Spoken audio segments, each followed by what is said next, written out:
N. Kislit v. Zubikov. Leningrad. Does not surrender. Progress Publishers. During the Second World War, the city of Leningrad fought an epic battle, a battle unprecedented in length and resistance put up by the defenders. The enemy's objective was to take the city whatever the cost. Furious attacks, repeated attempts to surround the city, the siege were all intended to break the stubborn resistance and burst into Leningrad.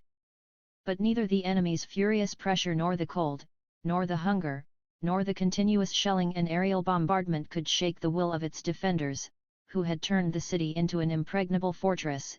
Inside Leningrad, factories worked day and night to make the weapons and everything else that was necessary for the front, and despite the bombing and shelling, its people did all they could to build up defenses. Each house became a stronghold and every citizen knew his battle place.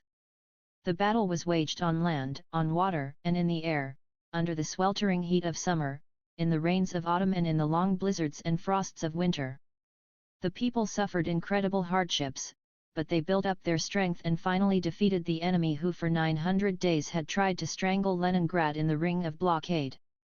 The defense of Leningrad is an incomparable example of human courage, mass heroism, steadfastness, and selfless patriotism. Nikolai Kislit, Vasily Zubikov. Leningrad. Does not surrender. Contents. Preface. 5.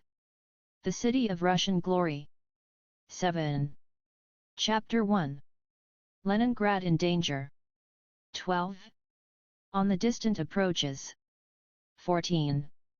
Defending the Native City. 29. The front is nearby. 44. The enemy stopped. 61. Chapter 2. Besieged but unsubdued. 78. In the grip of the blockade. 78. The ice road. 109. Active defense. 119. From the defensive to the offensive. 130. The fighting city. 135. Operation Feuerzauber frustrated. 142. Chapter 3. Breaking through the blockade. 156. Preparations for Operation Iskra. 157. Storming the Neva defenses. 169. Towards the Leningrad front. 181. The blockade breached. 187. Chapter 4. The Great Offensive. 193. Leningrad in 1943. 194. Fighting at Sinyavino and Mga. 210. On the eve of the decisive battles. 215. From the Oranienbaum bridgehead.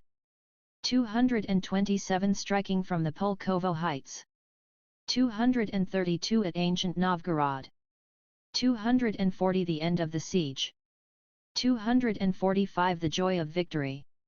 252. The enemy defeated. The offensive continues. 256. The final battles. 262. Conclusion. 269. Preface. This book is about one of the most dramatic events in the Great Patriotic War, which the Soviet people fought against the Nazi invaders, the defense of Leningrad and the defeat of the enemy hordes at its walls. It is also the story of the unparalleled courage that was shown by those who defended the great city on the Neva. History has many examples of staunch resistance to foreign invasion. The ancient Spanish fortress of Numancia was besieged by Roman legions. Its Celt-Iberian defenders died to a man but did not surrender to the enemy. No less strong a love for their native land was shown by the small garrison of Russian soldiers that for almost a year in the 16th century defended the town of Pskov on Russia's western borders from the invading armies of the Polish king, Stefan Batory. This event, known in history as the Great Pskov Sitting, ended in victory for the besieged. But in the terrible years of the Nazi blockade, the worst and longest siege in history, the people of Leningrad showed greater steadfastness, greater love for their motherland and greater hatred of the enemy than even the defenders of Numancia, of Pskov, and of the many other places in history famed for the great feats of resistance put up by their defenders. Leningrad had no fortress walls, no forts, and no bastions, yet its defenders made the city an impregnable fortress. And it was on this fortress that the turbid wave of fascist invasion which fell upon the northwest corner of the Soviet state was at last broken. 5. The events related in this book are not only treated on the basis of historical documents. Its authors were themselves among the troops defending Leningrad for the whole 900 days of the siege. As direct participants in the battles and eyewitnesses to life in the besieged town, they at times recreate pictures of the past from their own memory in the hope that this will bring home better to the reader the stern reality of those terrible days of more than 4 decades ago. The city of Russian glory. Leningrad. Founded in 1703 by Peter the Great, this city on the Neva has played an exceptional role in the history of the Russian and the Soviet peoples. Leningrad has a special place in the hearts of Soviet people for its contribution to strengthening Russia as a state, for the fact that it was the cradle of the liberation struggle of the peoples of Russia against autocracy and serfdom, for its glorious revolutionary, military, and labor traditions, and for the fact that Lenin, the great leader of the world proletariat, lived and worked there for many years. One of the most beautiful cities in the world, Leningrad has been called the Northern Palmyra.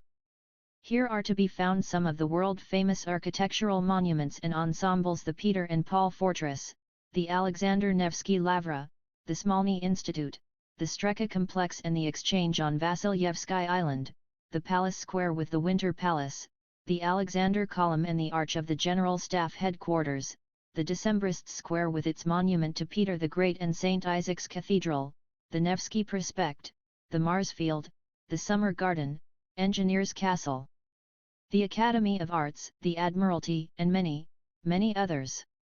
The broad, straight prospects and streets, the magnificently designed squares, the exquisite bridges across the innumerable rivers and canals, and the many palaces and parks lend the city a beauty that is completely unique and leave the beholder with a feeling of wonderment at the skill of the men who built them. Leningrad is particularly beautiful during the summer white nights. The waters of the mighty Neva roll majestically into the Gulf of Finland, while thousands of people come to the embankment to admire with no thought for the late hour on the play of colors of its never-ending dawns, and watching as the bridges are raised and lowered to allow the passage of ships. And on hot summer days, which, it is true, are not so many in Leningrad, the luxuriant foliage of the age-old trees on Krestovsky Island, in the summer garden or in the many old parks around the city provide shade for its residents and the numerous tourists which visit it. The magnificent museum palaces in the suburbs of the city attract tens of thousands of art and beauty lovers from all over the world. For almost 3 centuries the city on the Neva has been the focal point for progressive thought and one of the world's centers of progressive culture and art. Its numerous scientific institutions, palaces, museums, and theaters contain some of the finest creations produced by human civilization. The art collection of the Hermitage Museum alone numbers more than 2 million exhibits. It was in Leningrad that the Academy of Sciences was founded. Here the first natural scientist, poet, painter, historian, and ardent champion of Russian enlightenment and scientific development, Mikhail Lomonosov, lived and worked together with many other world-famous scientists and scholars. It was in St. Petersburg that the immortal works of Pushkin, Lermontov, Dostoevsky, Gogol, Nekrasov, Saltykov-Shchedrin, Turgenev, Krylov, Griboidov, Gorky and Mayakovsky were written. And it was also here that Glinka, Borodin, Mussorgsky, and Rimsky-Korsakov composed their beautiful music, and the magnificent canvases of Repin and Surikov were first shown to the admiration of those who beheld them. Leningrad is rich in liberation and revolutionary traditions. On December 14, 1825, the first revolutionary action in Russia took place, the uprising of the Decembrists on Senate Square. Living and working in St. Petersburg, the revolutionary Democrats, Belinsky, Chernyshevsky, Dobrolyubov and Pisarev educated a whole generation of Russian revolutionaries. During the 1860s and 1870s St. Petersburg was the center of revolutionary populism. Blagoyev, Trotsky, and Brusnev formed Russia's first social democratic groups here, while Viktor Obnersky and Stepan Kalchurin set up the first political organization of the Russian proletariat under the name of the Northern Union of Russian Workers. A new and extremely important stage in the revolutionary history of the city began in 1893 when Vladimir Lenin moved there. The young revolutionary soon won recognition as the leader of the Marxists and devoted much time and effort to forming a revolutionary Marxist party. In the autumn of 1895 he brought all the Marxist circles of St. Petersburg together, forming the St. Petersburg Union of Struggle for the Emancipation of the Working Class. This organization conducted political propaganda among the workers, headed the strike movement, thereby fusing socialism with the working class movement. Under the leadership of the Bolsheviks, the First Russian Revolution took place in St. Petersburg in 1905 to 1907. In February 1917, Tsarist autocracy was finally overthrown. In October 1917, an armed uprising of the workers and peasants, soldiers and sailors, led by the Bolshevik Party headed by Lenin, resulted, first in Petrograd and then in the rest of Russia, in the victory of the Great October Socialist Revolution. From the building of the Smolny Institute, which was then the headquarters of the revolution, the leader of the working people announced to the world, the Workers' and Peasants' Revolution, about the necessity of which the Bolsheviks have always spoken, has been accomplished. A new era had begun in the history of mankind, an era of a revolutionary renewal of the world and the transition from capitalism to socialism. The victorious socialist revolution in Russia was met with bitter resistance from counter-revolutionary forces within the country and from international imperialism. Foreign military intervention and the White Guard Army's offensive were combined with mutinies and plots led by the socialist revolutionaries, Mensheviks, supporters of the old exploitative system inside the country. Deprived of their wealth and privileges, the landowners and capitalists sought to restore the old order at any price. During the civil war that lasted from 1918 to 1920, the revolutionary workers of Petrograd were forced on many occasions to defend their native city against the enemies. And each time the courage and staunchness of the city's defenders was an insurmountable obstacle to the forces of counter-revolution. But the Petrograd proletariat also made a great contribution to establishing and defending Soviet power in other parts of Russia. Tens of thousands of the city's workers, including many communists and Komsomol members, fought practically at all the fronts of the Civil War. From April 1918 to April 1919 alone, 170,000 Petrograd citizens went to the front. They brought to the people Lenin's great ideas, the ideas of the proletarian revolution, and helped to establish Soviet power in the provinces. They enhanced the fighting capacity of young Red Army regiments and instilled the spirit of courage and valor in the soldiers. The services rendered by the proletariat of Petrograd both during the revolution and the Civil War were highly appreciated by Lenin. The Petrograd workers, he said, are only a small part of the workers of Russia. But they are one of the best, the advanced, most class-conscious, most revolutionary, most steadfast detachments of the working class and of all the working people of Russia, and one of the least liable to succumb to empty phrases, to spineless despair and to the intimidation of the bourgeoisie. One for its outstanding services in the defeat of the foreign interventionists and White Guards, the 7th All-Russia Congress of Soviets in December 1919 awarded the city of Petrograd with the military Red Banner of the All-Russia Central Executive Committee and the Order of the Red Banner. After Lenin's death in 1924, the city was named after him. Leningrad steadily developed as a powerful industrial center. In 1940 its industry accounted for more than 10% of the total industrial production of the Soviet Union. A national leader in machine building, shipbuilding, electrical engineering and instrument making, it also became one of the country's main design centers and a school of advanced experience, a center for training technical personnel as well as the initiator of many countrywide social and political undertakings. Thus, in 1929 the Leningrad workers initiated the mass socialist emulation, which was a clear testimony to the colossal energy of the people released by the Soviet social system. The factories of Leningrad were the first to give the country tractors, motor cars, blooming mills, turbines, and synthetic rubber. They were the first to melt aluminium and magnesium. In the last pre-war year Leningrad mastered the production of 235 different types of machinery. It was sending rolling mills, turbines, generators, complex instruments, electric motors, textile machines, tractors, and high-pressure boilers to all regions of the country. At major factories and construction sites all over the country, the Leningrad trademark was to be found on machinery of all kinds. Leningrad developed as an important cultural and scientific center. On the eve of the Great Patriotic War, there were 60 higher educational establishments in the city with a total student body of 85,000.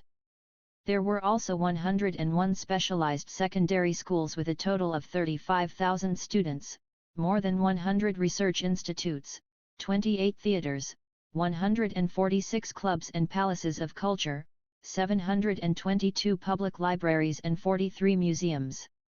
The second largest city in the USSR, Leningrad also played an important role as a major port and railway junction. Ships from all over the world docked at the commercial port of Leningrad, and 12 railroads connected the city with towns in the north, south, east and west. The dry docks and wharfs of Leningrad provided the country with a large part of its shipping of different tonnages. Thus, on the eve of the Great Patriotic War, Leningrad was a city of steady growth and development. Chapter 1. Leningrad in danger. As the 1930s drew to a close, the Soviet people had made great strides in the building of their new life. The selfless efforts of the people had created a powerful industry and a highly productive agriculture based on collective farming. A cultural revolution had made it possible to attain a high level of education and to develop science and technology. As a result of the revolutionary transformations, the country rose to a qualitatively new level. The Soviet Union became a great industrial power as it moved to the first place in Europe and the second place in the world in industrial output. The way of life of the broad masses radically changed. The position of socialism was strengthened both in the cities and countryside. However, the methods and means used to implement the transformations were not always in keeping with socialist principles. The administrative and command style became dominant in directing social processes, which inhibited the development of democracy and the creative initiative and social involvement of the Soviet people. The personality cult of Stalin, tyranny, and totally unjustified mass repressions had a pernicious effect on the social and political climate in the country. But the mistakes and the deviations from socialist principles could not stop the country from advancing along the path of social progress. The Soviet people concentrated their efforts on peaceful construction. The international situation at the time was alarming as the clouds of war were gathering. In Central Europe the German and in the Far East the Japanese imperialists were beginning direct acts of aggression against neighboring states. In March 1938 Nazi Germany seized Austria. A year later it was Czechoslovakia that fell victim. Ruling quarters in Britain and France did nothing to prevent these acts of aggression. It was not in their plans to curb the warmongers. Soviet proposals to create a system of collective security in Europe and for joint struggle against the AG 12 aggressor were rejected by them. They were hostile to the USSR and looked upon Hitler's Germany as the chief shock force that could be directed against the Soviet Union and were aiming to bring about war between those two countries. But events turned out differently. On September 1, 1939, Nazi Germany attacked Poland, and Britain and France declared war on the invader. Thus began the Second World War, the greatest war in history and one that was caused by the imperialist system. In an unequal struggle with the aggressor, which was armed to the teeth, Poland was unable to hold out. Its army was crushed and its territory occupied. Turning their troops to the west in 1940, the Hitlerites rapidly seized Denmark, Norway, Belgium, Holland, invaded France, and inflicted a defeat on the British Expeditionary Army. In the spring of 1941 the Germans took Yugoslavia and Greece. Almost all the capitalist states in continental Europe with all their material and human resources were thus in the hands of the invaders.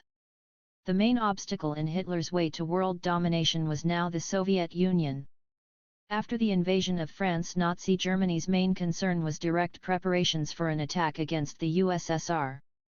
By late 1940 the German command had worked out a strategic plan for war in the East. This went under the code name Barbarossa.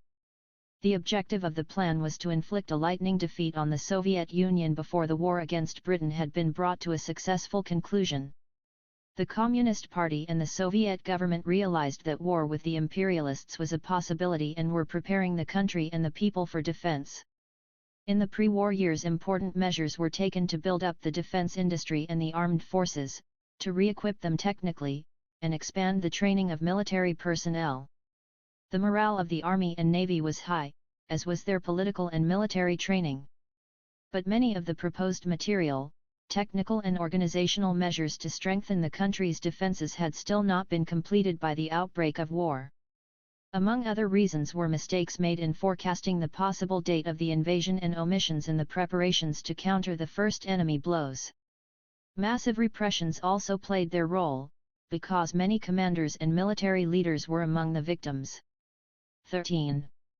Thus it was that the Soviet armed forces had to engage a powerful and experienced enemy in conditions that were extremely disadvantageous to themselves. On the distant approaches. On June 22, 1941, at 4 a.m., Germany, in treacherous violation of the Soviet-German non-aggression treaty, attacked the Soviet Union. Vast armadas of German bombers dropped their cargoes of death on the sleeping Soviet towns and villages. Soviet aerodromes, naval bases, railway junctions, and military garrisons were subjected to massive aerial bombardment. Following an artillery preparation, the main forces of the Nazi army entered Soviet territory. In its war against the Soviet Union, Nazi Germany was joined by Hungary, Italy, Romania, and Finland. The peaceful creative pursuits of the Soviet people were now interrupted. The Soviet Union and its armed forces were now locked in mortal combat against the most reactionary forces of imperialism in the form of German fascism. The great patriotic war of the Soviet people for the freedom and independence of their socialist motherland had begun, and hostilities now extended on an enormous front from the Barents Sea to the Black Sea. At midday on June 22, all radio stations in the USSR broadcast a statement of the Soviet government. The statement said in part that this unprecedented attack on our country is an example of treachery unparalleled in the history of civilized nations. Our country was attacked despite the fact that a non-aggression treaty had been concluded between the USSR and Germany and that the Soviet government had conscientiously fulfilled all the terms of this treaty. The responsibility for this piratic attack rests entirely with the German fascist rulers. The government called upon the people to rally still closer around the Communist Party and expressed its conviction that the Red Army and Navy would honorably do its duty to the country. The statement finished with the words, "Our cause is right. The enemy will be defeated. Victory will be ours." The Soviet people experienced an unprecedented patriotic uplift. To the din of enemy bombardment, workers, peasants, members of the intelligentsia, people of different nationalities and trades rose up to defend their freedom and independence. Mobilization was declared for all those liable for military. 14. Service. In a number of republics and regions martial law was declared, and all the functions of the bodies of state government in respect of defense and the maintenance of law and order, and state security were handed over to military authorities. A high command stavka was set up to control the armed forces, but this was later renamed the Supreme Command Stavka. The struggle of the Soviet people against the fascist invaders was led and inspired by the Communist Party of the Soviet Union. Its Central Committee became a veritable headquarters for the highest political and strategic guidance of military operations. The situation required that all power in the state be concentrated in a single body that was capable of coordinating the efforts at the battle and home fronts, promptly taking decisions and implementing them. This body became known as the State Defense Committee. It was formed by a joint decision of the Supreme Soviet of the USSR, the Party Central Committee and the Council of People's Commissars. Hitler pursued several aims in unleashing a war against the Soviet Union, seizing the Soviet Union's territory and riches, destroying the socialist social system, restoring the power of the landowners and capitalists, and exterminating or enslaving millions of Soviet people. He hoped for a rapid victory through a single short-term campaign. A period of 1.5 to 2 months was set for the defeat of the Red Army, the seizure of the main industrial regions and centers in the European part of the Soviet Union and the emergence on a line running from Arkhangelsk to the Volga, from which German aviation could strike against the industrial Urals, completing the war in the east. At the outset of the war, the Germans possessed a number of temporary advantages. Their economy had been thoroughly militarized, they were experienced in modern warfare as a result of the invasions of Western Europe, they possessed a numerical superiority in arms and equipment, and they had had time to concentrate and deploy their forces in the border zones. Furthermore, Germany now controlled the economic and military resources of most of Western Europe, which included armaments, considerable metal and strategic raw material resources, the iron and steel and the war industries, not to mention the labor force. The German force that was mobilized to invade the USSR was of truly colossal size. It consisted of 5.5 million officers, 15 and men, about 4,300 panzers, 47,200 field guns and mortars, 4,980 military aircraft and 192 warships. Germany's vast numerical superiority over the Soviet frontier troops, particularly at the points of the main thrusts, together with the surprise of the invasion itself, made it possible for the Germans to make rapid advances deep into Soviet territory in the initial period of the war. The heavy losses in manpower and materiel suffered by the Soviet Union put the country into a difficult position.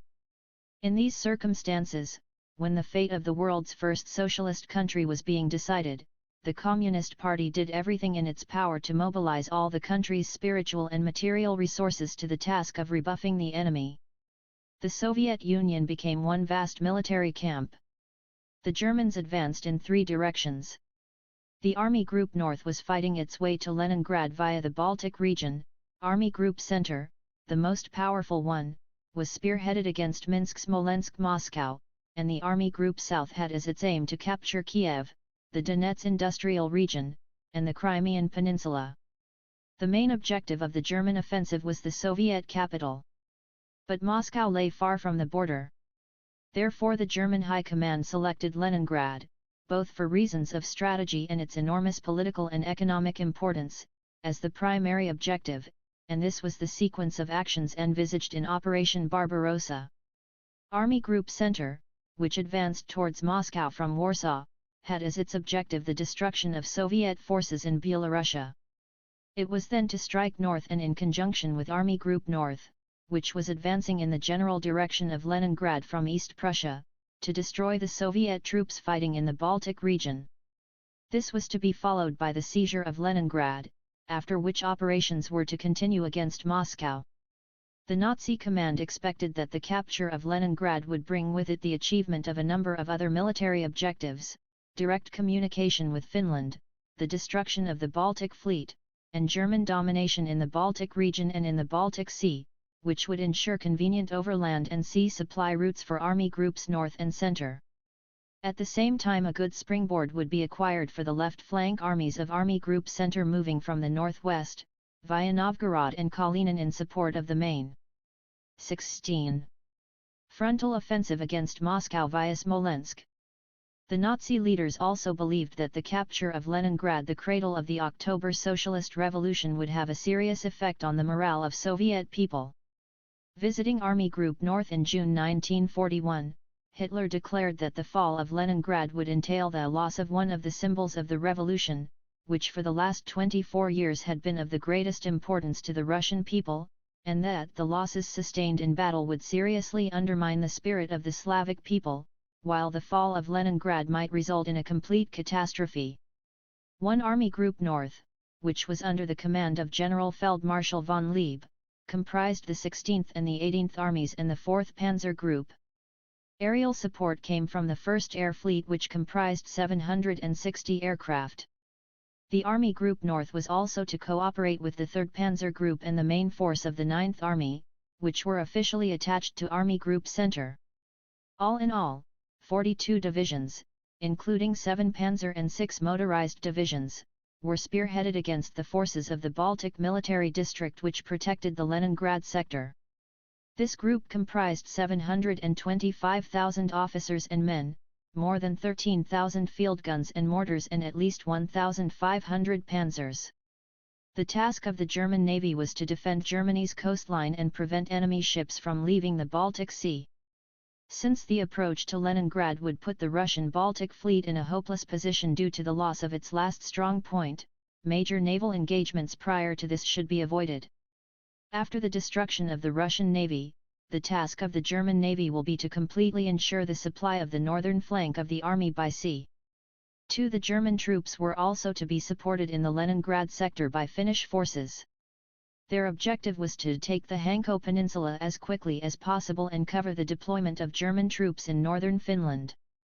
They were to attack the Soviet forces in the southeastern sector of the Finnish front not later than the moment when Army Group North crossed the Dvina and strike their main blow east or west of 1940, had poor man-made defences. The building of fortified sectors along the new border was still far from completion. The German surprise attack found the Soviet troops still billeted or in camp. They were forced to engage separately with an enemy that was many times their superior in strength. On the left flank of General Sabanikov's 8th Army, for example, the 125th Infantry Division alone, which was spread out over a 40-kilometer line, faced the main forces of the German 4th Panzer Group. Resistance to the enemy was made even more difficult by the fact that the sudden attack had caught most of the Soviet aircraft in the border areas on the ground. The losses were enormous and the Germans gained superiority in the air. Bitter fighting with the enemy took place from the very beginning of the invasion all along the front. The first to engage the enemy were the Soviet border troops and the advanced units of the covering forces. These put up stubborn resistance, despite the overwhelming superiority of the enemy forces. Soviet infantrymen together with sailors from the Baltic Fleet and border guards frustrated an attempt by the invading enemy to take the naval base of Libo in its stride. The German forces advancing along the coast were halted by units of the 67th Infantry Division commanded by General N.A. Dadov 17 km south of Libo. Then the enemy changed the direction of its thrust and tried to enter the town from the east, but here it was repulsed by other units of the division supported by sailors and armed detachments of workers. Still the Germans managed to surround the town, but its defenders held out till July 1, beating back furious attacks of the superior forces of the enemy. When the defenders' strength was finally exhausted, they forced their way out of the encirclement and began partisan action in the enemy's rear.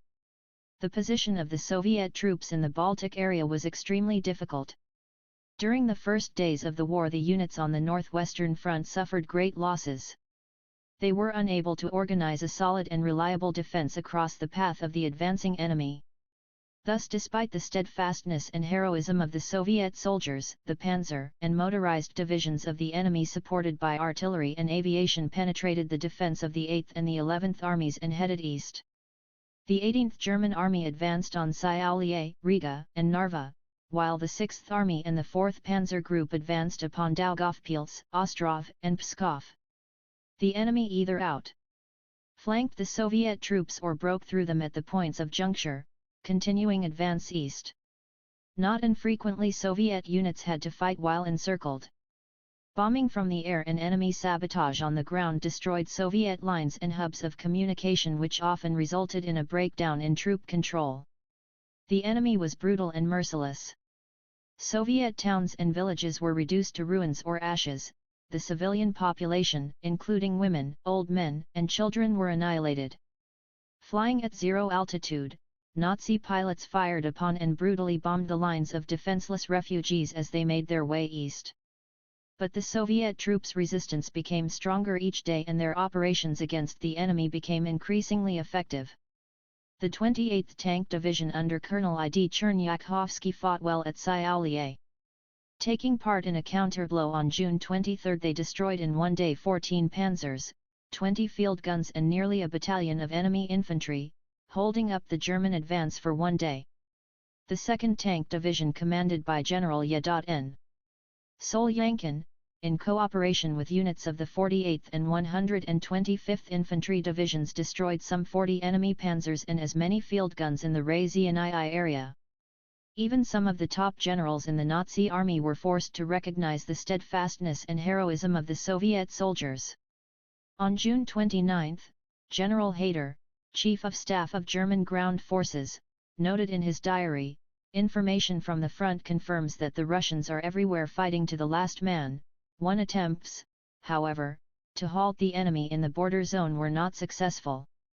The Soviet troops were forced to retreat in widely diverging directions, the 8th Army towards Riga and the 11th Army towards Sventsionis, Disna. A large gap was formed between the two diverging armies. Taking advantage of this, the enemy threw the 56th Motorized Corps of the 4th Panzer Group against Daugavpils. This sector was to be defended on the right bank of the Western Dvina by the 27th Army, commanded by General N.E. Bursarin, which had moved up from a region west of Pskov.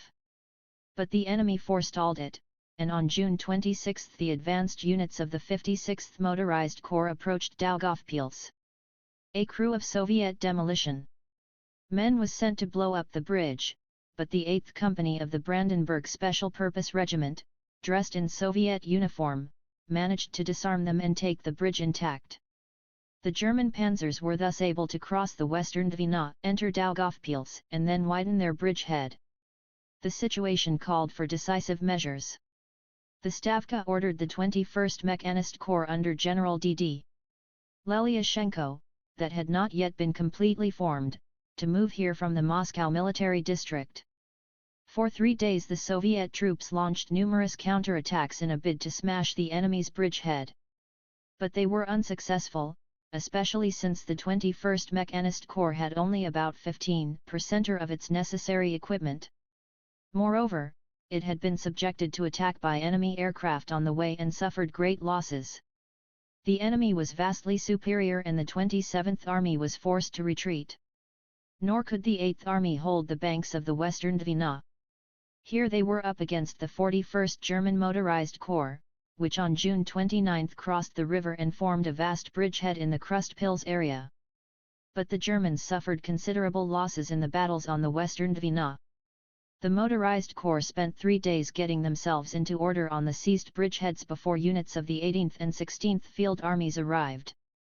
Recalling the events of the time, General Manstein, who was then in command of the 56th Motorized Corps, wrote, "Our objective, Leningrad, moved away from us into the distant future, while the Corps was forced to wait at Dvinsk." 1. The Finns also launched offensive operations at this time. On June 29, their southeastern army mounted an offensive on the Karelian Isthmus, threatening Leningrad from the north. But this objective eluded them as they were halted after making an insignificant advance. Southwest of Leningrad the fighting went very badly for the Soviet forces. Having moved up and regrouped their troops, Army Group North resumed the offensive on July 2.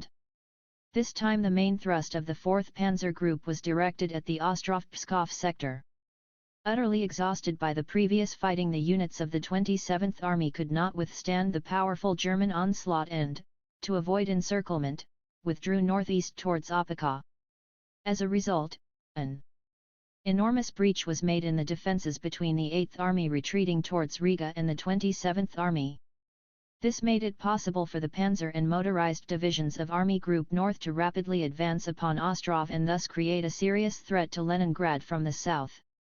The Soviet Supreme Command Stavka had foreseen the possibility that the Germans might break through and cross the Western Dvina. At the end of June it had ordered the commander of the Northwestern Front to organize the defense of the river Velikaya. For this purpose 2 infantry and 1 mechanist corps were sent out as reinforcements for the front. It was necessary to hold up the German advance at all costs and to win time for the approaching Soviet units to take up a defensive position along the river Velikaya. It was also necessary to bring into fighting trim the Ostrov and Pskov fortified areas which protected the Leningrad sector and which had partially been dismantled. To slow down the rate of the German offensive, the Soviet command sent an aircraft against the advancing panzers. Covering the retreating troops, Soviet pilots struck both at the panzer and motorized units and at enemy aircraft in the air and on the ground. On July 2, pilots of the 58th Bomber Regiment destroyed 19 enemy panzers in the area of Lake Lubina in one sortie. The Soviet pilots fought selflessly, with great skill and courage and with an inflexible will to win. On one occasion several fighters commanded by Lieutenant D.N. Lukdyukov took off to intercept a number of Junkers 88 bombers that were reported heading for Pskov. The Soviet fighters broke up the German bombers' battle order and began individual pursuit. The pilot of one such fighter was Junior Lieutenant Pyotr Kharitonov. He overtook an enemy bomber and took aim at it, but when he pulled the machine gun trigger, the gun did not fire. In the heat of the battle he had failed to notice that he had used up all his ammunition. In the meantime the Ju-88 dropped sharply to avoid pursuit. Kharitonov decided to use his aircraft as a ram. Having come closer to the bomber he destroyed its tail unit with his propeller. The German plane lost control and plunged earthwards.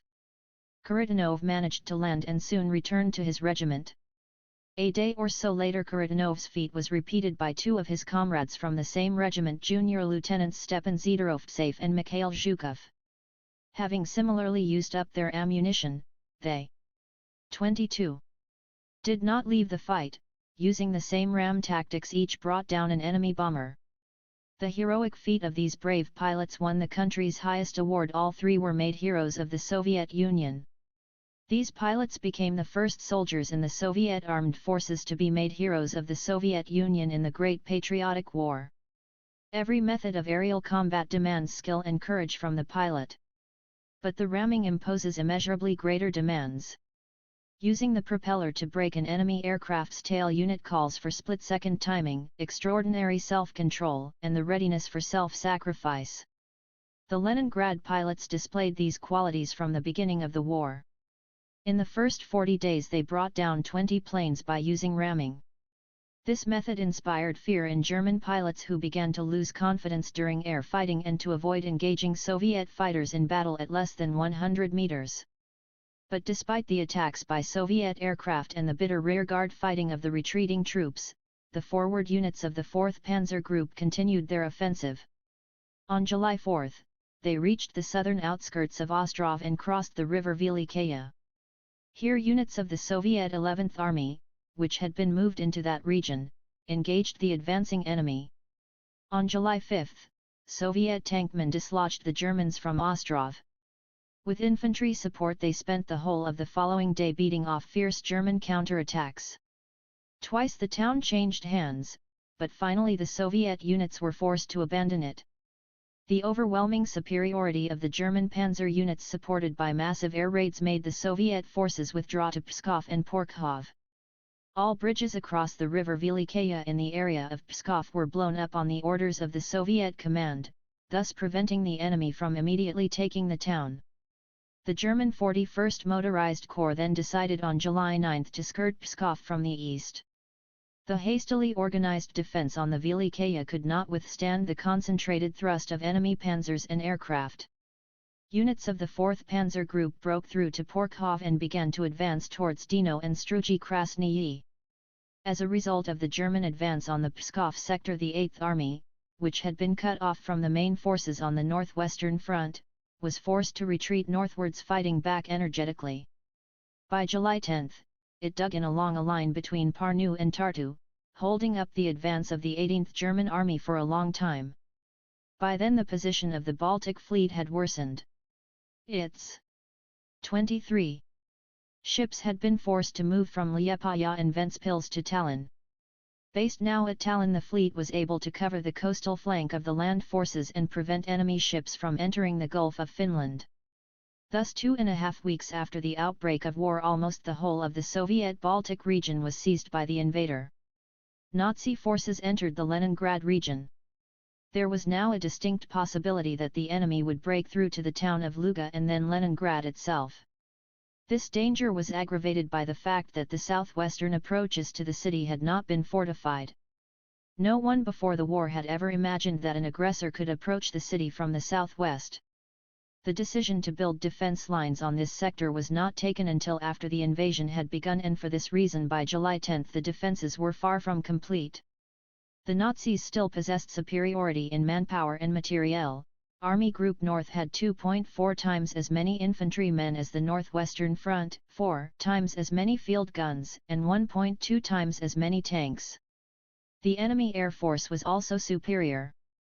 The main German forces were concentrated in the area of Pskov and Ostrov, while the Soviet troops had to defend a broad front stretching from Parnu via Tartu and Pskov to Opaka. In view of the great losses suffered by the Northwestern Front and the likelihood that the Germans would break through to Luga, the Soviet Supreme Command Stavka decided to bring some of the troops from the Northern Front to the defense of Leningrad in this sector. On July 4, the front was ordered immediately to take up a defensive position along the river Luga from the Gulf of Finland to Lake Ilmen. Work on the defences along this line was begun during the first week of the war in accordance with a decision by the Northern Front's Military Council and the leading bodies of the Leningrad Party organization. By the end of June, engineer, sapper, and pontoiner units of the front had been brought here, and these were subsequently helped by workers from Leningrad and the inhabitants of nearby towns and villages. The Luga defense line began at the Gulf of Finland and ran in a southeasterly direction along the northern bank of the Luga, Mishiga, and Chalon rivers to reach Lake Ilmen. It was almost 300 kilometers in length. The Luga defense line was protected by a special task force formed by the Northern Front Command. It was headed by General K.P. Piatyshev, deputy commander of the front. 24. At the outbreak of hostilities, the group comprised 2 infantry divisions, 2 volunteer home guard divisions, cadets from 2 Leningrad military schools and a mountain infantry brigade. The group also included the 41st Infantry Corps of the 11th Army, some of whose units had been considerably weakened in previous battles.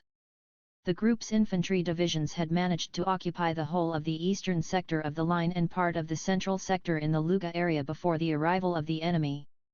But by July 10 the Soviet forces had only just begun to move to the lower reaches of the river. During this period a number of changes took place in the Soviet Strategic Command.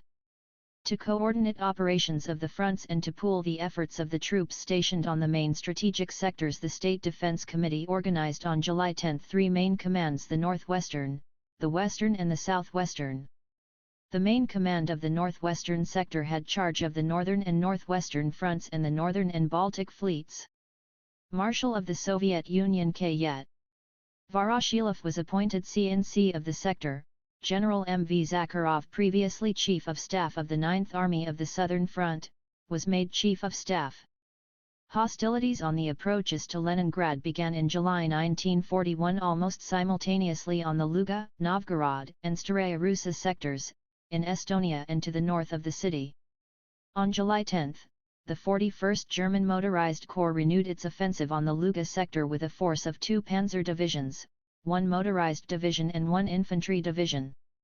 Bitter fighting took place on the approaches to the town of Luga and on the river Plyusa.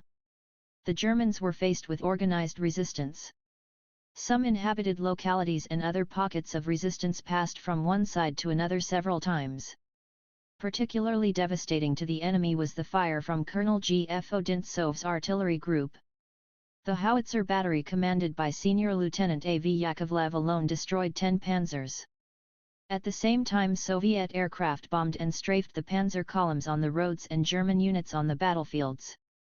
All enemy attempts at a frontal attack to smash Soviet resistance, cross the Luga and reach Leningrad were futile. The Nazi command then decided to leave a single infantry division against Luga and turn the main force of the 41st Motorized Corps to the northwest. On July 14, after an almost 140 km lunge, they made their way secretly by forest paths. 25. And country roads, reached the river Luga in the area southeast of King Isep and forced a crossing over the river, capturing 2 bridgeheads.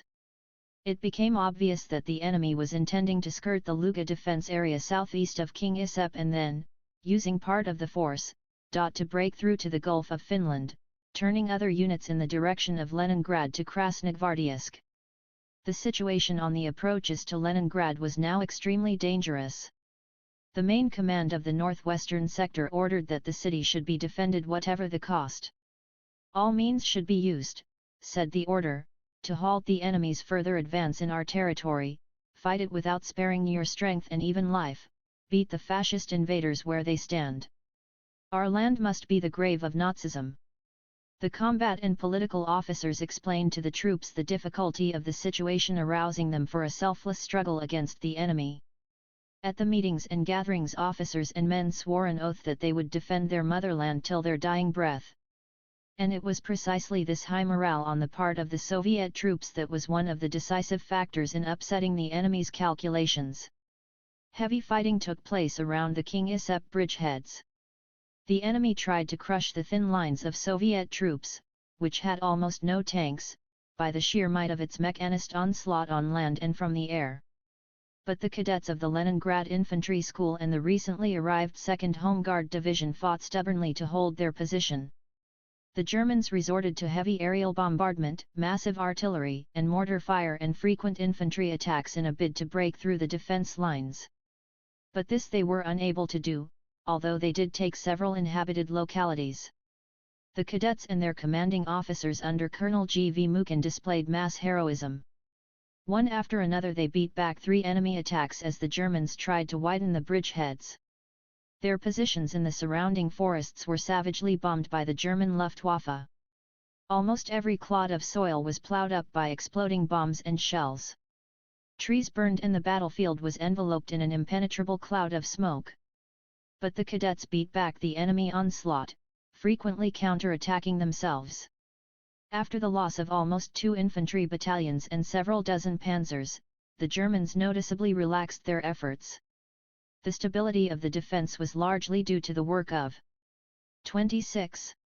The sappers, who operated under the direct command of the Lieutenant Colonel B.V. Bichevsky, the chief of the Northern Front's field engineers. Together with cadets from the Leningrad Military Engineering School, they mined and barbed-wired all the approaches to the defense lines. The defenders on the ground were given air cover by the aircraft of the Northern Front, the Baltic Fleet and the 7th Fighter Corps of the Anti-Aircraft Defense. All these forces were under the overall command of Major General A. Novikov, commander of the Northern Front's air arm. Equally unsuccessful were the attempts of the German 56th Motorized Corps to break through the southern sector of the Luga defense line and reach the ancient Russian city of Novgorod, as a base from which to attack Leningrad. From July 14 to 18, units of the 11th Soviet Army, who were on the defensive on this sector, supported by 235 aircraft, cleaved the corps in the Soltsi area and inflicted considerable damage on it. In 4 days of fighting, the enemy was thrown back 40 kilometers to the southwest. The 8th Panzer Division was cut off from the main force of the corps, and only at the cost of great losses did it manage to break out of the encirclement. The rear of the 56th Motorized Corps was also badly battered, and the 4th Panzer Group's communications were severely threatened. Many years later, General Manstein, who had commanded the 56th Corps, wrote that the situation at the time was unenviable, if not critical for his corps. The initial jubilation and rejoicing of the Nazi strategists was beginning to give way to feelings of anxiety. In his evaluation of the results of the first 2 weeks of fighting on the Soviet-German front, General Hayter noted with satisfaction in his Kriegstagebuch on July 3 that it is no exaggeration to say that the campaign against Russia has been won in 14 days. But a week later, on July 11, the tone of his writing concerning the Leningrad sector begins to change. Strong enemy rearguards, supported by tanks and aviation, are offering stubborn resistance to Hoepner's Panzer Group on the front of Army Group North. On July 12, he writes, Hoepner's Panzer Group, whose vanguards are weakened and exhausted, has made only slight progress in the direction of Leningrad. 4. On July 15 things are definitely worse. Hoepner's offensive has been halted. 1. The Russians are fighting as fiercely as before. 2. On July 17 we learn, the CNC has returned from Army Group North HQ and made the following communication: the numerical strength of our units has been sharply reduced. 3. On July 22, Hayter admitted that Army Group North was still unable to continue its offensive against Leningrad, halted by Soviet troops. He wrote, the CNC came back from the Fiera this afternoon. Once again there is great alarm at GHQ Oyer Army Group North, which has no strike force and keeps making mistakes. For what he meant by this was the scattering of the motorized units of the Panzer Group and the heavy losses which it had suffered as a result of the Soviet counterblows in the Soltsi and Luga areas. The German command was forced to suspend the offensive against Leningrad, replenishing its troops and bringing up additional forces. Extremely concerned at the new developments, Hitler visited Army Group North HQ and at a conference on July 21 demanded of General Feldmarschall Lieb the rapid seizure of Leningrad and a settlement of the situation in the Gulf of Finland. 5. An important role in frustrating the enemy's plans to take Leningrad in its stride was played by the Soviet 8th Army, which fought in the Estonian sector of the front.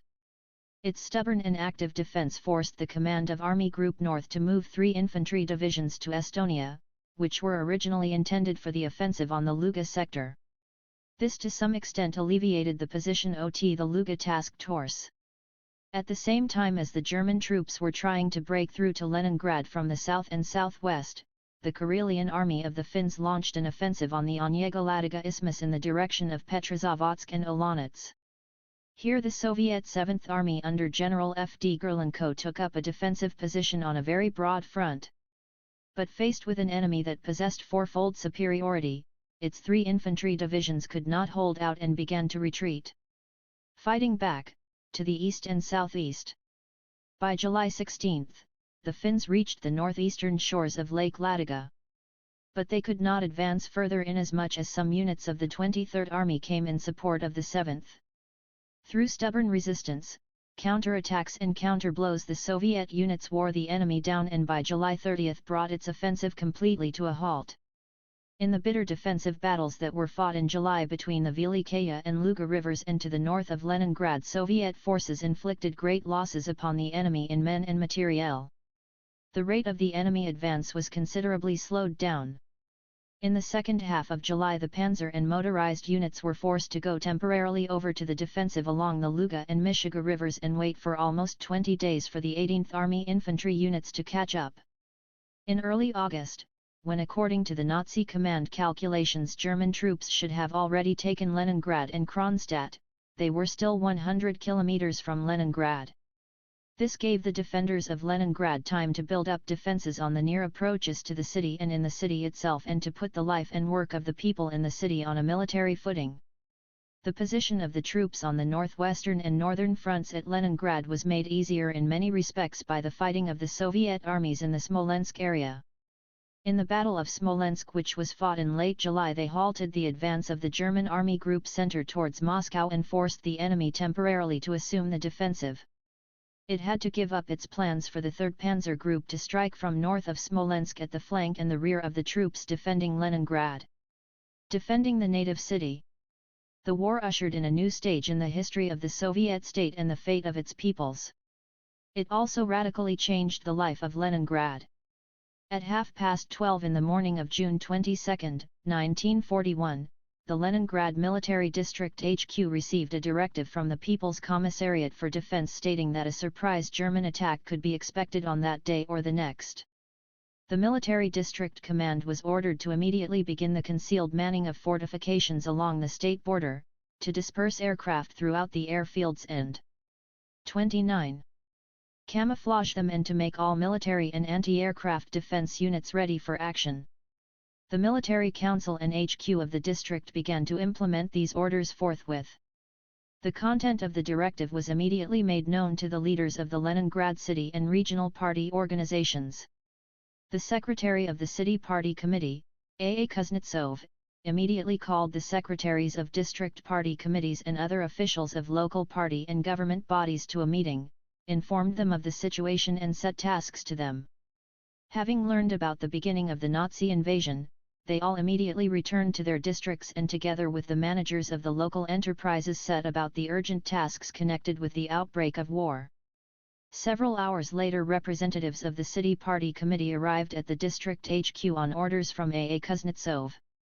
They were asked to gather information as to the Army's requirements in anti-tank mines, explosives, and barbed wire to fortify the defenses and to set tasks to factories to produce them. Between the leadership of the Leningrad Party organization and the Military District Command, the closest cooperation was established and permanently maintained. This ensured the unity of action between the city working people and the troops and was an important factor in the successful defense of Leningrad. At noon on June 22, the people of Leningrad heard the radio broadcast of the Soviet government's statement informing them of Germany's attack on the USSR. This alarming news aroused the whole city. Thousands of Leningraders broke off their Sunday rest and went to their factories and institutions, to their district party committees and to the military registration and enlistment offices. At meetings all over the city, the working people declared their readiness to defend their motherland. A resolution passed by a meeting of shipbuilders at their factory declared, "We make ourselves available to the party and the government and will fight for the motherland till the last drop of blood." The workers, engineers, and technicians of the Krasny Vyborzhets plant stated that all of us to a man consider ourselves mobilized to carry out any work and are ready at the first call of the party and the Soviet government to rise in defense of our beloved motherland and defend its inviolability to the last drop of our blood. Resolutions expressing the unanimity and solidarity of the working people of Leningrad and their selfless devotion to the cause of socialism were passed by hundreds of work collectives. Meetings and rallies were also held in the military units and garrisons. Soldiers swore to their motherland and their people to smash the fascist aggressors and not spare their efforts and even lives to gain victory over the enemy. They swore to turn the war that has been imposed on us into a patriotic war and smash our enemies as we have always done. The Leningraders, like the whole of the Soviet people, were firmly convinced of the triumph of the just cause. Mobilization took place in Leningrad amidst an exceptional surge of patriotism. Despite the fact that it was not until the morning of June 23 that mobilization was officially begun, many people came to the enlistment offices voluntarily on the first day of the war. Young people came without waiting for call-up papers.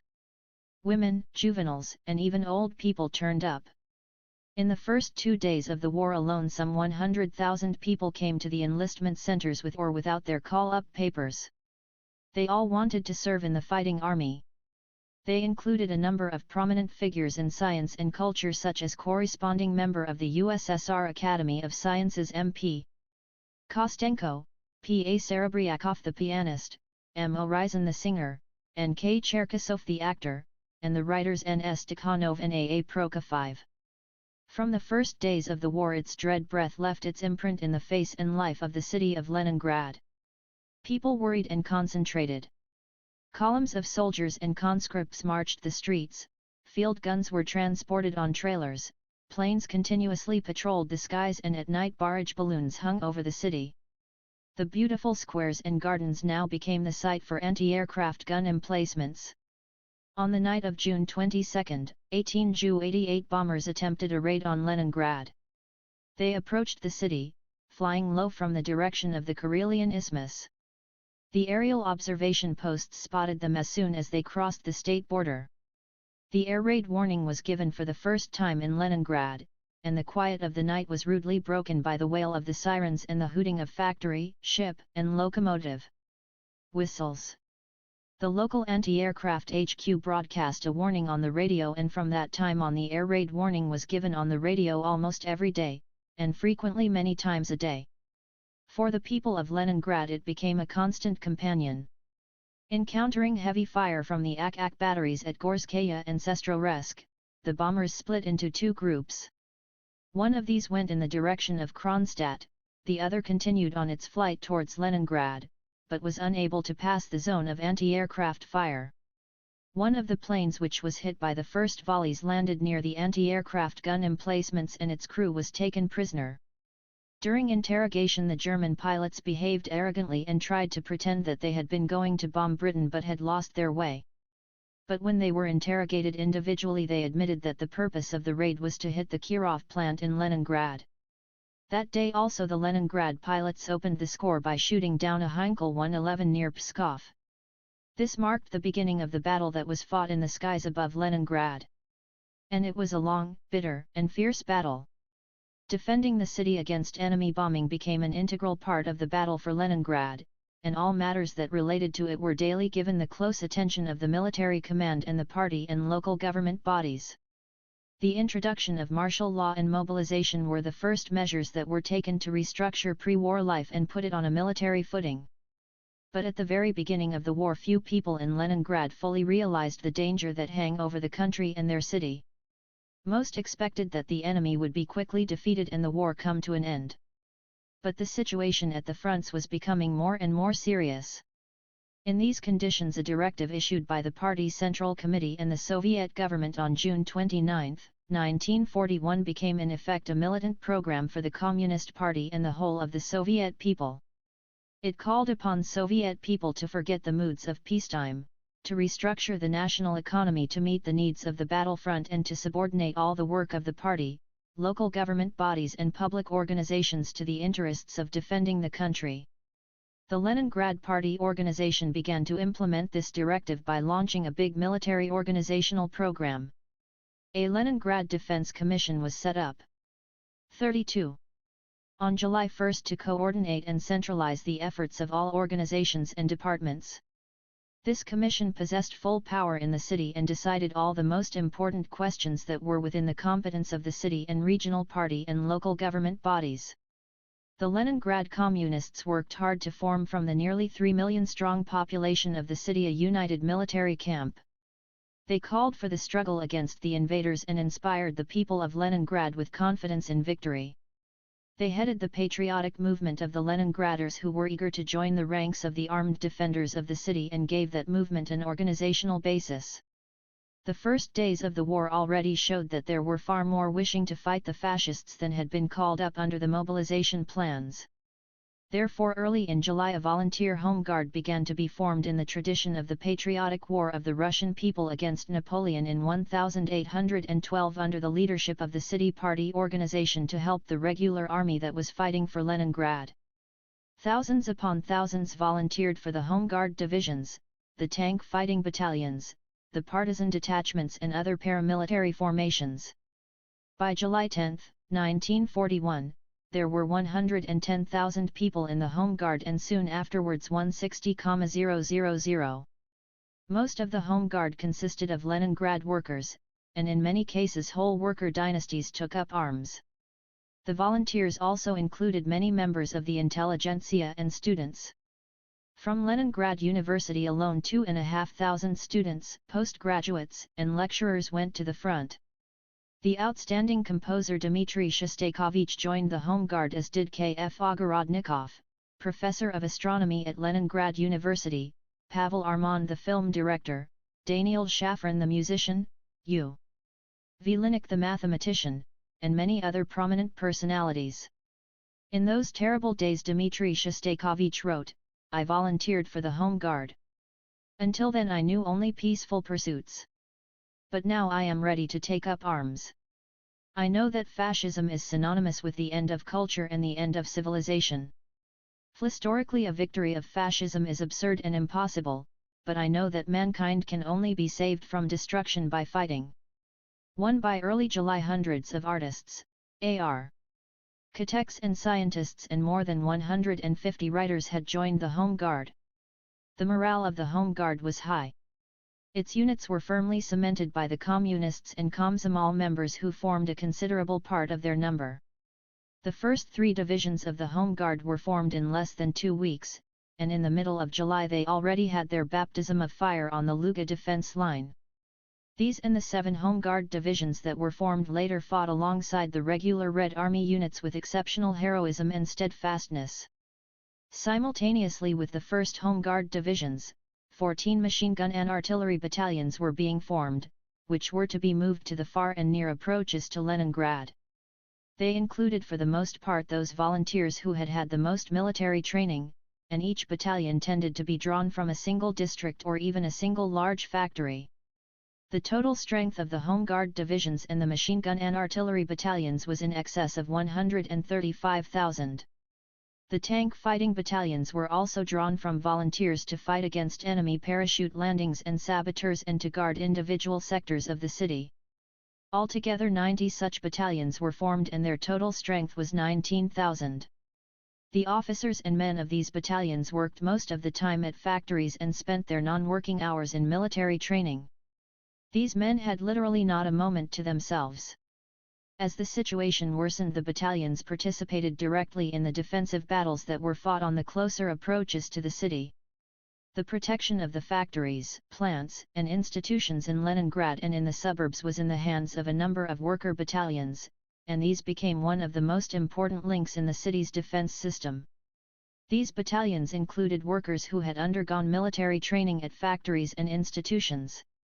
Some of them, particularly the battalions that were formed in the Leningrad suburbs, were forced to engage the enemy directly at the walls of their own enterprises. All in all, some 160,000 Leningrad officers and men, members of the voluntary units of all types, including the Home Guard proper, went to the front. Together with the conscripts by October 1, 1941, the total number was 431,00 c. 1. Among those who went to the front in the first 3 months of the war there were 54,000 communists and 93,000 Komsomol members. They included many of the leading workers in the city and regional party committees, directors of enterprises and educational establishments, scholars, teachers, engineers, factory and office workers. The military councils of the fronts, the Baltic Fleet and the armies included among their members A. Zhdanov, political bureau member, secretary of the Central Committee of the Communist Party of the Soviet Union and secretary of the Leningrad City and Regional Party Committees, T.F. Shtaikov and G.K.H. Bumagin, secretaries of the * Regional Party Committee, and V. Solovyov, chairman of the Regional Executive Committee, A. Kuznetsov, F. Kapustin, A. D. Verbitsky and A. P. Smirnov, secretaries of the City Party Committee, and P. S. Popkov, chairman of the City Executive Committee. In battle the Communist volunteers were usually to be found in the most difficult and dangerous sectors.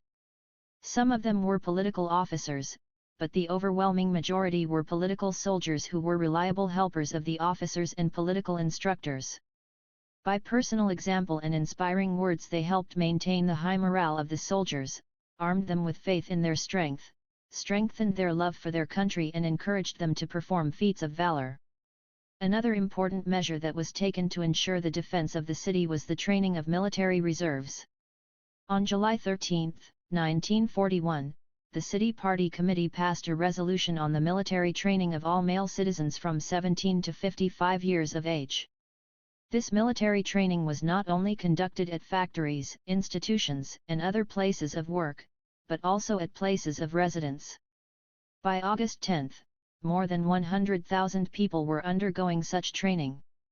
After working 12 to 14 hours, people learned how to shoot, fight with bayonets and butts, throw grenades and petrol bottles, put tanks out of action, dig in and camouflage themselves. At the Kirov plant people were trained to operate tanks and to destroy them, the Fukin plant trained motorcyclists, and the Krasnaya Zarya factory trained signalers. The people of Leningrad took their military training very seriously. They knew only too well that the fate of their city depended on the courage and skill of its defenders. A fine example of these patriotic feelings was a letter written by the people of Podolskaya and Serpukovskaya streets.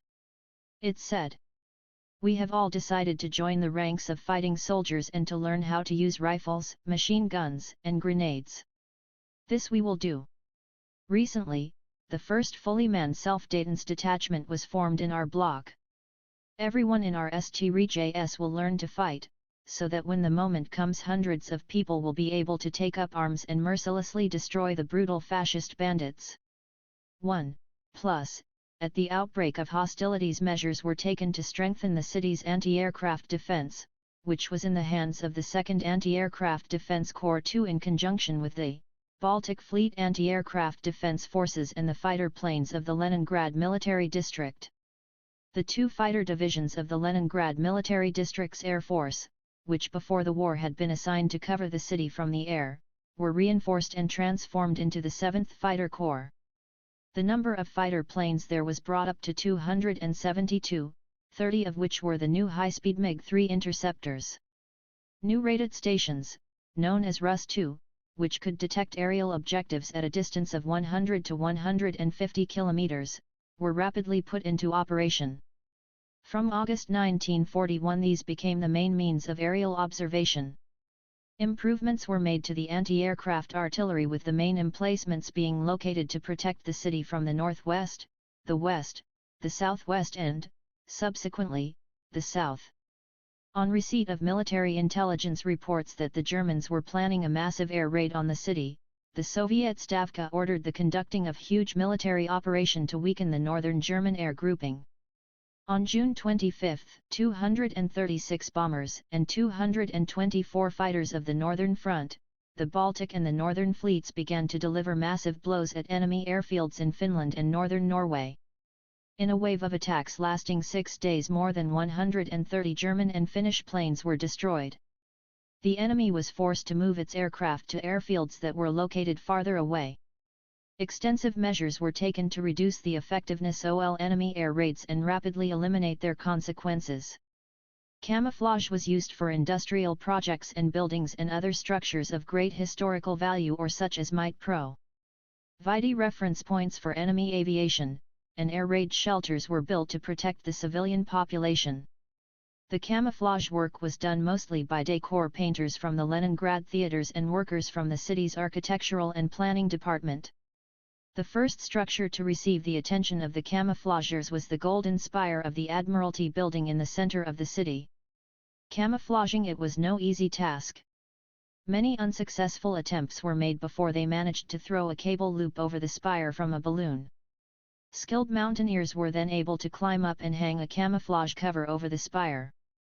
The dome of St. Isaac's Cathedral was also given a camouflage coat of paint. Railway lines and airfields were camouflaged and false ones made.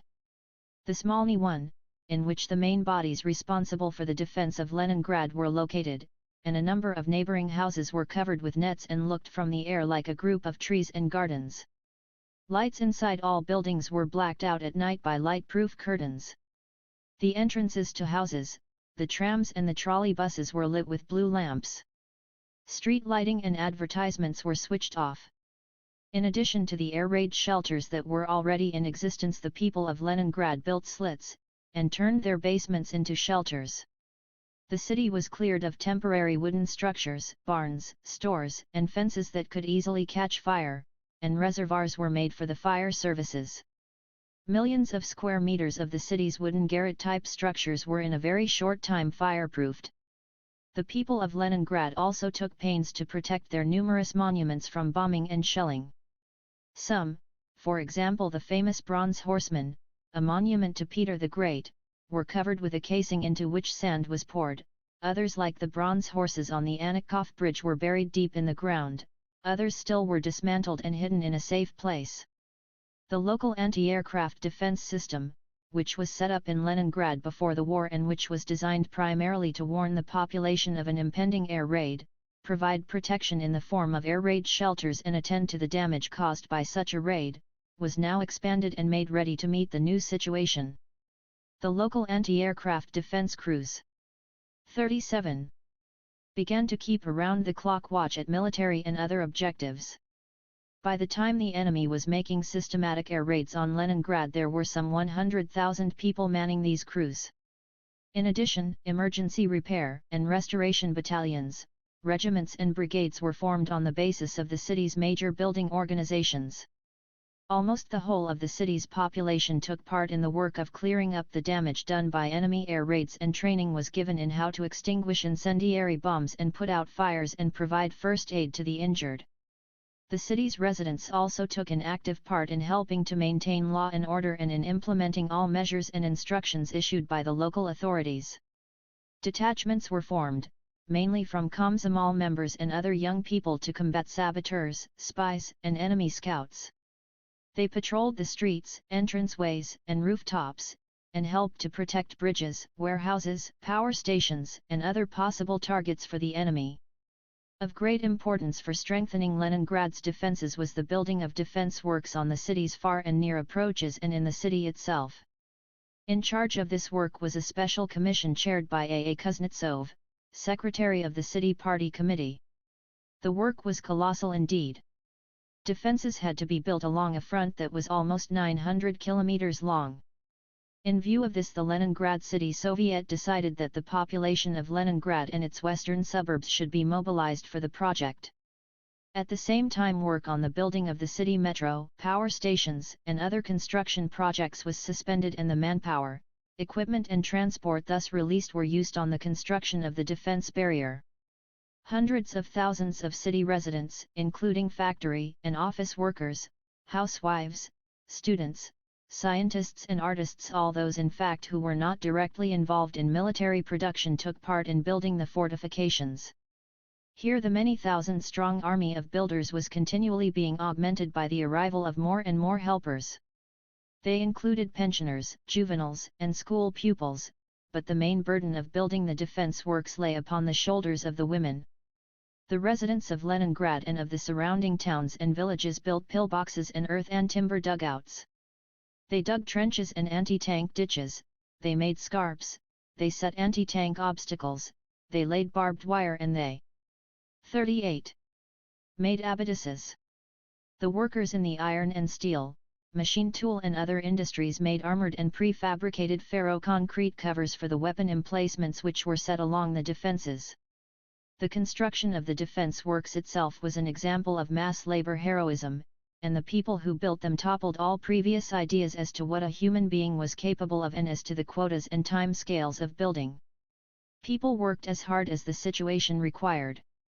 Tens of thousands of Leningraders considered it their patriotic duty to save each minute and to give all of their strength to building the city's defenses. A letter from an ordinary Leningrad woman, Anna Ivanova, which expressed the feelings of all those who were engaged on the building of the defenses, received a warm response among that many thousand-strong army. I want every woman working on the defenses to understand what I feel. We are building for ourselves, for our children. The more we sweat here at our toil, the less the blood of our sons, brothers, and husbands will be spilt. And every step the enemy takes here will be lethal. The enemy will not pass here. Quite often the women builders would leave letters in the defense works they had built for the soldiers who would come to defend them. One of these letters said this: "Our dear son. Our dear defender and friend. We've dug this trench for you, so don't let the enemy break through to Leningrad. This is my behest. I know you don't know me, but take my letter. Your own mother would tell you to do the same as I'm telling you, smash the Nazis, son." The selfless labor of the women of Leningrad and their heartfelt appeal to the soldiers added strength to the defenders of Leningrad.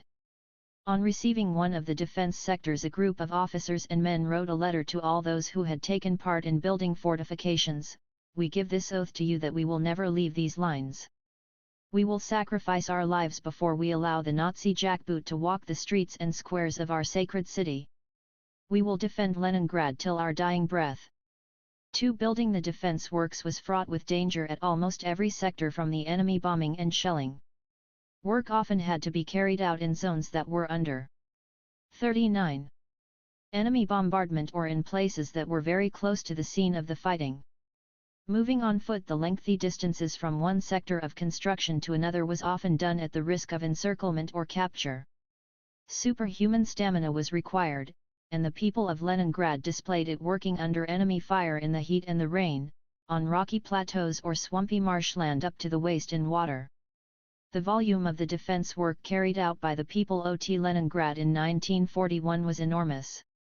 They dug 626 kilometers of anti-tank ditches, 935 kilometers of trenches and communication passageways, set around 50,000 anti-tank obstacles, made abattises along a 306 km stretch and constructed 35 kilometers of barricades in the city. They laid 635 kilometers of wire entanglements, set up 15,000 pillboxes and 22,000 weapon emplacements in the city, and set up 2,300 command and observation posts. All in all, the people of Leningrad worked 15 million man-days on the defenses.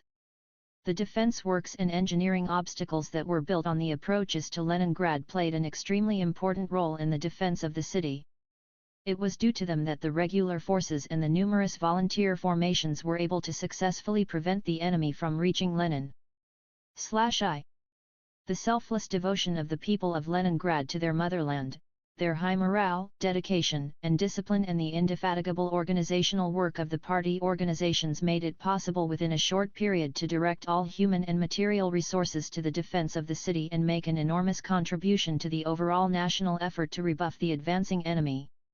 As the front line got closer and closer to Leningrad, the party and local government bodies of the city were forced to begin the urgent evacuation of some of the inhabitants who were not engaged in military production. The need for this increased daily. Since the beginning of the war, Leningrad's population had been increased by the arrival of many thousands of refugees and evacuees from the Baltic region, Karelia, and the southern and western districts of the Leningrad region. A city evacuation committee was formed to take charge of the evacuation, and at the end of June the first trains carrying children, pensioners, and women were moving east. At the same time, preparations were made for the relocation farther east of a number of plants, factories, and institutions. The body responsible for organizing and guiding this work nationwide was the Evacuation Council, which was set up by the 40 decision of the party's Central Committee and the Soviet government. It fixed the scale and schedule for the evacuation from various towns and cities and provided the means of transport. The mass evacuation of machinery and personnel from the largest industrial enterprises of Leningrad began in July. At the factories and plants, work went on day and night to dismantle and pack the extremely valuable equipment and load it onto the trains that were heading east. There the giant Kirov plant moved many of its shops together with 8,000 workers, engineers, and technicians. The Nevsky Engineering Works, the Ruska diesel plant, the economizer factory, and the hoisting and transport equipment plant also moved east. Large amounts of equipment from other major plants were also transported deep into the country. The Izhora plant, for example, sent a tube mill, equipment from its thermoelectric plant, press shop, electric furnace smelting shop, and various equipment. The evacuation of industrial plants was a massive and complex task. Transporting one turbine, for example, required between 40 and 60 wagons, and the weight of some of the parts was between 40 and 60 tons. In July and August the evacuation also took place of many of the city's theatrical companies, research institutes, higher educational establishments, design organizations, and various institutions. The treasures of the Hermitage and the Museum of Russian Art were removed from Leningrad, as were the valuable works of art from the suburban palace museums of Pushkin, Peterhof, Oranienbaum, and Pavlovsk. Other museums and picture galleries also evacuated their collections. The evacuation took place under the most difficult of conditions. The echelons were attacked by enemy aircraft. The Nazis had no qualms about bombing and strafing trains full of women and children, to say nothing about bridges and railway stations. In late August, at the very height of the evacuation, the Germans took the railway station of Mga and thus cut off Leningrad's last rail link with the rest of the country. By that time more than 636,000 people, including 220,000 children, as well as 86 factories and plants had been evacuated. All enterprises that remained in Leningrad went over to war production. Thus the Elektrozila, Elektroparat, and Burevestnik plants, which had previously been producing equipment for power stations, started the production of mortar mines. 41. The metallic Hesky plant, instead of manufacturing turbines, began to produce units for tanks, cauldrons for the army field kitchens, rifle silencers, and other military equipment, spades, picks and crowbars for building fortifications. Even a factory that normally produced sweets opened a shop to manufacture shells, and a perfume factory began to produce mines. Furniture factories manufactured cases for anti-personnel and anti-tank mines, and many enterprises were converted into shops for repairing military equipment. Converting industry to providing for the needs of the front demanded the rapid solution of numerous complex problems. Many of the regular workers were either in the army or had been evacuated east together with their factories, and thus there was an acute shortage of skilled workers. An appeal from the city party organization brought many housewives, office workers, specialized secondary school students, and senior pupils to the factories. The women believed it to be their patriotic duty to replace their husbands who had gone to the front. They mastered the skills of metal workers, turners, and milling machine operators, and even learned to work as steel makers, blacksmiths, foundry workers, and rolling mill operators, jobs which previously had been thought only suitable for men. Old age pensioners returned to the machine tools they had operated all their lives and gave the young workers the benefit of their great knowledge and experience, setting an example of patriotism and selfless labor. In a message to the defenders of Leningrad, the veteran workers at the Lenin plant wrote, "We are working non-stop for the front, for you. We know that each kilogram of our output is a blow against the brutal enemy. Without sparing ourselves, we will continue to help you forge victory. Smash the enemy. We will give you everything that is needed for destroying it. And at any moment we are ready to come to your aid with arms in our hands. We face a hard time ahead, but we will stand firm. We will rather die than surrender Leningrad." The people of Leningrad who worked to defend their city displayed what can only be described as heroism en masses. All personal interests were put aside. Workers would work 2 and 3 shifts in a row to fill orders for the fighting front. A movement for improving production methods rapidly gained in scope at industrial enterprises, resulting in higher output. 1 Leningradskaya Pravda, September 7, 1941. 42. Put in greater savings of raw materials, electricity, and fuel. The Komsomol members at the factories formed frontline teams to handle special war orders. There was strict control over these orders and the whole team worked hard to get them done in time. Leningrad scientists played a major part in regearing industry to war. A special commission of scientists headed by academician N.N. Semyonov was set up by the city party committee to consider and implement proposals. The design bureaus at various plants and factories rapidly developed new time and labor-saving processes in the production of armaments and other military equipment, and even invented new and more effective types of weapons. Industrial restructuring to serve the needs of war and the labor heroism shown by the Leningrad workers resulted in an ever-increasing production of arms and ammunition for the front. From late June to early October 1941, the factories of Leningrad produced 335 heavy tanks, 38 naval guns, 1,579 field guns, 6,334 mortars, 476 armored vehicles, almost 1.5 million shells and mines and many other types of arms. The patriotic desire of the people of Leningrad to do everything to defend their beloved country was also expressed in their contribution to the defense fund. All factory and office workers decided to give up their earnings for 1 or 2 days a month, every month till the end of the war. Other people gave up their savings and their valuables. By September 22, 1941, the people of Leningrad had provided a total of 587.5 million rubles for the defense fund. Meanwhile, the fight against the invaders in the occupied districts of the Leningrad region was going on a wide scale. With all the experience gained by the Russian people in the liberation wars of the past, particularly in partisan fighting during the Civil War, the Soviet people were able to adopt the most varied forms of combating the enemy. Guerrilla warfare was practiced behind the lines, as were sabotage and many other methods that were aimed at undermining the morale and strength of the German forces. The most active and effective struggle in the enemy rear was the partisan movement. The people who lived in the occupied areas and refused to accept enslavement escaped to the forests and formed themselves into armed detachments. The party organizations gave every help they could to promote this struggle. 43. GLE. The commanders and commissars of partisan detachments were chosen from among district party secretaries, senior party and local government workers, directors of enterprises and state farms, chairmen of collective farms and army and political officers who had found themselves in enemy-occupied territory. Some of the partisan detachments were formed on the basis of tank fighting battalions and other special formations which were sent into enemy territory. Some of the detachments were formed in advance in Leningrad and then sent behind the enemy lines. During the first months of the war, the Leningrad Party organization sent 67 partisan detachments and 7 partisan regiments, totaling 10,000 people, into enemy-occupied territory.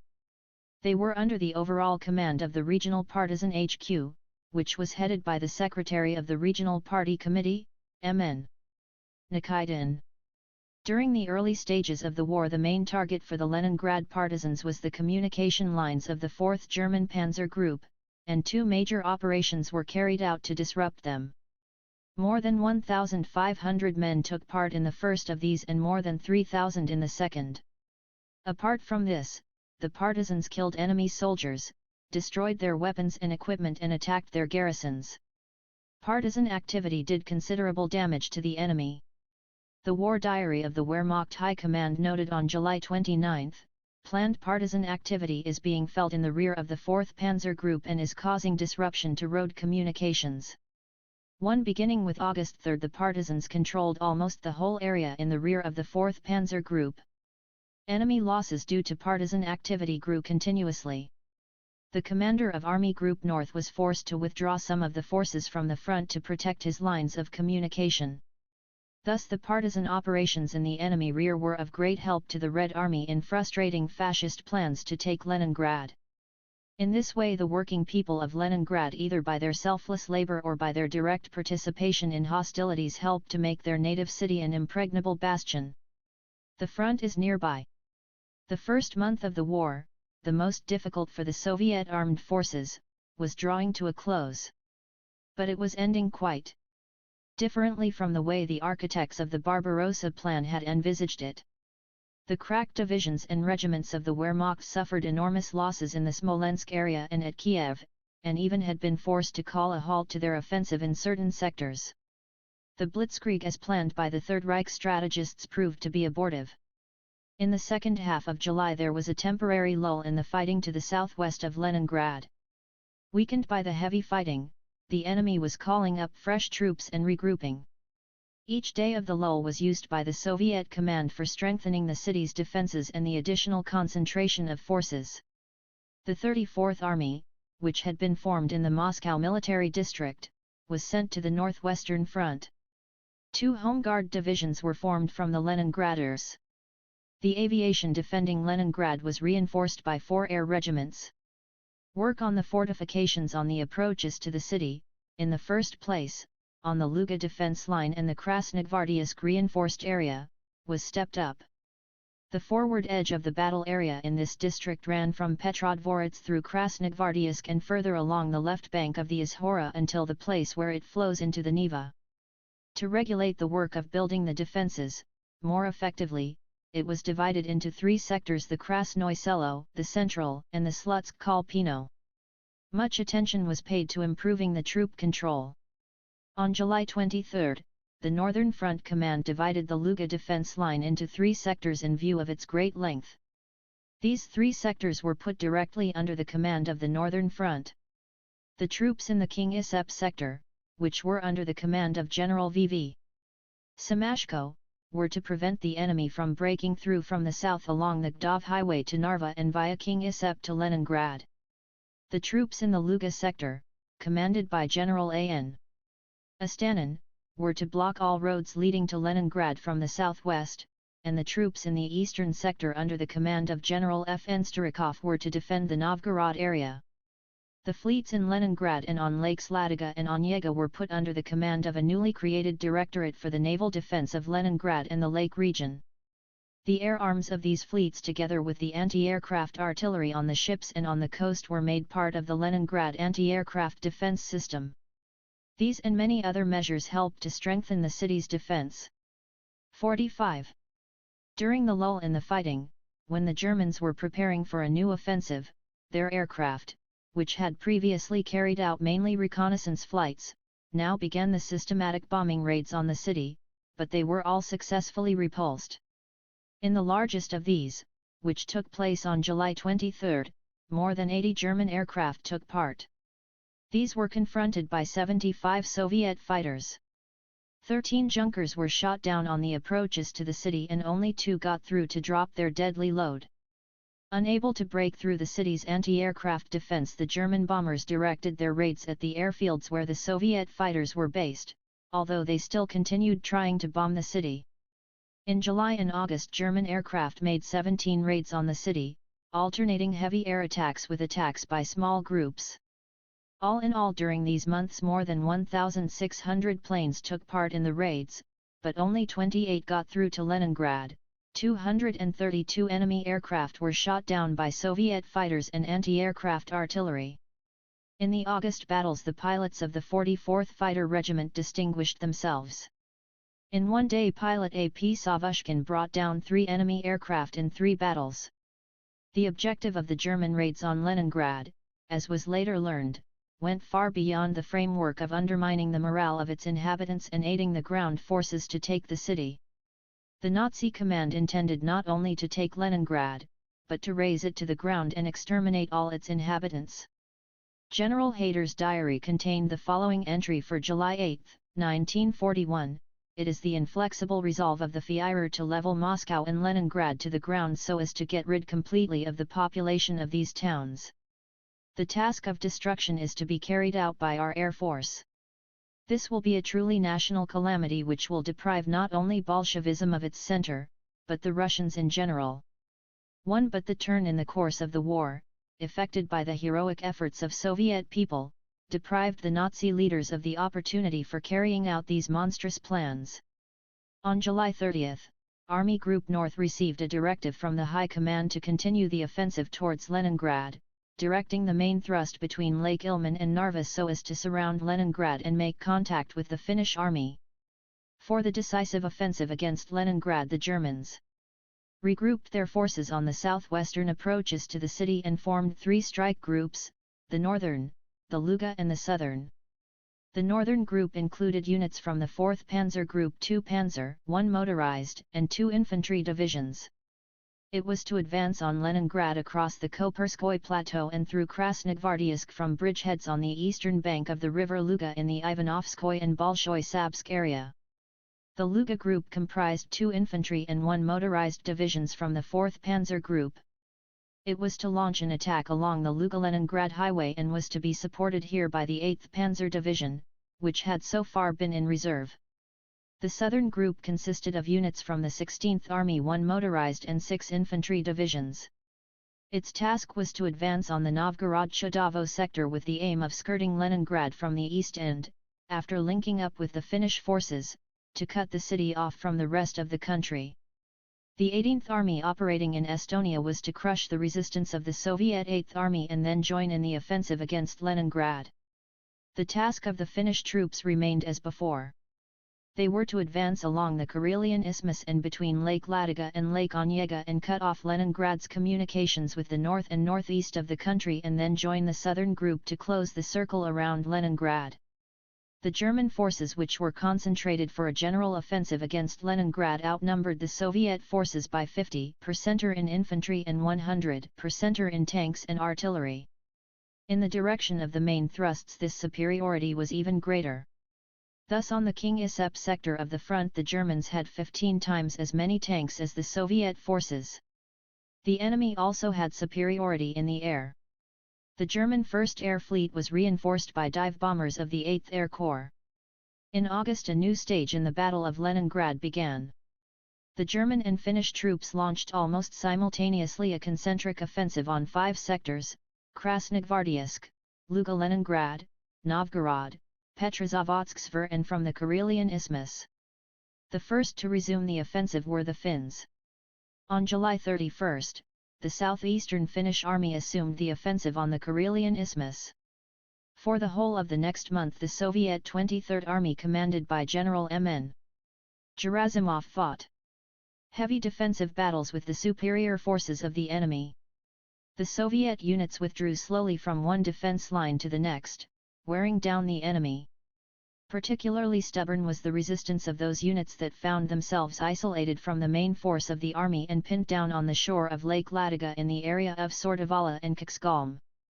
Repulsing numerous enemy attacks they held to their ground until they were evacuated together with their arms and equipment by ships of the Ladoga flotilla to Leningrad. Among these troops the 168th Infantry Division under Colonel A. L. Bondarev particularly distinguished itself for its steadfastness and discipline. Under extremely difficult conditions it managed to save almost all its military equipment, and even its field gun and howitzer regiments.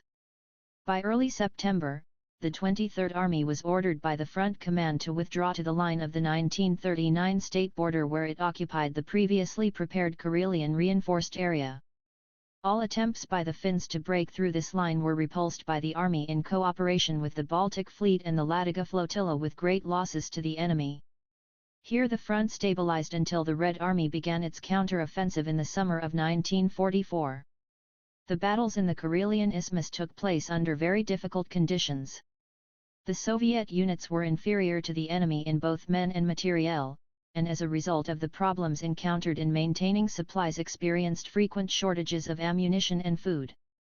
But even in the worst situations the officers and men held firm and fought selflessly. On the Onega-Ladoga Isthmus the Finnish army resumed its offensive on August 10 after being regrouped and reinforced.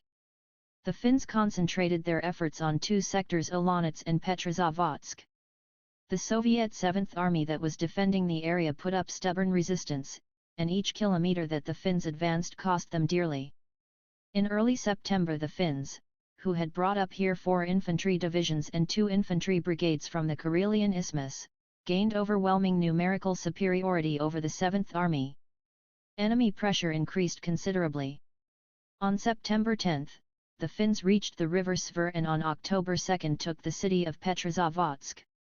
Although the Finns succeeded in cutting off the Kirov railway leading to Murmansk, they were unable to achieve their main objective, skirting Leningrad from the northeast and joining up with the German troops.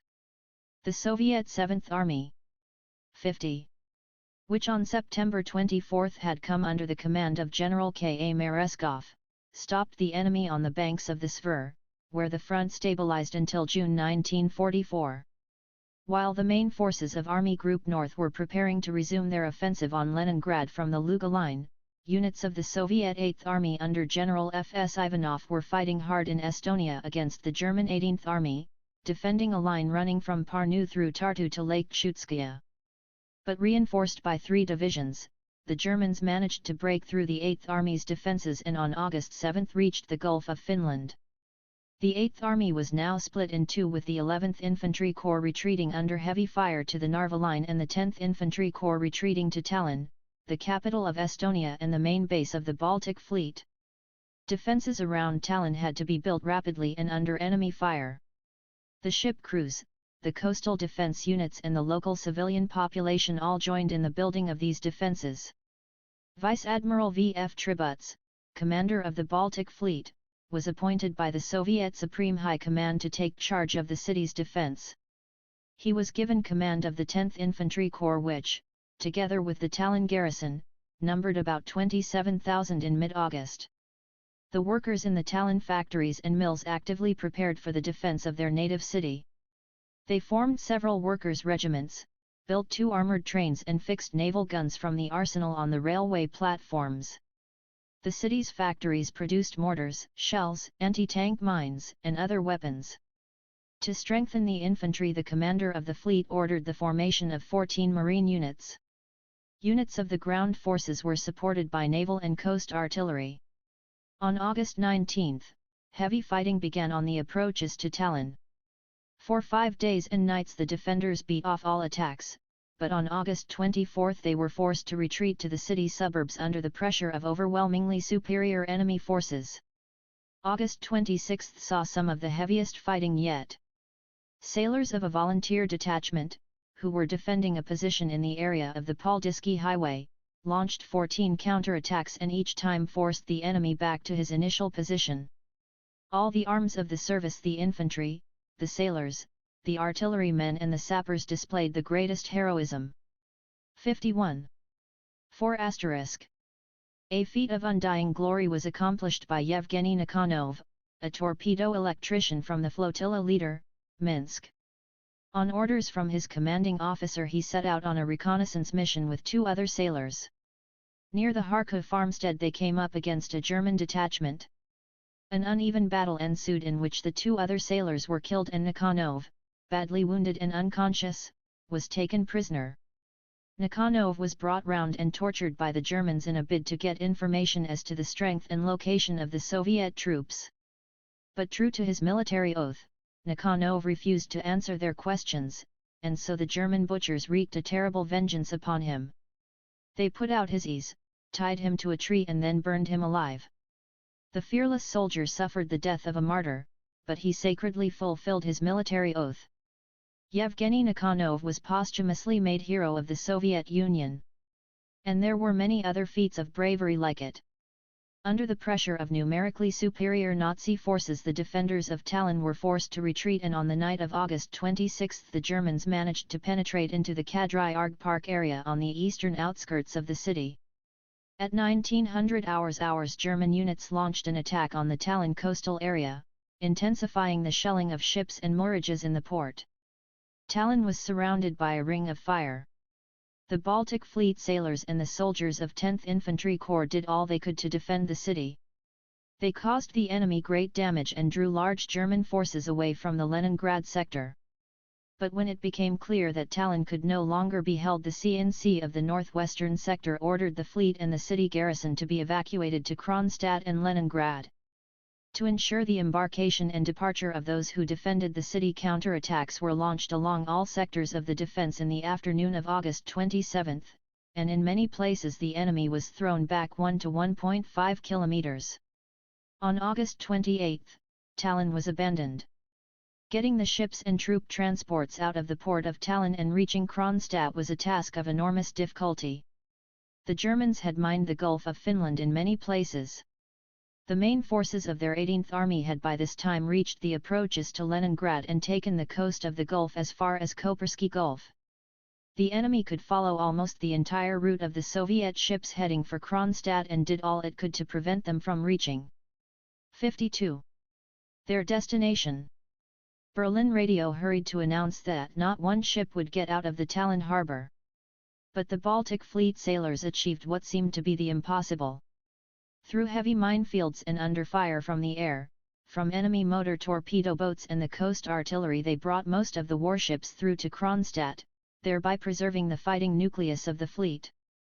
But the slow-moving troop transports and auxiliary vessels were in a much worse position.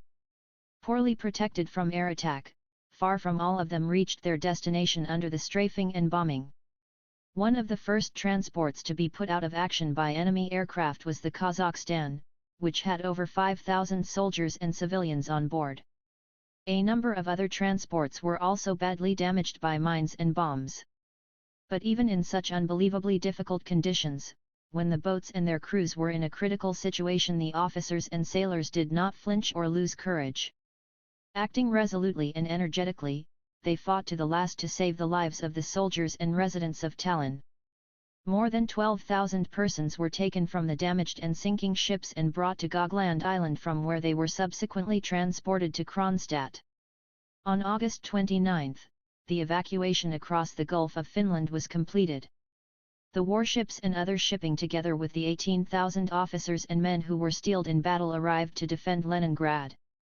The Germans' intention to destroy the Baltic Fleet had come to nothing. The defense of Tallinn substantially influenced the course of the fighting on the Leningrad sector. 5 enemy divisions were diverted by the defenders of the Estonian capital at a time when bitter fighting on the approaches to Leningrad was in progress. And the evacuation of the Tallinn garrison and the preservation of the main forces of the Baltic Fleet was of enormous importance in the subsequent struggle for Leningrad. The heaviest fighting in August and September took place on the southwestern and southern approaches to Leningrad, where the main forces of Army Group North were concentrated. This group's objective was to take the city by storm. On August 8, the German Northern Strike Group assumed the offensive in the Ivanovskoye and Bolshoy-Sabsk areas. The main blow was aimed at Krasnogvardievsk. The Soviet forces, which comprised 1 infantry and 1 tank division, 3 Home Guard divisions, cadets from the Leningrad Infantry. 53. College and sailors from the Baltic Fleet held back the furious enemy attacks for several days. Every village and hamlet was bitterly fought for.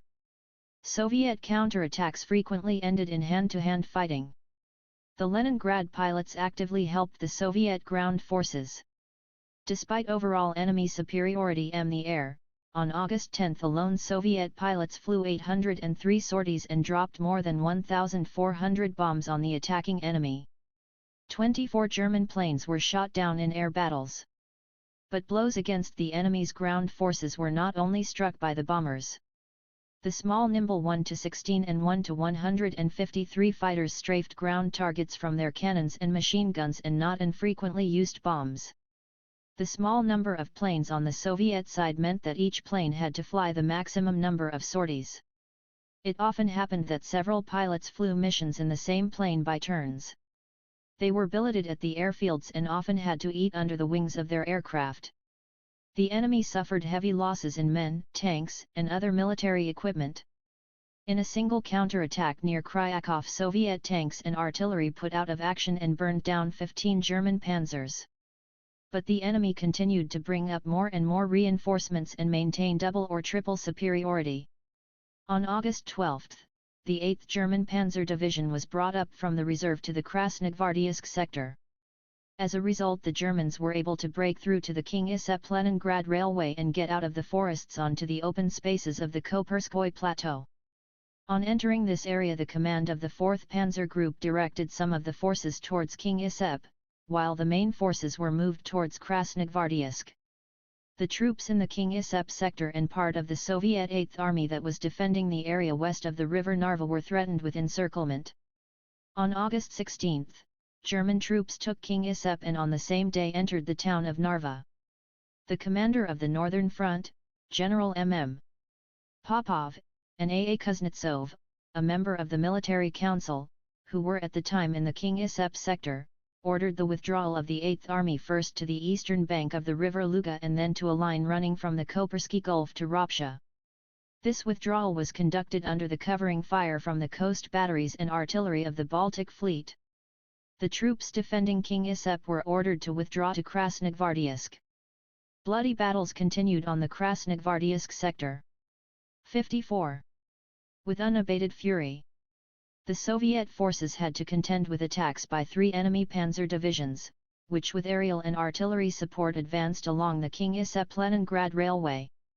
In this difficult situation, the Northern Front Command immediately sent field forces to the Krasnogvardeysk reinforced area.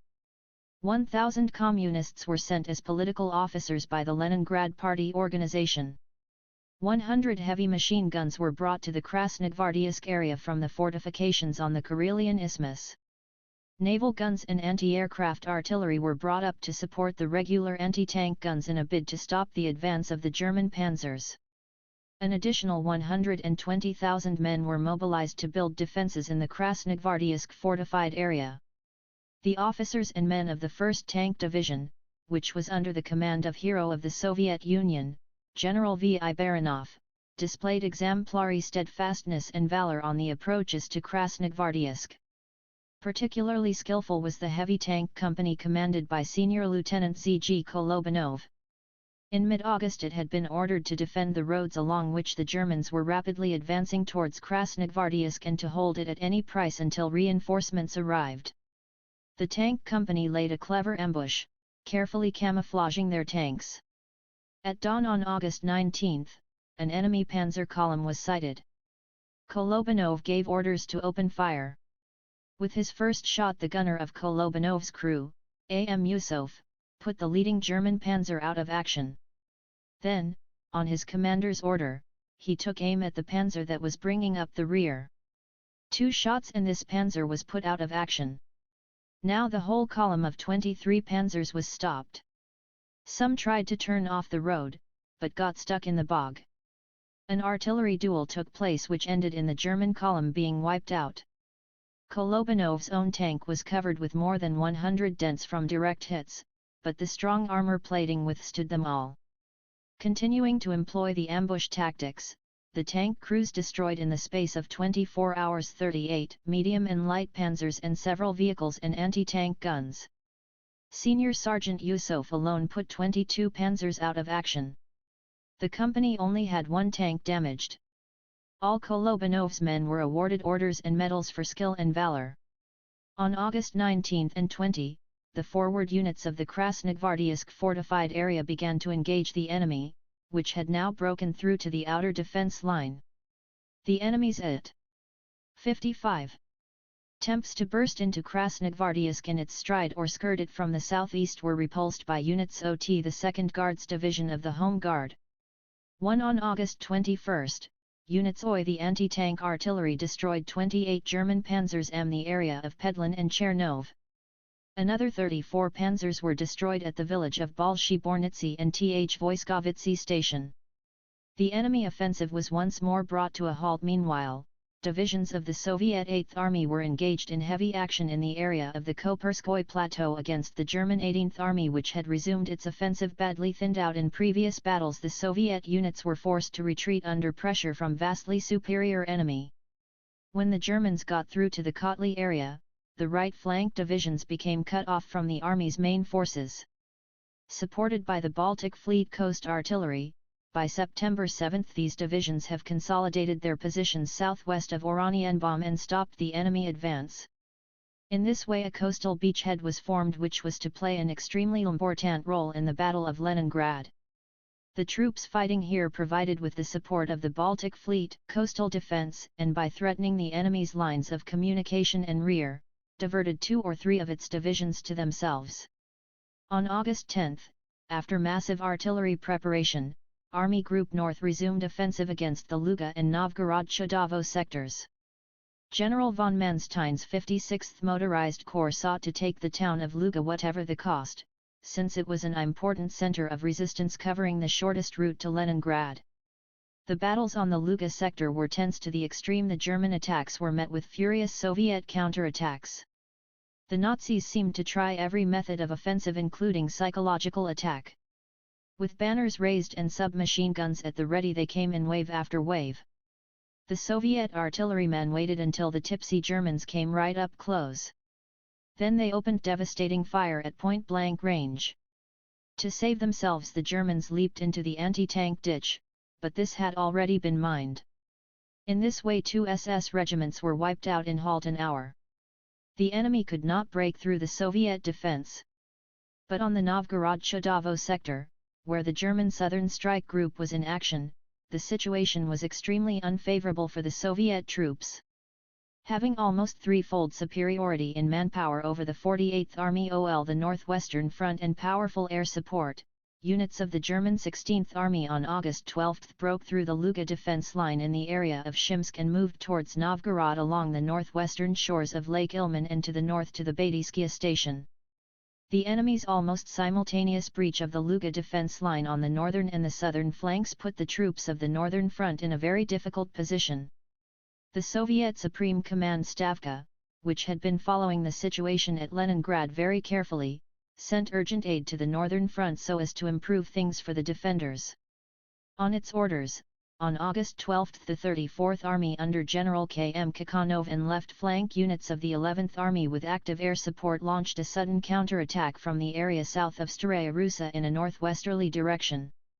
In 2 days the Soviet forces advanced almost 60 kilometers, threatening the enemy with encirclement and the destruction of the rear of its units which were advancing on Novgorod. The commander of Army Group North, von Lieb, hastily withdrew 2 motorized divisions from Novgorod and Luga and sent them against the 34th Army. The 8th Dive Bomber Corps was redirected to the Staraya Russa area and the 39th Motorized Corps was hurriedly moved to this sector from the Smolensk area. The changed correlation of forces, however, together with an acute shortage of aircraft and anti-aircraft guns meant that the Soviet counter-blow could not be developed. But it did seriously upset the enemy's plans. The German Southern Strike Group lost its mobile units which were so necessary for continuing the offensive. The German 16th Army and the 4th Panzer Group now advanced at a much slower pace. And only after they had stabilized the situation in the area of Staraya Russa could the Germans transfer their 39th Motorized Corps and amass their aviation at the sector of the main thrust. But enemy's superiority in manpower and materiel remained, and on August 19 it took Novgorod. Nazi propaganda hastened to declare, "Just one more push and St. Isaac's Cathedral will be visible through binoculars, and soon we will be able to parade through the famous Palace Square." 57. The Soviet units fought hard to defend Novgorod. The 28th Tank Division under Colonel I. D. Chernyakovsky particularly distinguished itself as it had in the Baltic area. Fighting on an earthen rampart on the suburbs of Novgorod with no more than 7 tanks, the division beat back 14 enemy attacks and, when dark descended, retreated in an organized manner behind the thick walls of the city. On the next day the enemy began a direct assault. Some 50 bombers dropped their deadly load on the city, but still the Soviet forces fought for every block, for every house. The enemy panzers came up close to the buildings and fired over open sights. From windows and attics Soviet soldiers threw bunches of grenades at them. Eventually, however, the superior strength of the enemy told and the defenders were pushed out after 3 days fighting. They then took up a defensive position a few miles east of Novgorod. While the division was retreating to defensive position, the men of the 125th Tank Regiment were witnesses to the heroism of Alexander Pankratov, a political officer from one of the companies. What happened was this.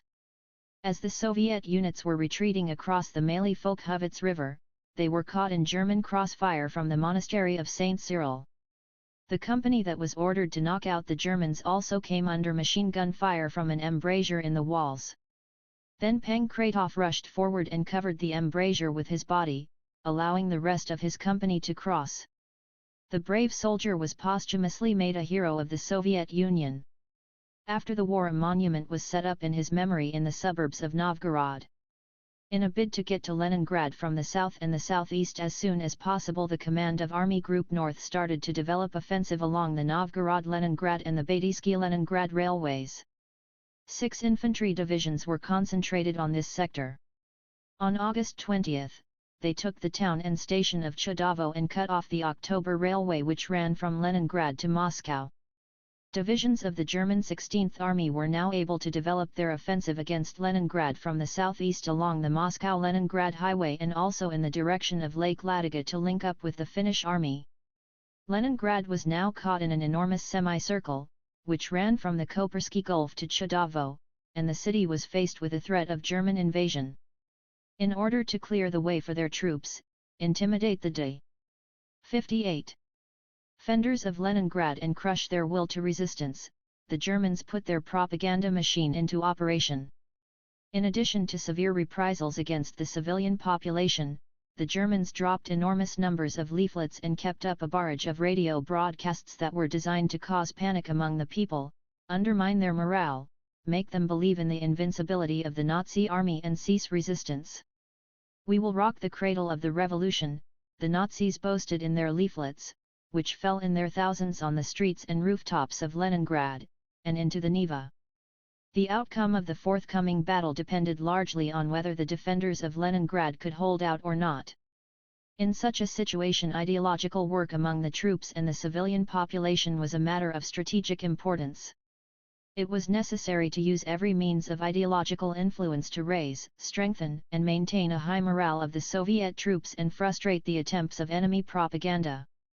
An important role in the achievement of this objective and in mobilizing the defenders of Leningrad to urgently strengthen the city's defenses was played by the appeal of the Northwestern Sector's Military Council, the City Committee of the Communist Party of the Soviet Union and the Leningrad City Soviet's Executive Committee.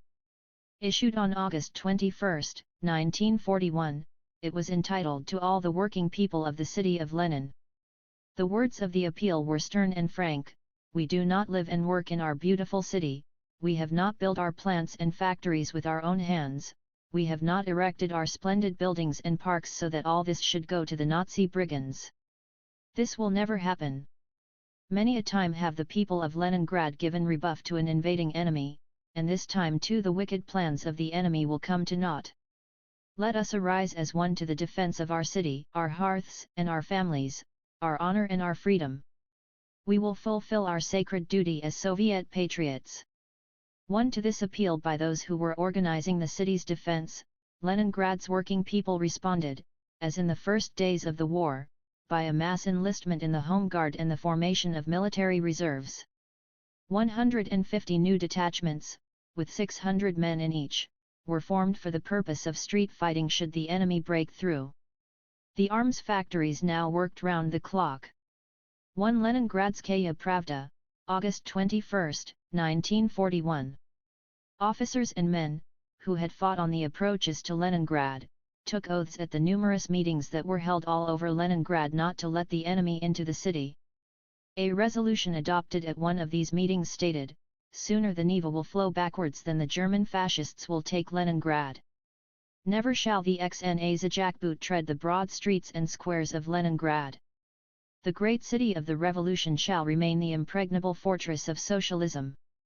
Meanwhile the whole country, every Soviet citizen felt an acute anxiety over Leningrad's destiny. The workers, collective farmers, and members of the intelligentsia in every town and village across the vast Soviet Union were with the people of Leningrad in their hearts and minds and declared their readiness to do everything they could to help them. Numerous letters, appeals, and resolutions passed at meetings were sent to the city. One such letter from the workers of the Krasnoye Sormovo factory in the town of Gorky said, "Sons and daughters of the city of Lenin. Things are not easy for you, we know, but you are the descendants of those who stormed the Winter Palace and announced to mankind the victory of the world's first socialist revolution. It has been your honor to defend the revolution in the place where it was born. Know that we are with you.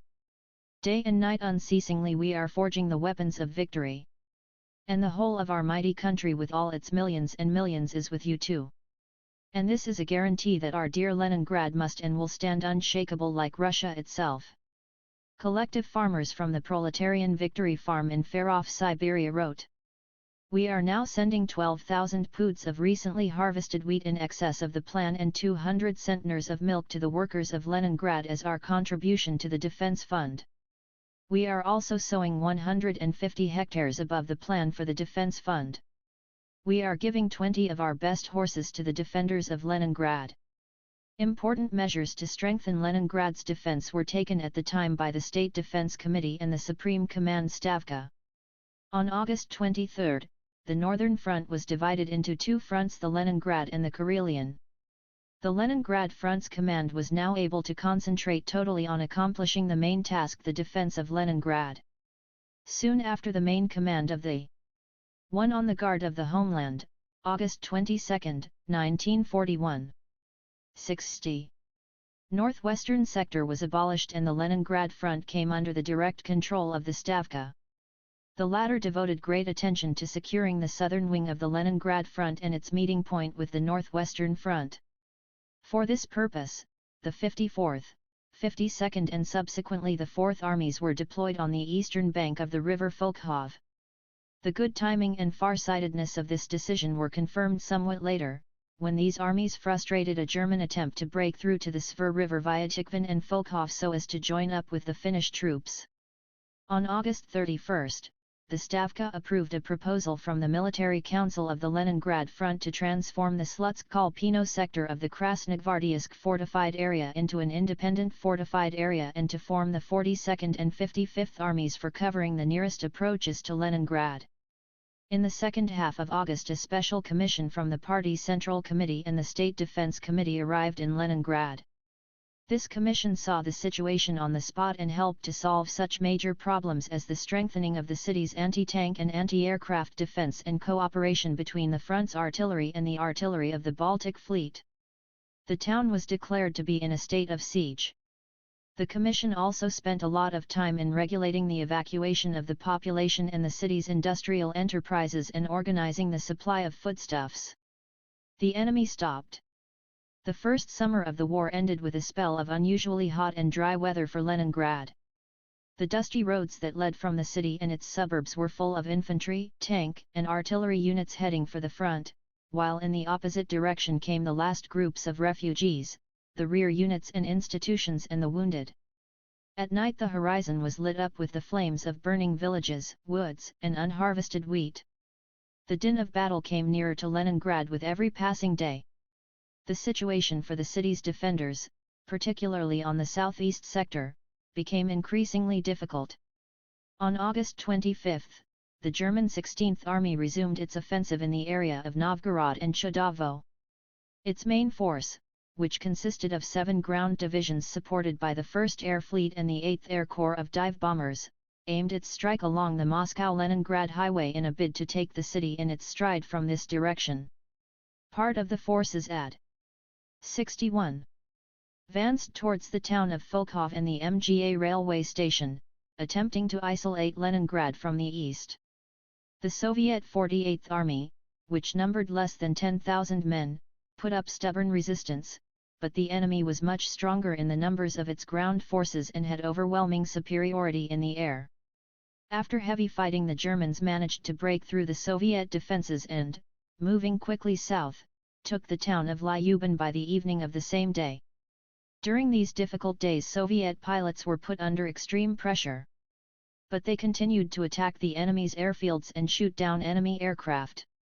On August 25, the 7th Fighter Air Corps, which was providing aerial defense for the city of Leningrad and for the ground troops, struck against an enemy airfield in the Spasskaya Polist area and destroyed 61 planes on the ground in 2 missions. That same day, hero of the Soviet Union Pyotr Kharitonov once again successfully used his ramming technique in aerial combat. Together with his wingman Lieutenant Viktor Iyazitsa, he pursued a group of Heinkel 11 Island. In the ensuing battle, Kharitonov used up all his ammunition and immediately decided to ram. A blow from Kharitonov's wing took off the enemy's tailplane, causing it to fall down completely out of control. But Kharitonov's own plane was damaged and he was forced to bail out. As his parachute descended, he was joined by the 4-man crew of the German plane, who had also bailed out. The enraged Germans opened fire at him with their pistols, but without success. On landing, they tried again to make short work of Kharitonov, who was now faced with 4 deadly opponents. One of the Germans, concealing himself in the bushes, managed to get close enough to Kharitonov for a pistol shot. But his friend, Lieutenant Iyazitsa, who had been watching from the air, strafed the German before he could fire. The 3 other Germans were taken prisoner by Soviet infantrymen who arrived in time. Thus Soviet pilots fought their daily war against the enemy. But the situation on the front remained serious. After taking Lyubin, the German 28th Army Corps rapidly moved northwest along the Moscow-Leningrad highway and on August 29 reached Kolpino, about 25 kilometers from the outskirts of Leningrad. Soon afterwards, the Germans emplaced a battery of 240 mm guns near Kolpino and on September 4 began the shelling of Leningrad, to prevent the enemy from breaking through to the city. 62. From the south and southeast, the Leningrad Front Command strengthened the Slutsk-Kolpino reinforced area. The 3 divisions that were fighting at Kolpino were immediately reinforced by the 4th Home Guard Division from the Krasnogvardeysk area and the 168th Infantry Division, which had been evacuated from the northern shores of Lake Ladoga. To facilitate troop control, these 5 divisions were united into the 55th Army under General I.G. Lazarev. On August 30, the German infantry and panzer units advancing on Leningrad met organized resistance from units of the 55th Army. Continuous heavy fighting broke out around Kolpino, but the numerous attacks launched by the enemy as it tried to break through Soviet defenses were successfully beaten back. The regular Soviet units fighting at Kolpino were joined by a detachment of workers from the Izhora plant, which now lay directly in the path of the fighting. Particularly heavy fighting took place along the Moscow highway in the region of Yamizhora area, which was being defended by Colonel A. L. Bondarev's 168th Infantry Division. The soldiers of this division showed feats of mass heroism and courage. Repulsing enemy attacks, the infantry units would concentrate their fire on the advancing enemy infantry, cutting it off from the panzers, which they would let pass to be subsequently destroyed by anti-tank artillery. There was much infighting with bayonets, rifle butts and sappers' spades, a type of battle that was not to the liking of the German soldiers, who as a rule were unable to stand up against it. In a lightning counter-attack, the enemy was driven out of the villages of Krasny Bor, Pogi, Kungalovo and Popovka. The Germans suffered heavy losses and elements of doubt and disillusionment began to affect even many of the Wehrmacht officers. The diary of a killed German officer contained an entry for September 8, 1941, which read: "We thought we would be marching through the streets of Leningrad on August 1. Nothing doing. The sheer doggedness of the Russians amazes us more and more. They fight to the last cartridge. Their persistence is unprecedented, unheard of, devilish. The burial squads are digging graveyard after graveyard for our men." 2. The enemy was halted at Kolpino. But to the east of Leningrad the situation became acute in the extreme. In late August, the German 20th Motorized Division, which was advancing from the Chudovaya-Yuban area, took the MGA station and thereby cut off the last railway line connecting Leningrad with the rest of the country. For 6 days the Soviet forces, supported by artillery fire from the cruiser Maxim Gorky and the destroyers Strigi and Stroiny, were engaged in heavy fighting to the north of MGA. At one point they actually drove the Germans out of MGA, but the enemy received reinforcements and was able to recapture this important railway junction. The NKVD Infantry Division was forced to withdraw to the right bank of the Neva and the separate Mountain Infantry Brigade into the Sinyavino area. On September 8, the Germans reached the southern shores of Lake Ladoga and took the town of Schlisselburg.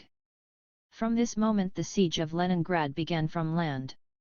The city now could only communicate with the rest of the country by air or across Lake Ladoga. Telephone and telegraph communications with Moscow and other towns and villages were likewise. The Soviet units, which for almost a month and a half had been successfully defending Luga and had prevented the enemy from breaking through on this sector, now found themselves in a very difficult position. In the latter part of August the military council of the front ordered their withdrawal to Leningrad. But on reaching Krasnogvardiisk in the west and Kolpino in the east the Germans had cut off all roads from Luga to Leningrad. To destroy the retreating Soviet units they brought up 1 panzer and 2 infantry divisions. But despite continual German attacks, bombing raids and the lack of food and ammunition, the Soviet soldiers continued to fight. In individual detachments and small groups they fought their way through forests and bogs in the enemy's rear in the course of September and broke out of their encirclement, joining the defenders of Leningrad. By early September 1941 the situation at Leningrad was believed by the leaders of the Nazi Reich to be hopeless for the Soviet troops. The fall of the city was expected any moment. 1 NKVD, the People's Commissariat for Home Affairs. 64. At a conference with his generals on September 5, Hitler said that the Leningrad objective had been achieved and that henceforth this sector would be of secondary importance. The following day Directive No. 35 was signed ordering a general offensive against Moscow. This directive stated that no later than September 15 Army Group North should release a large part of its mobile forces together with units of the 1st Air Fleet, particularly the 8th Air Corps, and transfer them to Army Group Center. The command of Army Group North was so certain of its triumph that it planned a military parade in the center of Leningrad to mark the forthcoming victory. This was to be held in Palace Square and to be followed by a banquet in the Hotel Astoria. A new commandant of the city was also appointed and special passes were printed and distributed among high-ranking officers, permitting them to bring their cars into Leningrad. The situation in Leningrad during the first weeks of autumn was critical, indeed. In view of this, the Soviet Supreme Command and the Military Council of the Leningrad Front took a number of urgent measures to meet the situation should the enemy break through into the city. Work on the city's inner defense zone went on at a rapid pace and a further 75,000 residents were mobilized to help with its construction. The chief of the Leningrad Front Engineers B.V. Bichevsky, who was in charge of this work, subsequently recalled, "The city party committee sent a number of prominent scientists to our help." Academician B.G. Galerkin holds almost daily meetings with his colleagues to discuss the specific technical matters involved in turning the city into a modern fortress. A. Zhdanov, A. Kuznetsov and P.S. Popkov consider the general plans and individual details of the internal defense. All draft plans under consideration envisage the building of a new type of barricade capable of withstanding artillery and tank blows. It is to be made of ferroconcrete, tubing, armor plating, stone and brickwork. The sewage workers devised a plan for communications between the various barricades through the underground sewer system. Workers from the Kirov and Elektrozilla plants proposed forming ambush points for the anti-tank squads in the sewer inspection manholes. 2. On the night of September 2, the command and HQ of the Leningrad Front moved to the Smolny Institute, which also housed the city and regional party committees. The historic Smolny Institute, where Lenin proclaimed the victory of the Great October Socialist Revolution and from where during the first months of Soviet power he directed the defense of the Soviet Republic and its capital, Petrograd, once more became the headquarters for the defense of the cradle of the revolution, Leningrad. The Smolny was the seat of the party, local government and military leadership, That military council of the front drafted a plan for putting industrial and defense objectives out of action in the event of an emergency, and special groups of saboteurs were formed to carry out this plan. The command of Army Group North was meanwhile stepping up preparations for what it considered was the last and decisive offensive against Leningrad. Forces were regrouped and concentrated on those sectors where the main thrusts were to be delivered. 11 of the 20 German divisions confronting the Leningrad front from the Kopersky Gulf to Lake Ladoga in the Schlisselburg area were assigned to take part in the direct offensive against the city. General Feldmarschall von Lieb decided not to use more divisions in storming the city, since the Leningrad defences stretched along a 400 km line and furthermore the German troops had been weakened by heavy losses in previous battles. The main thrust against the city was planned to be delivered in a small sector from the area west of Krasnogvardeysk in the direction of Krasnoye Selo and Uritsk. Here 8 divisions were to be employed. 3 divisions were to break through to Leningrad from the southeast along the Leningrad-Moscow highway via Yamaz-Hora and Kolpino. Careful preparations were made for the offensive. At a joint staff exercise which General Kichler, commander of the 18th Army, and General Hoepner, commander of the 4th Panzer Group held with their officers, the precise details for the storming of Leningrad were worked out. To bolster up the fighting spirit of the troops, each German officer was promised a house and each soldier a flat in Leningrad. Shortly before the offensive, the Germans subjected the city to heavy artillery shelling and aerial bombing. On the evening of September 8, some 30 German bombers managed to break through the barrage of Soviet anti-aircraft artillery and dropped 66 high-explosive and incendiary bombs on the city. The sky over the southwestern part of Leningrad was lit up as houses, depots, and wooden buildings perished in the flames. The biggest fire was at the Badeev food stores. Firemen, self-defense groups, and thousands of workers, despite their tiredness after a heavy working day, fought the fires for almost 5 hours. At night the German planes repeated their attack. Using the burning buildings to guide them, the Germans tried to bomb the Smolny so as to paralyze control of the city's defense. From this time on, air raids were made systematically against Leningrad. In the afternoon of September 9, after heavy artillery and aerial preparation, the Germans launched their offensive on the main, the Krasnogvardeysk, sector. For 4 days troops of the Soviet 42nd Army, which consisted largely of Home Guard members, fought bitterly in the Krasnogvardeysk reinforced area. The 2nd and 3rd Flome Guard divisions and the 1st Marine Brigade beat off numerous infantry and panzer attacks on the Krasnogvardeysk and Krasnoye Selo sectors, causing heavy losses to the enemy. On the first day of the offensive alone, the artillery of the 3rd Home Guard Division destroyed 27 German panzers. But by bypassing the main pockets of resistance and by bringing up reinforcements, the enemy managed by the evening of September 11 to drive a deep wedge into the main defense line and take Dudergov and Yoranya Hill, the highest point above Leningrad, from which the city itself, the Pulkovo Heights, the Gulf of Finland and Kronstadt could all be seen with the naked eye. The way forward for the German infantry and panzers was cleared by planes of the 1st Air Fleet. The Leningrad Home Guard, which had only just been formed into units, fought heroically, but insufficient training and poor equipment told in battle. Troop control frequently broke down and under pressure from a well-armed enemy, Soviet units would retreat, losing their equipment. On September 12, the Germans took Krasnoye Selo. Developing their offensive north and northeast, they reached the Pulkovo defense line on the following day. This was held by the 5th Home Guard Division. The front was now coming very close to the city, and the suburbs were threatened with imminent enemy invasion. At this critical moment, the Supreme Command Stavka appointed Army General G. K. Zhukov as commander of the Leningrad front. Zhukov was a man of great talent and courage. 67. 5 *H, energy and persistence, and he introduced a completely new style of troop control. The new commander and the military council of the front decided to take additional measures to strengthen the city's defenses, and these were immediately put into operation. These measures were designed to achieve a number of objectives. First, the ensurance of an orderly and effective system of firepower so that it could be used most effectively against the enemy. Second, the strengthening of the anti-tank defense in the most dangerous sectors.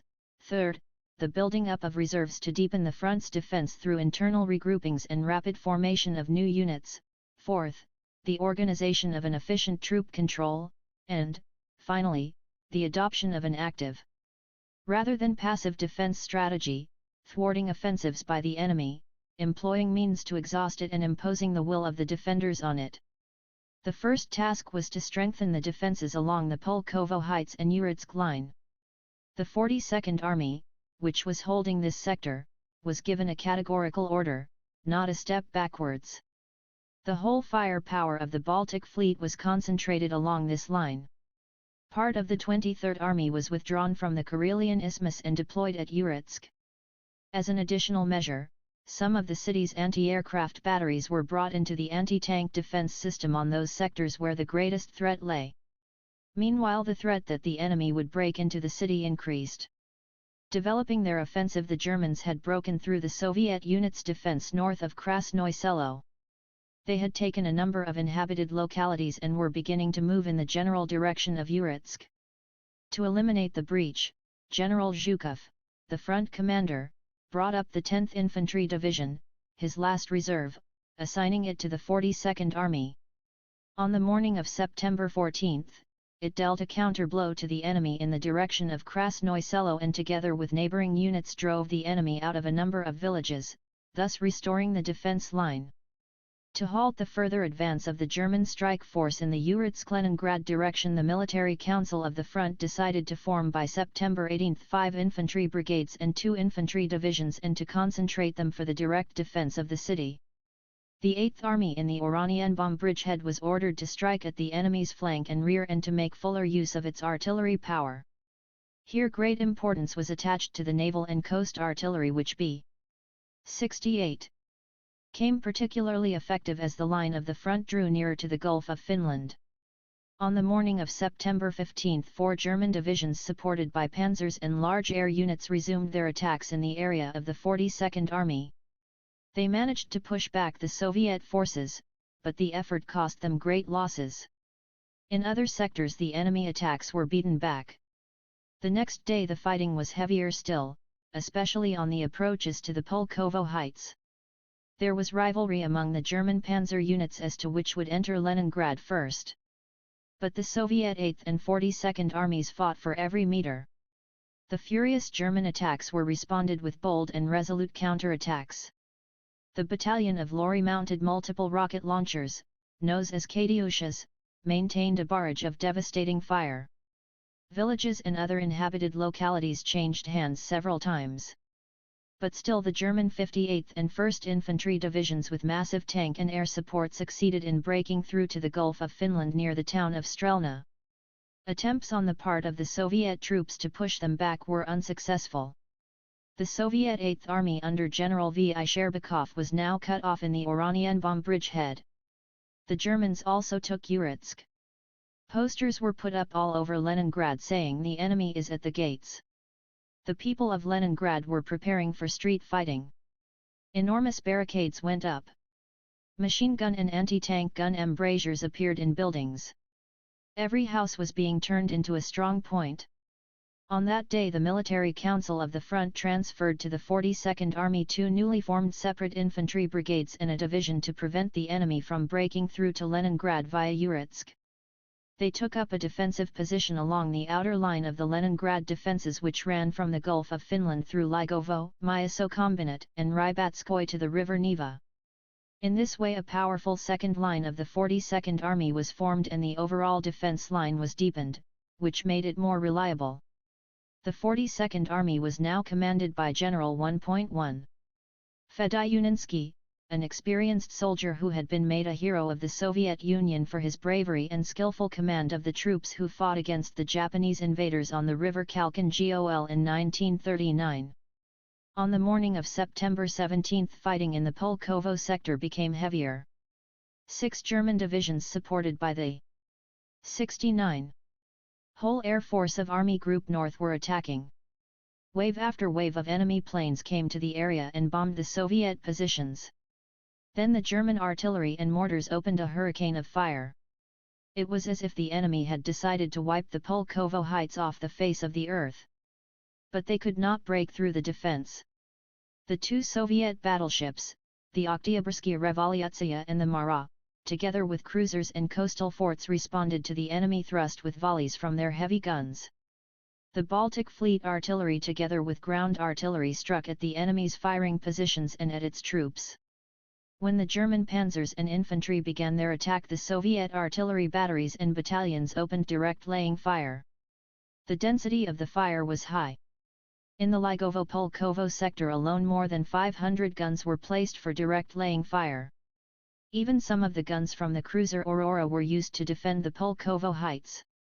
This was the ship which in 1917 had fired the signal for the storming of the Winter Palace and thus ushered in the era of socialism. The Germans, who had suffered heavy losses in previous battles, were weakened even further in close combat. The Soviet soldiers fought heroically, showing unparalleled endurance and total disregard for death. The southern slopes of the Pulkovo heights were littered with badly damaged panzers and armored vehicles and the bodies of German soldiers. The German 1st Panzer Division lost more than half of its strength. It was left with no more than 60 to 70 panzers. Other divisions also suffered enormous losses. The enemy's offensive got bogged down. On September 18, units of the 42nd Army dug in on a line running from Ligovo through Nizhny Karavo to Pulkovo. The counterblows by the 8th Army in mid-September against the flank of the German forces advancing in the main direction were extremely important in helping to prevent their breakthrough to the city. Although they did not bring about a restoration of the defense line, Army Group North was forced to withdraw some of its units from the most dangerous Uritsk-Leningrad sector, and deploy them in the direction of the Gulf on Finland to the northwest. This relieved the pressure on the 42nd Army. While continuing its ferocious attacks on the Pulkovo heights, the enemy tried to find weak spots in the defense at other sectors of the front.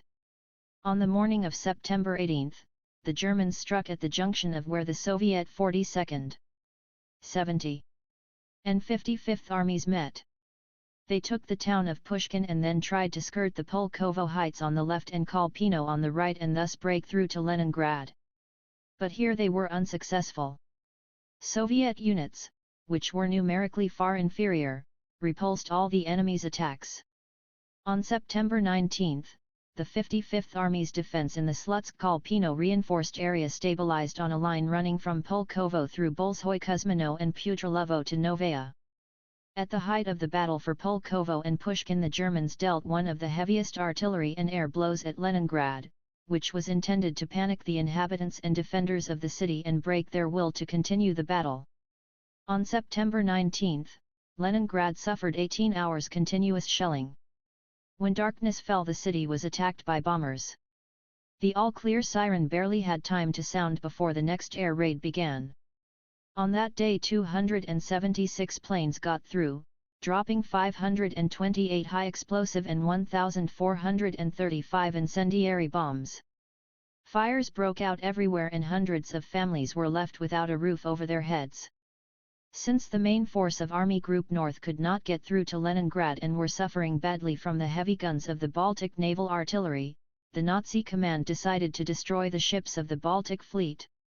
On September 21 to 23 some 400 enemy planes took part in the air raids against the ships in Kronstadt. But the Germans were unable to deliver an aimed and massive blow and only succeeded in seriously damaging the battleship Mara and the leader Minsk, but not enough to put their guns out of action. The enemy's plan was frustrated by the accuracy of the anti-aircraft guns and the bold action of the fighter pilots. In all, the Germans lost 35 planes in these raids. The Germans began an offensive in the zone of the 8th Army, which was defending the coastal sector of the front so as to protect the rear and left flank of their main group and destroy the Oranienbaum bridgehead, which lay 5 to 7 kilometers from the front line. The thrust against Oranienbaum was made via Peterhof. But the Soviet 8th Army stood its ground. The Germans then tried once more to take the Pulkovo heights by an outflanking movement. At dawn on September 23, after a Tuhur artillery and mortar barrage and aerial bombardment, the German panzers attacked the Soviet forces defending Kiskino and Galerovo.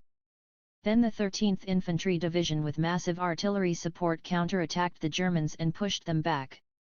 Towards the end of the day, the 71st Germans began a new artillery preparation and resumed their attacks, but were equally unsuccessful. At the village of Kiskino alone they left some 500 bodies behind. On September 24 to 26 the Germans again moved against Peterhof and Oranienbaum, and from Pushkin they tried to attack Bolshoi-Kuzmino. But these attacks were also beaten off. At the same time bitter fighting was taking place to the east of the city. On September 10 to 26, the 54th Army, which was operating near Folkhov, together with the divisions of the Leningrad Front, which were defending the right bank of the Neva, launched an offensive on orders from the Supreme Command Stavka and moved from the Nevskaya Dubrovka area towards Sinyavino and Mga in a bid to break the Leningrad blockade. But this they were unable to do. Nevertheless, their attempt held down considerable German forces, which would otherwise have taken part in the storming of Leningrad. Furthermore, in mid-September the enemy was forced to bring up here its 8th Panzer Division, which had been intended to take part in the fighting at Kolpino. During the September battles the Neva Task Force crossed the river and established a small bridgehead on its left bank, which was dubbed the Nevsky Piatakik and which played an important role in the subsequent fighting. Army Group North kept up its furious attacks almost till the end of September in an effort to crush the Soviet resistance and break through to Leningrad. But their attempts were in vain. The defenders of the city seemed to have grown into their native soil. The order of the front's military council had been not a step back. Not a yard of land on the near approaches to Leningrad to be given up, and they saw it as their sacred duty to fulfill this order, fighting to the bitter end. Marshal Zhukov subsequently recalled, "All of us who took part in the September battles for Leningrad had to endure many difficult days. But our troops succeeded in frustrating the enemy's plans. Thanks to the unprecedented steadfastness and mass heroism of the Soviet soldiers, sailors, and sergeants, and the firmness and endurance of the commanders and political officers, the enemy was confronted on its way with an impregnable defense." 1. On September 25, the commander of Army Group North reported to the General Staff of the Land Forces that he could not continue the offensive with the forces at his disposal. A day later he expressed doubt in the ability of his forces to hold Schlisselburg and described the situation facing his troops as critical. 1. Leningrad held out. More than 170,000 Germans were killed at Leningrad. Bled white, the German divisions now assumed the defensive along the whole front. The Germans now began to build shelters and dugouts, they laid minefields and put up barbed wire entanglements. They began to prepare for winter. The line of the front at Leningrad became stabilized. This was the first time since the Second World War began that the Wehrmacht had been unable to take an extremely important strategic objective standing in one of the main sectors of its advance. The victory in the defensive battles that took place on the close approaches to Leningrad was due to the joint efforts of all the arms of the service as well as the heroic aid they were given by the people of Leningrad. And these common efforts were based on the high morale of the Soviet people, their complete faith in ultimate victory, their patriotism, and their hatred for the Nazi aggressors. The Soviet aviation was put under especially severe strain. From dawn till dusk the crews flew sortie after sortie, returning to base only to fuel up, to reload their machine guns, take on a new batch of bombs, or to hurriedly patch up bullet holes received in battle. It was the task of the Leningrad pilots to drive off German air raiders, protect their own troops and likely targets for bombing, attack enemy airfields and ground forces, and also to carry out systematic air reconnaissance. During the fighting on the close approaches to the city they flew more than 24,000 sorties, destroying 505 enemy planes. The gunners played a very important role in the defense of their city. The powerful artillery group that they formed in a very short time provided a protective shield for the city. It gave support to the troops who were defending Leningrad and struck at the enemy batteries that were shelling the city.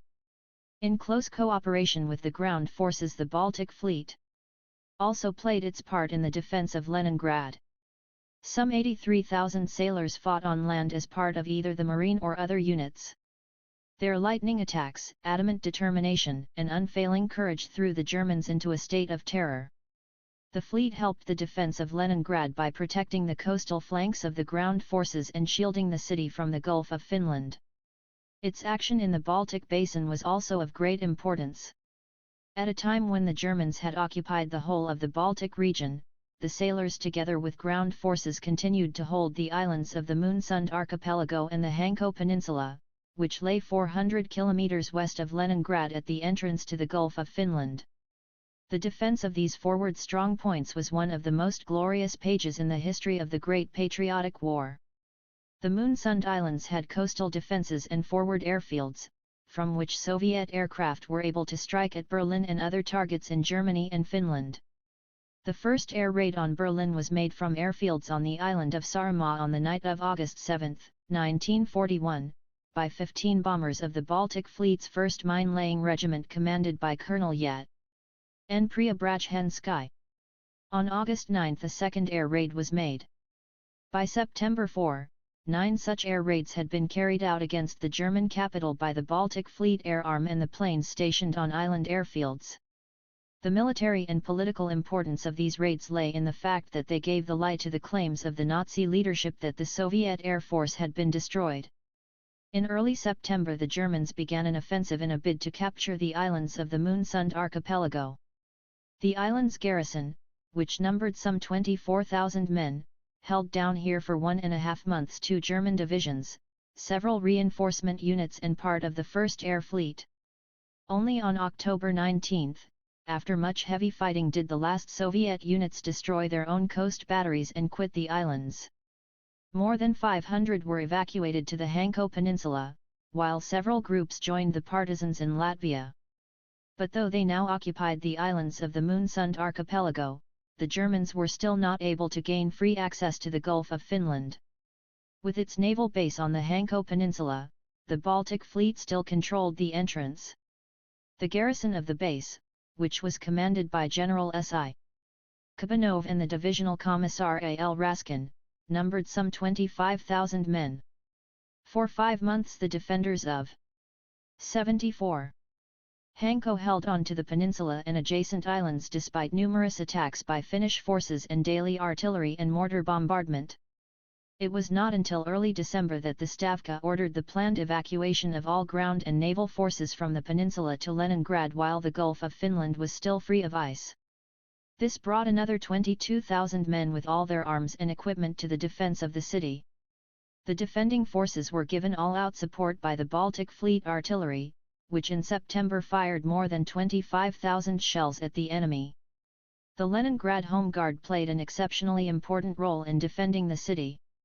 In those critical days the Home Guard soldiers, fighting together with the soldiers and sailors, stopped the enemy's advance. In the fighting on the approaches to the city the Home Guard troops became battle-hardened and gained the experience that made many of them into regular soldiers. The bitter fighting between the Soviet and the German troops in the Baltic area and on the distant and near approaches to Leningrad lasted 100 days. During this period Army Group North advanced 750 kilometers. Only a few more kilometers separated it from Leningrad, but that was a distance it was unable to cover.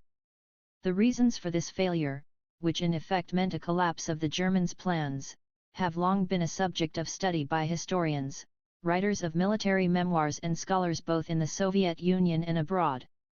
And Western historians are far from always in line with historical truth. Some of the former German generals, for example, explain their failure to take Leningrad by geographical and meteorological conditions. Others blame the vagueness of Hitler's strategic plans and the errors in his decision-making. Others still point to unfortunate circumstances. In the words of General Blumentritt, who held high posts in the Wehrmacht and on Hitler's general staff, Leningrad in all probability would have fallen, had Hitler not repeated his blunder at Dunkirk and ordered Feldmarschall von Lieb to stop his tanks immediately outside Leningrad. In fact, this was not the case at all. The panzer and motorized divisions of the 4th Panzer Group had stormed the city for about 2 weeks, but without success. The 4th Panzer Group not only did not succeed in entering Leningrad. Like the 16th and the 18th Armies, it could not even break through the Soviet defense and carry out the orders of the Commander of Army 75. Group North to form a minor circle around the city by advancing to the Dokhnoi, Kupchino, Alexandrovskoy line. 1. The former Chief of Staff of the 4th Panzer Group W. Charles de Buley wrote that after taking the town of Ostrov, it was not the resistance put up by the Soviet troops but the nature of the terrain which held up the advance of the German forces against Leningrad. 2. But the facts show that the closer the German divisions got to Leningrad, the more difficult their advance became because of increasing resistance put up by the Red Army and not due to the nature of the terrain. Until July 10 the Germans had advanced an average of 26 km per day, subsequently this was reduced to 5 km and in August to 2.2 km. In September the daily advance was reduced to several hundred meters. Both the facts and the German generals themselves refute the fabrications of Blumentritt and other unscrupulous historians like Leon Goer and Harrison Salisbury, who claim that Hitler withdrew the panzer divisions just at the moment when the capture of the city seemed certain.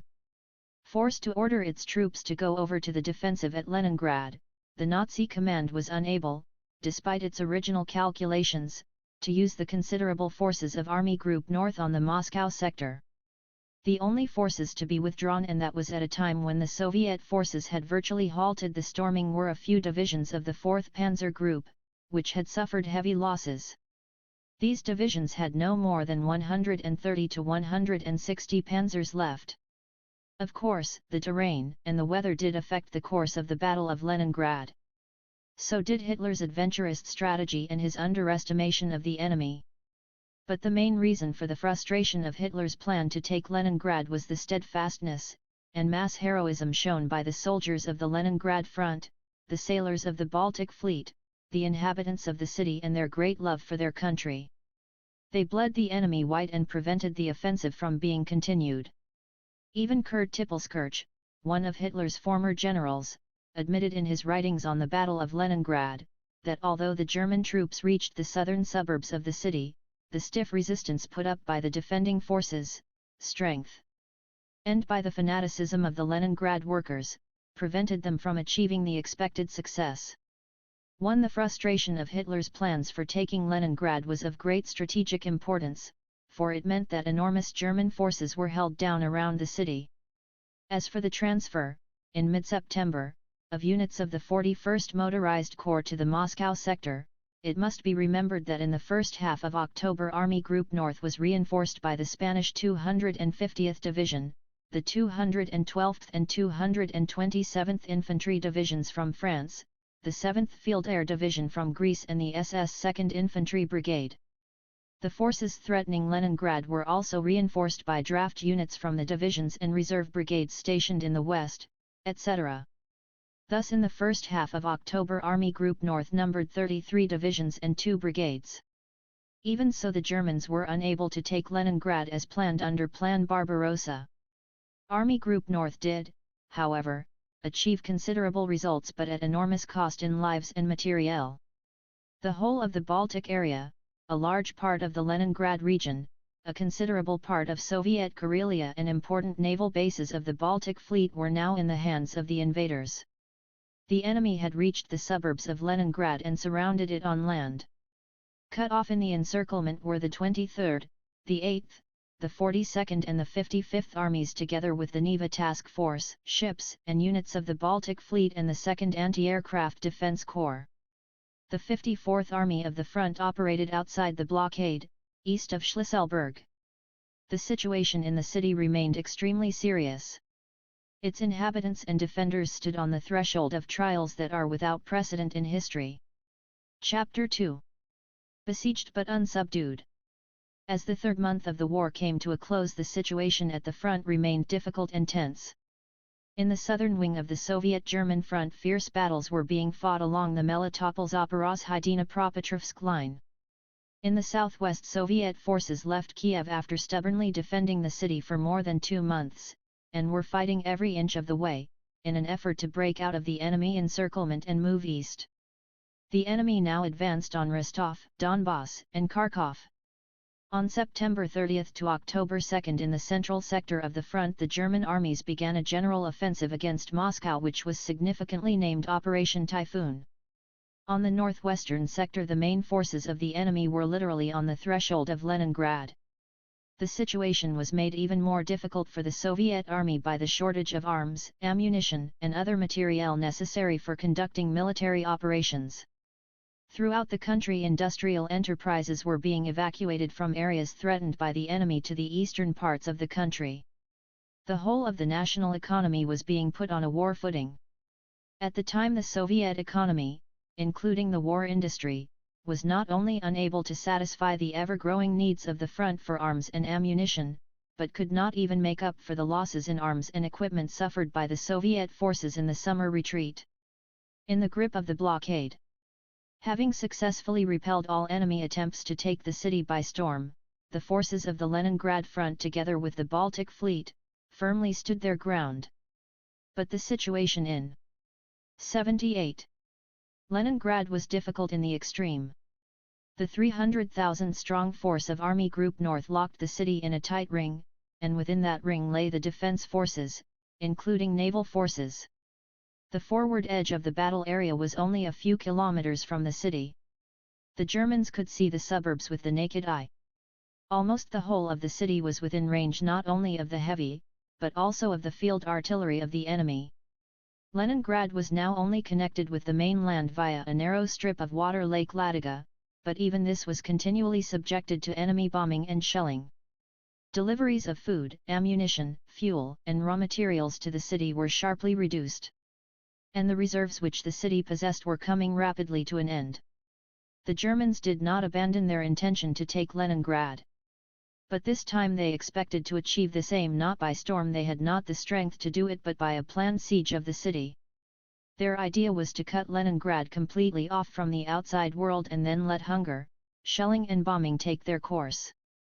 In tightening the noose of the blockade around the city, the Nazi command prepared a truly terrible fate for its inhabitants.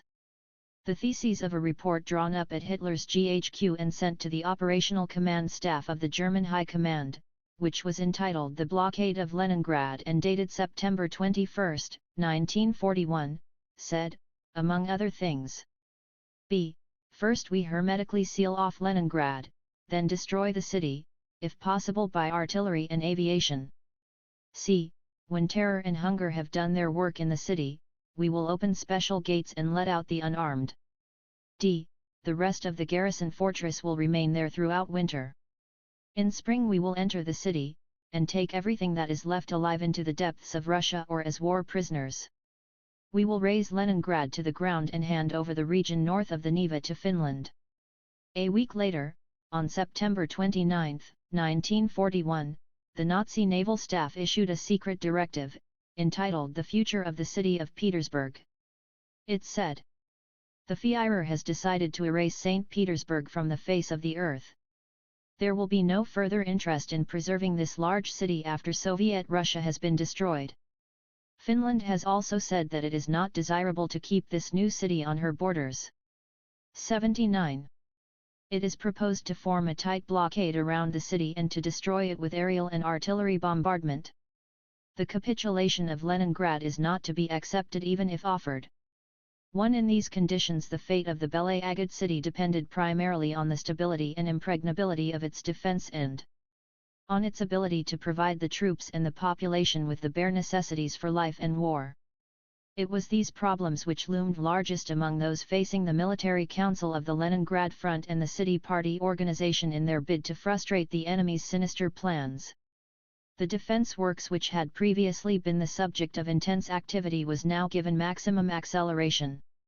Day and night the frontline soldiers and sailors, helped by the civilian population, worked at improving and strengthening the defense works.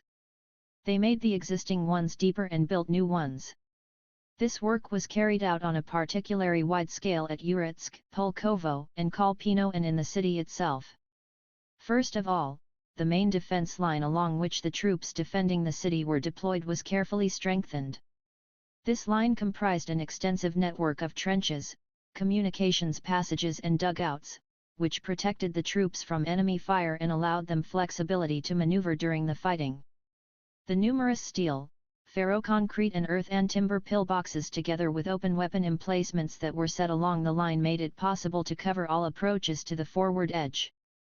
There were also command and observation posts that were fully equipped for observing the course of the fighting and controlling the troops. Particular attention was given to maintaining the defense in the event of a massive employment of enemy panzers, artillery, and aviation. All those sectors which were susceptible to panzer attack were covered by artillery fire, anti-tank mines, high-explosive shells, anti-tank obstructions, ditches, scarps and counter-scarps. Natural obstacles, gullies, streams, rivers were adapted for anti-tank obstacles by increasing their steepness. Forest roads and paths were full of abattises, and anti-aircraft batteries were so placed that they could be used to fire both at enemy planes and panzers. As well as the improvement and deepening of the main defense zone, a defense line round the city was built, with its forward edge being the railway line which ringed the city. Powerful defense works were built on the right bank of the Neva. The city itself was divided into 6 defense sectors, each of which consisted of 3 positions located 1 to 2 kilometers apart. Together with the defense ring, the sectors formed an internal city defense system. The CDs included infantry workers' brigades, frontier troops, militia and militarist fire units, sailor and various other units. These forces were also required to combat enemy paratroop landings. The commander of the CD's forces was first General G. Stpanov, the chief of the city garrison, and then General S. I. Kabanov, who had commanded the heroic defense of the Hanko Peninsula. The coastal approaches to the city were guarded by the ships and forts of the Baltic Fleet together with CD's troops. As winter approached, mobile detachments which maintained reliable communication with the Air Force and the naval artillery were deployed along the coast of the Gulf of Finland, while other small units armed with small-caliber guns, machine guns, positioned on ice where minefields and Air Force obstacles were also set up. All the elements in the defense of Leningrad and Kronstadt from the sea were interconnected and formed a single system. In mid-November, the Baltic Fleet ships entered the mouth of the Neva, which considerably strengthened the city's internal defenses. All these measures subsequently justified themselves. The Germans frequently tried to get through to the city from the sea. But fire from the naval artillery and the protection units forced them back with heavy losses. The creation of this powerful defense of the city was the result of colossal efforts of the people of Leningrad. Between September and December, almost 9 million man-days were spent on building up the defenses, and 88% of these were accounted for by the civilian population. Much of the work to strengthen the defenses was done in the city itself. In 110 pockets of resistance alone, 570 artillery emplacements were put up, 3,600 machine gun posts fixed, 17,000 loopholes were made in buildings, more than 25 kilometers of barricades were erected with 300 observation posts, some 12,000 foxholes and numerous other structures were prepared. The city's air defense system had to be substantially reorganized. As the Soviet forces retreated towards the city, air defense fighter planes lost a number of airfields. On the other hand, the Germans could now use airfields that lay close to Leningrad to mount surprise air raids against the city. Once they had crossed the front line, even in the Nevskaya Dubrovka district, which was the farthest from the city, the German bombers could now be over the center of the city in 5 to 6 minutes. The prime requirement, therefore, was the reliable detection of enemy aircraft as far from the city's limits as possible, and this meant the setting up of an integral radar system. The Rus-2 radar stations, which were placed around the city, in accordance with an overall plan, had direct communications with the command post of the 2nd Anti-Aircraft Defense Corps. These stations provided radar coverage over a range of from 100 to 150 kilometers, which meant that fighter planes and the anti-aircraft artillery could be warned well in advance of impending enemy attack. The fighter units, whose airfields were now in occupied territory, were relocated to permanent or field aerodromes north of the city. Communications across Lake Ladoga were protected by the formation of a Ladoga Anti-Aircraft Defense Brigade. Leningrad and its suburbs became one enormous fortress, the core of the front's entire defense system. All entrances to the city were covered with iron hedgehogs and other anti-tank obstructions. The streets were blocked by barricades in front of which deep ditches had been dug. On squares and crossings pillboxes had been erected. Loopholes had been cut in the walls of corner building and the windows of the ground floors had been bricked up. Basements had been adapted for defense. Each factory had its own defenses and each worker could at a moment's notice take his place in the trenches or the pillboxes.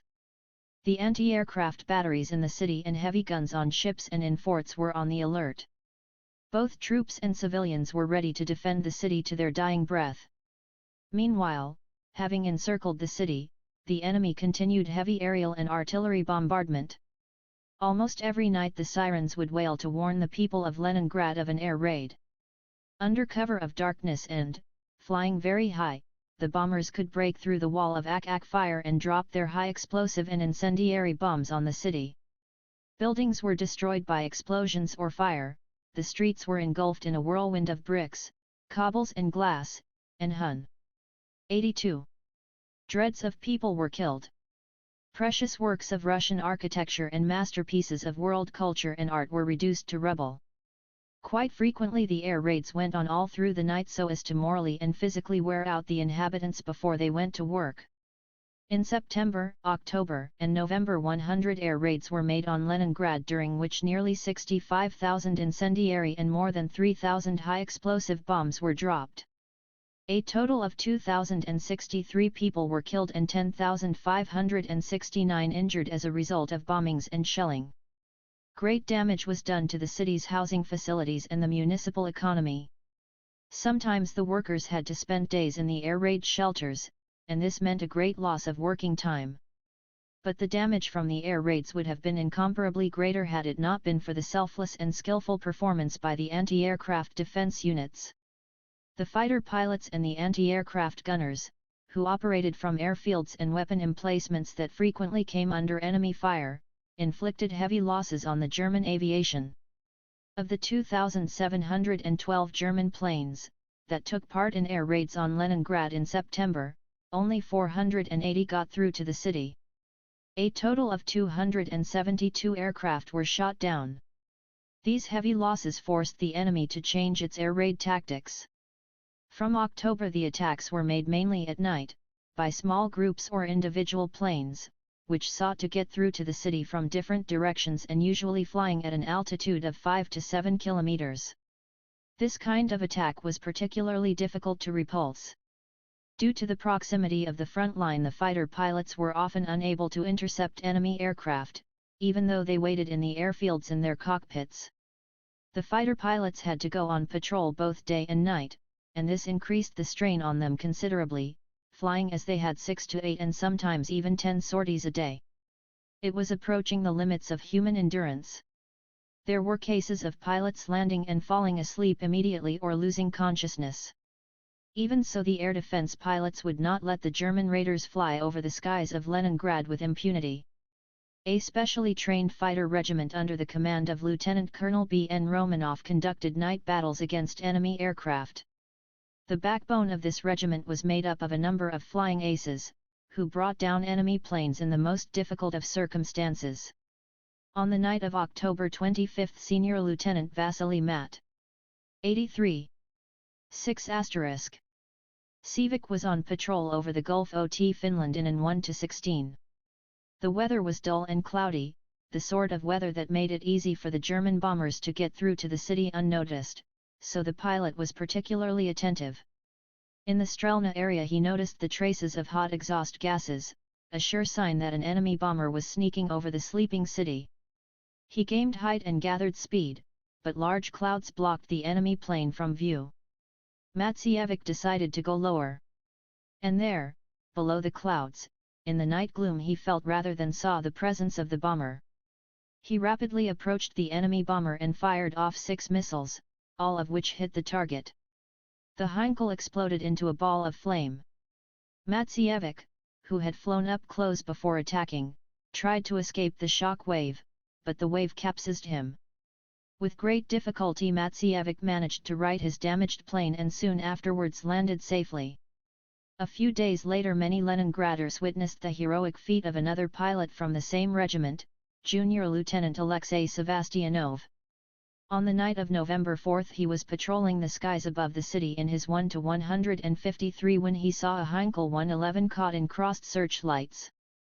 Sevastianov immediately turned his plane in that direction and flew towards the German bomber. The distance between them shortened rapidly and he fired quick bursts from his machine gun at the bomber, but the German pilot maneuvered cleverly out of the way. Fearing that the enemy bomber would escape the searchlights, Sevastianov came up very close to it. He pulled the trigger again but nothing happened. His ammunition had run out. If he let the enemy plane escape, it would be back the next day with another load of death, and this the Soviet pilot would not have. So he decided to ram the Nazi plane. The enemy bomber crashed into the Tavrichesky garden. Sevastianov's own plane also crashed within the city limits, but he parachuted out and landed on the roof of the Nevsky engineering plant. He was taken by the workers to the guard and after a check of his papers was warmly embraced by them. The German pilot also bailed out, but he landed on Mayakovsky Street and was apprehended by passers-by. But Sevastianov's action not only resulted in the destruction of a German bomber. The German pilot told his interrogators that on November 7 a massive air raid on the city was planned and for this purpose German planes were being relocated at the airfields which were closest to the city. 84. This information was confirmed by air reconnaissance. So on November 5 and 6, Soviet air units struck at enemy airfields, frustrating the German plan. In the besieged city the local air defense services worked efficiently. At their city headquarters warnings were issued to the population and to likely targets that air attack was imminent, and air defense squads would then see to it that the civilians went into air raid shelters. They also carried out rescue work and urgent repairs to the various municipal services. As soon as the air raid sirens went the wardens would take up their places in the streets, on the roofs of buildings, at the entrances to air raid shelters and at other special places. During air raids and shelling they would maintain order on the streets, fight the incendiaries, put out fires, dig out people from ruins, give them first aid and carry out urgent repairs where necessary. Getting things back to normal after an air raid was a task which almost all the Leningraders took part in, a task that was continually fraught with danger.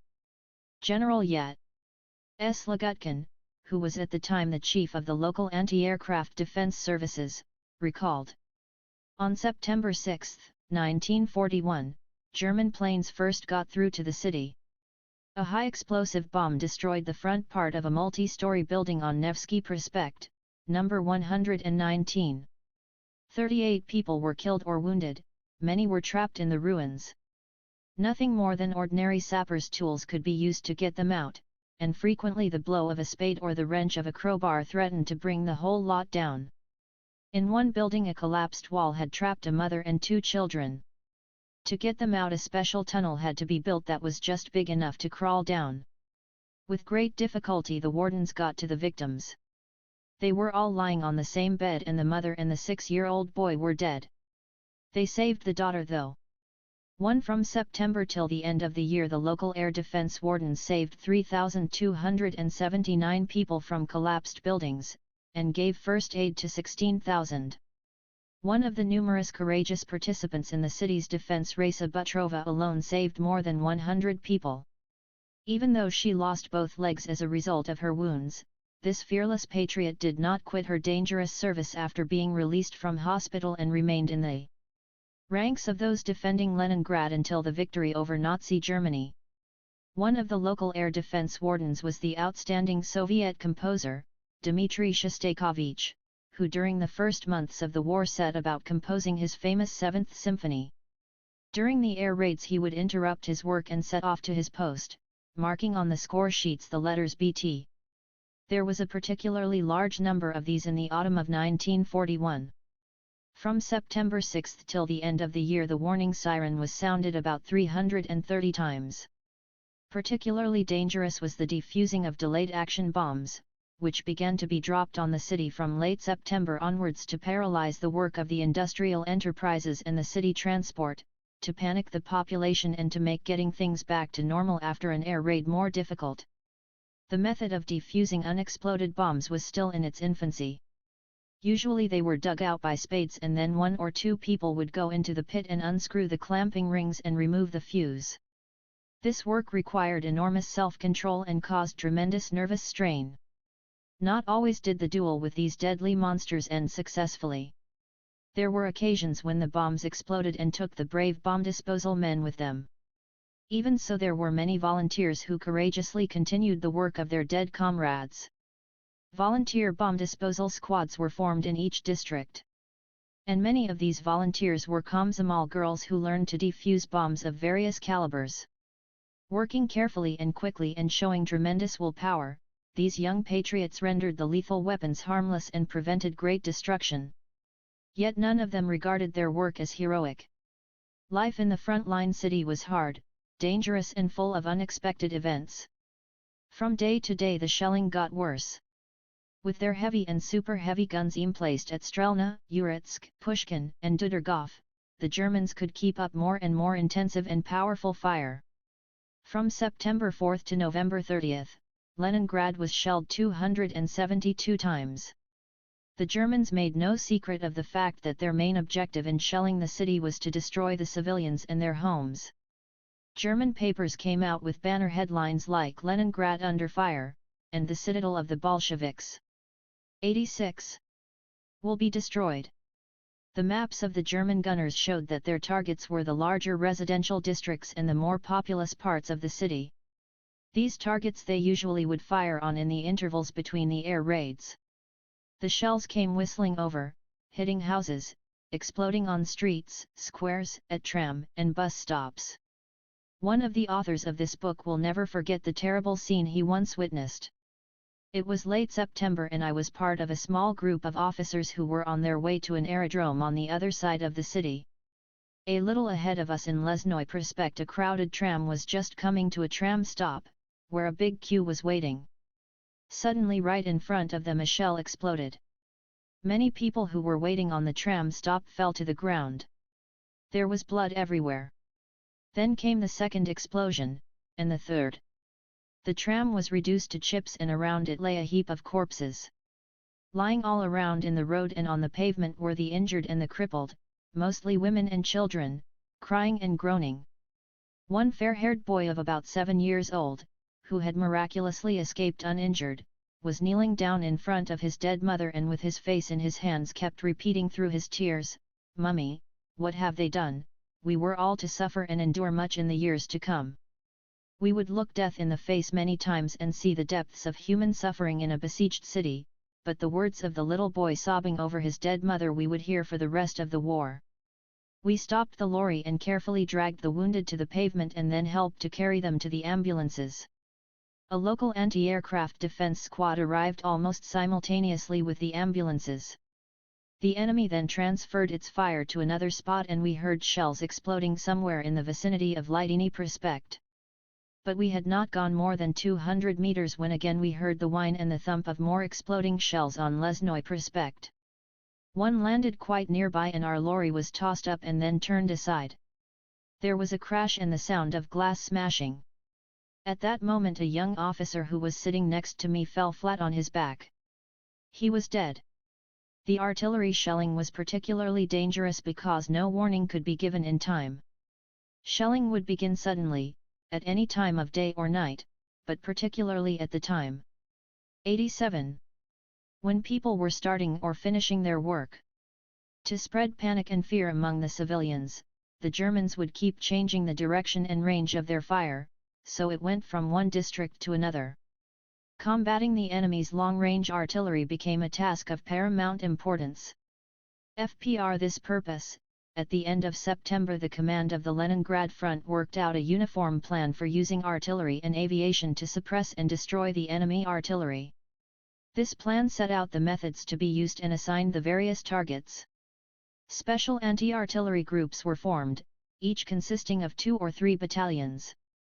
The command of all these ground and sea anti-artillery forces was concentrated in the hands of General V.P. Sviridov, who at the time was chief of the front's artillery. Rear Admiral 1.1 Gren, a flag officer from the Baltic Fleet, did much to help with the solution of the practical problems involved. The greatest contribution to the organization of the city's artillery defense was made by General N.N. Voronov, who commanded the artillery for the whole Soviet Army and was subsequently made Chief Marshal of Artillery. FI came to Leningrad in the autumn of 1941 on orders from the Supreme Command Stavka. The skill of the Leningrad gunners in combating enemy batteries grew daily. They learned to spot their targets and find their range more quickly and opened accurate return fire without delay. Cooperation between the different types of artillery also improved. But the shortage of heavy artillery and shells forced the defenders of Leningrad in the autumn of 1941 to fire at the enemy's batteries mainly in order to neutralize them and make them stop firing. But even in these conditions they achieved a lot. They prevented the Germans from shelling Leningrad with impunity. The whole country followed the heroic struggle of the Leningraders with bated breath. From all over the country messages came in, expressing fraternal solidarity, readiness to support the heroic defenders of the cradle of the October Revolution and willingness to give any help. Soviet people admired the courage and endurance of the Leningraders. They were proud of them and like those brave besieged people tried to staunchly overcome any difficulties in the name of victory over the enemy. The workers of the Uralnash plant declared in a resolution adopted at a meeting, "Leningrad is dear to us. Although we are thousands of kilometers away, our hearts are with the courageous people of Leningrad. The Ural workers are helping to forge victory over the Nazi beasts. Hold on staunchly, dear friends. Give the barbarians no quarter and never let them set foot on the sacred earth of the city of Lenin. We swear to provide you with everything necessary for complete victory over the enemy." One in the steppes of far-off Kazakhstan, Akin Jambul, the poet who was almost 100 years old, wrote a song, entitled Leningraders, My Children, Leningraders, My Pride, which glorified the exploits of the residents and defenders of the city on the Neva.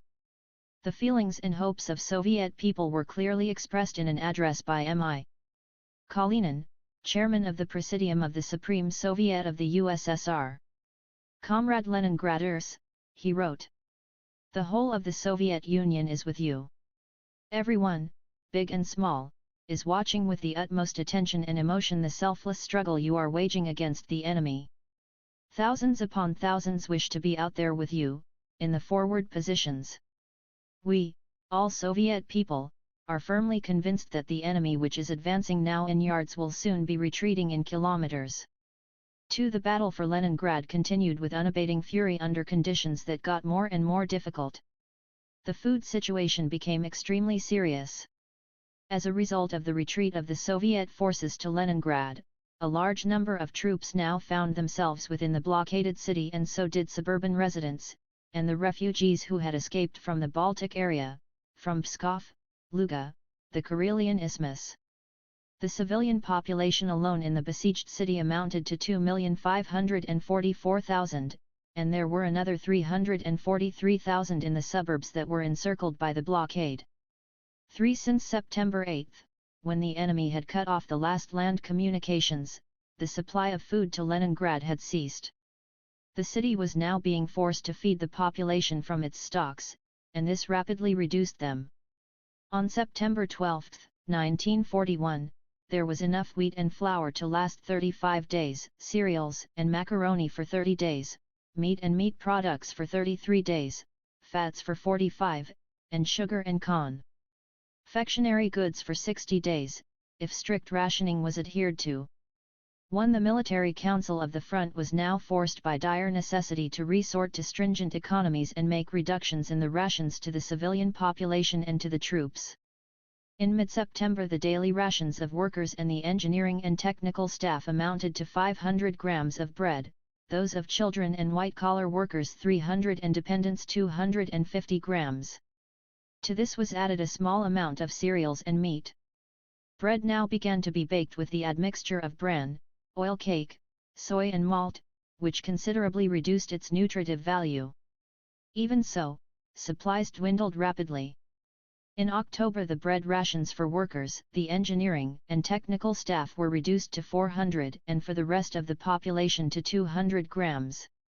Allowances for other food products were also reduced drastically. The people of Leningrad were faced with the real threat of famine. The State Defense Committee took steps to help the people of Leningrad, and A.I. Mikoyan, deputy chairman of the Council of People's Commissars, was put in overall charge of provisioning Leningrad. A.N. Kosygin and N.A. Voznesensky were made responsible for organizing the deliveries of provisions to the besieged city. At the same time D.V. Pavlov, People's Commissar for Trade of the RSLSR, was sent to Leningrad as a representative of the State Defense Committee to handle all matters relating to the provision of the city. A special decree was passed on the transportation of goods to Leningrad. Early in September, in accordance with this decree, the Military Council of the Leningrad Front ordered the Ladoga-Latia and the Northwestern Steamship Line, which was under the former's jurisdiction, to ensure deliveries of all kinds of provisions across Lake Ladoga. Lake Ladoga is the largest lake in Europe and it is often stormy. Transports now had to be taken across the lake, and this meant an enormous amount of construction work on its western and eastern shores. Docking facilities had to be built and navigation channels deepened. The wharfs then required approach roads and warehouses, and, above all, effective air defense that protected the loading, transportation, and unloading of goods. And all this work had to be completed in the shortest possible time. Novaya Ladoga on the eastern shore and Osinovets on the western shore, two places that had previously had totally inadequate facilities for the loading and unloading of shipping, became the main ports. On September 12, the first ship towing 2 barges with 800 tons of grain arrived at Osinovets from the eastern shore of the lake. Thus, the famous lifeline, the only line of communication that Leningrad had with the rest of the country, began to function. During the rest of September, the sailors of the Ladoga flotilla and the Northwestern Steamship Line brought up to 20,000 tons of food and weapons for the besieged city. At the same time, reinforcements, ammunition, arms, and fuel were shipped in from all over the country. The supplies had to follow an extremely complex route. From Folkhofstroy station they were brought onto the wharf at Gostinopoli by wagon, and then they were unloaded into river barges which went down the river Folkhov to Novaya Ladoga. Here they were reloaded into lake barges and brought to Osinovets. From Osinovets they traveled to Leningrad by rail. On the return journey the ships evacuated children, women, old people, severely wounded soldiers, plant equipment, specialists, and their families, and valuable works of art and culture. Lake Ladoga was not an ideal place for regular transport facilities. First, goods had to be reloaded several times. Second, there was a limited amount of shipping available on the lake. Third, the lake itself was turbulent and subject to frequent autumn storms. In addition, continuous enemy bombardment caused tremendous delays to shipping. The journey from Novaya Ladoga to Osinovets took from 12 to 16 hours, too long for the journey to be completed at night. The German planes were hunting for every tug, and particularly for a group of ships. The Ladoga sailors showed great courage and heroism, they were continually under enormous strain. In the annals of the Battle of Leningrad, the heroic feat of the minesweeper TSHCH-122, commanded by Senior Lieutenant Fyodor Kadov, has a place of some distinction. On the night of September 16, when it was on the return journey to Novaya Ladoga, a storm blew up. The waves reached force 8, but the minesweeper, which had been built from an old, flat-bottomed tug and which was not supposed to put to sea in waves higher than force 5, fought stubbornly against the stormy waters. Tossed from side to side, it plowed gallantly on towards Novaya Ladoga. On the morning of the following day, the minesweeper received a message that a wooden barge carrying infantrymen to the coastal sector of the front was floundering, damaged by the storm. In such situations the rule of the seas is, go to the help of your comrades even though you may be putting your own life in danger. Braving the waves, the minesweeper set out at full speed to rescue the drowning men. The whole boat was tossed violently and sprang leaks here and there. When it got to the scene of the accident, the barge was nowhere to be seen, but the men were in the heavy waters clinging to bits of wreckage, frozen to the marrow and with almost no strength left. The boat came closer to the drowning men. There was no question of being able to lower the lifeboat, it would have been smashed to splinters. Life belts were thrown from the deck, the sailors tied ropes round their waist and dived into the churning water. Grabbing the almost lifeless men, they swam round to the lee side of the ship and pulled them on board. In this way some 200 men were saved. But the state of the minesweeper itself was becoming critical. Cracks were appearing in her timbers due to the constant buffeting of the waves, and water was flowing into the engine room.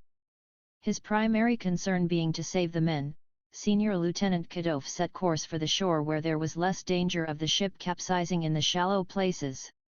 With no more than 3 or 4 kilometers left to go to land, 4 Junkers planes suddenly appeared out of the clouds, followed by another 6. All the sailors had to fight with was a 45 mm cannon and a machine gun, and some of the infantrymen had their rifles. The floundering ship was now covered on all sides with columns of water from exploding shells. Then there were 2 direct hits and the minesweeper began to sink rapidly. The chief gunner, Nikolai Abakumov, though wounded in both legs, continued to keep firing with the help of some of the infantrymen who took the places of the killed sailors. They were firing until the deck went under the waves. But, fortunately, the ship sank in shallow waters, and the wheelhouse, the funnel and the mast stuck out of the raging water. The sail. 92. Oars and infantrymen who were still alive helped each other to cling on to what was left. They were eventually saved by a gunboat and a tug, which had seen the fighting, and brought back to base. Enemy aircraft over Lake Ladoga would act barbarically, sparing no one. They would patrol the waters and try to destroy not only the ships that were on their way with food to the starving city, but also the passenger transports that carried women and children away from the besieged city.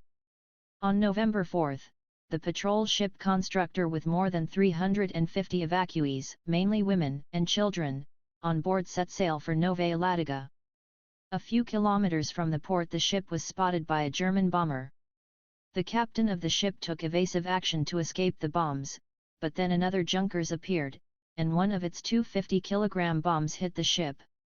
The force of the blast swept many of the passengers into the icy waters and the ship could barely keep afloat. But the German plane continued to circle above, strafing the people as they struggled in the water. 204 people died on that day. In early November the frosts set in, and along the shores of the lake the ice belt grew daily wider, impeding navigation. But the serious situation facing the people of Leningrad meant that navigation had to be continued as long as possible. On November 27, the Military Council of the Leningrad Front sent a telegram to the Ladoga sailors, maintain as long as humanly possible the shipments by boats and transports from Novaya Ladoga and back. The ships continued to make their way through the shore ice, which by the end of November was several kilometers wide in some places. The sailors, soldiers, and people of Novaya Ladoga used saws, picks and explosives to break a passage through the ice to the open lake beyond. But the ice got thicker and many ships could go no further and were forced to spend the winter on the frozen lake. Their loads were taken off and brought to Leningrad by cart and lorries. All in all 60,000 tons of food, ammunition, and fuel were shipped across Lake Ladoga in the autumn of 1941. The greater part of these shipments was food. In October and November alone the city received 27,000 tons of grain, more than 15,500 tons of flour, 1,265 tons of cereals, 214 tons of meat, 51 tons of butter as well as condensed milk and tinned foods.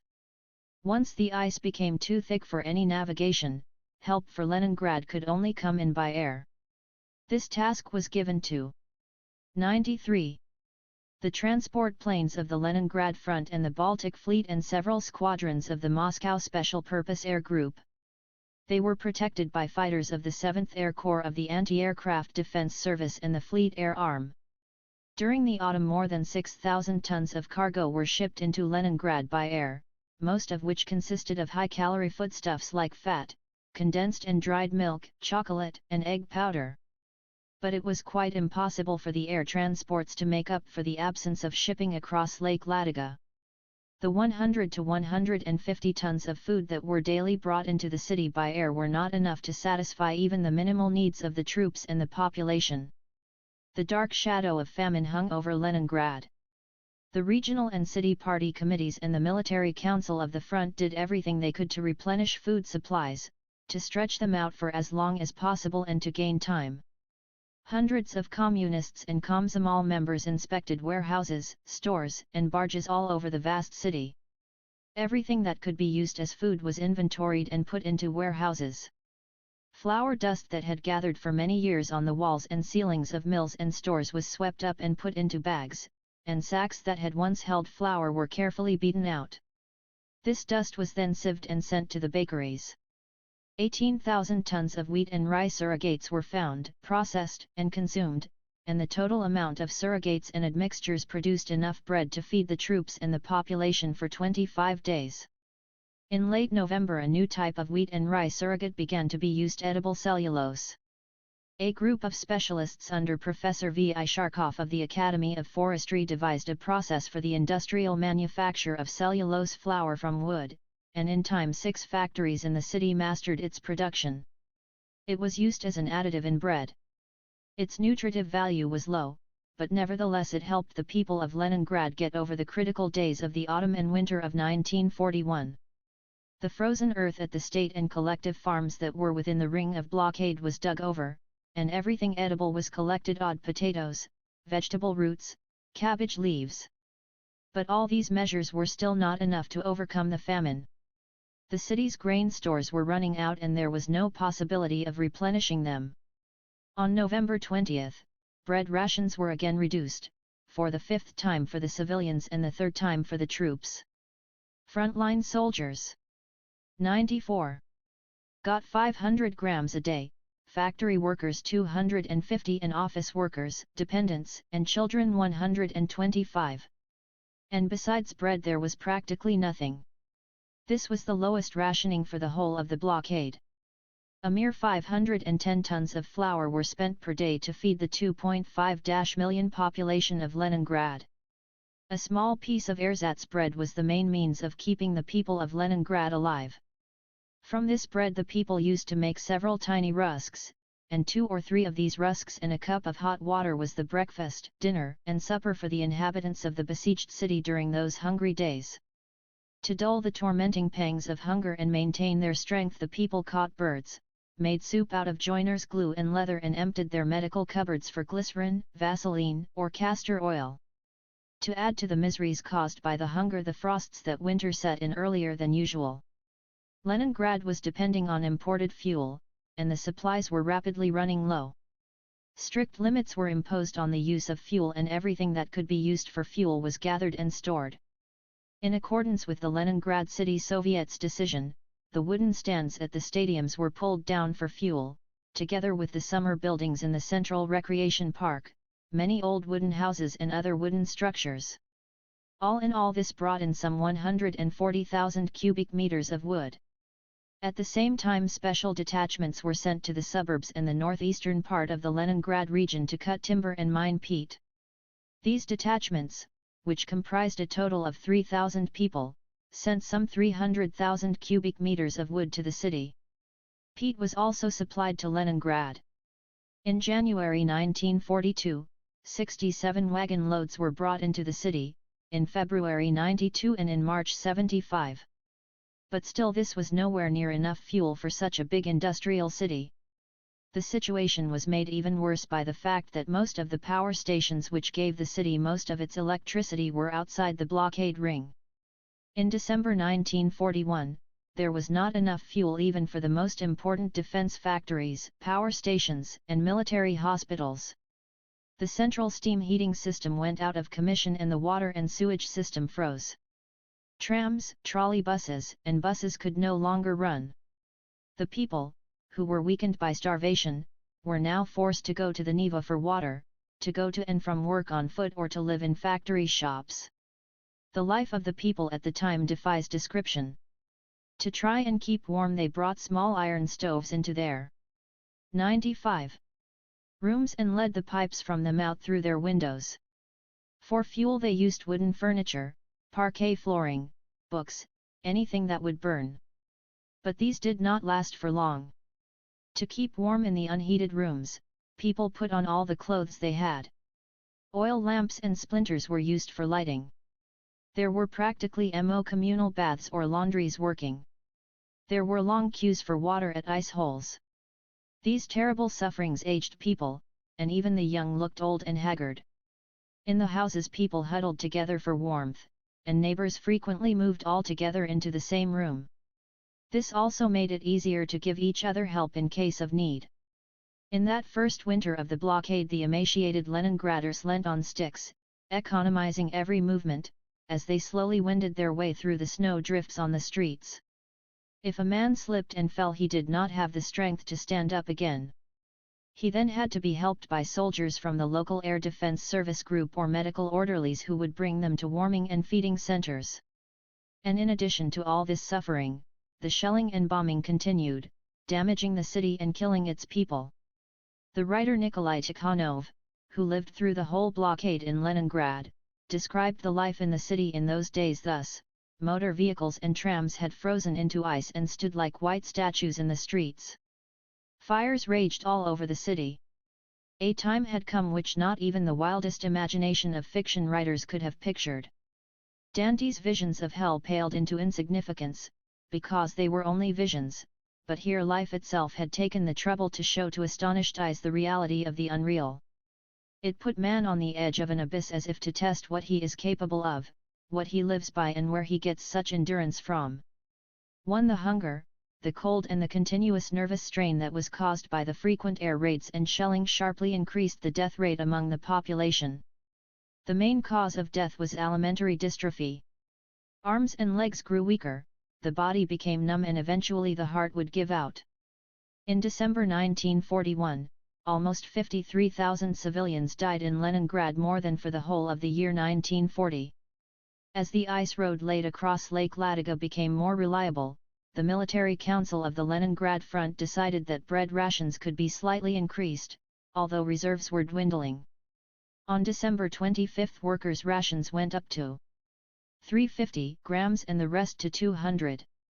This decision was hailed in Leningrad as a sign that the terrible sufferings might eventually come to an end. But these slightly increased rations were not enough to halt the exhaustion of people from starvation, which was now rife in the city. The numbers of those suffering from dystrophy and dying of it increased daily, and the only way to combat this was a proper diet, which under the circumstances could not be provided. According to incomplete data, in January 1942, 3.5 to 4,000 people died every day. In all, during the first half of 1942, more than 600,000 people died of starvation. 1. There was not a family that did not suffer the loss of near and dear ones. Old and young alike, they died in frozen flats, they died on the streets, they died at their machine tools, and they died at their writing desks. Many families perished entirely. History has preserved many tragic documents on the fate of individual citizens and whole families in the besieged city. One of the most staggering of all of these is the diary of 11-year-old Tanya Savicheva, which is preserved in a Leningrad museum. Dying herself of starvation, she made the following entries: December 28, 1941, Zhenya died at 12:30 this morning. January 25, 1942, Granny died at 3:00 this afternoon. March 17, 1942, Lyanya died at 5:00 this morning. April 13, 1942, Uncle Vasia died at 2:00 at night. May 10, 1942, Uncle Lyasha died at 4:00 this afternoon. May 13, 1942, Mummy died at 7:30 this morning. All the Savichev family are dead, except me, Tanya. And Tanya died, too, somewhat later. The writers of this book also experienced the sufferings caused by the siege, and witnessed many harrowing human tragedies themselves. While on a reconnaissance mission in December 1941, we came across a number of abandoned little wooden houses in a Leningrad suburb. In one of these, just as we were about to leave, we heard a weak drawn-out groan.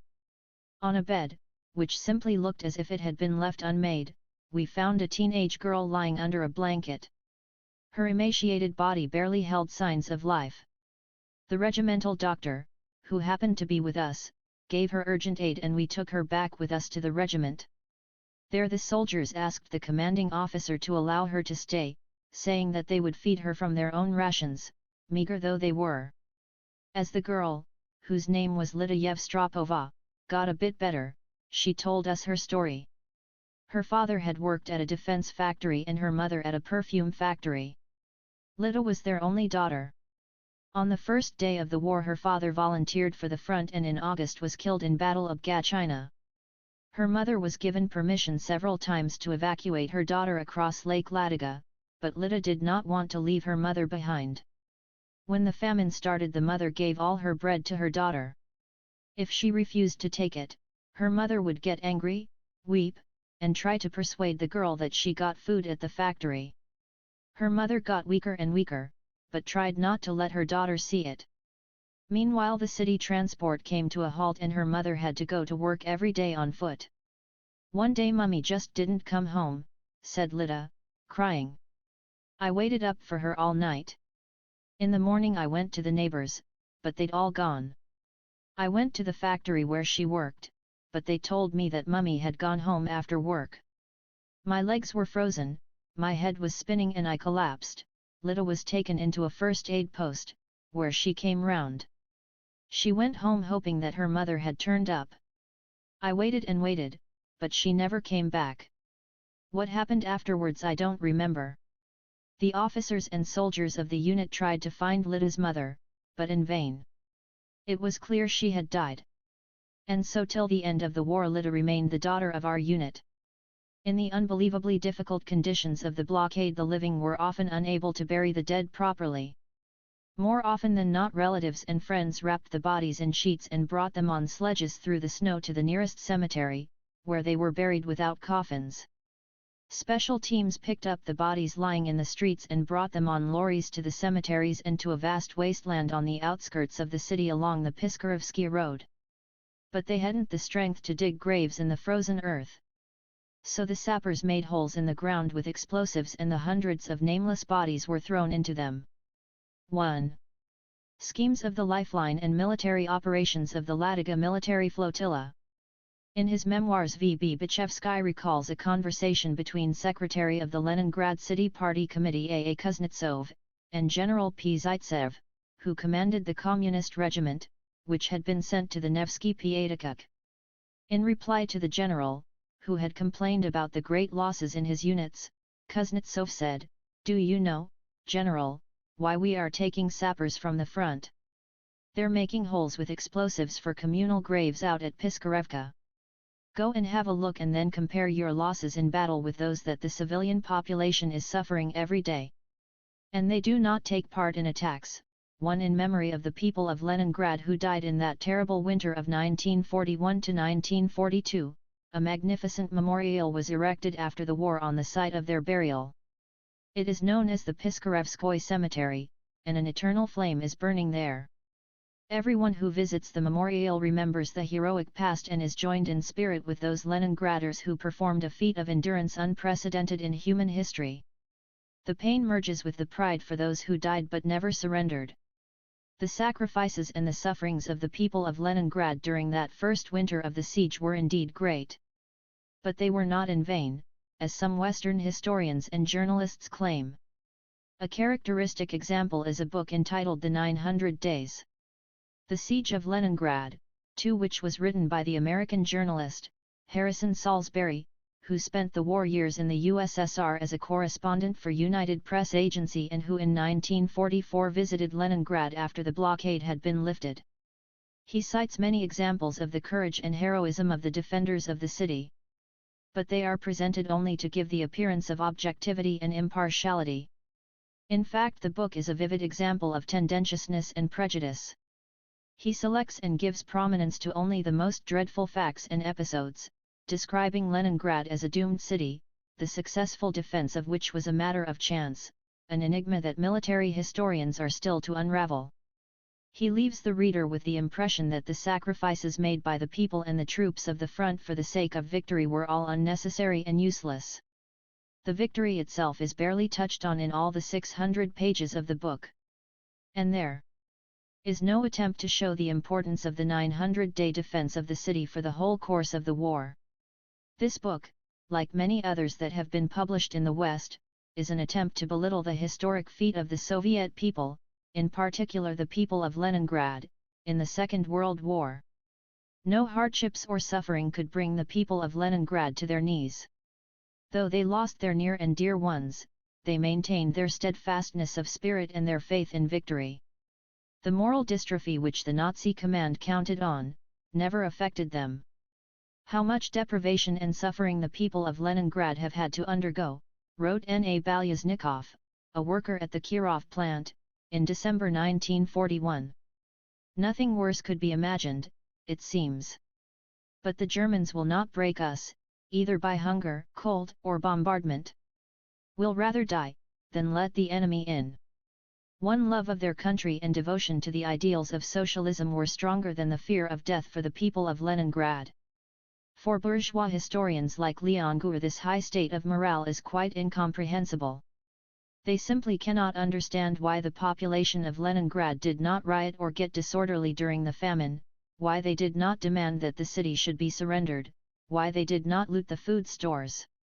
Too, especially since in that period the Nazi intelligence service made great efforts to provoke attacks on the bread stores, to disorganize trade and to sow panic. Gour's unsubstantiated explanation was simply that the people of Leningrad feared the authorities. Contrary to the enemy's expectations, law and order were completely maintained throughout the city, maintained furthermore by the citizens themselves. Selfless work for the defense of the city never stopped, not for a day, not for an hour. Despite the almost complete absence of electricity, fuel, and materials, the factories continued to fulfill orders for military hardware, although the overall volume of industrial production in the city during the winter of 1941 to 1942 dropped sharply. Though weakened by hunger and daily tormented by a host of other difficulties, people of Leningrad listened to the bidding of their hearts and, mindful of their duty, took their places at machine tools to help the front. Every morning long lines of people could be seen in the streets heading for places of their work. And not all of them got there or came back. Some fell, never to get up. They died like soldiers at the front, giving their all for victory. During that first winter of the blockade, the factories in Leningrad were mostly repairing ships, tanks, artillery, mortars, and small arms. But work did not stop on the production of artillery, rifles, and many other weapons and items for military use. But there were no planned deliveries of raw materials. The workers had to make do with whatever was available in the factories or in the city. There were not enough tools or lathes. In the half-damaged factory buildings the cold was bitter. In some places arms and other equipment had to be made by hand. While the workers still had strength, they also set machine tools in motion by hand. But even in these circumstances they fulfilled and in some cases overfulfilled their production quotas. In February 1942 the Komsomols and other young people of the Kirov plant made 9 regimental guns above their plan. At the same time they spent 3 days and nights without a break repairing tank motors and doubling and trebling their quotas. When about a dozen damaged tanks were brought to one of the shops in the metalworking plant in February 1942, 131 people came there to repair them, almost all that could move. And only 25 of these were more or less healthy. The shop manager at the time, A.F. Sokolov, recalled later. On February 8 the tanks arrived at the plant on 13 platforms. By evening we'd got them all off and in their places. Work then began on repairing them. The parts were assembled in the shop offices, which were heated. In the shop itself all we had was a brazier, and every 50 minutes people would go and warm themselves up for 10 minutes. The men could hardly move, but nobody complained. They put all their remaining strength into their work. Foreman F.V. Tsadvorny was so weak he had to be helped to get to work. He died at his work in the end, and so did Vilasov and Rumyantseva. Semchenko, Vasilyev, Dobritsov and many others were so weak that they had to be lifted into the vehicles, they couldn't do it by themselves. 1 tanks were also repaired at the lifting and transport equipment factory. Repair work needed welders. One of these welders, 1.1 Vilasov, was unable to move and had to be brought to the factory on a sledge. He could only get into a tank with the help of his comrades. But all this work was done in time, and the tanks soon went back to the front. Ammunition continued to be made in Leningrad. From January to March 1942, some 58,000 shells and mines were produced, 161,000 grenades and 84,200 fuses. During the autumn and winter the plants and factories of Leningrad were subjected to heavy artillery and aerial bombardment. Hardly a day went by when the Germans were not firing on or bombing the Kirov and the Elektrozilla plants, the Kronstadt, the Izhora and many other factories. From September 22, 1941, to January 25, 1942, the Germans shelled the Kronstadt factory 844 times. A total of 1,420 shells exploded on its grounds. Some factories and several shops of the Kirov plant had to be transferred to other relatively quieter parts of the city. Shelling seriously hampered the work. The shells pierced the roofs and exploded inside buildings, killing and injuring many workers. But others took their place, and machine tools went on working. "The shop is our battlefield," the workers used to say at the time. The Leningrad factories provided everything that was needed at the front for fighting the enemy. In the second half of 1941, the fighting army received some 10,000 mortars, 3,000 regimental and anti-tank guns, 713 tanks, 480 armored vehicles, 58 armored trains and armored platforms, 3 million shells and mines and 40,000 air bombs. During this period the output of ammunition increased tenfold, as compared with the first 6 months of the year.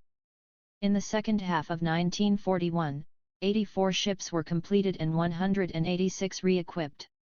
Military articles from Leningrad went to other sectors of the Soviet-German front and to related military enterprises. These included tank guns, radio stations, telephone and telegraph equipment and electrical equipment for planes. In the last quarter of 1941 alone the troops on the Western Front fighting outside Moscow received more than 1,000 guns and mortars together with submachine guns and other weapons from Leningrad. The commander of the Western Front, Army General G.K. Zhukov, sent a telegram to the besieged city which said, "Thanks to the people of Leningrad for their help to the people of Moscow in the fight against the bloodthirsty Hitlerites." The cultural life of the city did not stop for a single day even in the harsh conditions of the blockade. Nor did the activity of scientific institutions and workers in culture and art. They were all an integral part of the struggle for the city. 3 newspapers were published every day, 20 cinemas remained open.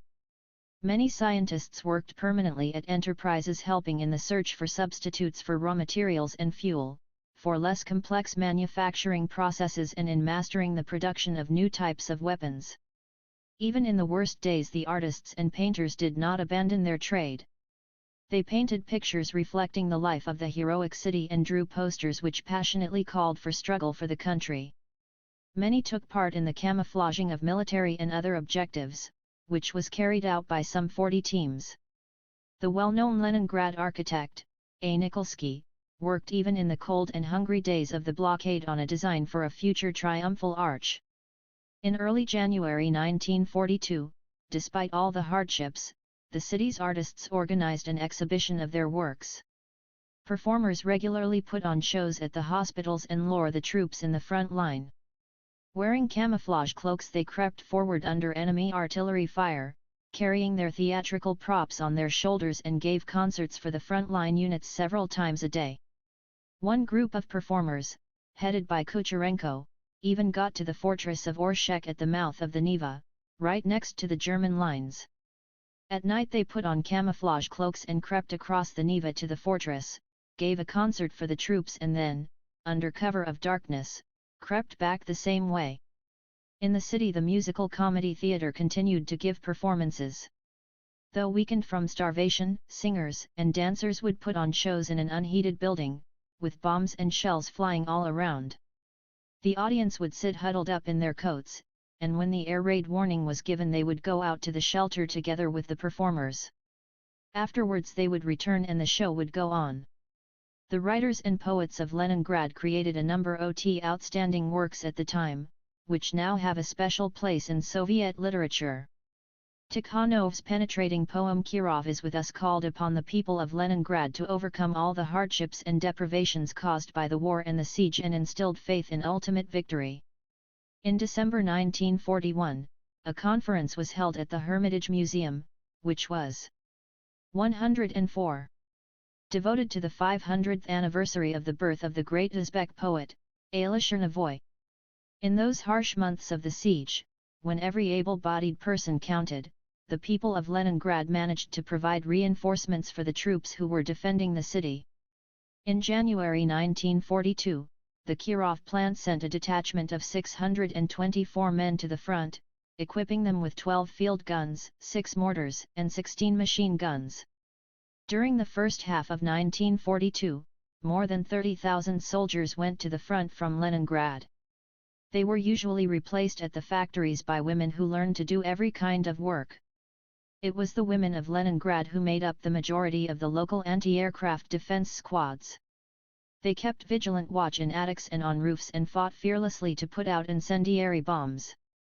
The women activists visited the sick, helped their families and aided people who were weakened by starvation in moving from areas that were particularly subjected to bombings and shelling to less dangerous parts of the city. They manned the communal boilers, the laundries, washing points, and children's rooms. They also made or collected more than 400,000 articles of warm winter wear for the men at the front. In the conditions of the blockade, it was a really heroic act on the part of many women to give their blood to save the lives of the wounded soldiers. In February 1942, a blood donor, Maria Yevchina, wrote a letter to the Institute of Blood Transfusion, "Please take as much of my blood as is necessary for our soldiers in the Red Army. And continue to take my blood regularly till the end of the war. May my blood give life and health to the soldiers, and may it represent one more drop of a Russian woman's vengeance to the Nazi villains." The women working in hospitals treated the wounded and the sick like their own children, striving to get them back to their feet as soon as possible. The siege also severely affected the life of the children of Leningrad, especially the work of the schools and child care institutions. The party, Komsomol, and other public organizations in the city did everything they could to improve the situation. During the worst days of the blockade, more than 2,000 small children were put into children's homes and hospitals. The small reserves of milk that remained were assigned solely for the children. An object of general concern were the orphans, whose parents had died of starvation or in the bombing and shelling. Representatives from the educational authorities and public 105 organizations went round the flats, looking for orphans, and took urgent measures to save their lives and maintain their health. Children's homes were set up on a mass scale. Most orphaned children were placed in children's homes within a few days after losing their parents. Many of the people of Leningrad displayed great heroism in saving these orphaned children. An Mironova, a teacher, went round flat after flat and collected more than 100 orphaned children whom she put to children's homes. In all, from December 1941 to June 1942, some 40,000 Leningrad children were admitted into children's homes. Even in the conditions of siege, the schools of the city continued to function. But in 1941 they opened not in September, as usual, but in November. In all, 152,000 children went to school, and, despite the exploding bombs and shells, the teachers of Leningrad zealously fulfilled their duty. The children, who were forced to become adults before their time, went to school using the less dangerous sides of the deserted streets. In the terrible winter of 1941, lessons had to be interrupted. They were not renewed until May. Far from all the children returned. Many were sick and emaciated, many others were evacuated. Lessons mostly took place in the air raid shelters. In spring, school children received increased rations with 3 meals a day. The children, who had lived through the winter famine, had little interest in studies. In fact, they had little interest in anything. They were sullen and taciturn. All they could think about was breakfast and dinner. But through the efforts of the teachers and comrades, these children were gradually brought back to normal. The new school year, which began in autumn 1942, went on without interruption, although both teachers and pupils had to experience many difficulties like the shelling, the lack of textbooks and the poor heating facilities. By the end of the school year there were some 27,000 pupils at schools in the city, 1/16 of the number there had been before the war. All political, military, and economic life in the blockaded city was run by the city party organization. It was the soul of the city's defense, and the organizer of the struggle for the life of every person. Communists worked in the most dangerous sectors, did the most difficult work, and encouraged the people by their personal example and truthful words, cheered people up, instilling in them unshakable faith in the ultimate victory and encouraging them to do everything they could to 106. Bring it about. They suffered deprivations like the rest of the population, they fell victims to the cold and the hunger, and they were killed by enemy bombs and shells. In the first half of 1942 alone, the city party organization lost more than 15% of its members. But these men and women who died were replaced by thousands of others, who in this difficult period had tied their personal destinies with Lenin's party. The party organization at the Kirov plant lost 400 of its members in 1942, but these were replaced by more than 600 members who were among the best representatives of the work collective.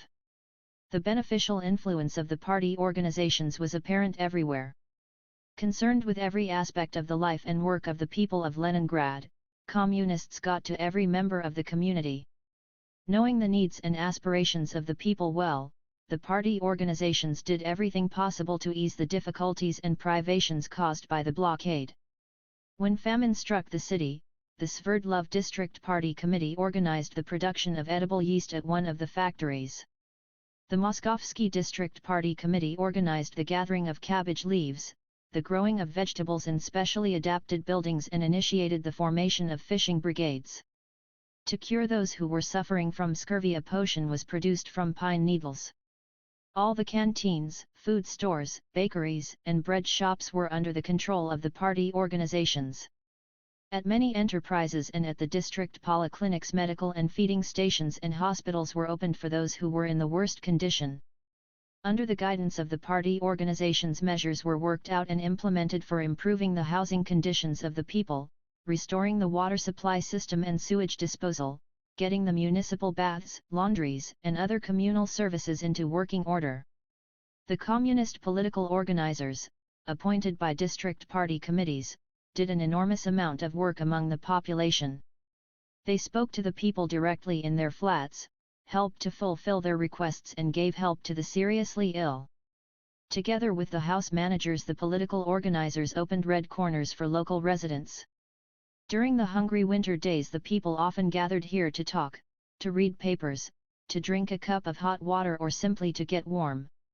The party and local government organization paid particular attention to children. Everything possible was done to make 107.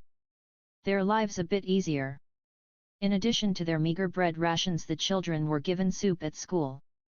In January 1942, when the whole population was starving, New Year trees were provided for the children with gifts and something to eat. Alongside the communists and under their leadership, the members of the Young Communist League gave great help to the people in their struggle against the hardships caused by the siege. In December 1941, more than 2,000 young men and women responded to the call of the city party organization and went off into the suburban forests to cut timber. The timber that they cut made it possible for the bakeries and other vitally important industries in the city to work uninterruptedly. An important part of the Komsomol members' work was supervising provisions from their deliveries to the city to their handing out to the population. If unexpected difficulties should occur with the organization of provisioning, the Komsomol members would immediately help out. When, for instance, one day in December the water ran out in one of the bakeries and this threatened to hold up the baking of bread, 2,000 weak and hungry Komsomol girls went out in 30 degrees Celsius to draw water from below the ice on the Neva and formed a chain to get it back to the bakery. Next morning they took the bread round to the bread shops. All the Leningraders were very grateful to the community service detachments which were formed from thousands of young Komsomol members. Caring for the children, the women, and the old people they considered to be their civic duty. Visiting cold flats, they would collect wood, chop it and light the homemade stoves. They would bring water from the Neva, buy food for the people on their ration cards, scrub the floors, do the washing and tidy up flats. The freezing rooms would then become warmer, more comfortable, cleaner. This care and concern cheered up the weak and emaciated people and helped them bear the hardships of the blockade. Many people owed their lives to the selflessness and heroism of the Komsomol members. Tens of thousands of Komsomol members were among the local anti-aircraft defense squads, the fire brigades and the medical orderlies. They took an active part in getting things back to normal after enemy bombing and shelling and in guarding the city, and mastered military skill. For their good deeds and for their steadfastness and courage in these terrible days, the Komsomol members earned the 108 love and respect of everyone. Their example helped to increase the political activity of all the young people in the city. Thousands of young men and women joined the ranks of the Komsomol, considering it to be a great honor to become a member. The unimaginable difficulties and deprivations, which the blockade winter brought to the people of Leningrad, only served to harden their will and strengthen their resolution to make any sacrifice in the name of victory. In Leningrad, where the rear and the front were an inseparable whole, each man and woman found their place in the fight and conscientiously fulfilled their patriotic duty. The blockade revealed the remarkable qualities of the Soviet people cultivated in them by the Communist Party. These were the sense of collectivism and comradeship, concern for public interests and a deep sense of duty to the motherland. Helping their fellows and showing steadfastness and courage were the laws of life for the people of Leningrad, and this enabled them to carry on working and fighting in such incredible conditions. The German command did not doubt that Leningrad would eventually capitulate. On November 8, 1941, Hitler declared, "Leningrad itself will put up its hands. The city is bound to fall sooner or later. No one will be able to get out, no one will break through our lines. Leningrad is doomed to die of starvation." But events did not develop according to the plans that had been worked out in the Führer's headquarters. The Nazis forgot to take account of the strength of character, the cohesion and the steadfastness of the Soviet people. The only purport of life for the people of Leningrad in those terrible days was to hold out and to win. They were certain that despite the difficult situation at other fronts, they would not be left in their hour of need. And the country did everything to make the situation in the besieged city easier. In accordance with a decision taken by the State Defense Committee, active preparations were started for building a proper military road across the ice on Lake Ladoga. The Ice Road. In November 1941, the Ladoga sailors forced the last ships carrying cargo for the besieged city through the early frosts. Millions of people waited for the lake to become fully frozen over, for this was the only hope for saving Leningrad from famine. Preparations for building a road across the ice had begun in October. It was decided that the road should be built in the southern part of the Schlüsselburg Bay, where the distance between the shores was only about 30 kilometers and the ice was stronger and formed quicker than in other parts of the lake.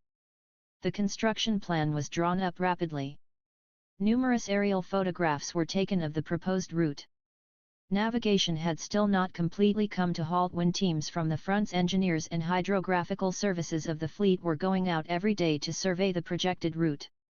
They would study the state of the ice, its thickness and structure, they would examine the shore, and they would collect data of many other kinds. The first group to make their way across the ice was a small reconnaissance detachment under the command of military technician, L.N. Sokolov, who was in charge of a company of the 88th Separate Bridge Building Battalion. Before dawn on November 17, the reconnaissance team accompanied by 2 local fishermen started out across the ice from the village of Kokorivo and, using maps and compasses, headed for the opposite shore. They moved carefully, avoiding the frequent patches of ice-free water. Every so often they stopped to check the thickness of the ice and leave markers to indicate the route. In places the ice under their feet was so thin that it had to be negotiated by crawling. But they reached the island of Zelenca without mishap and then got to the village of Kobana on the eastern shore. The next day they returned back to Kokorivo by the same route. On November 19, the Military Council of the Leningrad Front ordered the organization of transportation across Lake Ladoga, the building of the road across the ice, and made arrangements for its protection and defense. It was proposed that the road would be serviceable for transportation on November 25. Soldiers from the 64th Road Building Regiment began work. They checked on the route and cleared the road. Lines of communications along the route were laid by members of the Signals Corps. The thickness of the ice was measured several times a day, but it was still not sufficient for mass transportation. But the starving city of Leningrad could not wait. No. On November 20, a convoy of some 350 horse-drawn sledges set out across Ladoga. The route was dangerous. Because the ice was not thick enough yet, each sledge carried only 3 to 4 sacks of flour. The sledges set out in a long chain, with great intervals between them, over the still new ice. The besieged city got its first supplies, 63 tons of flour. On November 22, 60 lorries set out from the western shore across the ice, to take provisions for Leningrad. The column was led by Major Vasily Porchinov, commander of the 389th Separate Motor Transport Battalion. Only one lorry fell through the ice, the rest crossed the lake successfully and by evening reached Kobana. On the next day the column loaded up and set off on the return journey. The ice was still very thin in places, and so no more than 5 to 6 sacks were put in each lorry, and some sacks were put on trailers fitted with runners. In this way 33 tons of food were brought to the western shore. The military road across Lake Ladoga, known as the VAD-101, began to function, the famous lifeline which ran from Kokorevo via Zelensky Island to Kobana. On the eastern shore of Lake Ladoga it joined the military road VAD-102, which ran from Zaburi station to the village of Kobana. Later these two roads were joined into one. Work on the military road was continually at the center of attention of the city and regional party committees and the military council of the Leningrad front. Not a day went by without the military council concerning itself about the situation on Lake Ladoga, about all the details related to the complex system of providing communications across the lake. A. Kuznetsov, P.S. Popkov and other leaders of the city and regional party organizations made frequent visits to the lifeline to give on-the-spot help. The chief of the road, Major General A. M. Shalov, and the Commissar, I.V. Shikin, spent days and nights, visiting the most difficult sectors of the route.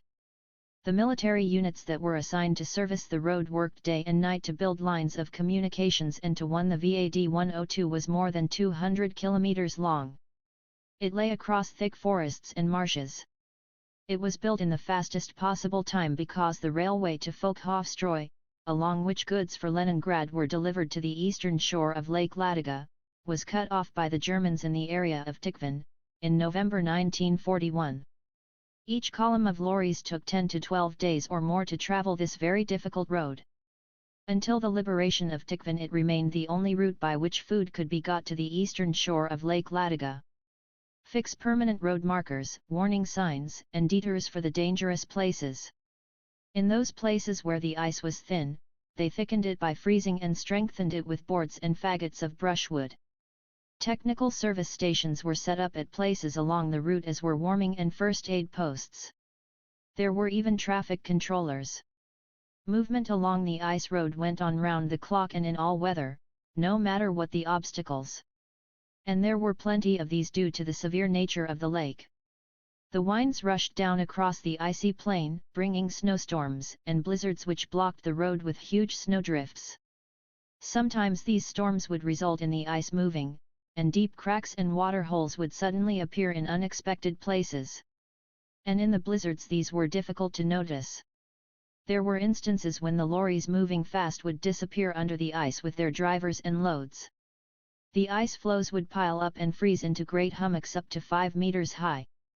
In addition to this there was the frequent aerial bombardment and artillery shelling of the road, which lay only 12 to 15 kilometers from the enemy-occupied southern shore. It called for real heroism on the part of those who worked on the road to make sure that the flow of provisions for Leningrad was not only not interrupted but continually increased. The lorry drivers, who only got short breaks for sleep, had to sit for hours and hours on end in their cabins with the doors open, so they would have time to jump out if the lorry fell through the ice. Those who maintained the road had to continually sweep it clean from drifts and hummocks, organize detours round the dangerous sections, lay bridges across the cracks, provide mechanical help for the lorries and make sure there was food available for the drivers. Those in the salvaging teams had the task of getting the lorries, that had fallen through the ice, and loads up from the bottom. The doctors and other medical staff gave first aid to the wounded and those suffering from frostbite in tents that were protected by walls of ice and snow but were still subjected to the buffeting of the winds. During the heavy snowfalls, which occurred quite frequently, all units lent a hand in fighting the elements, and they were helped by the worker battalions and the inhabitants of the nearby villages who could use a spade.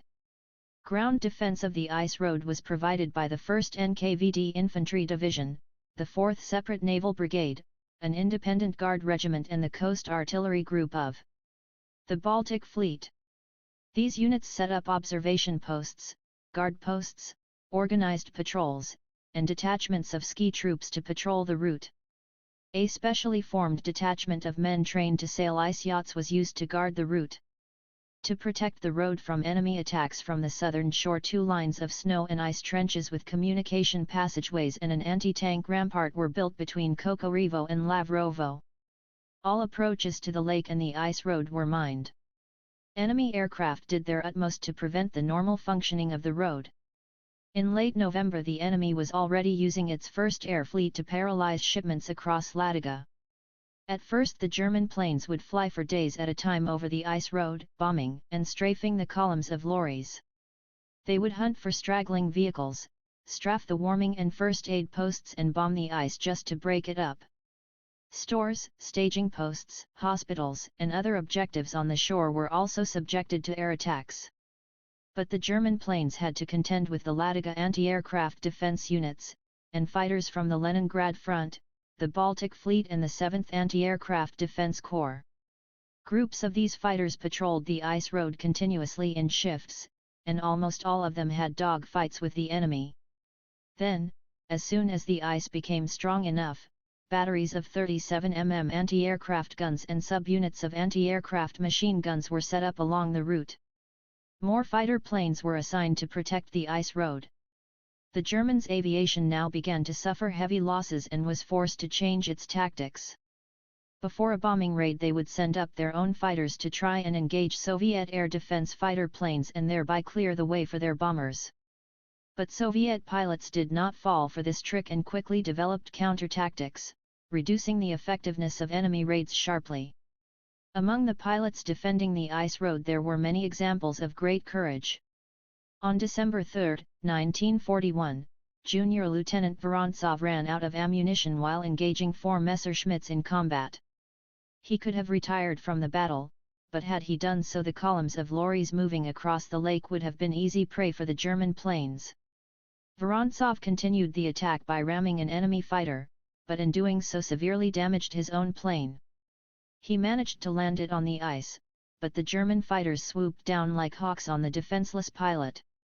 He was saved, however, by the anti-aircraft gunners who put up a barrage of fire which drove off the enemy fighters. The bold and resolute actions of those defending the skies above Ladoga prevented the Germans, for all their efforts, from disrupting the supply of provisions for Leningrad. The lifeline across Lake Ladoga was an extremely complex undertaking and it was some time before it was running more or less smoothly. In the first month it was unable to fulfill its planned deliveries. This was due to many factors, primarily lack of experience, difficult weather conditions and the poor state of the motor transport. By early December the situation had improved somewhat. The average daily load of supplies became greater than the daily requirements according to the fixed rations. But it was not enough to relieve the tension. The city's reserves had almost completely dwindled. Even the emergency stores on the ships and the emergency ration in the army had been consumed. By January 1, 1942, there were only 908 tons of flour left, which was less than was required for 2 days. As the deliveries arrived they went straight to the bakeries and the shops. Fuel reserves were also rapidly running out. On January 5, the workers on the military road received a letter from the Leningrad Regional Party Committee. In the name of Leningrad and the front, I want you to understand that you have been entrusted with a great and responsible task, a task of paramount importance to the state and to the war effort. All those on whom the normal running of the road depends, the drivers, the traffic controllers, the snow clearers, the repairers, the signalers, the combat and political officers, and, finally those who are responsible for controlling the whole system. All these people must do their duty as if they were soldiers in the front line.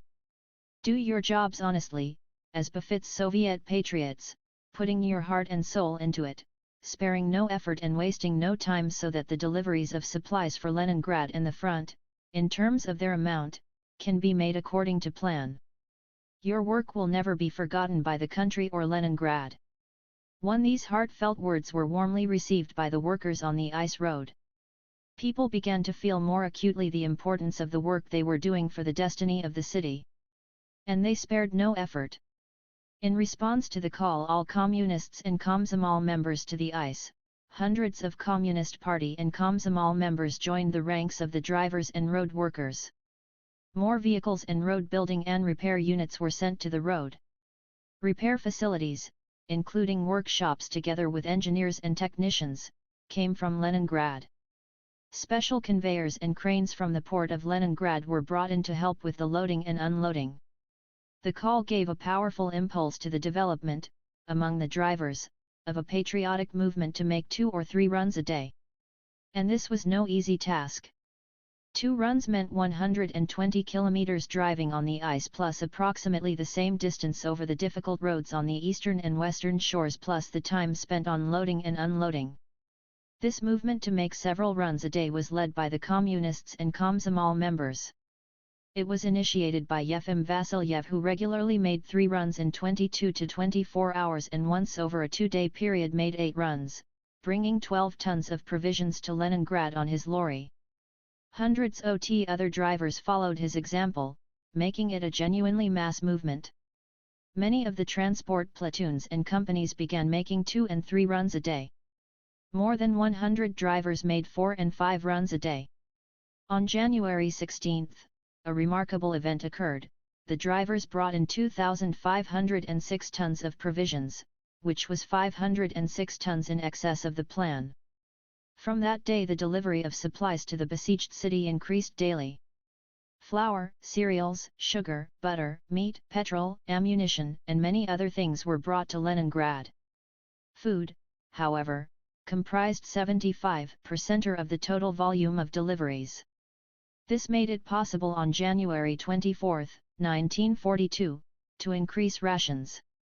Factory workers now got 400 grams of bread, white-collar workers 300, dependents and children 250, frontline troops 600 and troops in the rear 400. In February 1942 coal began to be delivered to Leningrad along with the regular food supplies. In order to improve coal deliveries, the Military Council of the Front ordered the laying of a special line from Kosa station to Osinovets station. In 2 months, 25,000 tons of coal was brought in this way, which to some extent relaxed the extremely serious fuel situation in the city. The Party Central Committee and the State Defense Committee paid constant attention to the ice road, considering that it should become a reliable permanently operational highway. On their instructions, additional transport facilities were sent to the road, and several new branch lines and stations were built by the troops and the people of Leningrad. Help for Leningrad came from all over the country. Columns of lorries with drivers arrived at Lake Ladoga from Moscow, Gorky, and Yaroslavl. The miners in the Kuzbas and the oil workers in Baku, Tataria, and Bashkiria sent fuel, arms and ammunition came from the Urals, and almost all regions and autonomous republics sent food for the besieged city. Gifts and warm clothing came from all over the country. Train loads for Leningrad were given priority everywhere. When the branch line from Voivokalo station to the Kertzi lighthouse on the eastern shore of Shlisselburg Bay was built, supplies to the besieged city were greatly accelerated. The 35 km line was built on trampled snow. The decision to build the line was made at the end of January, and on February 9 it was opened as far as Lavrovo, on February 20 as far as Kobana, and on March 6 to Cape Kertzi. The new railway line brought the staging posts right to the very shores of Lake Ladoga. The building of approach roads and loading bays at the stations made the distribution of the incoming rolling stock easier and the loading of lorries and their transfer to the western shore quicker. Now the lorries could travel almost totally on the ice, and the overall length of the journey to the destination and back was shortened to between 68 and 74 kilometers. The ice road continued to gather strength. Day and night thousands of lorries rushed along its 6 lanes at speeds no less than they would have used on ordinary roads. In February, 3,380 tons of supplies were delivered per day. In March, this figure rose to 3,695 tons per day, and in the first decade of April to 4,870 tons. All in all, throughout the winter of 1941 to 1942, more than 360,000 tons of supplies were brought to Leningrad along the lifeline. Of this total, there were upwards of 262,000 tons of food, some 32,000 tons of ammunition and explosives, and nearly 35,000 tons of combustible materials and lubricating oils. Nazi command's expectations of bringing Leningrad to its knees were frustrated. General Feldmarschall Manstein recalled in his memoirs that Hitler hoped to force Leningrad and its population to surrender by starving them out. But the Soviets cancelled his plans by supplying the city across Lake Ladoga, using ships in summer and building a road across the ice in winter. 1. The ice road functioned for 152 days till mid-spring.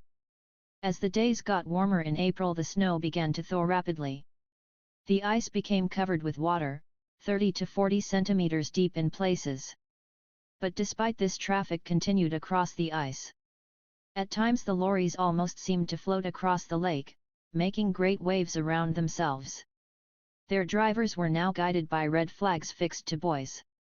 It was decided to discontinue the how of transports on April 21. But even on April 23 and 24, sledges managed to cross the lake, bringing 65 tons of onion to Leningrad. Immediately after that, the road was closed. The Ladoga Ice Road played an enormous part, particularly in supplying Leningrad with food. It made it possible to create reserves and improve the provision of the people of Leningrad with food.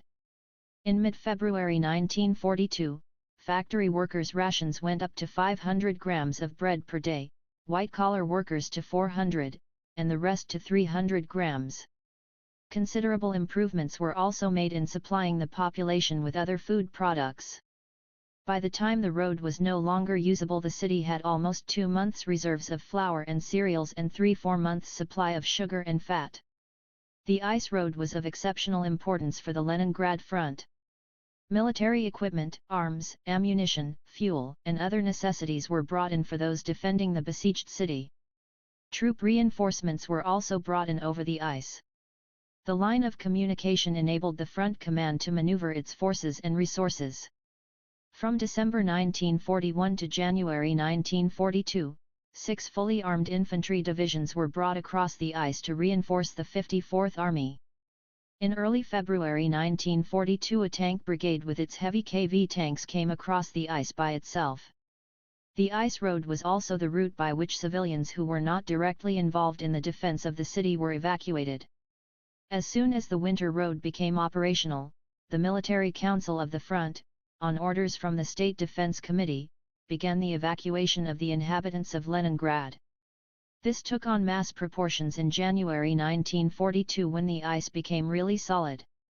The first to leave the besieged city were the children, mothers and children, the sick, the wounded and the invalids. Scientific workers, trade school pupils and workers employed at factories subject to evacuation and their families were also taken away from the city. The main purpose was to save the people, get the children out of the city and evacuate all those who were ill, old, or who for one reason or another were not necessary to the city's defense. The journey for the evacuees consisted of 3 stages. The first stage was by rail from Leningrad to Borisova station, then by lorry across the frozen lake and from the lake through forest routes to Zhikhareva, and, finally, from Zhikhareva by rail to destinations in other parts of the country.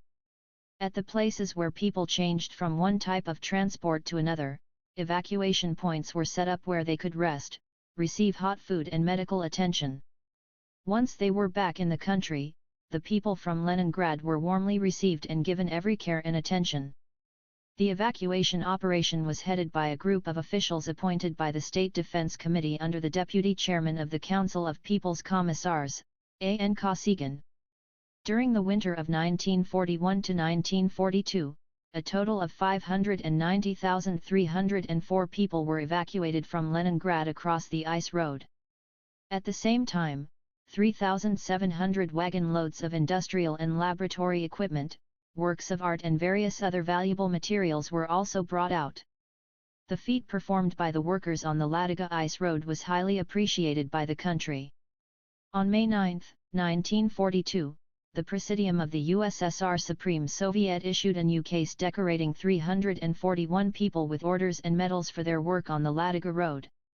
In connection with this, Pravda wrote, "The history of the Ladoga Road is a poem of the courage, steadfastness, and persistence of Soviet people. The road's life was that of a front. It was a front. And these people represent the staunchest contingents of those defending Leningrad."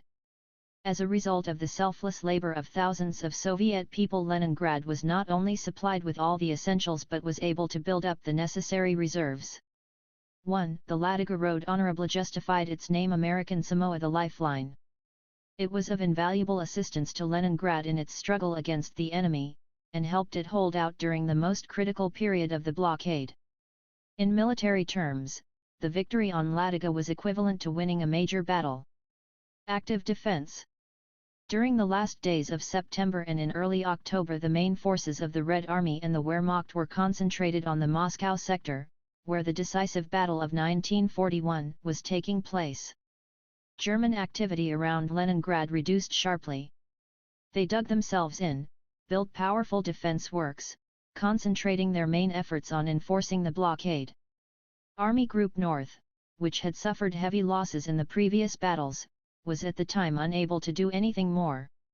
Its communications were strung out over hundreds of kilometers and they were constantly subjected to attacks by Soviet partisans who stepped up their activity in the rear. The failure to take Leningrad by storm had a bad effect on the German soldiers' morale. Feldmarschall von Leeb hoped to give his troops a short breathing space, but these hopes were vain.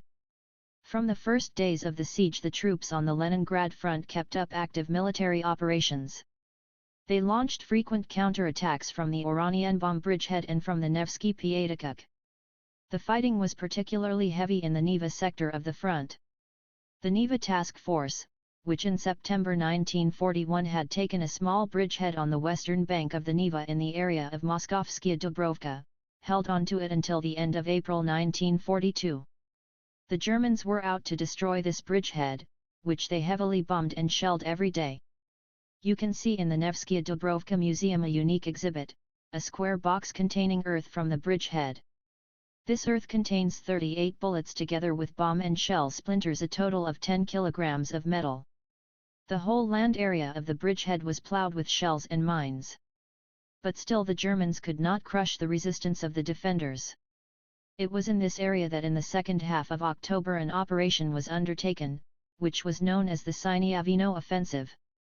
Its purpose was to break through the blockade and restore land communications between Leningrad and the rest of the country. The plan envisaged a thrust by the 54th Army from the east and the 55th Army and the Neva Task Force from the west in the general direction of Sieniavino. The objective was to surround and destroy the German forces deployed between Schlisselburg and Sieniavino and thus to break the siege of the city. On October 20, Soviet troops attacked enemy positions and in certain sectors forced the Germans back, but they were unable to complete the operation. The Germans exploited the forest and marshy terrain, as well as the deep peat quarries, creating a powerful defense system, which the Soviet troops were not yet strong enough to break through. Some of the units, which were originally intended to take part in the offensive, were hurriedly transferred to the Tikhvin sector, where an extremely dangerous situation had developed following a German offensive. The Nazi command, which had hoped to deal with Leningrad quickly so as to free its forces for operations on the main, Moscow sector, worked out a plan to skirt the besieged city from the southeast. The commander of Army Group North was ordered to strike from Chudavo in the direction of Tikhvin and Folkov and then join up with Finnish troops on the river Svir. This would close the encirclement of Leningrad east of Lake Ladoga. The offensive was to be launched on the adjacent flanks of the German 16th and 18th Armies, and for this purpose a strike force was formed consisting of the 39th Motorized and the 1st Army Corps, which were deployed around Kirishi, Lyuban and further south. The main forces of this group were to advance via Budogosh and Tikhvin to join up with the Finnish Karelian army, while part of its forces was to move towards Malaya Vishera and Bologoy to meet the left flank of Army Group Center. In the 200 km long sector between Lake Ladoga and Lake Ilmen, a defensive position was taken up by the 54th Army of the Leningrad Front, the 4th Army under General V.F. Yakovlev and the 52nd Army under General N.K. Klykov, all of which were directly subordinate to the Supreme Command Stavka, as well as by the Novgorod Army Group of the Northwestern Front under the command of General I.V. Gulinin. The main Soviet forces were in the zone of the 54th Army, which was preparing for an offensive on the Sinyavino sector. On October 16, the Germans with 1.5 times as many men and more than twice as many tanks and artillery began their offensive. With aircraft support they managed to force the river Folkhov. The two small Soviet divisions of the 52nd Army, which were defending this wide front, offered stubborn resistance, but under the pressure of overwhelmingly superior forces they were compelled to retreat. On October 20, the defense 120 of the 52nd Army was broken through and a breach was made in its junction with the 4th Army. Neither the 52nd nor the 4th Army had enough reserves to close it. The main German force now headed straight for Budogosh, Tikhvin, while part of the forces moved towards Kirishi in the north and Malaya Vishera in the southeast. On October 23 the Germans took Budogosh. Tikhvin was now directly threatened. Furthermore, the day before, the 52nd Army had come under heavy attack at Malaya Vishera and been forced to leave the town after fierce fighting. The Soviet Supreme Command Stavka took urgent measures to strengthen the defense on the Tikhvin sector. The Ladoga flotilla was ordered to bring 2 infantry divisions and a brigade of Marines from the western shore of Lake Ladoga to the eastern shore, despite the stormy weather. The infantry divisions were immediately sent to defend Tikhvin. The Marines took up a defensive position 30 km south of Folkhovstroy and throughout November defended the approaches to the Folkhov power station. Simultaneously, 2 infantry divisions from the 54th Army of the Leningrad Front and 1 infantry and 1 tank division from the Stavka Reserve were sent in to strengthen the 4th Army at Tikhvin. The 52nd Army was also reinforced by an infantry division from the Northwestern Front's reserve. At the same time the Stavka ordered the Leningrad Front to continue active operations on the Sinyavino sector so as to prevent the enemy from sending troops to Tikhvin from here.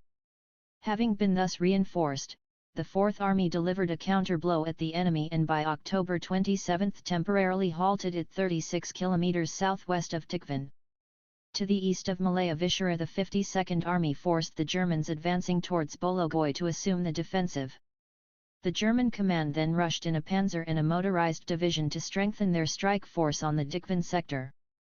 In early November the 4th Soviet Army fought bitterly for several days to halt and throw back the enemy divisions, but without success. At the cost of enormous losses the Germans took Tikhvin on November 8. In the second half of November units of the German 1st Army Corps reached Voibokalo station. This was a bitter and dramatic page in the history of the defense of Leningrad, for although the enemy's further advance was halted, the last railway line to Lake Ladoga, along which supplies 121 were delivered to the besieged city, was now cut off. Transportation of supplies to Leningrad was now made even more difficult. To bypass the area occupied by the Germans, a new road was swiftly laid to Lake Ladoga, but it was poorly suited to motor transport and played no significant role in getting supplies to the beleaguered city. The liberation of Tikhvin and the Northern Railway became a matter of life and death for Leningrad. The Soviet troops had to take the initiative and push the enemy back. Despite the extremely critical situation outside Moscow, the Soviet Supreme Command was able to reinforce the 54th, 4th, and 52nd Armies and assume in November-December counter-offensive at Tikhvin. Although at the beginning of the counter-offensive the numerical superiority of the Soviet forces over the enemy was slight, they occupied an advantageous half-enveloping position vis-à-vis its strike force, which was strung out on a more than 350 km front. This created favorable conditions for routing the enemy, which had driven a deep wedge into the defenses of 3 Soviet armies. And these circumstances were all taken account of by the Soviet Supreme Command in planning the military operations. The counter-offensive was not launched simultaneously along all sectors of the front. The first to begin was the 52nd Army, which counter-attacked on the Malaya Vishera sector on November 12. On November 19, the 4th Army, which was now commanded by Army General K.A. Merezkov, struck at the enemy in the area of Tikhvin. And on December 3, the 54th Army began an offensive west of Folkhov. Combining frontal strikes against the enemy's strong points and pockets of resistance with attacks on the enemy's flanks and rear, the Soviet units successfully broke through the German defenses. The fighting at Tikhvin, which was being defended by panzer and mechanist troops as well as infantry, was particularly heavy. On December 8, the 4th Army began the storming of the town. On the next day, after more heavy fighting, the Germans were pushed out. In 3 days alone the enemy lost some 7,000 men. Great numbers of broken lorries, panzers, and guns lay all over the town. This important communications point, which for 30 days had been in enemy hands, was now liberated. Units of the 4th Army pursued the enemy as it retreated to the west and southwest. 122. In mid-December Soviet troops liberated Malaya and Bolshaya Vishera, Budogosh, and the Tikhvin-Folkhov railway line. On December 16, 1941, Hitler issued an order in which among other things he was forced to allow Army Group North to withdraw the inner flanks of the 16th and 18th Armies to a line running along the river Folkhov and the railway that ran from Folkhov station to the northwest. The objective of Army Group North, the order stated, was to defend the indicated line to the last soldier, not to retreat a step and thus to continue the blockade of Leningrad. The Soviet forces never gave the Germans a moment of respite. The infantry and the tanks subjected the enemy flanks to constant attacks. Ski battalions were used against the enemy rear on the lines of retreat. They smashed the enemy's bases and garrisons, threw its retreating columns into confusion and prevented the Germans from getting ammunition and food. Each day provided an abundant crop of heroic deeds, of which the following are just a few. While in reconnaissance, Junior Lieutenant V.M. Zaitsev, commander of a tank platoon, got caught in an ambush in his tank. The enemy called upon him to surrender, but Zaitsev and his radio operator and gunner, A.I. Rashchupkin, continued to fight to the last shell and cartridge.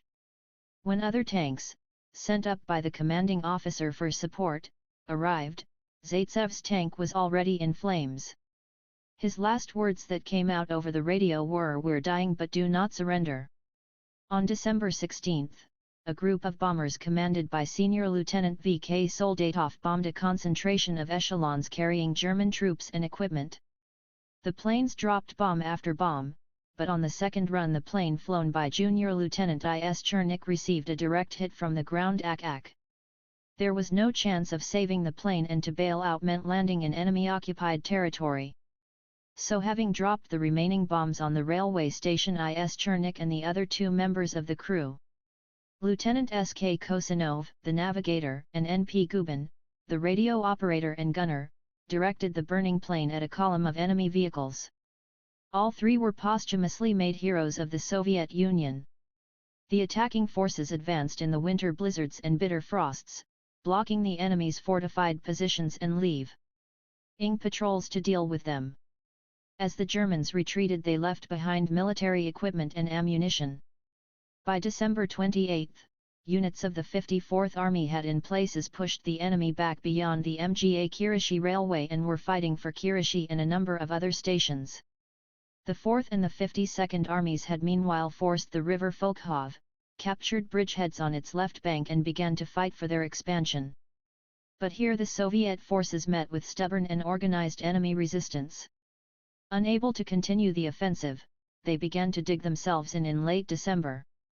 To join the efforts of the Soviet armies that were operating east of the river Folkhov and that were now reconcentrated in that area, the Stavka decided to form on December 17 the Folkhov Front under the command of Army General K.A. Merezkov.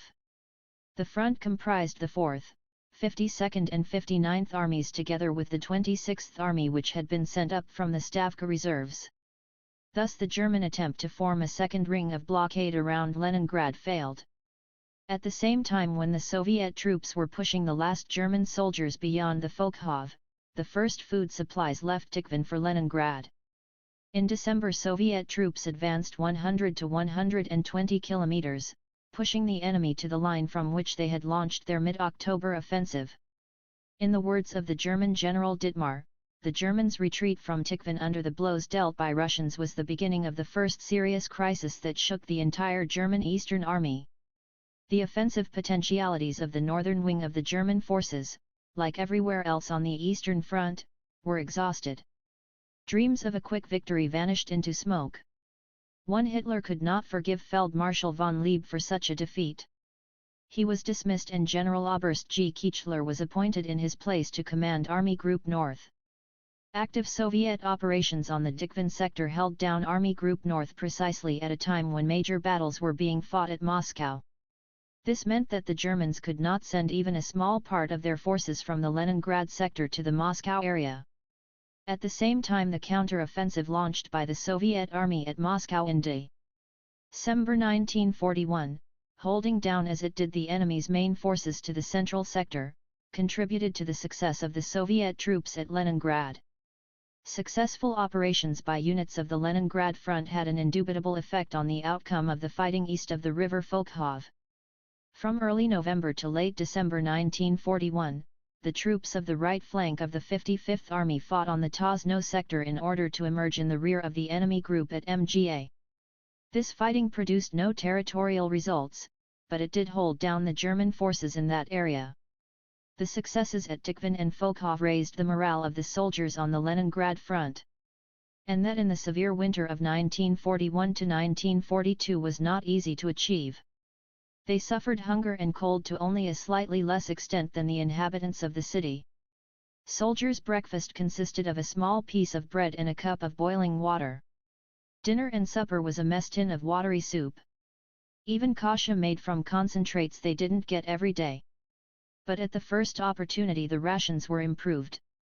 Since February 10, frontline troops were given 800 grams of bread per day, while the rations of those in the rear were raised to 600 grams per day. Rations of other food products were also increased. But the effects of the period of undernourishment lasted for a long time. In the 8 months from November 1941, 62,000 soldiers suffered from exhaustion due to malnutrition. In April 1942, some 20,000 people were suffering from scurvy. In the first winter of the blockade thousands of fighting men died in the hospitals of starvation. The extreme cold of that winter caused much trouble. Standing on watch at temperatures of 35 degrees to 40 degrees Celsius, the frozen soldiers would then return to cold, often damp, dugouts. There was frequently not enough fuel for cooking. South of Leningrad, where the 42nd and 55th Armies were on the defensive, the terrain was treeless. The soldiers had to break up wooden shacks and buildings that had been abandoned by the local population and use these for firewood. Wood was procured by special teams who scoured the suburbs of Leningrad. But the country saw to it that the troops fighting on the Leningrad front, despite all the difficulties involved in delivering supplies to the blockaded town, were given proper winter uniforms and other articles of warm clothing. In November 1941, the sniper movement was launched among the troops of the Leningrad front, which subsequently spread to the rest of the Soviet army in the field. It was initiates, led by the Communists and Komsomol members. One of the first of these snipers was an 18-year-old soldier, Fyodosy Smolyakov. As a member of a reconnaissance detachment he frequently went behind enemy lines to learn about the Germans' defense and the situation in general. They had dug deep trenches and built strong dugouts in which to take cover during artillery bombardment. Smolyakov came to the conclusion that they were having it all too easy and decided to become a marksman. He made a careful study of the sniper rifle, read books about snipers, trained hard to become a sharpshooter and mastered the art of camouflage. Soon Smolyakov went to the forward edge of the defense on the Pulkovo Heights. Carefully camouflaged, he spent hours watching the enemy and picking off German soldiers. Every day his count of killed Germans increased. The news of his exploits went around the whole front. Hundreds of other soldiers followed his example.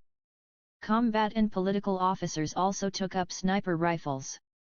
The movement even attracted cooks, who, having carried out their primary duties, crept into the no man's land armed with a sniper rifle.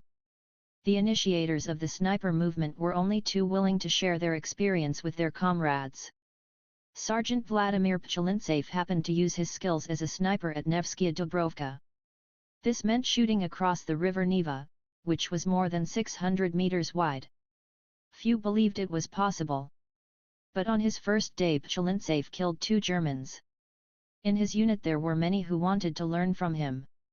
And so an improvised school of snipers was organized with Vladimir Pchilintsev, a former student of a mining institute and a candidate master of rifle shooting, as its teacher.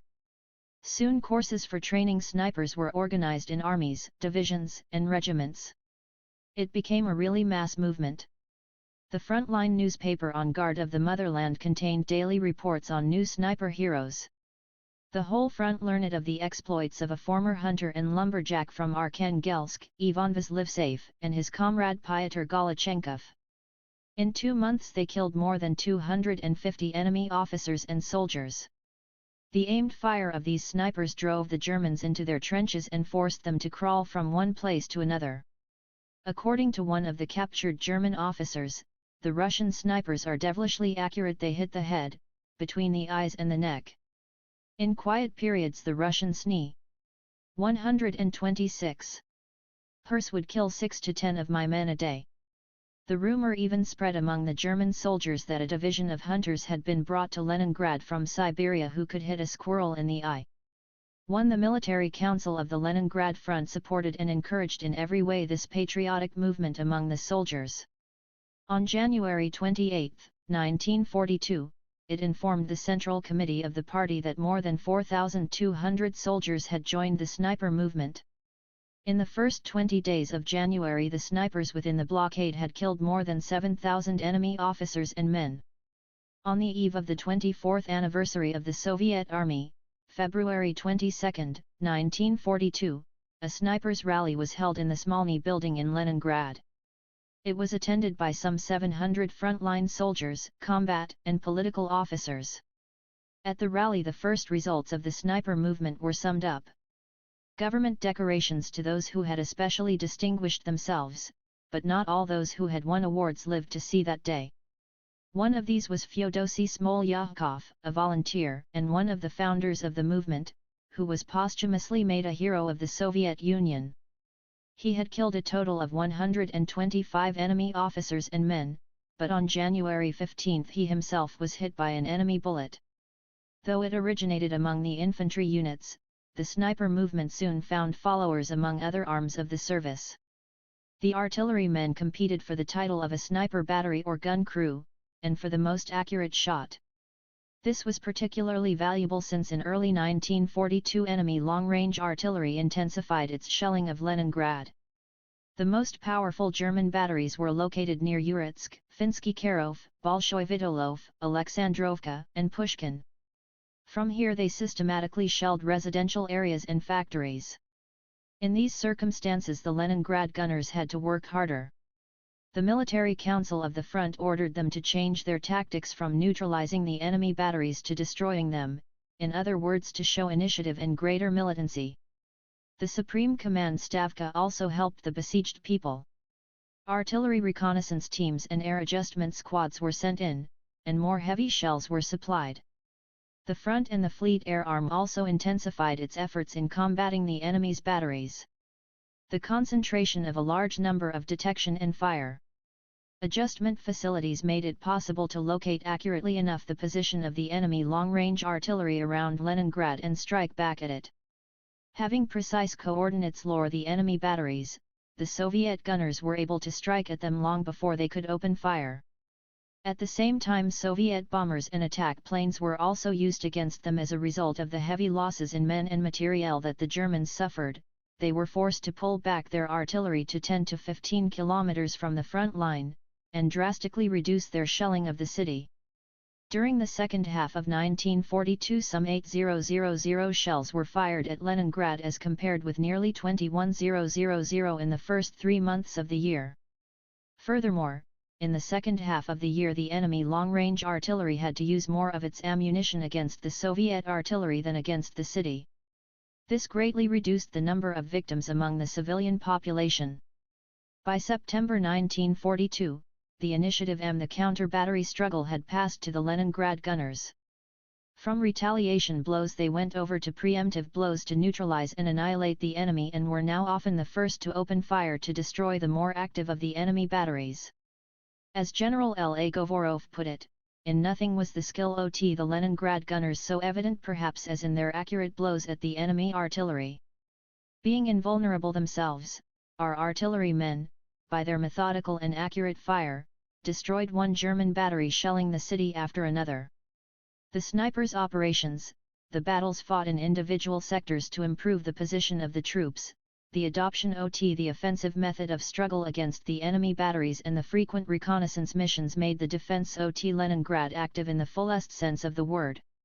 Despite the fact that they were considerably undermanned and under-equipped, that they experienced an acute shortage of shells and mines and had to endure deprivations and hardships due to the severe weather and the lack of food, the troops inside the blockade, the 42nd Army under General I.F. Nikolaev, the 55th Army under General V.P. Sviridov, the 23rd Army commanded by General A. Cherepanov, the Coastal Task Force under General A. Anastanin and the Neva Task Force commanded by General I.F. Nikitin did not surrender one single position to the enemy that winter. By stubborn and active resistance they held large German forces down outside Leningrad. The forest of wooden crosses that grew at the time in the enemy-occupied territories bore eloquent witness to the size of losses the Germans suffered. The strength of Leningrad's defense was primarily ensured by the steadfastness and high morale of the troops defending it. Maintaining these qualities at such a high level was due in large measure to the purposeful party and political work. In order to make the men better soldiers, the combat and political officers explained to them the need to keep the enemy under continual strain while preparing for a counter-offensive. Much of the experience that had been gained in the war was widely popularized, particularly the snipers' actions. Considerable attention was given to the reconnaissance units and to strengthening the party and Komsomol organizations within them. Much was done to extend ties with the party organizations and work collectives of the city. Workers' delegations would visit military units almost daily, and groups of soldiers would go just as frequently to the factories. Other frequent visitors to the front line were lecturers, writers, and performers, and meetings with them helped to raise the spirits of the soldiers and gave them additional strength to overcome difficulties and successfully accomplish their military tasks. Members of the Communist Party played a great part in cementing the ranks of the city's defenders. In the first severe winter of the siege many of them were killed in action, many others died from cold and hunger. But these harsh conditions did not weaken the party organizations. Those who died were replaced by thousands of other officers and men who had proved in practice their loyalty to the immortal ideas of Lenin. Party membership during the hardest period rose. In the second half of 1941 the party organization of the Leningrad Front accepted 3,779 new members and 14,934 candidate members, whereas in the first 8 months of 1942, a total of 20,689 new members joined the party and 52,557 became candidates. 10,645. 129. From the defensive to the offensive. The successful Soviet counter-offensive in December 1941 at Moscow, Tikhvin, and Rostov wrought heavy losses upon the Nazi forces. By the beginning of 1942, in some places they had been pushed 100 to 250 kilometers back. The Soviet victory at Moscow was of world historic significance. For the first time since the Second World War began, the fascist hordes had suffered a crushing defeat. The myth of the invincibility of the Nazi army, created by Goebbels's propaganda, had been dispelled by the shattering blows of the Soviet army. This victory marked the beginning of a radical change in the course of the war. In a letter to Stalin of December 16, 1941, President Roosevelt wrote, "I want to tell you once more about the genuine enthusiasm throughout the United States for the success of your armies in the defense of your great nation." 1. In a review of the position of the front, Churchill noted on December 16, 1941, "Hitler's failure and losses in Russia are the prime fact in the war at this time." 2. Progressive figures of the day considered the victory of the Soviet people as a historic event. Albert Einstein referred to the Soviet Army as the force which successfully protected the astonishing achievements of Soviet culture and industry and pushed back the deathly threat to the future development of the progressive humanity. Having taken the strategic initiative, the Soviet armed forces improved their position considerably. The victories won by them raised the morale of the soldiers, fortified their faith in their own strength and confidence in the eventual defeat of the fascist invaders. By this time the country's military and political situation had also improved. Thanks to the selfless labor of the Soviet people, there had been a rapid increase in the output of military hardware at enterprises in the Volga region, Siberia, the Urals, and Central Asia that had been built before the war. At the same time, the production of arms and ammunition was started. In the factories that had been relocated east from the areas temporarily occupied by the enemy. The successful operations of the Soviet troops at the front and the efforts of the workers in the rear made it now possible for the Soviet armed forces to launch a general offensive. In this situation, the Soviet Supreme Command decided to develop the successes scored by the Soviet forces at Moscow, Tikhvin, and Rostov into a broad offensive along the entire Soviet-German front. In this offensive, the main efforts were to be concentrated on completing the defeat of Army Group Center. In the southern flank of the Soviet-German front, it was planned to liberate the Donbass and the industrial regions of the south. On the northwestern direction, the intention was to smash Army Group North and lift the siege of Leningrad. The conduct of the operation to crush Army Group North and lift the siege of Leningrad was entrusted by the Stavka to the Leningrad, the Volkhov, and northwestern fronts. This task was set while the counter-offensive at Tikhvin and Volkhov was still going on. The Baltic Fleet was to support this operation.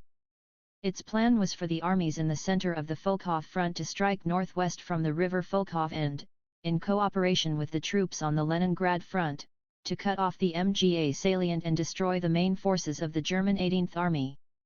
At the same time, the northwestern front together with the forces of the left wing of the Volkhov front were to defeat the German 16th Army, which was south of Lake Ilmen. The main role in breaking the blockade was assigned to the Volkhov front. Its forces, comprising the 4th, 59th and 52nd Armies and the 2nd Strike Army, were to advance on the northwestern sector and, in cooperation with the 54th Army of the Leningrad front, were to surround and destroy the large enemy group concentrated in the Lyubimsky-Davo area and then move on to emerge in the rear of the German forces blockading Leningrad. Part of the front's forces were to strike in the direction of Luga and Soltsi, destroy the Novgorod enemy group and liberate Novgorod. Preparations for the offensive and the operation itself took place under extremely difficult conditions. And this, of course, adversely affected its course. The Soviet forces had overall supremacy in manpower, but their air force was considerably smaller. The severe frosts, the huge snowdrifts, the poor state. 10*131 of the motor transport and its shortage, plus the difficulties involved in bringing up ammunition, held up the concentration of forces. Units had to move exclusively on foot. The rear tended to lag behind, making the units experience shortages not only of ammunition, but also of food and other supplies. The forest and marshy terrain, the lack of roads and the deep snow also reduced troop maneuverability. The difficulties were great. But the command and the troops of the Volkhov front knew well that things were even worse for the people of Leningrad. So they hastened to prepare for an offensive, and successfully achieve their objectives. On January 7, 1942, the troops on the Volkhov front launched an offensive without completing the necessary regroupings and concentration of their forces. The main thrust against Lyubin from north of Novgorod was made by the 2nd Strike Army, supported on the flanks by the 59th and the 52nd Armies. The 4th Army advanced north of the Moscow-Leningrad Railway, also in the general direction of Lyubin.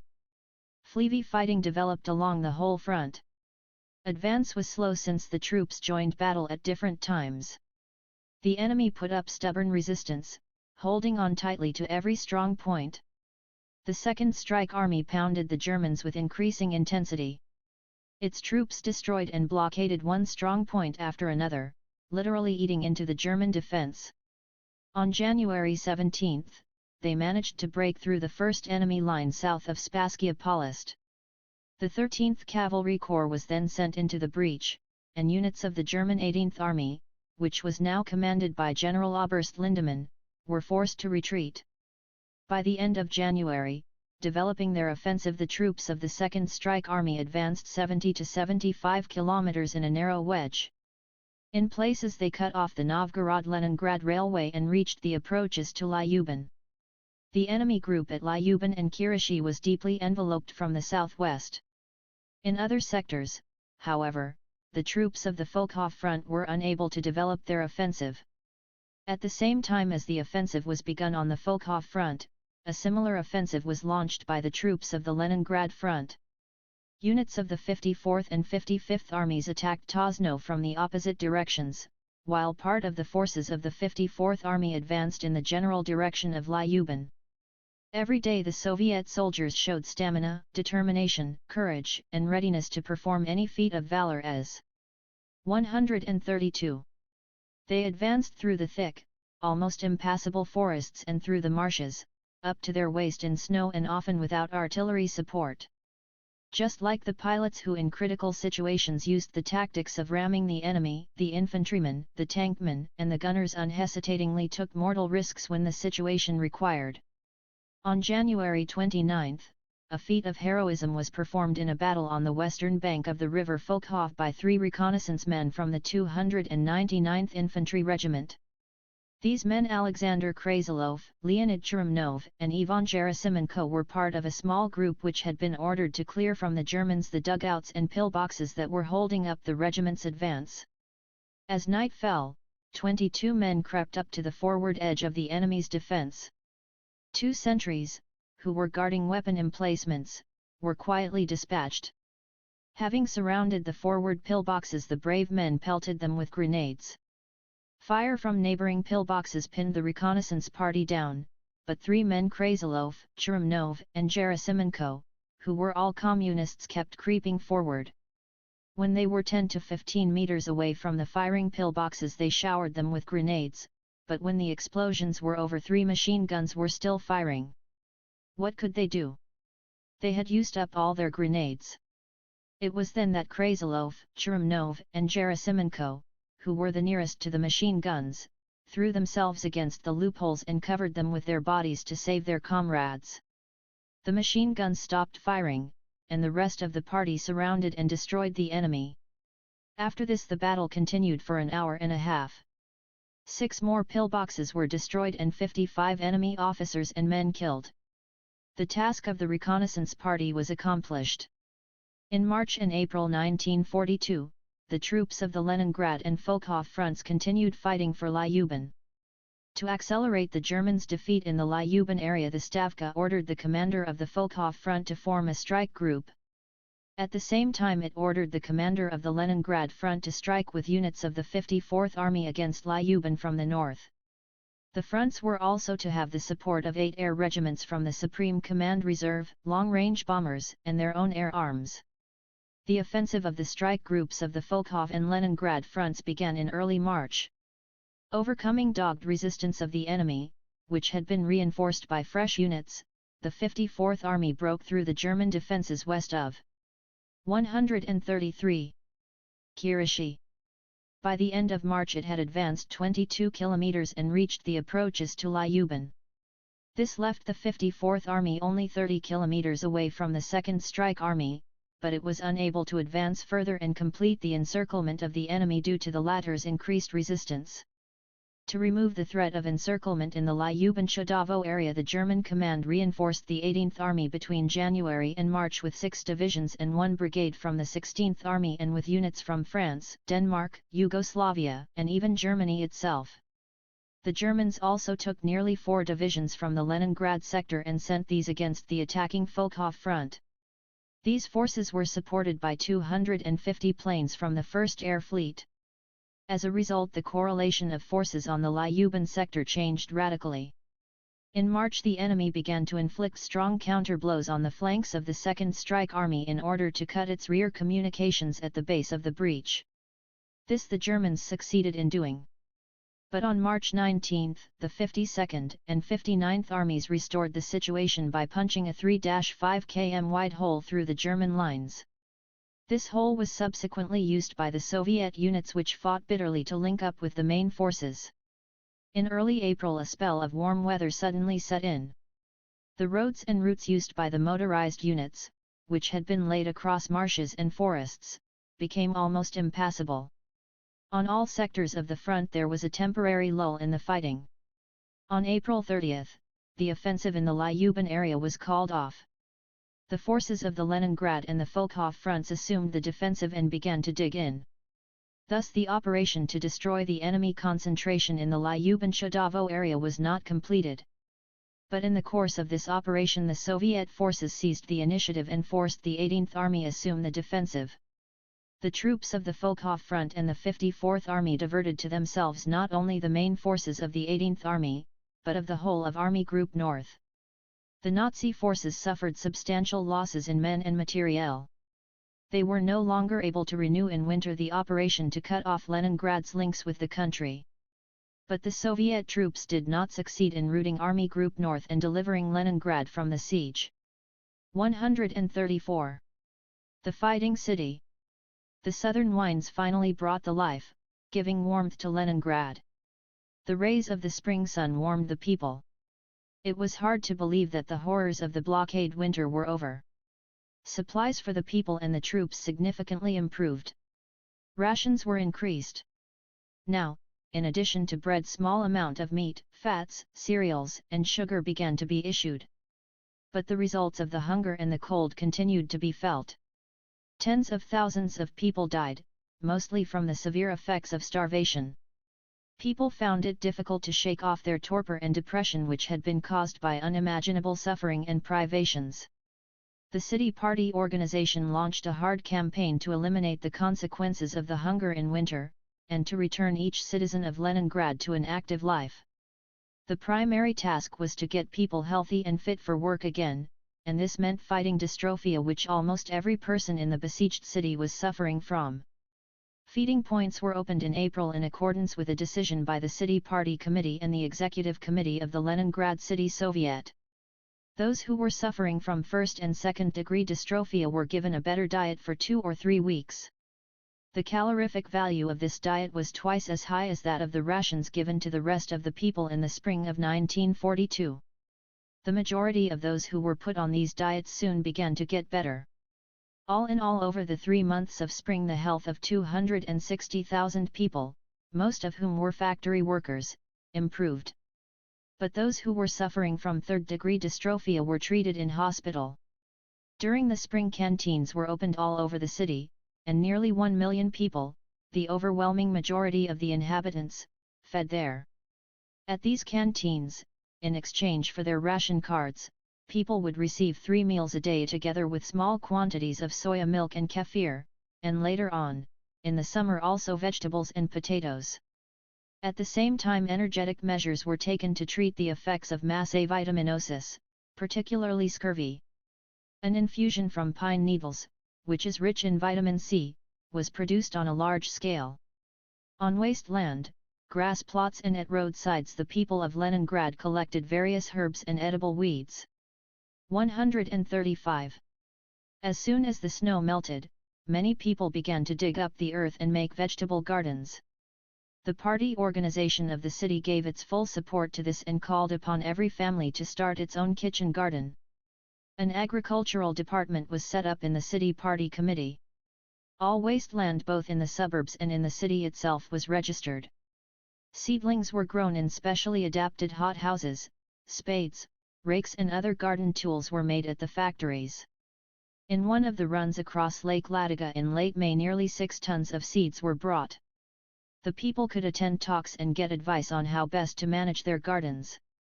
Within a short period more than 100,000 people of Leningrad started their own kitchen gardens.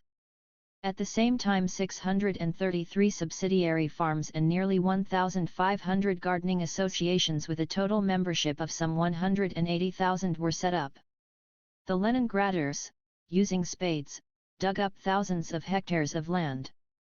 The summer gardens, the Marsfield, St. Isaac's Cathedral Square, parks, public gardens, boulevards and squares, where previously there had been flower beds and lawns, were all now planted with potatoes, cabbage, beets and other vegetables. In window boxes and flower pots people planted lettuce, onion and radishes. In this way the food reserves of the besieged city were substantially increased. The harsh blockade winter had also left its mark on the appearance of the city. In the early spring of 1942 piles of rubbish, sewage, blocks of ice and drifts of snow lay in the yards, on the streets and along the embankments. And in places corpses would still be found under the snow. As the warm weather approached, these piles of dirt, sewage and rubbish became potential sources of mass epidemics. In March odd days were devoted entirely to clearing up the city, and, starting from March 25, all able-bodied people were mobilized for this purpose in accordance with a decision taken by the Executive Committee of the Leningrad City Soviet. The people of Leningrad got seriously down to the task of clearing up their city. The enfeebled people worked slowly, but assiduously. Day after day they cleared the yards and streets from the snow, broke up ice and carted out the rubbish on iron sheets, on plywood, in baskets, and on sledges and trolleys and dumped it all in specially allotted places. By mid-April the work to get the city into order, in which on some days more than 300,000 people had taken part, was completed in the main. The people of Leningrad, with the help of soldiers from the garrison, had cleared more than 12,000 yards, over 3,136 lion square meters of pavements, streets, squares and embankments, and carted away about 1 million tons of rubbish and snow. Public services now began to be restored, in the first place the water supply and sewage disposal systems. By May, 3,300 blocks of flats had running water, whereas in January there had been no more than 85. The water queues gradually began to disappear. In most of the houses the sewage disposal system began to work. People started to repair their houses, schools, hospitals and other municipal service institutions. The baths, the laundries, the barbers' shops, hairdressing salons, and the household repair shops were reopened. But there were great difficulties in supplying the city with fuel and electrical energy, and this delayed many industrial enterprises from becoming operational. Wood and peat were the main sources of fuel, and some 20,000 people, mostly women, were sent out into the woods and forests round Leningrad to cut timber and mine peat. This work was not easy, but the women of Leningrad tried each day to increase the amounts of stocked firewood and peat. In April Leningrad was already getting nearly 100 wagon loads of peat per day, but in autumn this amount doubled. The timber cut and the peat mined around Leningrad, as well as the coal and gasoline that were brought in across Lake Ladoga, got the furnaces going again in the power stations and revived the factories that had come to a standstill. In March 1942, Power Station No. 5, the boilers of which were adapted to work on peat, began to produce industrial current. In April, 50 factories began manufacturing hardware for the front. Despite an acute shortage of manpower, 99 field guns, 790 machine guns, 214,000 shells, and more than 200,000 mines were made in April and May. During the same period, 227 ships were repaired, as well as 360 motor launches, 163 field guns and much other military equipment. 100 cutters were built for the Ladoga flotilla, in addition to several ferries and metal barges on which railway wagons and platforms were transported across Lake Ladoga. The restoration of the power facilities made it possible for the trams to start running again on April 15. This event was welcomed with great joy by people of Leningrad. The ringing of tram bells was like music to their ears. By the end of the month 5 tram routes had been opened. As the poet Nikolai 137 Tikhonov put it, spring in Leningrad was made not by swallows, but by trams. In the spring of 1942 local industry was also able to start up again. Consumer goods appeared on sale, kitchenware, footwear, overcoats, and other essential goods. Instead of the jerseys and padded trousers, people began to wear coats, suits, and dresses. Leningrad was transforming rapidly. More people began to come out into the streets and the squares, and smiling faces could be seen. Concerts and theatrical performances were given. One remarkable event was the first symphony concert that was given in March in the Pushkin Drama Theatre. Both musicians and the audience were in overcoats, since the theatre was not heated. But the soldiers and workers who attended it listened with pleasure to the music of Glinka, Tchaikovsky, and Borodin. 4 months later the premiere of Shostakovich's Seventh Symphony, which he had composed in the besieged city, took place in the Philharmonic Concert Hall. The symphony was broadcast on the radio. In the blockaded city it sounded like a challenge to the enemy and a harbinger of victory. To prevent the enemy artillery from interrupting the concert, the Leningrad artillerymen kept up a constant barrage against its positions while the performance was on. The people of Leningrad gave a warm welcome to delegations arriving from different parts of the country with gifts for the inhabitants of the heroic city. In February-May 1942, delegations came from the Central Asian republics and from many parts of the Russian Federation. The meetings these delegations had with the frontline soldiers, sailors of the Baltic Fleet and the Leningrad workers were a vivid demonstration of the genuine unity between the front and the rear and the unbreakable friendship among the Soviet peoples. The love and care shown by the country for the glorious city of Lenin, said the Leningradskaya Pravda on March 24, 1942, fills the hearts of its citizens with feelings of deep gratitude and gives them fresh strength to fight on. It inspires them to new heroic deeds. It is gratifying to realize that in the hard days of trials the heart of the whole country beats in time with the heart of the people of Leningrad. The energetic measures that were taken to eliminate the aftermath of the cold and hungry winter helped to get things in the city back to normal. At the same time the output of military equipment was increased, and measures were taken to further strengthen the defense of the city. 138. In Leningrad itself and on its approaches work was resumed on improving the old defenses and building new ones. Once again as in the previous year tens of thousands of Leningraders took spades, picks, barrows, axes and saws and together with the troops began building pillboxes, anti-tank obstacles and other defense works in and outside the city. In the summer and autumn of 1942 they put up more than 8,100 machine gun and gun emplacements, dug more than 1,500 trenches, set up some 200 command and observation posts and built more than 17 kilometers of barricades, 25 kilometers of anti-tank ditches and 52 kilometers of communication trenches. 1. To strengthen the city garrison the formation of armed workers' detachments was continued. These were to be used in the event of the enemy breaking through into the city. By autumn 1942, there were 232 of these detachments altogether numbering some 19,000 men. In October 1942, they were reformed into workers' companies and battalions.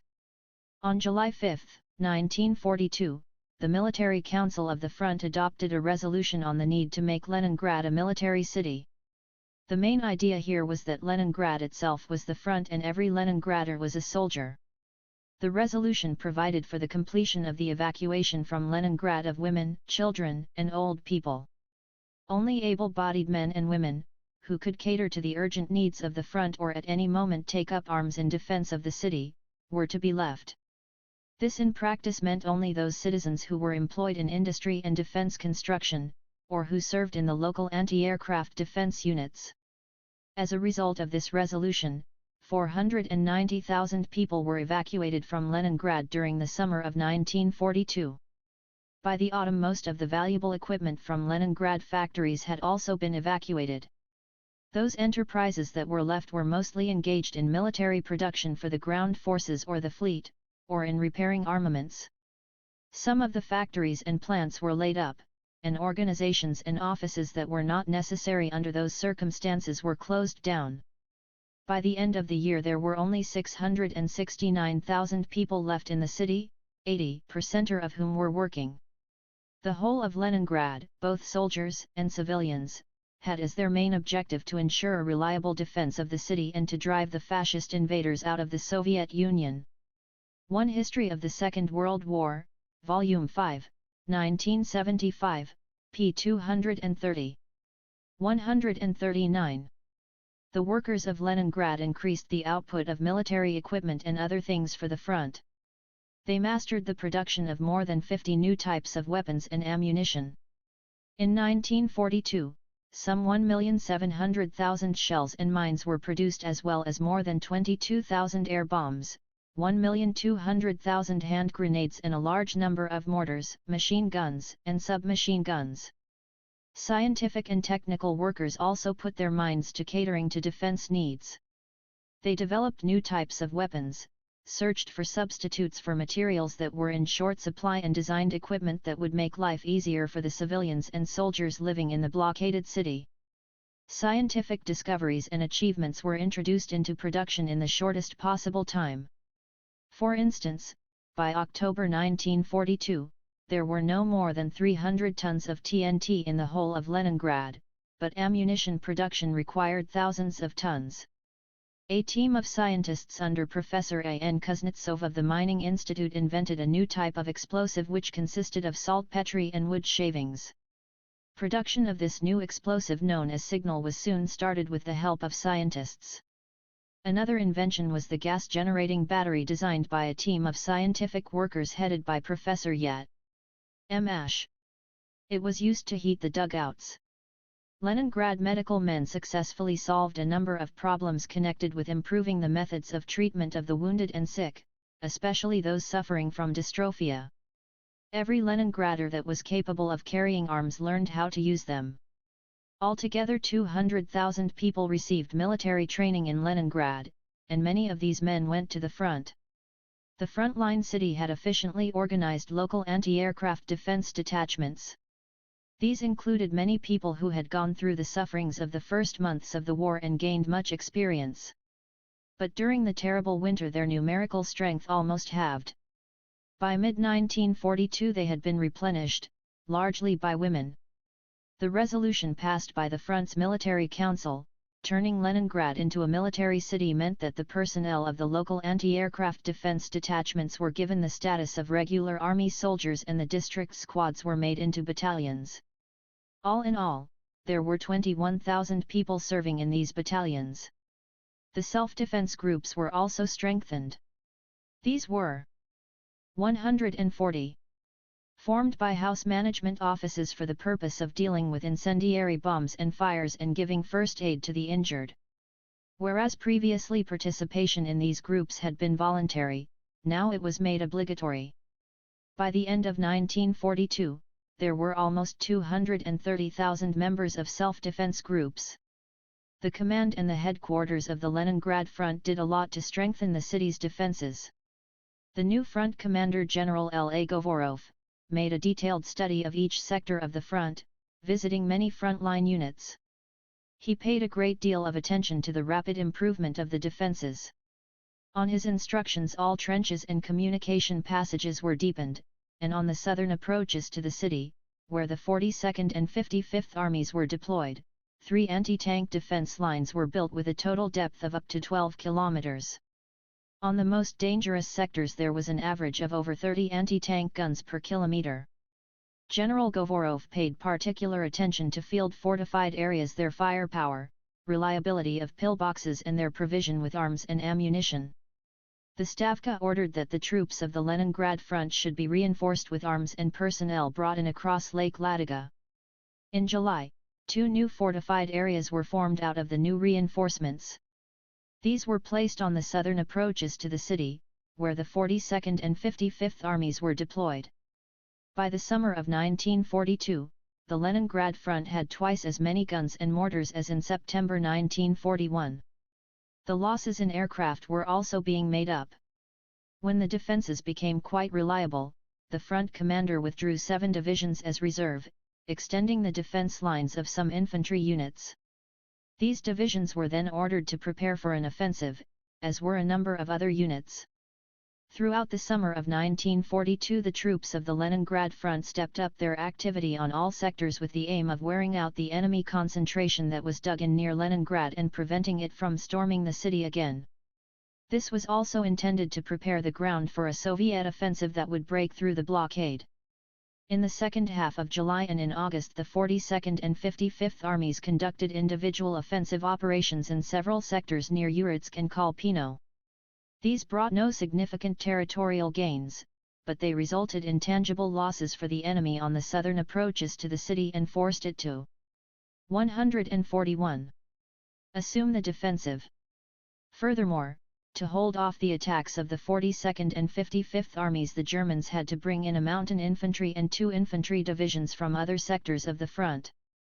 Operation Feuerzauber frustrated.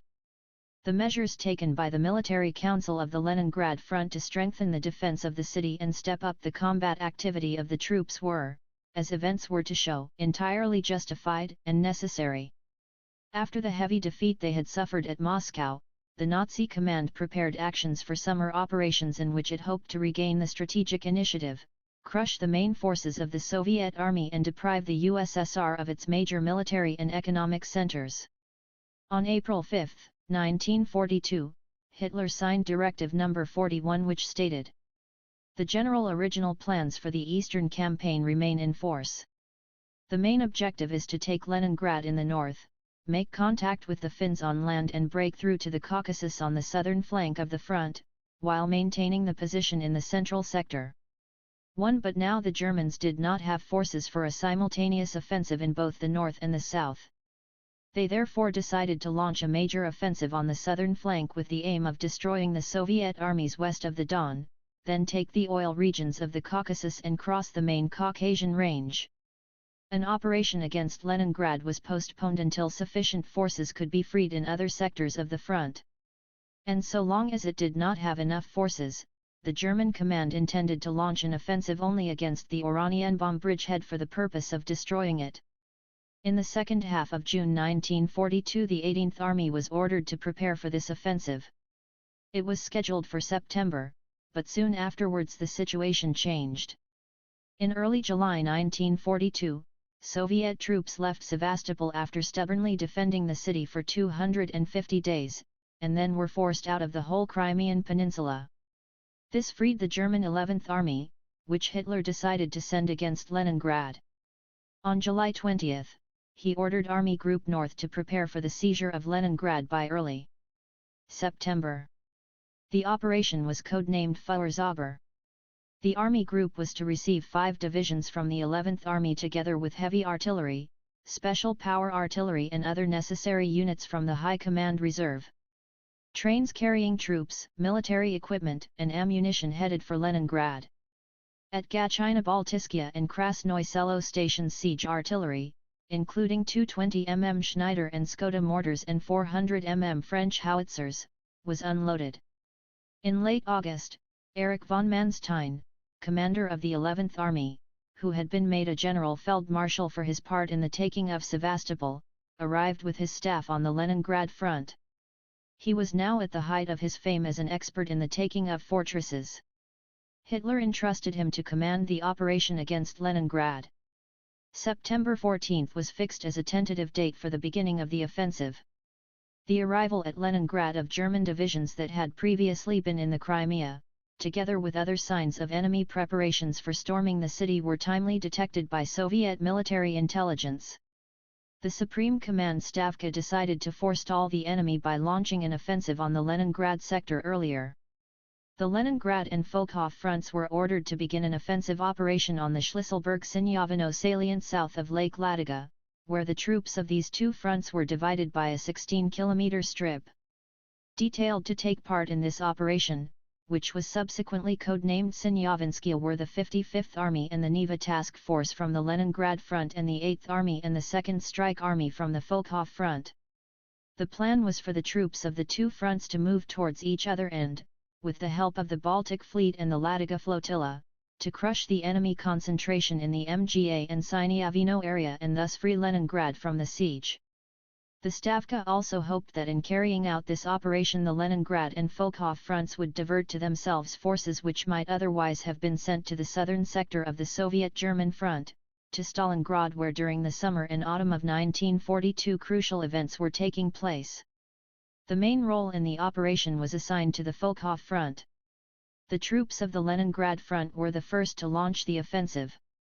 On August 19, 1942, units of the 55th Army supported by artillery, aviation, and MTBs forced the Neva under 143.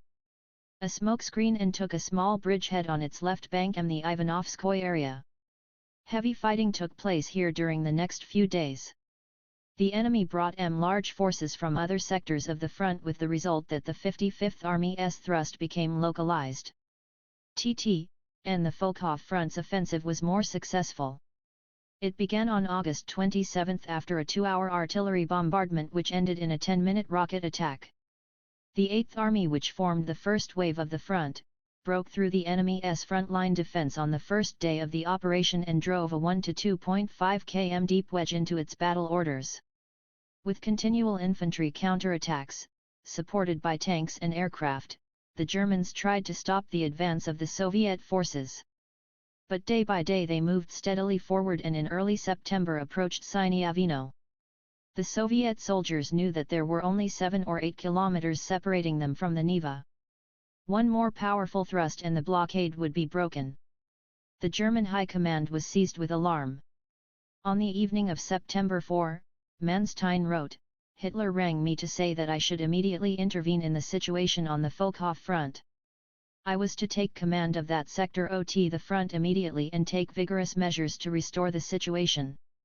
And so, instead of the planned offensive against Leningrad, we were faced with a battle south Lake Ladoga." 1. Every day the scale of fighting on land and the air increased. Both sides brought up reinforcements. The Germans from other sectors of the front rushed in the units to close the breach and assailed the advancing troops with mortar and shell fire. When the superior forces of the enemy finally managed to halt the advance of the 8th Army, General Merezkov ordered the 2nd Strike Army, which formed the front's second line, into action. Manstein in his turn threw in the divisions that had just come up from the Crimea together with other units that were intended to take part in the storming of Leningrad. Air units from other fronts were sent in against the advancing Soviet units, and heavy fighting took place in the air. Between September 3 and 5 alone, Soviet fighter pilots and anti-aircraft gunners brought down more than 40 enemy aircraft. Ultimately, however, the Germans managed to halt the advance of the 8th Army and the 2nd Strike Army. The attempt of the Neva Task Force to force a crossing over the Neva in the 1 Erich von Manstein, Verlo-Rene siege, p. 266. Annenskoye-Moskovskaya Dubrovka area was unsuccessful. To cut off the units of the Volkhov front which had advanced to Sinyavino, the enemy concentrated all its reserves in the area of the wedge and at its base and brought up heavy artillery and bombers to support their attacks. The Soviet forces on the Sinyavino sector were now seriously threatened. The Stavka therefore ordered the Leningrad front to force the Neva, seize a bridgehead on its left bank and develop the offensive towards Sinyavino so as to provide help for the 8th Army and the 2nd Strike Army, which were up against superior enemy forces. This objective was set to the Neva Task Force, commanded at the time by General D. Engasaev, Chief of Staff of the Leningrad Front. On September 26, 2 infantry divisions and 1 brigade from this group forced the Neva and after heavy fighting took a small bridgehead in the area of Arbuzovo and Moskovskaya Dubrovka, thus reviving the Nevsky Pyatakuk. For 10 days the troops of the Neva Task Force fought for this riverside zone yard by yard, expanding the bridgehead and repulsing numerous enemy attacks. But they were unable to expand it sufficiently to link up with the troops of the Volkhov front. Against them the enemy sent in a panzer and a light infantry division together with units from 3 infantry divisions withdrawn from the Volkhov front and a large part of the aircraft from the 1st Air Fleet. This transfer of considerable enemy forces from Sinyavino to the Neva sector eased the situation for the 8th Army and the 2nd Strike Army, which were ordered to retreat to their initial position. On the night of October 5 the main forces of the Neva Task Force were evacuated from the eastern bank of the Neva. But the Nevsky Pyatakok remained in Soviet hands. The blockade was not breached that time, but the summer and autumn fighting had an enormous effect on the subsequent course of events at Leningrad. The Nazi command was forced to cancel the planned offensive against Leningrad. The enemy spent the reserves that had been brought up there and a considerable amount of ammunition. The main enemy strike group that was to storm Leningrad had been bled white. Army Group North lost some 60,000 officers and men, 200 panzers, 200 field guns, 400 mortars, and 260 planes.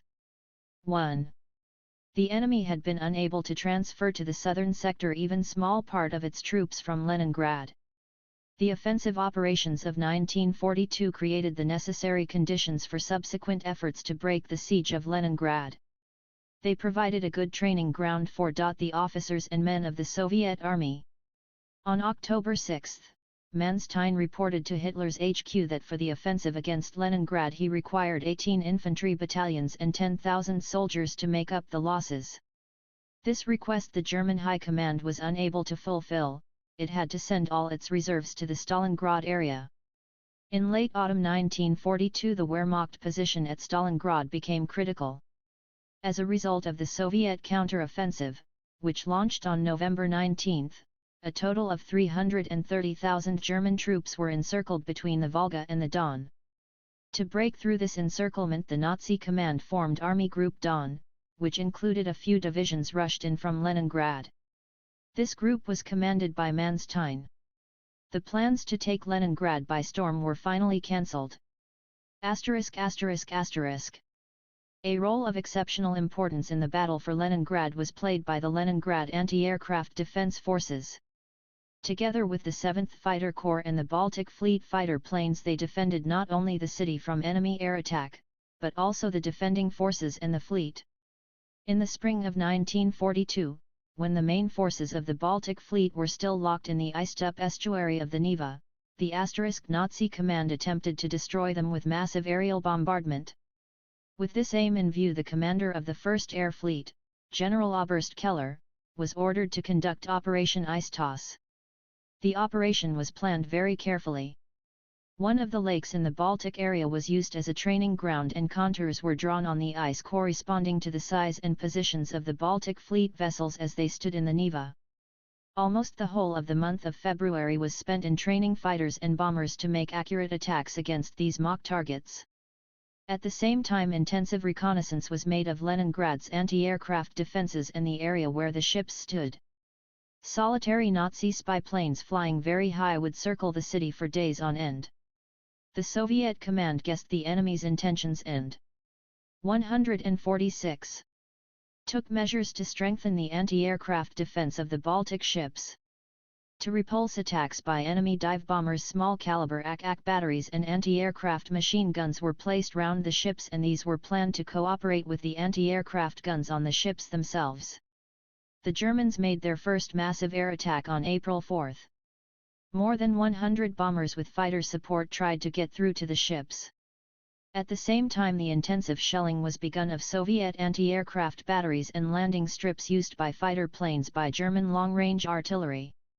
But the enemy was unable to overcome the Soviet anti-aircraft defense and secure freedom of action for its planes. On the approaches to the city the German planes were met by Soviet fighters and an intense barrage of fire from the anti-aircraft artillery. Only 56 planes got through to the city, dropping a total of 230 bombs. Their targets were a battleship, cruisers, destroyers, and submarines. Only a few bombs fell near these targets, damaging one ship. The Germans on the other hand lost 25 planes.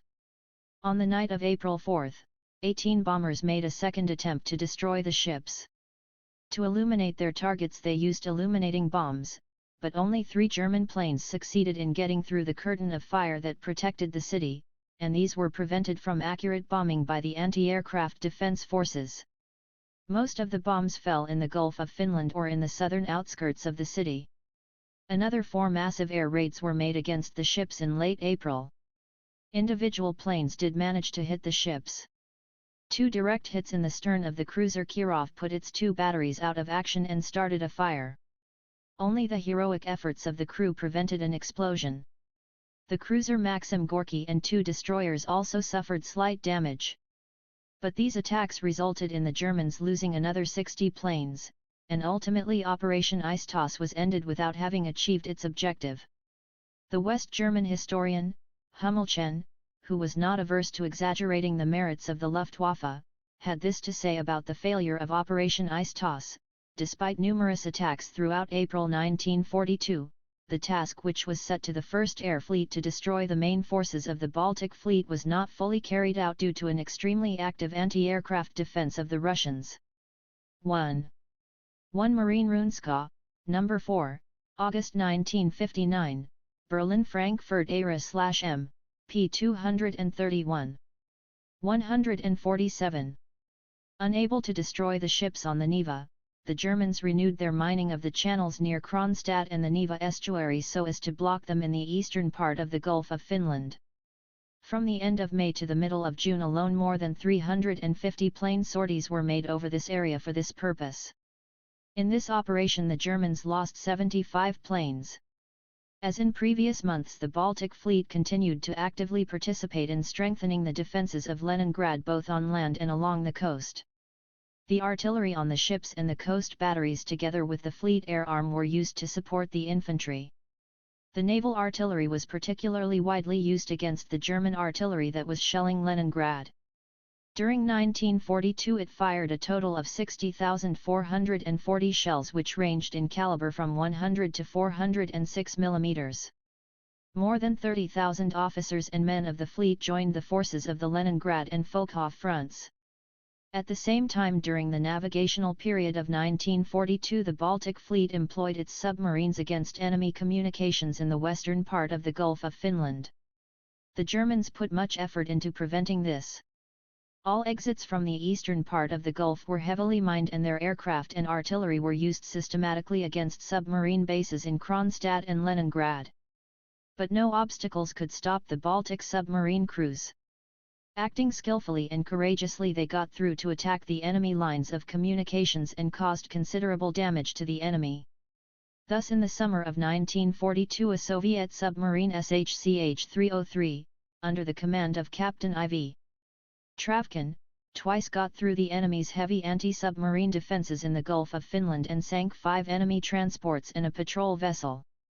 During the hazardous conditions of the White Night period, submarine SHCH-406, commanded by Lieutenant Captain Yay Osipov, while on a regular mission was detected by an enemy ship, which dropped 45 depth charges. By skillful maneuver the crew avoided a hit and continued on its route, destroying 4 enemy transports. Just as brave was the crew of a submarine commanded by Captain S.P. Lisson, which sank 4 enemy transports in the summer of 1942. On the way back to base the crew discovered yet another enemy transport. They fired the last torpedo, but the enemy skillfully avoided it. Then the captain ordered the men to open fire from their only 45 mm gun. They scored a direct hit and sank this vessel as well. In mid-September 1942 the Supreme Command Stavka ordered all submarines to attack the enemy lines of communication. In 2 months 18 German ships and transports were sunk.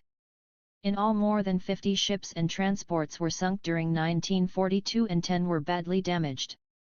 As a result of Soviet submarine operations in the Baltic Sea, the Germans had to abandon free sailing and send their ships in convoys. The partisans, who operated in the rear of Army Group North, also did much to frustrate the plans of the Nazi High Command to seize Leningrad. Having now become organized and experienced in the struggle that was waged in the enemy rear, the partisans in the occupied districts of the Leningrad region had by the beginning of 1942 become a formidable force. None of the draconian measures, harsh repressions, or brutalities practiced by the occupying forces could make the Soviet patriots accept the new order imposed by the Nazis. Thousands of men and women, including young people, went into the forests at the call of the underground party organizations and joined the partisan groups and detachments or formed new ones. These groups and detachments were united into partisan regiments and brigades. From individual sabotage and reconnaissance missions they went over to major operations and raids. In January 1942, 13 partisan detachments in the southern parts of the region conducted a joint operation to take the town of Kalm. With the help of local inhabitants they destroyed a large enemy garrison. In the second half of February, partisan detachments united into 2 regiments launched a sudden attack and liberated the town of Didovichi, smashing both the local garrison and a punitive force of 400 that had been sent to relieve it. The partisans destroyed a railway junction and a bridge and blew up an ammunition depot. Railway transport was stopped for a lengthy period of time. By the spring of 1942, the partisans in 2 districts of the Leningrad region had cleared a considerable area of the enemy and formed a partisan zone, where Soviet power was re-established and Soviet laws operated. In February 1942 a movement was launched in the partisan zone to collect food for the people of Leningrad. In a short time the inhabitants of the occupied districts of the Leningrad region collected more than 3,500 poods of flour, rye, wheat, meat, and other products. In March a string of 223 carts guarded by partisans and collective farmers set off in the direction of the front. With the help of the forward units the partisans, 150, got through the enemy defenses, and the valuable freight was brought to Leningrad. During the summer the scale and activity of the partisan movement in the region grew noticeably. Dozens of new detachments sprung up. The partisans systematically disorganized traffic along the Batysky-Novgorod and Gdov-Pskov lines, burnt and blew up bridges on the Pskov-Luga highway, disrupted telephone and telegraph communications, destroyed food collection points and wrecked measures carried out by the Nazi administration. The partisans in the partisan zone made things especially difficult for the occupying forces by putting whole sections of railways out of action and destroying enemy garrisons with sudden raids. In August 1942, the German command sent infantry, cover, guard and punitive units, totaling 6,000 officers and men, against the partisans. In operations against the partisans, which continued until September 10, panzers, armored cars, cross-country vehicles, and mortars were used. Possessing numerical superiority, with more and more reinforcements being brought up, the enemy managed to take villages in the Didovichi, Belebelka, and Podorai districts. Here the Germans resorted to harsh reprisals against the local population and turned whole areas into wasteland. In view of this serious situation the Partisan Council of the Zone decided to withdraw the partisan detachments to other parts of the region. All men in the zone, who were capable of moving and bearing arms, joined the partisans. Women, old people, and children hid in the woods. The partisan zone existed for almost a year, during which time the partisans wiped out 4 punitive expeditions, killed more than 9,000 officers and men, destroyed 130 motor vehicles, blew up 18 depots and derailed 37 trains. The harsh punitive measures resorted to by the Germans did not stop the People's Avengers.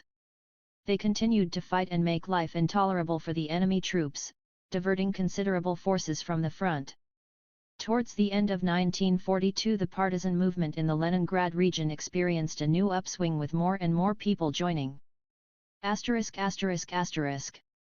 Leningrad and its defenders had heroically endured the unprecedentedly severe winter of 1941 to 1942. But the life of its residents, the ability of the city, the front, and the fleet to fight. The enemy continued to depend fully on the delivery of provisions, arms, fuel, and other materials from the mainland.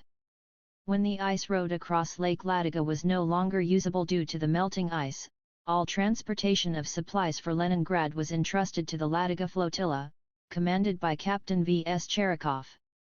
Preparations for summer navigation began long before the lake became navigable. By mid-May the approach roads and channels on both shores of the lake had been cleared, new ports with jetties complete with loading and unloading equipment had been built. 24 kilometers of new railway track were laid at the ports. A special ferry was used for transporting particularly heavy and unwieldy loads. There were now almost 3 times as many transport facilities available as there had been in 1941. There were 2 routes across Lake Ladoga, the short route from Kobana to Osinovets and the long one from Novaya Ladoga to Osinovets. On May 22, 1942, the steam tug Gidrotechnik opened navigation along the short route. The first convoy came to Osinovets from Novaya Ladoga on May 28. From that time until the end of 1942 ships went across in a continuous stream. In May there had been 116 ships with a total freight carrying capacity of more than 32,000 tons. Subsequently this fleet of transports was increased by more than 100 newly built ships.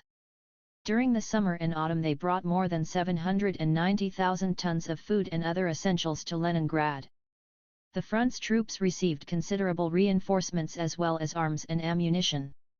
On their return journeys the ships continued to evacuate city residents, the wounded and sick and factory equipment. In all during the navigation period of 1942 upwards of 1,100,000 tons of cargo and more than 800,000 people were transported across the lake in both directions. The 1942 summer and autumn navigation made it possible to improve considerably the THIRD situation in Leningrad. Thanks to the selfless efforts of the sailors and all those who worked in the ports and depots on Lake Ladoga, reserve funds of flour, cereals, and other foodstuffs were created, which exceeded the reserves that had existed at the start of the war. The Nazi command did all it could to stop the flow of transports across Ladoga. This was one of the main objectives of the First Air Fleet. During the summer and autumn German aircraft systematically raided the ports, depots and ship con. 152. Voice. These massive air raids were carried out night and day, by 80 to 130 planes. On May 28, vast numbers of aircraft took part in raid against Lake Ladoga targets. 5 groups of enemy bombers, with 9 to 15 planes in each and protected by fighters, tried from various directions to strike against Kobana. 25 Soviet fighters took to the air to intercept them. The first group of 9 bombers was attacked by 5 fighters under the command of Senior Lieutenant P.A. Lakolitov. Losing 1 bomber, the Germans turned back and the Soviet pilots wanted to follow them. But at that moment new groups of enemy aircraft appeared one after the other. Engaging these, the Soviet fighters shot down 12 bombers. But the enemy did not slacken its efforts. On the evening of the same day several groups totaling some 90 planes in all appeared once more in the skies over Ladoga. On the morning of May 29 there was another massive air raid and in the afternoon 2 more. The anti-aircraft defense forces, who were under considerable strain, fought successfully against enemy aircraft. In 2 days of fighting, during which some 400 German planes attacked the quays, piers, and loading bays on Lake Ladoga, 81 enemy bombers and fighters were shot down. The total losses during transportation over Lake Ladoga amounted to no more than 0.4% of the overall cargo brought to Leningrad. To ensure an uninterrupted flow of fuel to the city, the IRNT and the fleet a 35-kilometer-long oil pipeline was laid across the bottom of the lake in less than 2 months. This allowed 300 to 350 tons of fuel a day to reach the city. On June 18, Leningrad received along this vitally important artery its first tons of kerosene. Immediately afterwards the Ladoga sailors and builders began work on laying an electric cable along the bottom of the lake. On September 23, 1942, after a long interruption caused by the siege, electricity from the Fokhov power station flowed into Leningrad via the underwater cable in a bid to cut off the Ladoga line of communications. The Nazi command undertook a commando operation code-named Brazil to occupy the island of Sukho, which occupied a tactically advantageous position in the southern part of the lake. At dawn on October 22, some 30 enemy barges and MTBs approached the island and, supported by naval artillery and aircraft, tried to make a landing. The tiny island was pounded by massive gunfire.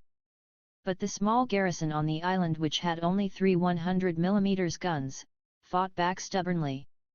In the first 10 minutes of the battle the gunners on Sukho Island, supported by the artillerymen of a nearby minesweeper, sank an enemy barge and an MTB. The Germans nevertheless managed to land from a number of inflatable boats and hand-to-hand fighting broke out. The situation for the defenders of Sukho grew worse by the minute. But then at the most critical moment planes of the Baltic Fleet Air Arm followed by aircraft of the Leningrad front attacked German landing craft, bringing down 14 enemy planes over the island. As a result, the landing party was destroyed. Having lost almost half their landing craft, the Germans, pursued by Soviet ships and aircraft, retreated. Henceforth they undertook no more active operations on Lake Ladoga. In early December 1942 the navigation period for the ships of the Ladoga flotilla ended. Frosts set in. The ice grew thick and soon lorries were moving across it again. The second winter for the ice road began. In 101 days, from December 19, 1942, to March 30, 1943, more than 206,000 tons of cargo were transported from the eastern to the western shore of Lake Ladoga together with 133,000 people of whom 112,000 were military reinforcements.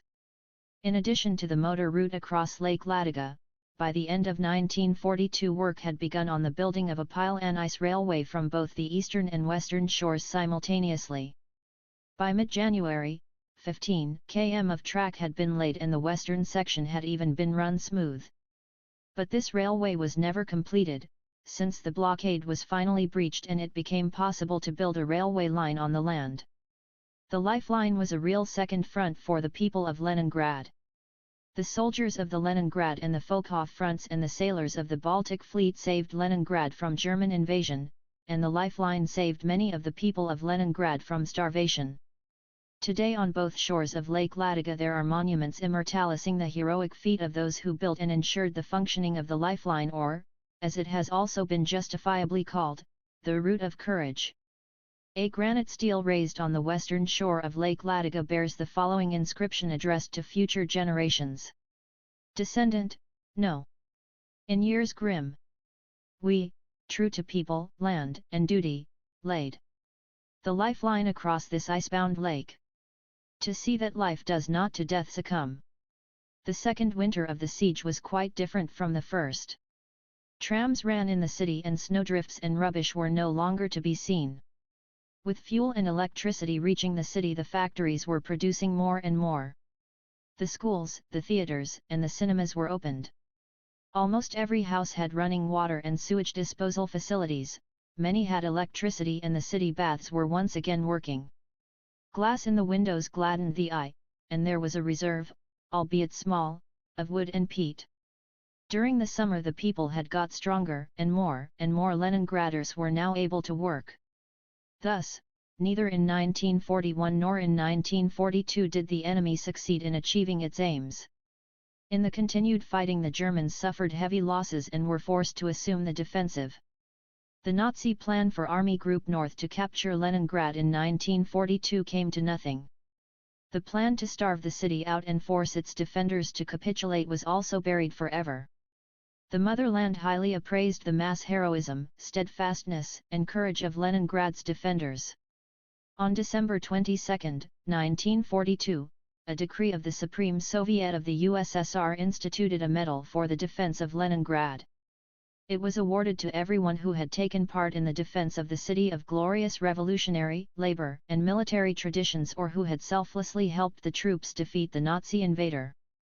And as a symbol of the inseparable links between the front and the rear, the army and the people, the obverse of the medal portrayed in bas relief a soldier and a sailor together with a male and a female worker both armed with rifles. On one side are the words for the defense of Leningrad, on the other for our Soviet motherland. For the people of Leningrad these concepts are one. Their ardent love for their city was a graphic expression of the love of its people for their motherland, which did not abandon its sons and daughters in time of trouble. Leningrad never felt for one moment that it was cut off from the motherland. The whole country showed concern for its courageous inhabitants and defenders. Inspired by the nationwide recognition of their services in the struggle against the Nazi invaders, the people of Leningrad were preparing for new battles to liberate their native city. Chapter 3. Breaking through the blockade. Where the Neva takes its source from Lake Ladoga there is a small island called Orakhovaya. It is famous for the fact that here stands the Schlisselburg fortress, which has made a deep imprint on Russian history. Built originally as a stronghold in the northwest of the Russian state, it lost its strategic importance after the founding of St. Petersburg and the building of the Peter and Paul fortress in Kronstadt. Under the Tsars it became a political prison, and many participants in the Russian liberation and revolutionary movements were confined here. It was here that Lenin's elder brother, Alexander Ulyanov, was executed in 1887 for his part in an assassination attempt on Alexander III. After the Great October Socialist Revolution, the fortress was no longer used as a prison and several years later was turned into a museum. But the outbreak of the Great Patriotic War brought the fortress once more into prominence, although people now referred to it with pride and respect. A small garrison of Soviet soldiers held the fortress, which was only separated from the town of Shlisselburg, captured by the Germans in September 1941 by a 150 m strip of water, for almost a year and a half. The Germans fired thousands of shells at the fortress and dropped hundreds of bombs on it, but the red flag continued to proudly fly above Orshak. 13 kilometers downstream, near the township of Moskovskaya Dubrovka, was the small but very important bridgehead called Nevsky Pyatakuk. This bridgehead, which came to symbolize the courage and unconquerable steadfastness of the defenders of Leningrad, was held for almost 400 days. It was on this section of the Neva, from Shlisselburg to Moskovskaya Dubrovka, that an event of major historical importance for the city of Leningrad took place in January 1943, the breaching of the blockade. Preparations for Operation Iskra. In the second half of November 1942, the Military Council of the Leningrad Front presented to the Stavka its ideas about military operations during the winter period. One of the main tasks of the troops was to breach the blockade. The Military Council requested the Stavka to give permission to organize a breach of the enemy lines in the Shlisselburg 2nd Gorodok sector and by a strike along the shores of Lake Ladoga and a simultaneous strike from the opposite direction by forces of the Volkhov Front to link up with the latter. The aim of the operation was to lift the blockade of Leningrad, to ensure conditions for laying a railway line along the Ladoga Canal, thereby establishing Leningrad's normal communications with the rest of the country, and freedom of maneuver for the troops on both fronts. In early December, the Supreme Command Stavka gave its approval and the operation, codenamed Iskra, was scheduled for January 1, 1943. Immediately afterwards, the Stavka set a specific task for the fronts, by a combined effort to smash the enemy concentration in the area of Lipka, Gaytalovo, Moskovskaya Dubrovka, and Shlisselburg, and in this way lift the siege of Leningrad. The narrow, some 16 km deep strip of the Shlisselburg-Sinyavino salient, where the breakthrough was to be made, was wedged in between the Volkhov and Leningrad fronts. It reached to the southern coast of Lake Ladoga to complete the land encirclement of the city. The Stavka decided to use the troops on the Leningrad and Volkhov fronts to cut through this salient from opposite directions, and thus restore land communications with Leningrad. The commander of the Army Group North, General Feldmarschall Kichler, demanded that the commander of the 18th Army, General Oberst Lindemann, should do everything he could to strengthen the Flaschenhals, or bottleneck, as the Germans called the Shlisselburg-Sinyavino salient. Retaining this salient meant maintaining the blockade of Leningrad and keeping up the permanent threat to the city's communications across Lake Ladoga. Lindemann put 5 of his 22 divisions into the narrow strip between Mga and Lake Ladoga. 3 or 4 other divisions that had been formed through internal army regrouping were also to be sent to this area. It is an interesting point to note that along the length of the 450 km front from the Baltic Sea to Lake Ilmen, the German divisions operated in 25-30 km strips. But on the Shlisselburg-Sinyavino salient, these strips were not more than 8 to 12 km wide. The German divisions were fully manned and many had considerable experience of warfare. Thus, the 170th Infantry Division had fought in France and at Odessa and had taken part in the siege of Sevastopol and in the battles for Kerch and Feodosia. The 227th Infantry Division had fought in Holland, Belgium, and France, and the 1st Infantry Division, which was manned exclusively by natives of East Prussia, the citadel of the Prussian Junkers and German fascism, was one of the oldest regular divisions of the Wehrmacht. The Shlisselburg-Sinyavino salient had been prepared for defense against Soviet attacks from the east, the north, and the west. This defense resembled a fortified area with numerous reinforced wood and earth emplacements. The forward edge of the battle area stretched from Ivanovskoye along the Neva to Shlisselburg, then along the southern shore of Ladoga as far as the village of Lipka and then ran sharply south through Gatelovo. The strongest German defences were at Schlisselburg, the 8th hydroelectric power station, the 1st and 2nd Gorodoks, Lipka, and the Kruglia Grove, i.e. on the flanks where an attempted breakthrough might be expected. Along the forward edge ran 6-foot-deep trenches with 10 to 12 weapon emplacements per kilometre. Some 500 to 700 meters from the forward edge were numerous well-camouflaged concrete pillboxes and wood and earth weapon emplacements, which were all connected with the trenches by communication passages. Schlisselburg itself and the neighbouring villages had been made into strongpoints and resistance pockets with the fire coverage of each well coordinated with that of the others. A serious obstacle to the troops of the Leningrad front was the river Neva itself, which is some 700 meters wide.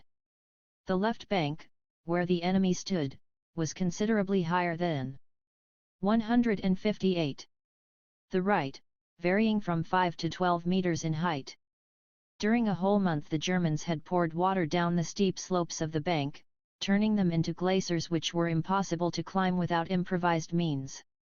In front of the forward edge and on the ice of the river along its bank they placed barbed wire entanglements, 2 or 3 rows thick, and on the most important sectors also put anti-tank mines and ferro-concrete obstacles. The terrain on which the fighting was to take place was a swampy and wooded plain with a few small hills. Particularly important here were the Sieniavino Heights, which had been converted by the Germans into a powerful pocket of resistance. They commanded the whole of the salient right to the southern shore of Lake Ladoga. There were very few roads. The huge peat bogs crisscrossed by deep ditches that did not completely freeze over even in temperatures of 25 degrees Celsius were almost impassable not only for the tanks and heavy artillery, but also infantry and light artillery. Thus the troops of the Leningrad and Volkhov fronts were up against strong defences which had to be broken through in conditions of a snowy winter. The small size of the Schlisselburg-Sieniavino salient and the swampy and wooded nature of the terrain made extensive maneuvers and the massive use of heavy military equipment impossible. The only strategy to be relied on was the continued gnawing through the enemy defence works. The Stavka strengthened the two fronts. The Leningrad front was given an infantry division, 5 separate infantry brigades and an anti-aircraft artillery division. The Volkhov front received 5 infantry divisions, a brigade of engineers and sappers and 3 ski infantry brigades. The fronts were also given aerosleigh battalions as well as men and equipment for the formation of special artillery, mortar, tank, and other units. Well-equipped strike groups were formed as a result of intra-front regroupings and from the Stavka reserves. The strike force of the Leningrad front consisted of the 67th Army under General M.P. Dukhanov. This army's task was to cross the icebound Neva, break through the enemy's defence in the Moskovskaya Dubrovka-Schlisselburg sector and, developing the offensive east and southeast, to link up with the troops of the Volkhov front. Together with these troops the army was to smash the Schlisselburg-Sieniavino concentration. The 67th Army consisted of 8 infantry divisions, 6 infantry, 2 ski and 3 tank brigades, 22 artillery and mortar regiments, 15 engineer sapper and pontoon battalions and a number of special purpose units. The main thrust was to be delivered by the 268th and 136th Infantry Divisions on the sector between the 8th Power Station and Schlisselburg, where the enemy defences were less prepared from an engineering point of view. The divisions were ordered to break through the enemy defences as soon as possible and develop the offensive east to link up with the troops of the Volkhov front. The flanks of the breach were to be secured by the 86th Infantry Division and the 45th Guards Infantry Division. These were to block the pockets of resistance at Schlisselburg and the 8th Power Station and rout the enemy there. In this way they would be contributing directly to the success of the troops on the main sector. The second line of the army consisted of 2 infantry divisions and 3 infantry brigades, and 2 infantry and 1 ski brigade were held in reserve of the army commander. Several infantry and ski units continued to defend the right bank of the Neva and the ice road across Lake Ladoga. Some 1,900 field guns and mortars had been concentrated in the zone of the offensive, which made an average fire density of 144 barrels per kilometer of the front. This was twice the density of the Soviet artillery used in the counter-offensive at Stalingrad. The Soviet command realized that even a few enemy weapon emplacements remaining undamaged could force the Soviet infantry down on the ice of the Neva. Therefore more than 250 field guns ranging from 45 mm to 203 mm in caliber were brought into the offensive zone to fire over open sights. To destroy enemy reinforced weapon emplacements, command posts, and signal centers, a group of the Baltic Fleet artillery was specially formed. It consisted of 23 batteries of stationary and rail-mounted artillery together with the guns of the ships standing in the Neva. 88 of these guns had calibers ranging from 130 mm to 406 mm. The attacking infantry was to be accompanied by 3 tank brigades and 2 separate tank battalions, amounting to more than 200 tanks. The light tanks were to operate with the first line divisions. The medium tanks, the T-34s, were to go into battle with the second-line divisions. These could only be conveyed across the Neva on ice that had to be specially made thicker and strengthened with planking. The strike group of the Volkhov Front consisted of the 2nd Strike Army under General V.Z. Romanovsky. It was to break through the enemy defences in the Lipka-Gaytalovo sector, with the main thrust directed at Sinyavino, and then to link up with the troops of the Leningrad Front. The army consisted of 12 infantry divisions and 2 ski and 4 tank brigades. The first line consisted of 5 infantry divisions.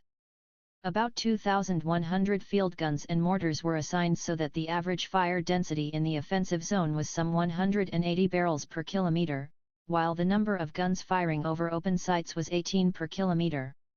4 tank brigades, a separate tank assault regiment and 4 separate tank battalions concentrated their main efforts on supporting the left flank units of the army. The southern flank of the Volkhov Front strike group was covered by the 8th Army under General F. N. Starikov, part of whose forces were to advance in the general direction of MGA.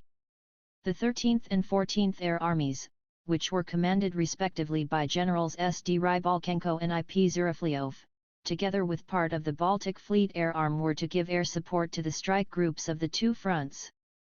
In all, some 900 planes were to take part in the operation. December 1942. An unusual quiet had descended on both sides of the Shlisselburg-Sinyavino salient. The trenches of the Soviet forward edge of the battle area were almost empty, with only a few infantry units and separate machine gun and artillery battalions left. The rest of the troops were back in the closest rear, actively preparing for the forthcoming offensive. The commanding officers, staffs, and logistics bodies were working hard to make sure that all the divisions and brigades and all the reinforcements intended for the thrust were brought up to the assembly areas as quickly as possible. To hide troop movements from the enemy, they were only made at night. Despite the lack of roads and the wooded, marshy terrain, thousands of guns and mortars, hundreds of tanks, hundreds of thousands of shells and mines, as well as vast supplies of the provisions, military equipment, fuel, lubricants, and medicines were concentrated in the areas adjacent to breakthrough sectors. WV 1_ the sailors of the Ladoga flotilla also worked hard. While continuing supplies to the besieged city, its ships, operating in the difficult conditions of navigation through the icebound waters, brought from Kobana to Osinovets and Morai between December 13, 1942, and January 8, 1943 some 40,000 troops, together with arms and equipment as well as held guns, transport facilities, and more than 1,500 tons of various cargo, to reinforce the 67th Army.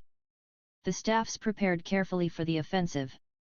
At stall exercises and war games they practiced controlling their troops in battle and maintaining precise cooperation between the units of all arms of the service and between the ground torques and supporting aviation. Particular attention was given to cooperation between the two strike groups of the fronts and to coordination of their efforts in terms of position and time. For this purpose the commander of the Volkhov Front, Army General K. A. Mereskov, and his deputy, General 1.1. Fedayimsky, traveled across the ice of Lake Ladoga to Leningrad. There they met with L. A. Govorov, with whom they discussed preparations for the forthcoming breach. The commanders of the 67th Army visited the 2nd Strike Army.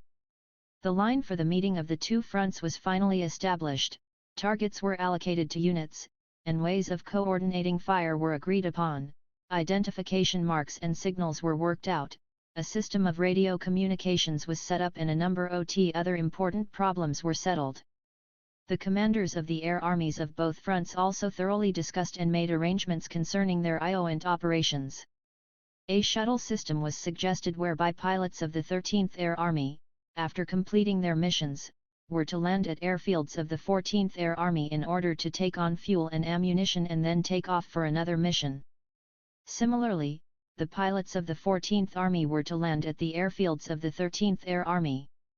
A. Kuznetsov, a member of the Military Council OT the Leningrad Front and Secretary of the Leningrad City Party Committee, was for the period of the operation appointed member of the Military Council of the 2nd Strike Army and thereby acted as a link between the commanders of the two fronts and the army. With his usual energy and dynamism he 162 did much to enhance the morale of the troops before the offensive and to achieve close cooperation between the Leningrad and Fokhov fronts. The Supreme Command attached enormous importance to this operation to break through the blockade.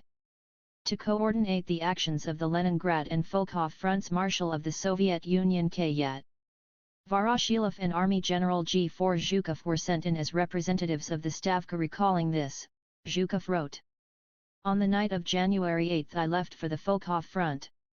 Arriving there early on the morning of January 10, I learned that the commanders and members of the military councils of the fronts had assembled in Voroshilov's carriage and were waiting for me. I set out immediately for Voroshilov's carriage, where I learned that they had been called together by a phone call from Stalin. We immediately began discussion of the forthcoming Operation Iskra.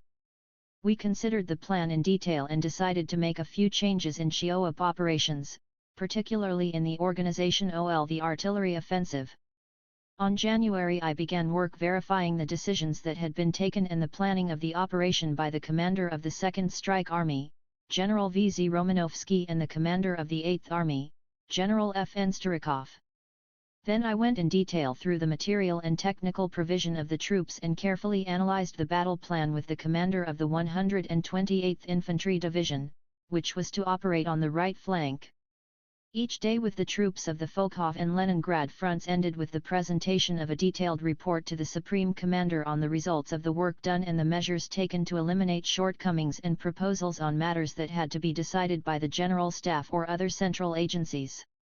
1. The troops were meanwhile undergoing strenuous military training.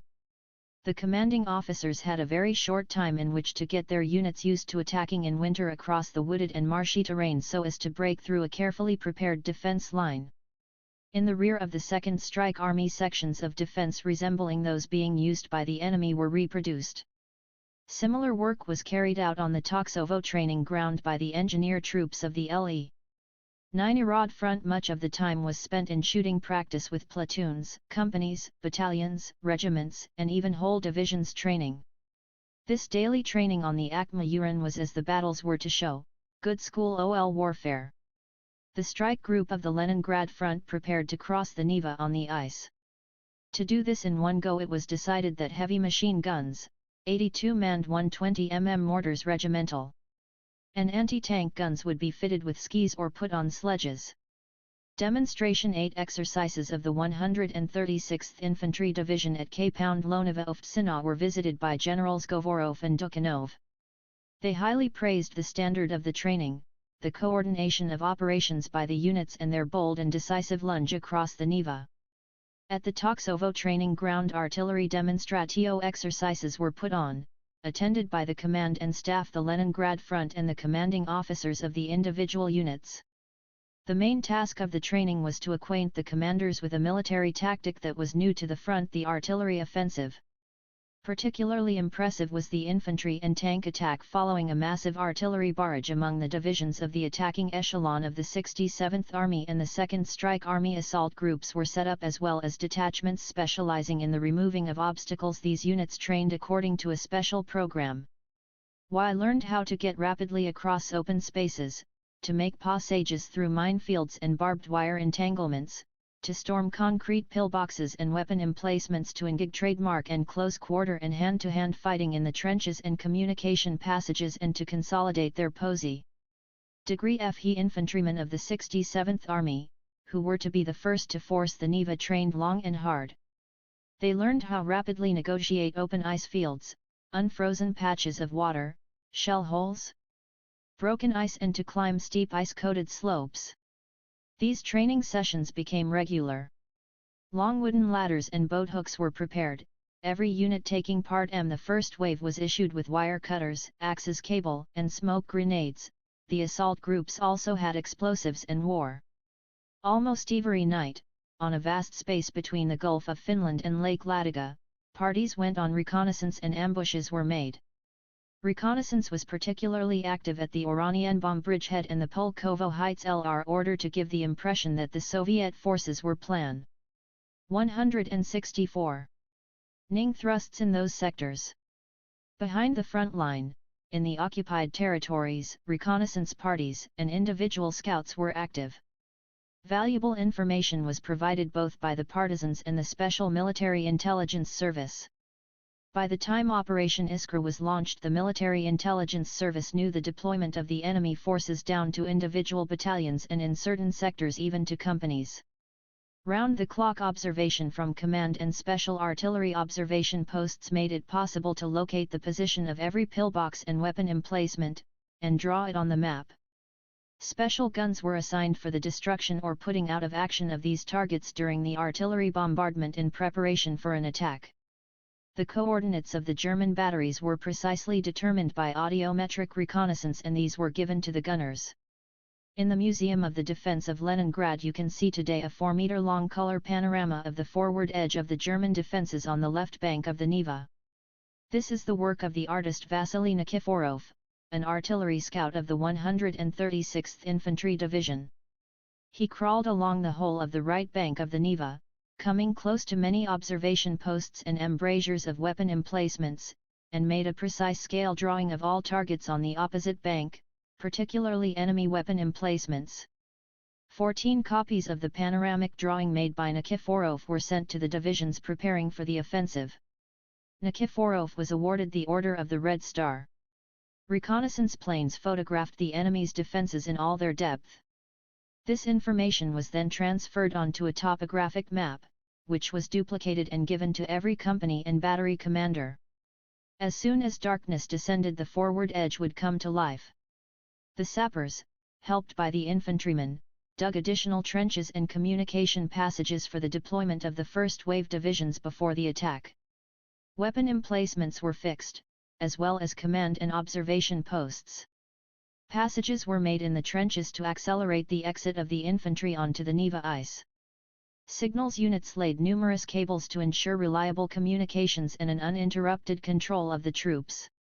Almost all the troops on the Leningrad front had spent a long time defending the city and had consequently not taken part in major offensive operations. It was therefore an extremely important part of their training to instill in them the in 165 flexible determination to defeat the enemy, to ensure their high morale and in general to prepare them psychologically for the offensive. This work fell primarily to the party and Komsomol organizations. The political and military importance of breaking the siege was explained to the soldiers. They were told of the life and work of those who were still in the city, of the internal situation in the country and its international position, the successes of the Red Army on other sectors of the front and of the Nazi atrocities. They went to lectures, heard talks and reports, and saw patriotic films.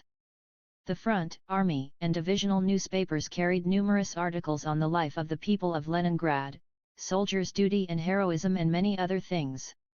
The Leningrad Party organization did much to help the ideological, educational, party and political work carried out among the troops. It sent speakers and reporters to the troops and organized meetings for them with factory workers. A delegation of workers from Leningrad, which included some who had taken part in the defense of Petrograd in 1919, brought the soldiers of the 268th Infantry Division the red banner that had been presented to the workers of Petrograd by the 7th All-Russia Congress of Soviets for the heroic defense of the city against Yudenik and his bands.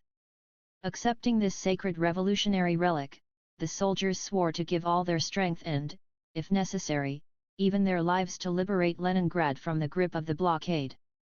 The workers of the Karl Marx, Bolshevik, Metal and Arhonikij factories in Leningrad sent a message to the troops of the Second Strike Army, which said in part, "You are going to help people who have courageously borne terrible hardships, overcome enormous difficulties and are now ready to give all their strength for victory.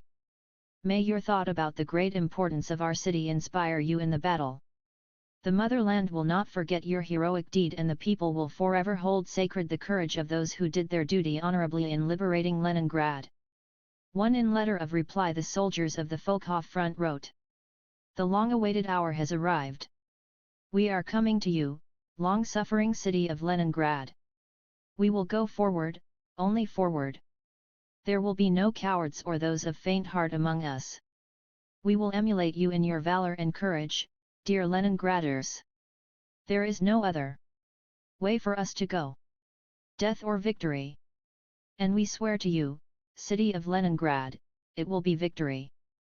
One before the offensive began, meetings were held in all the party and Komsomol organizations, to which hundreds of the finest soldiers have been accepted. The keynote of these meetings was, "The Communists and Komsomol members' place in battle is where the going is hardest." The military councils of the fronts and armies and the political and party organizations saw to it that everything necessary was provided for the soldiers. Cod liver, fish oil and dog rose hips to cure night blindness and scurvy, uniforms for girl snipers, felt boots and leather boots for the soldiers to meet the changing weather conditions, horseshoes, planking for covering roads in the marshy places, the supply of material resources and the evacuation of the wounded. All this and much else was within the purview of the commanders and political officers. Active propaganda was conducted among the enemy. The enemy soldiers were called upon to stop fighting and surrender. A leaflet addressed to the soldiers of the Spanish Blue Division said in part, "The Spanish soldier. Russia has been a friend of the Spanish people. We have known Spaniards for a freedom-loving, passionate nation.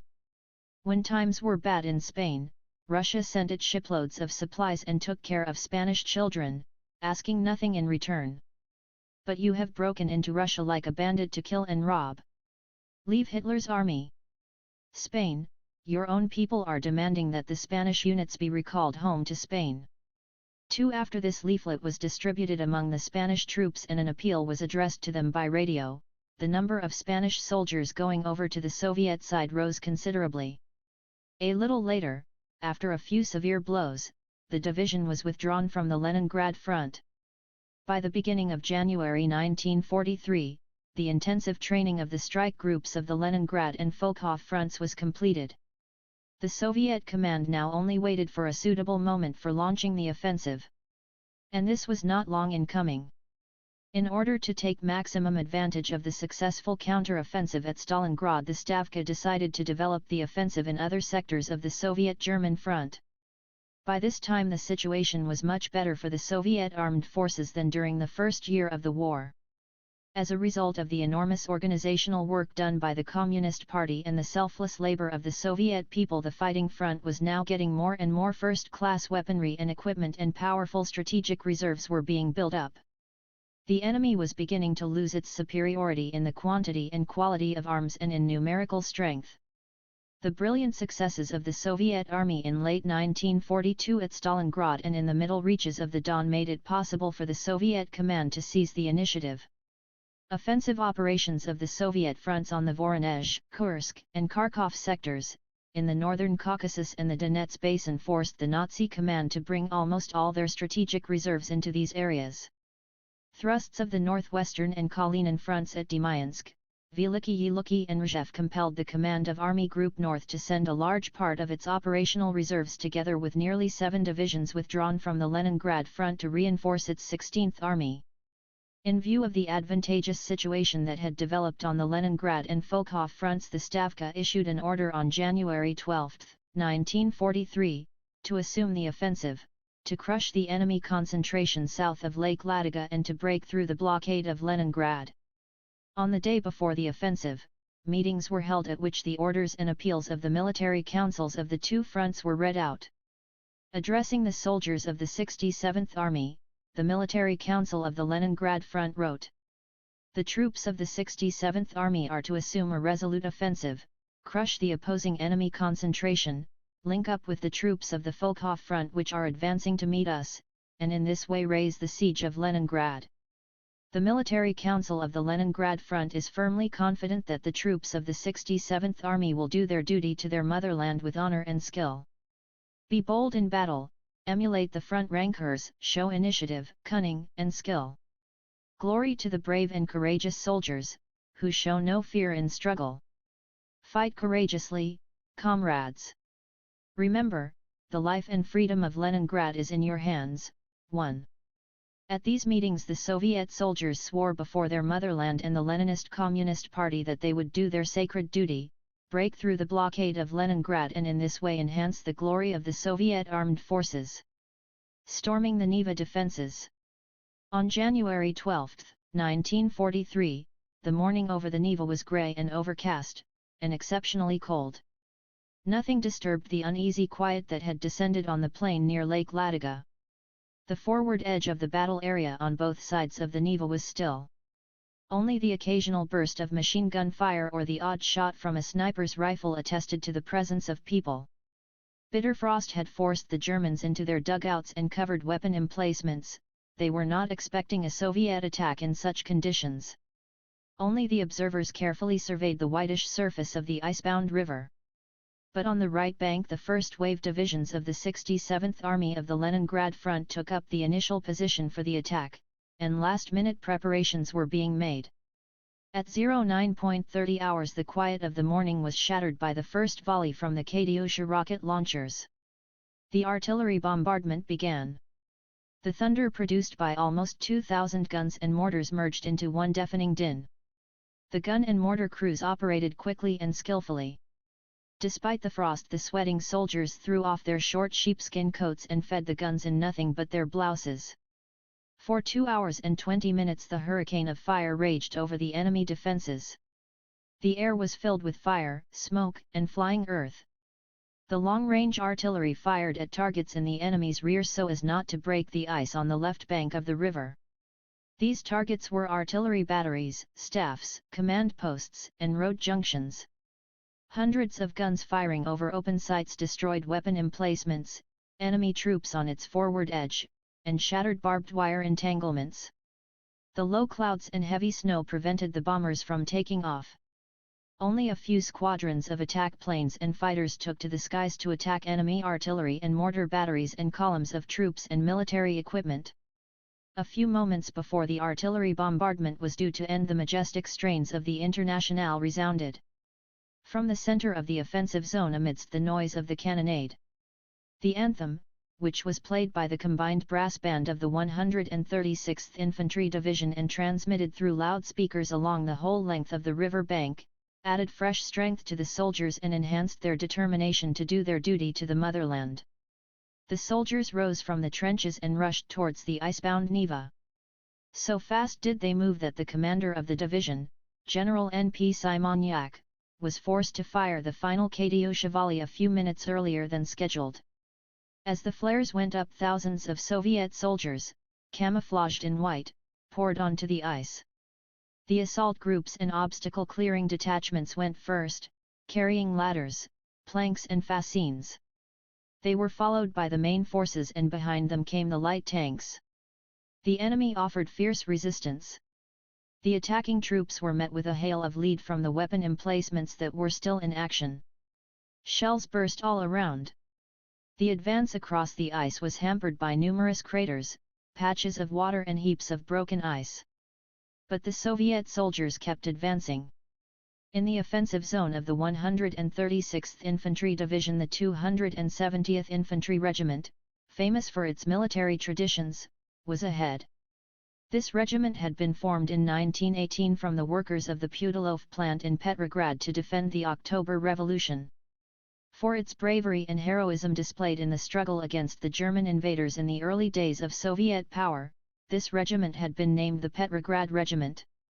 Ahead of the attacking lines flew the red banner, which had been presented to the regiment by the workers of the Kirov plant when the offensive was being prepared. The soldiers of the 269th Infantry Regiment, which had once heroically defended the Hanko Peninsula, rushed headlong across the ice. The battalion commanded by Captain F. I. Sobakin crossed the Neva in 4 minutes flat. Hardly had the Germans recovered their wits when the assault groups, using metal hooks, ladders and ropes, climbed the icy slope and burst into the first enemy trench where fierce hand-to-hand fighting took place. The assault group of the division's 42nd Separate Sapper Battalion was one of the first to burst into the enemy trenches. But the way of its soldiers was soon blocked by machine gun fire from a pillbox. Private Boris Yakovlev threw 2 GRE 170 nades and the machine gun stopped firing. Yakovlev and 2 of his comrades approached the emplacement. At the hand-hotch, command no one replied. The soldiers then fired several submachine gun bursts at the wooden door. The door opened and German soldiers began to come out with their hands raised. The last to come out was an officer. They were all sent under guard to the division's command post. Heroism and courage were displayed everywhere. Private A.P. Krasnopiorov, who served in a submachine gun company of the 268th Infantry Division, was among those who ran across the Neva ice. As he drew near the left bank, his company came under fire from a German machine gun. The company commander and his deputy were among the first to fall, and for a minute the company was in confusion. The private Krasnopiorov rushed forward, shouting for the motherland, and the other soldiers followed him. Reaching the steep bank, he began to climb nimbly up it, his injured hands bleeding. With no more than a couple meters to go before the German trench, he was hit by a splinter from a bursting grenade. But the rest of the company was in the trench already. K.P. Gasakov, a scout from the 174th Mortar Regiment, also distinguished himself. Fighting in the ranks of the 45th Guards Division, he was the first to burst into an enemy trench and he destroyed an enemy machine gun with grenades. Though wounded, he stayed on the battlefield and continued to adjust the mortar fire. Soviet soldiers in other sectors fought just as bravely and resolutely.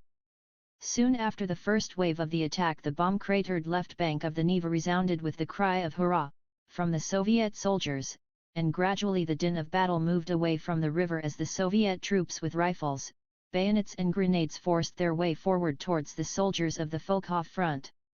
The 136th and the 268th Infantry Divisions, which operated in the center of the 67th Army, crossed the Neva successfully and in bitter hand-to-hand fighting forced the Germans out of their trenches along the bank. During the first day of the offensive they seized a bridgehead 5 kilometers long and 3 kilometers deep. On the Army's flanks, however, the operation did not go so well.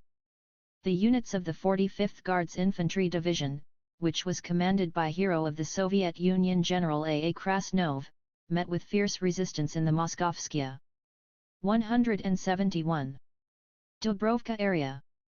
Expecting that the main thrust would come here, the Germans had concentrated large numbers of guns and mortars. The division's units suffered heavy losses and moved forward slowly. By the end of the day they had taken only a small sector. At Schlisselburg 2 regiments of the 86th Infantry Division were unable to cross the Neva. Here the river was much wider and this, together with the wooded bank and the fact that there was a heavy snowstorm, made it impossible to pinpoint and destroy many of the enemy weapon emplacements. These were thus able to halt the attackers which had already reached the middle of the river, and with great losses the regiments were forced to withdraw to the initial position. Then the army commander ordered the division to cross the river in the sector of its right-hand neighbor, the 136th Infantry Division. This order was carried out, and in the afternoon some of the division's units managed to reach the woods south of Schlisselburg. The first day of the offensive brought the 67th Army a definite success. They now held 2 bridgeheads on the left bank. The Germans tried to hold back the Soviet advance with massive fire, but they did not try to counterattack. They planned to bring up their reserves at night, to strike at the base of the bridgeheads, cut off the units that had crossed the river and then encircle and wipe them out. During the night of January 12 both sides brought up their reserves and prepared for subsequent operations. The commander of the German 18th Army hastily brought in the 96th and the 61st Infantry Divisions to the Mostolovo, Rabaki Poziolok No. 6, Sinyavino area. The Soviet forces dug in on the left bank of the Neva where headquarters and command posts were set up. The long-range artillery was moved to new positions, closer to the river. The engineers began building ferries across the ice for the medium tanks. And the troops of the second line were brought up nearer to the river. At dawn on January 13, the 67th Army renewed its offensive with the aim of expanding its bridgehead and taking enemy pockets of resistance on the flanks of the breach. In the Schlisselburg area the Germans put up stubborn resistance, and at Gorodki and the 8th Power Station counterattacked the 45th Guards and the 268th Infantry Divisions with fresh forces. Bloody battles took place. For more than 6 hours the furious German counterattacks continued, but the men of the 268th Infantry Division, 172, were steadfast and courageous. The anti-tank battalion commanded by Captain N.I. Rodionov, which was rushed into the site of the battle, distinguished itself particularly. The gunners had hardly had time to position themselves, when they came under attack from 16 German panzers followed by infantry. Neither the hail of shells and bullets, nor the roar of the engines and the clatter of the tank caterpillars nor the banshee wail of the dive bombers could shake the staunchness and courage of the gunners. It was only when the panzers were no more than 400 meters away that Rodionov gave the order to fire. Several of the steel hulks stopped in their tracks, their armor enveloped in flame and foul-smelling smoke pouring forth. But the rest kept advancing together with the infantry. Captain Rodionov had to reconcentrate his fire power, one battery taking the infantry, the other the panzers.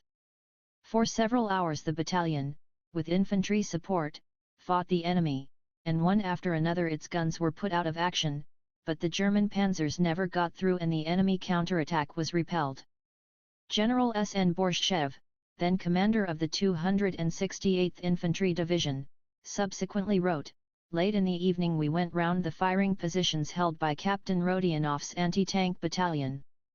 10 soldiers, firing battery commander Chernyshev and battalion commander Rodionov were killed. Some lay on the broken gun carriages, others not far from their guns. Some 200 meters away 11 panzers that they had hit were still burning, the 12th was smoking not far from the firing positions of our gunners." 1 In January 1943, the whole of the 67th Army learned about the feat of valor performed by Captain A. N. Salnikov, a political officer from the 952nd Infantry Regiment. A brave and cheerful man, Salnikov spent much of his time among the soldiers. He combined the qualities of a good political worker, who could unite people, fire their enthusiasm and inspire them to feats of bravery, and a resolute military commander who knew his job well. Salnikov was a Communist Party member, who showed a fatherly concern for his battalion, knowing his men's thoughts, aspirations, and needs. All the men approached him on all matters, whether it was to share their joy at just receiving a letter, or to tell him their wish to join the party or the 1 Operation Iskra, pages 115-16. 173. Komsomol, or to complain about something. No one ever came away after a talk with Salnikov dissatisfied. He was a sensitive educator and a good teacher. Having a good knowledge of the art of warfare in general and weaponry in particular, Salnikov was able to help the commanding officers to train excellent riflemen, snipers, machine gunners, and mortar men. All the soldiers liked him and were proud of him. The 2 gold stripes he wore for having been seriously wounded and the 4 red ones for receiving light wounds bore silent witness to his difficult military career. On January 12, a few minutes before the offensive began, Salnikov addressed his battalion. "My friends, we all are very lucky. We're going to breach the enemy blockade round the city of Lenin. Without sparing ourselves and our blood we will fight against the enemy for the happiness and life of our beloved Soviet people." The flare was still bright in the air, when Salnikov with a cry of "Forward, comrades!" rushed onto the ice of the Neva. To a man the soldiers followed him. They crossed the river, climbed the icy slopes and in bitter hand-to-hand fighting drove the Germans out of the trenches. That night, together with the battalion commander, Salnikov made the round of all the platoons. While the battalion commander was checking the unit's readiness for next day's battle, Salnikov talked briefly with the soldiers and thanked them for their courage and the skillful accomplishment of their task. When he was sure that the soldiers had enough hot food and ammunition, he called a meeting of Communist Party members, summed up the results of the battle and told them about the following day's objective. At midday on January 13 the observers reported that enemy infantry was amassing on the edge of a small copse. The noise of their engines could be heard. Soon two large enemy groups, supported by panzers, attacked the neighboring battalion. They couldn't leave their comrades in trouble, so the battalion commander and the political officer led their men into the attack. The soldiers fought hard. And wherever a critical situation arose, Salnikov was always there. On one occasion he heard that a machine gun had stopped firing. Running over, he found the gunner badly wounded, so he lay down himself and fired the whole belt at the attacking forces. Soon afterwards the battalion commander Senior Lieutenant 174 Antony Kukurenko was killed by a burst of submachine gun fire. Salnikov now had to command the battalion himself. "Kill the bastards!" he shouted as he rushed into the fray, hardly noticing that he was already wounded several times. Blood streamed down his face and flecked his white camouflage cloak with red spots. The soldiers of the battalion remembered that day forever.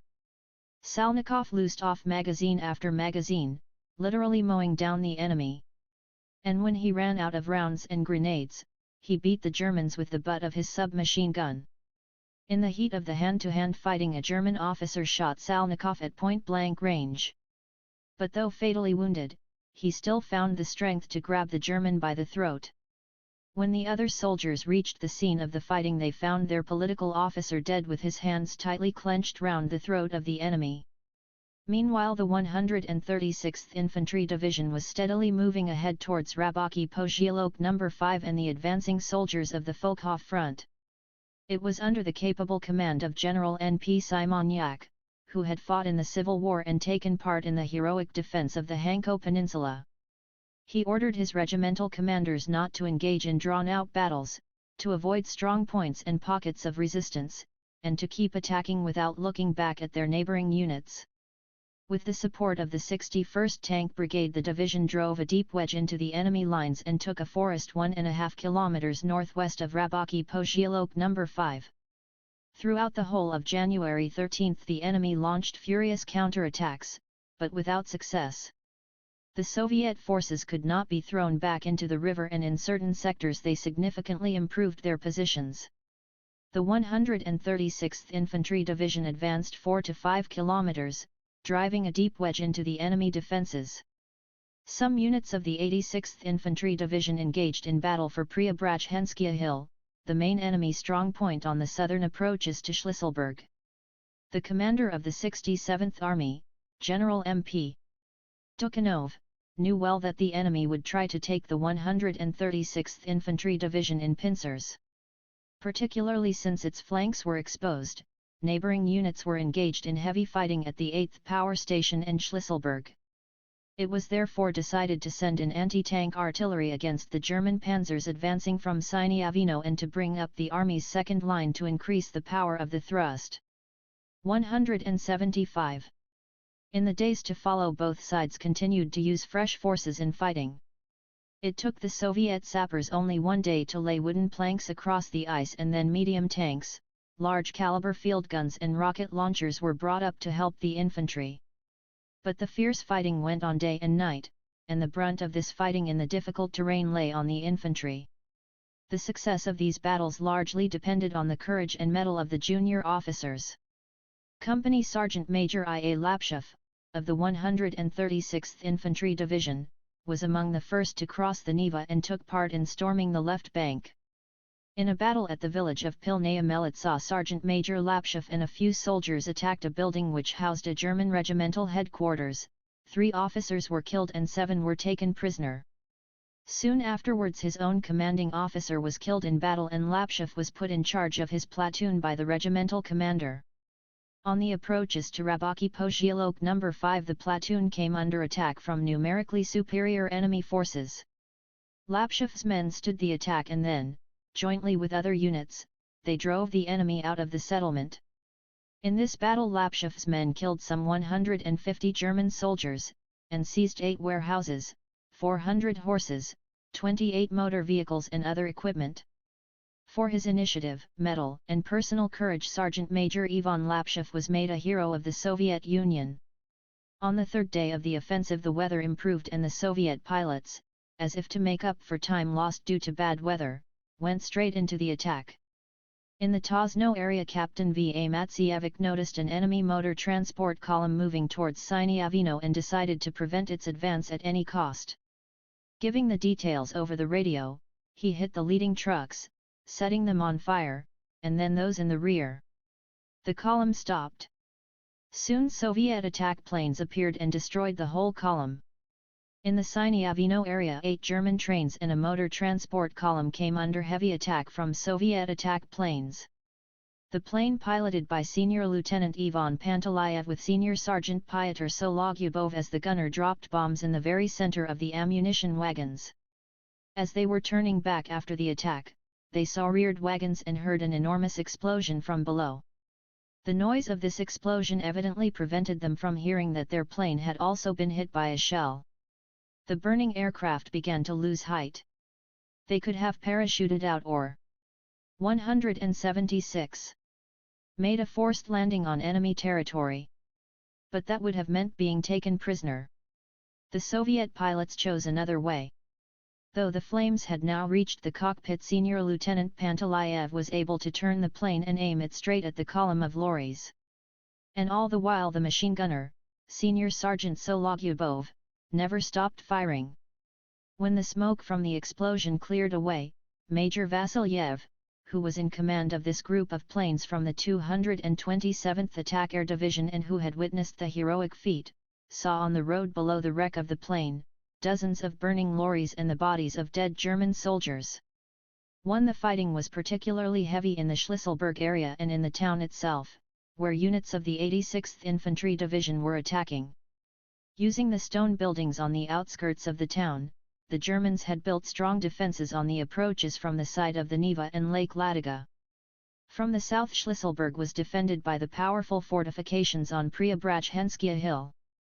The Germans intended to retain the town at any price, since it was an important pocket of resistance on which the stability of their defences on the southern shore of Lake Ladoga largely depended. But in this they were unsuccessful. On the morning of January 15, the 330th Infantry Regiment took the southwestern suburbs of Schlisselburg and then attacked Preobrazhenskia Hill from the south and west. By midday the regiment had taken this hill, the southern part of the city and the railway station.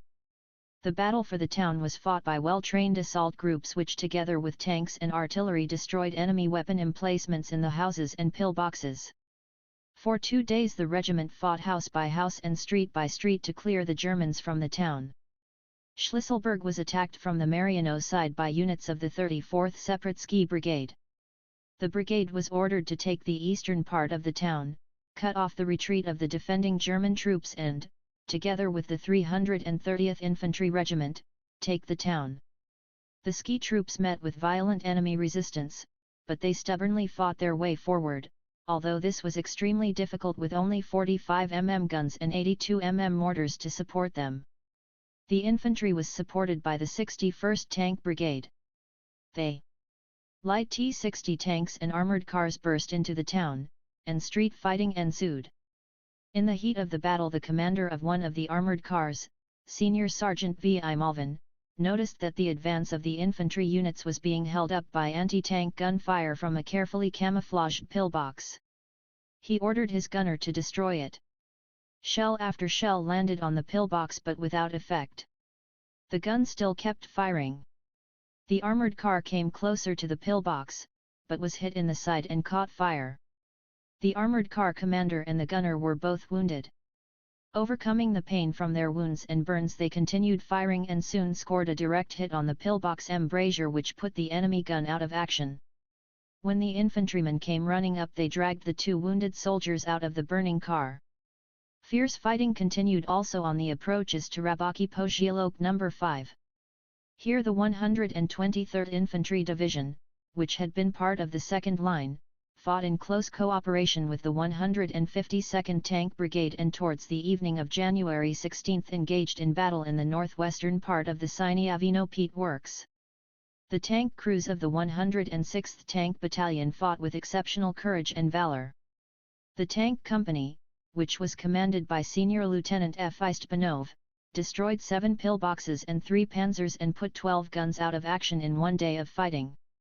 By the evening of January 17, the troops of the Leningrad and Volkhov fronts were only separated by a narrow, 2-kilometer corridor. The commander of the German 26th Army Corps decided to withdraw his troops from Schlisselburg to the Sieniavino area through this corridor. An infantry battalion was left to cover the retreat. On the morning of January 18, the Schlisselburg group of forces began to make its way south with the intention of linking up with the main forces. To cover the retreat, the Germans attacked the Soviet forces which had approached Rabaki Pozyolok No. 5. At the same time 2 regiments of infantry, supported by panzers, struck out from Sieniavino so as to widen the corridor and save the Schlisselburg group. Both blows fell upon the 136th Infantry Division, whose units met the enemy with organized artillery, mortar, and machine gun fire. A violent battle raged for more than 2 hours, after which the Germans, having sustained heavy losses, began to retreat. The German plans were frustrated. A large part of the Schlisselburg concentration was crushed and the attack from the Sieniavino area ended in failure. By midday on January 18, units of the 136th Infantry Division and of the 61st Tank Brigade skirted Rabaki Pozyolok No. 5 from the north and the south. No more than a few hundred meters now separated them from the men of the Volkhov front, but every one of those meters had to be fought for at the cost of heavy losses. But the Soviet soldiers could no longer be stopped.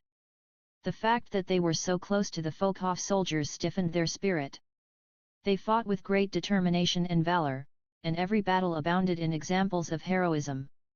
News of the heroic feat of Lieutenant Dioze Tyuk, commander of a tank company, and his driver, Sergeant Major I.M. Makarenkov, spread through the whole front. In the first days of the offensive, Oze Tyuk's crew had already destroyed 11 enemy guns, 15 machine guns, and 20 lorries. As they approached Rabaki Pozyolok No. 5, Oze Tyuk's light tank engaged in unequal combat with 3 enemy panzers that were supporting the advancing German infantry. Oze Tyuk fired at the vision slits of one heavy enemy tank, while Makarenkov drove his tank towards some woodland, where a Soviet artillery battery lay in ambush. He skillfully maneuvered his light tank, enticing the enemy into the zone of gunfire. As he reached the edge of the wood, Makarenkov suddenly turned to one side. One German panzer followed him and at that moment was hit in the side by 2 shells. A few minutes later the gunners set fire to the second tank, but the third got away. Dmitry Oze Tyuk and Ivan Makarenkov then went in pursuit of the enemy infantry. Events were also developing well on the left flank of the 67th Army. Before linking up with the Volkhov front, it was necessary to get control of the powerful pocket of resistance with its strong points in Rabaki Pozyolok NOS 1, 2, and 3. This task was set to units of the 123rd Separate Infantry Brigade. In the pre-dawn twilight of January 18 they quietly concentrated for an attack on Rabaki Pozyolok No. 2, where the Germans had built some 20 machine gun pillboxes and several Caponiers, which housed more than 30 field guns for open-sight shooting. With simultaneous blows from the west, east, and south the brigade took the strong point. Some 500 Germans were killed and 250 taken prisoner. Shortly after, units of the brigade also took Rabaki Pozyolok No. 1. Meanwhile the right flank units of the army skirted Goro Dock No. 2 from the east and reached the branch line which ran to Sieniavino. Thus in the 6 days of the offensive the 67th Army accomplished the main task of the operation. It broke through the enemy defense at its full depth, defeated the enemy confronting it and reached Rabaki Pozyolok NOS 5 and 1 where they were due to link up with the men of the Volkhov front. This success was in large measure ensured by the effective and purposeful party political work carried out both during the period of the lull and in the days of battle. The political officers and the secretaries of the party and Komsomol organizations were always to be found where the fighting was the hardest, cheering the soldiers up and inspiring them by personal examples of steadfastness and fearlessness. Great importance was attached to popularizing the feats performed by the fighting men. The political officers in the regiments collected material on the soldiers who had particularly distinguished themselves and passed it on to the units. The army and divisional newspapers printed photographs of the heroes and accounts of their exploits almost every day. Many officers and men applied for membership in the Communist Party. One of these applications was as follows: I ask you to regard me as a Bolshevik. I will revenge myself on the Germans at Schlisselburg for what they did to my native Kharkov. Mikhail Bick, and Lieutenant Mikhail Bick kept his word. When his division was approaching the old Ladoga Canal, he noticed that a group of enemy submachine gunners were trying to get round to the rear stealthily. With the permission of the battalion commander, Lieutenant Bick chose a number of the bravest and toughest soldiers, put 2 heavy machine guns on skis and set off into the woods to cut off avenues of retreat for the Germans. They quickly set up the 2 machine guns and began to wait. The battalion commander ordered a neighboring unit to open fire at the enemy submachine gunners. In a panic, the Germans fled back into the woods. But this time they were met by machine gun fire of Lieutenant Bick's group and in their confusion were killed almost to a man. In the area of the old Ladoga Canal, the Soviet soldiers came under fire from an enemy pillbox, which made them literally drop flat. Lieutenant Bick with 2 other soldiers crept unnoticed up to the weapon emplacement. 3 explosions. 180. Rang out almost simultaneously. 2 grenades burst in the embrasure and 1 at the door. The whole gun crew was wiped out. Lieutenant Bick and his machine gunners, together with a platoon of scouts, were the first to enter the suburbs of Schlisselburg. During the January offensive, the 67th Army was given effective support by the Baltic Fleet artillery. Their large-caliber guns, which had a range of up to 30 kilometers, destroyed many of the enemy's defenses and smashed their batteries. In the course of the offensive, the Baltic Fleet artillery fired some 15,500 shells.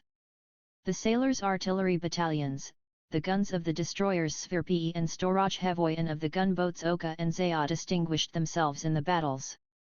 Towards the Leningrad front, the offensive of the Volkhov front began somewhat differently.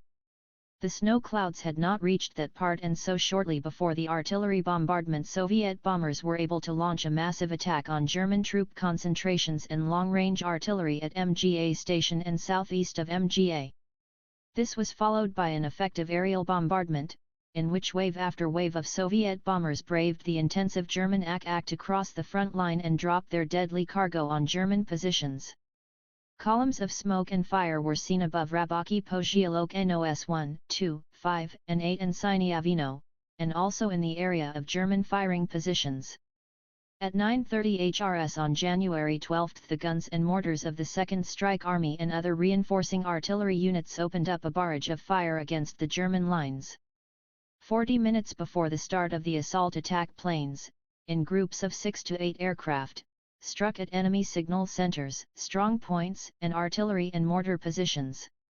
An avalanche of fire raged throughout the whole territory of the Schlisselburg-Sinyavino salient. Artillery cannonades thundered from both sides, and it was difficult to determine who was firing from where. In the breakthrough sector, 2 to 3 artillery shells fell on every square meter of land. German war prisoners told afterwards that the artillery bombardment literally stupefied them. Neither the officers nor the men knew from which side the shells were coming, from the Neva or from Volkhov. Johann Tennyson, Unteroffizier of the 336th. 181. Infantry Regiment, the 227th Infantry Division, testified, "It was a nightmare. In the morning the Russians opened fire, using guns of all calibers. Shells fell precisely on the dugouts. Many were killed and wounded in the 10th Company even before the Russians' attack. One, as soon as the artillery lifted fire from the enemy's forward edge into the depth of its defenses, infantry units supported by tanks rushed forward. The offensive unfolded successfully. Despite stubborn enemy resistance, first-wave units breached the forward edge of the enemy defenses in the first day along 9-kilometer front, which stretched from the village of Lipka to the village of Gontovaya Lipka, and drove a wedge into the German lines that ranged from 2 to 5 kilometers in depth. Heavy fighting took place in Lipka, Rabaki Pozyolok No. 8 and Kruglaya Grove, where the enemy had fairly strong pockets of resistance. These were on the flanks of the breach, and the Germans fought bitterly for them even after they were encircled. Lipka was attacked by units of the 128th Infantry Division. First attempts to get through to the village were without success. The Germans kept up a stream of fire from their numerous pillboxes and continually counter-attacked. The strongest pillboxes had been built in the village cemetery, and the task of taking them was set to the 523rd Infantry Regiment. Fighting took place under extremely difficult conditions. Well-camouflaged pillboxes maintained continuous fire from a small hill over a flat open plain that was covered with deep snow. The soldiers had to crawl forward, literally buried in snow. The company commanded by Senior Lieutenant Yadai Bogdan reached the edge of the cemetery. Suddenly a machine gun opened fire from a well-camouflaged pillbox. The experienced officer realized that on an open terrain a machine gun could put his whole company out of action in a few minutes. Before his men's eyes, Yakov Bogdan rushed forward and fell with his chest on the embrasure. The Soviet soldiers rushed forward into the cemetery and in hand-to-hand fighting avenged themselves on the enemy for the death of their commander. The bodies of nearly 100 enemy soldiers lay on the field of battle. 12 mortars, 4 anti-tank guns and other weapons were taken. The soldiers carefully lifted the body of their commander. It was riddled with bullets. His Komsomol membership card, which was found in his breast pocket, had also been pierced by a bullet. The feat of this Komsomol commander was described in the first leaflet issued by the political department of the 2nd Strike Army. The leaflet was published in the Army newspaper and distributed throughout all the units. The 327th Infantry Division, which was attacking on the left flank of the strike force, took a large part of Kruglaya Grove on that day, and the 372nd Infantry Division, which was in the center, advanced 1.5 to 2 kilometers and caught the enemy garrison at Rabaki Pozyolok No. 8 in pincers. The successes of the first day of the offensive were largely achieved due to effective cooperation between the units of the various arms of the service and the help they gave each other. The tanks led the 372nd Infantry Division, the gunners of the anti-tank and artillery regiments cleared the way for the advance of the infantry units. A detachment of the 195th Engineers Battalion made passages in the barbed wire entanglements and the rampart of packed snow so that the 327th Infantry Division could easily attack. During the next 3 days of the offensive, General V.Z. Romanovsky gradually brought into battle the troops of the second line. The Germans also brought in reinforcements. The battle for Kruglaya Grove, which was strongly fortified, was a bitter and drawn-out affair. The 327th Division eventually took a large part of the grove, thereby covering the left flank of the whole group of Soviet forces advancing across the open terrain between Rabaki Pozyolok No. 8 and the wood east of Sinyavino. Fighting was difficult in the marshy forest. Wind-fallen trees impeded movement, and every standing tree hit enemy submachine gunners. Artillery shells burst in the air as they came in contact with the high branches and showered the soldiers with a hail of shrapnel. At night the Germans would stealthily get through the woods behind the Soviet lines and attack kitchens, depots, and medical posts. The enemy tried to hold on here whatever the cost. Some units of the German 1st Infantry Division were moved to the area of the grove and artillery was brought up. On the morning of January 13, the Germans made several counterattacks with submachine gunners and separate tank groups in a bid to get back this strong point, which protected the main highway leading to Sinyavino. But the Soviet troops held their ground, showing courage. 183. Ingenuity, skill, and mettle. Particularly successful in the battles for the Grove were units of the 1100th Infantry Regiment. Private Yegor Petrov, a Yakut by nationality, became famous throughout the whole division for his skill as sniper. Before the offensive he also became a machine gunner. When asked why as a famous sniper he exchanged the rifle for the machine gun, he said, "Rifle is rifle. One shot, one dead Nazi. I want to fire not one shot, but many shots at once." On the second day of the offensive Petrov moved down nearly 100 Germans. "I told you so," he said, not without pride. "Many bullets mean many dead Nazis." Jaeger Petrov was in the first wave of attackers. Once he was wounded. The Germans had forced back his unit and he found himself on enemy-captured territory. But his natural resourcefulness and cunning as a hunter saved him. Petrov pretended to be dead, and when the enemy soldiers turned their backs, he crawled to a machine gun and opened fire on them. Units of the 1076th Infantry Regiment of the 314th Infantry Division, which was commanded by Colonel I.M. Aliyev, reached the edge of the grove. They only had to go a little further to begin a general offensive against Rabaky Pozyolok No. 7. But their path was blocked by fire from 3 enemy pillboxes situated at the crossroads of some woodland paths. The soldiers of the 5th Infantry Company who were in the attacking echelon were forced to drop flat. The company was losing men. It looked as if they would be unable to carry out their task. The Komsomol organizer of the company, Maleshkov, spoke briefly to the other Komsomol members and then addressed the company commander. "Permission for us, 8 Komsomol members, to destroy the pillbox requested." "Permission granted," replied the company commander. The 8 young men crawled forward, and when they were 20 to 30 meters away from the pillboxes at a prearranged signal, they all threw grenades, broke into the pillboxes and killed the Germans in hand-to-hand combat. Leaving these men to guard the weapon emplacements they had taken, the company commander advanced with the rest of his soldiers. Soon the Germans tried to get back the pillboxes they had lost and began a counter-attack. The Komsomol soldiers turned the German machine guns on the enemy and repulsed this and 6 other counter-attacks. 184. The battle for Rabaky Pozyolok No. 8 was waged by the 372nd Infantry Division. The Germans had turned it into a strongly fortified pocket of resistance.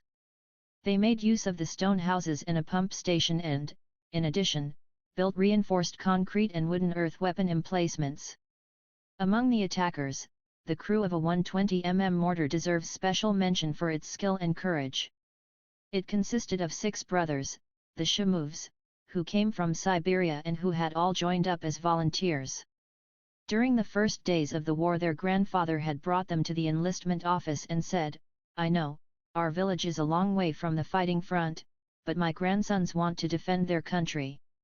So please take them all." Rivaling each other in skill at the handling of their chosen weapon, the brothers destroyed many German soldiers and a great deal of equipment. On the 4th day of the offensive the troops of the 2nd Strike Army broke the stubborn resistance of the Germans and took a number of important strong points and pockets of resistance. The 129th Infantry Division blocked the village of Lipka and forced the enemy out of Rabaky Pozyolok No. 4. In this it was aided by the bold maneuver of the 12th Ski Brigade, which having crossed frozen Lake Ladoga came in the rear of the outflanked garrison of Lipka. The 372nd Infantry Division pushed the Germans out of Rabaky Pozyolok No. 8. The 18th Infantry Division, brought into the battle from the second line, fought on the approaches to Rabaky Pozyolok No. 5. The 256th Infantry Division took Sinyavino Station, and the 191st Infantry Division Pozhernaya Station. Willpower, courage, and military skill were also shown by Soviet tank crews. They moved steadily forward, destroying the enemy and its fire weapons. Lieutenant F.S. Matvienko of the 501st Separate Tank Battalion destroyed 2 German guns, 2 pillboxes, and nearly a platoon of soldiers in the battle for Rabaky Pozyolok No. 4. When the Germans hit his tank, the wounded officer dragged out his machine gun, set it up near the tank and opened fire on the advancing enemy. It was here that the medical orderlies found him when they came up shortly afterwards. The Soviet Il-2 was dubbed a Flying Fortress and Black Death by the Germans. The attack planes squadron of Captain S.S. Od Novorchenko bombed the German command posts at Sinyavino and Rabaky Pozyolok No. 7, despite 185 heavy enemy anti-aircraft barrage fire. The 4 courageous pilots did considerable damage to the enemy, though they themselves came under fire from the ground and from German fighters. Many times after a raid, Captain Novorchenko's plane barely made it back to the airfield, covered as it was with bullet holes. But the next day the squadron commander's plane was always ready for takeoff. In a bid to save his units from annihilation at Schlisselburg and Rabaki Pogielok No. 1, the commander of the German 18th Army brought reinforcements into the area of Rabaki Pogielok No. 5. The Germans continuously counterattacked to prevent the troops of the Leningrad and Volkhov fronts from meeting up, and to maintain a corridor for the withdrawal of their troops. In one of his orders, the commander of the 227th Infantry Division, General Lieutenant Scotty, said, "Soldiers, our division has been bled white, but we must do our duty to the end. Not a step backwards. We will restore the lost position. Across the graves forward." On January 16 an interesting occurrence took place on the approaches to Rabaki Pogielok No. 5. This is how the former commander of the 2nd Strike Army, General VZ Romanovsky, recalled the incident. "I was informed that an unusual enemy panzer was moving through the corridor. Our light guns fired at it, but even direct hits could not stop the heavy, obviously strongly armored vehicle. The German panzer was heading for Schlisselburg, and at the time our 18th Infantry Division was approaching the road. The panzer came under heavy direct fire. The shells did it no damage, but the driver, evidently taking fright, turned off the road and tried to get away towards Sinyavmo. As it turned, the German panzer got stuck in a peat bog. The Germans got out and were all killed. An examination of the bodies showed that the panzer had been carrying some German general, but he had no papers on him. But we did have the panzer, and undamaged." On January 18, Soviet tankmen headed by Colonel G.A. Mironovich towed the panzer to the Army Command Post. K.Yat. Voroshilov, G.K. Zhukov and K.A. Mereskov ordered it to be immediately sent to Moscow. As it turned out, the panzer was the notorious Tiger, on which the Germans had placed great hopes. In Moscow the Tiger was tested on the proving ground, and in May 1943 all units of the Red Army knew all about it, particularly its Vulner 186. Able spots. When the Germans used Tiger panzers en masse in the Battle of Kursk, their appearance caused no undue concern among our troops. They knew how to handle them. 1. The blockade breached. At midday on January 18, 1943, the scouts of the 136th Infantry Division made their way through a wood near Rabaki Pogielok No. 5. Suddenly in front of them they saw a group of Soviet soldiers. "Who are you?" shouted one of the scouts. "We're from the Volkhov front," came the reply. "And we're from the Leningrad front." Up to their waists in snow the soldiers rushed to meet each other. They embraced and kissed each other, and tears came to the eyes of many. "Wait a minute," said the Leningrad soldiers. "We're only scouts. We'll bring up the rest of the unit directly. Our comrades have been waiting for too long." Soon on a railway embankment the soldiers of 2 battalions met. From the Neva came a battalion of the 269th Infantry Regiment of the 136th Infantry Division, and from the Volkhov a battalion of the 424th Infantry Regiment of the 18th Infantry Division. Greatcoats, short sheepskin coats and camouflage coats all mixed up. The soldiers shouted hurrah! Glory to the motherland, and long live Leningrad! A few hours before, on the eastern outskirts of Rabaki Pogielok No. 1, soldiers of the 123rd Infantry Brigade of the Leningrad Front and of the 372nd Infantry Division of the Volkhov Front had also met and embraced like brothers. The blockade of Leningrad was breached. News of the historic link-up of the troops of the Leningrad and Volkhov fronts went round the country like lightning. On the night of January 18, 1943, Leningrad radio said, "The blockade is breached.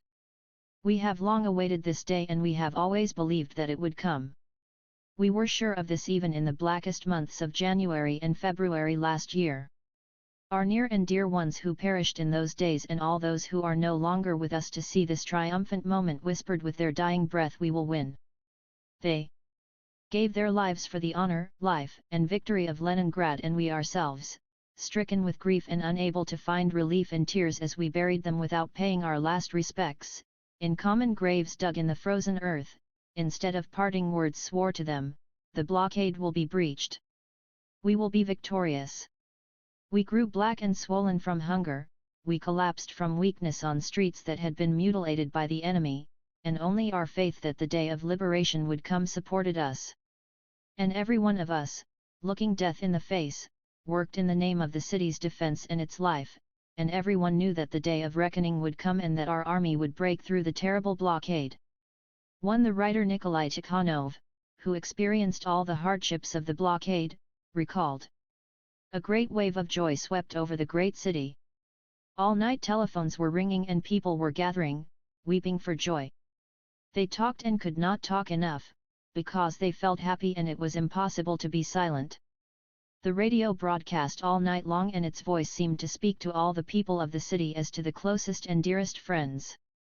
Perhaps in the whole 250-year history of the city it had never known such a night, such a feeling of collective joy, of spiritual strength and realization of invincibility. On January 19 almost all the people of Leningrad came onto the streets. Complete strangers embraced and kissed, congratulating each other with the breaching of the blockade. Flags were everywhere.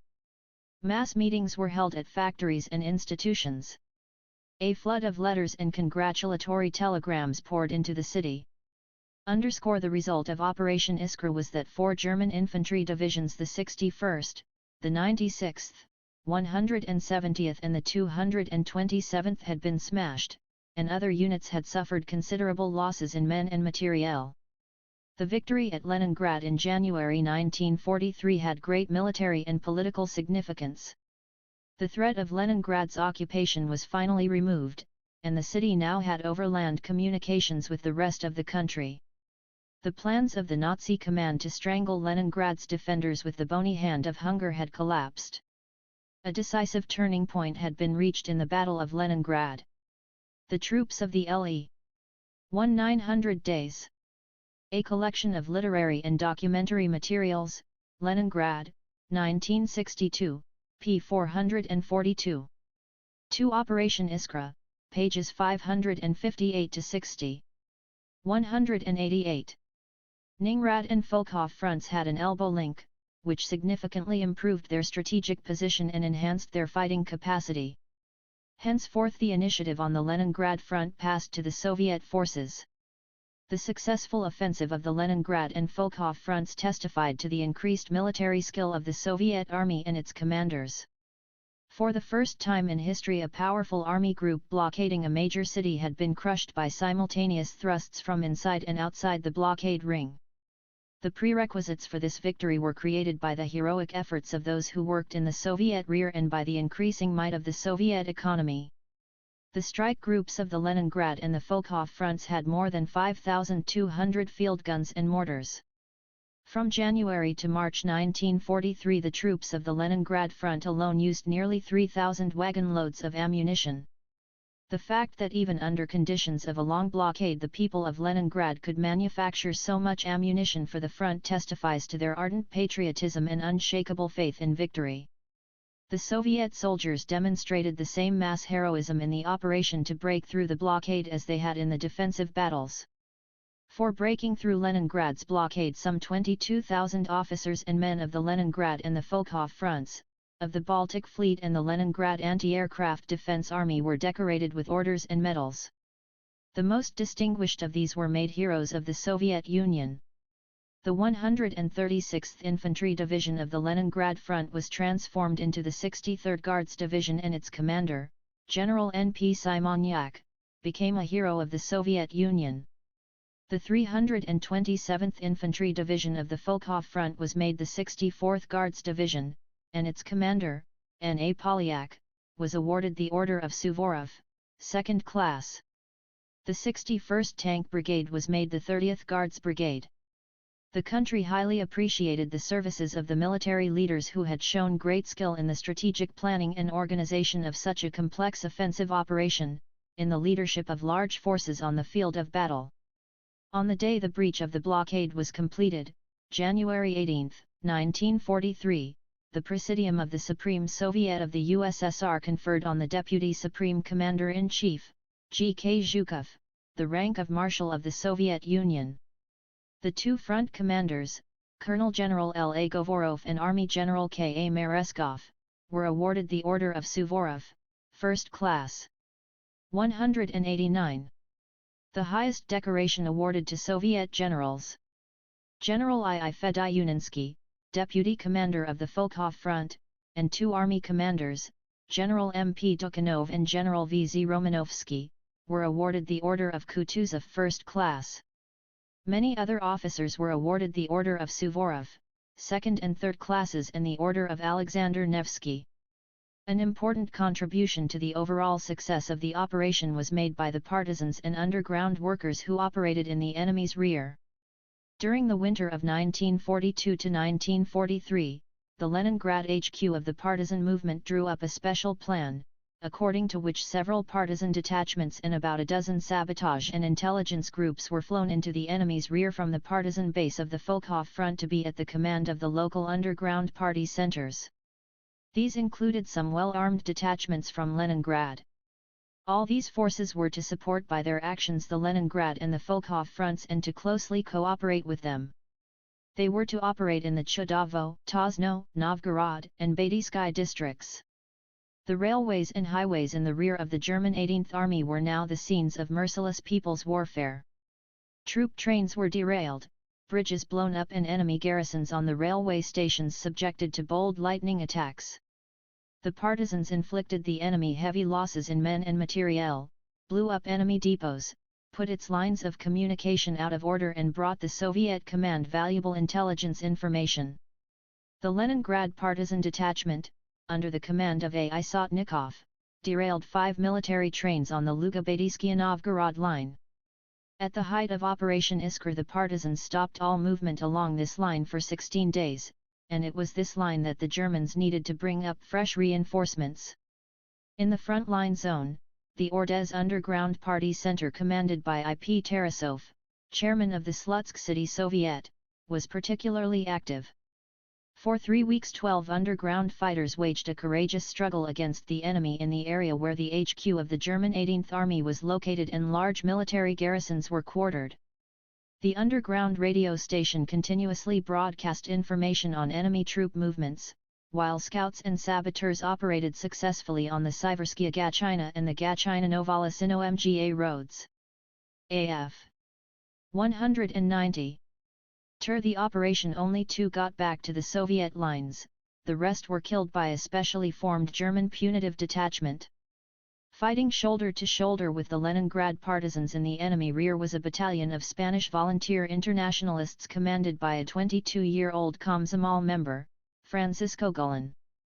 The Spanish partisans were sent to the Volkhov front by the partisan Central HQ-1 the Pskov, Dov, Luga, King Isep and other underground party centers directly guided the military and reconnaissance operations of the partisans in their own localities, conducted propaganda among the local population and maintained contact with the rest of the country. Despite all the atrocities committed by the Germans to suppress partisan operations behind their lines, they continued to spread, becoming more and more active. The breach of the blockade was extremely important for the future of the besieged city. On January 18, 1943, the State Defense Committee adopted a decision to accelerate the building of a railway branch line which would connect Leningrad with the rest of the country. It was to be laid across a narrow strip of land between Shlisselburg and a section of the northern railway line running from Natsia to Zhikarevo, a strip of land that had only just been won back from the Germans. On the evening of the same day, literally in the tracks of the Soviet forces, a group of engineers arrived, and on the following day builders and railway workers began to arrive. The Shlisselburg-Polyana branch line was built in only 18 days under continuous aerial and artillery bombardment in temperatures well below zero and in frequent snowstorms. It was 33 km long and crossed the Neva at Shlisselburg on a pile bridge erected across the ice.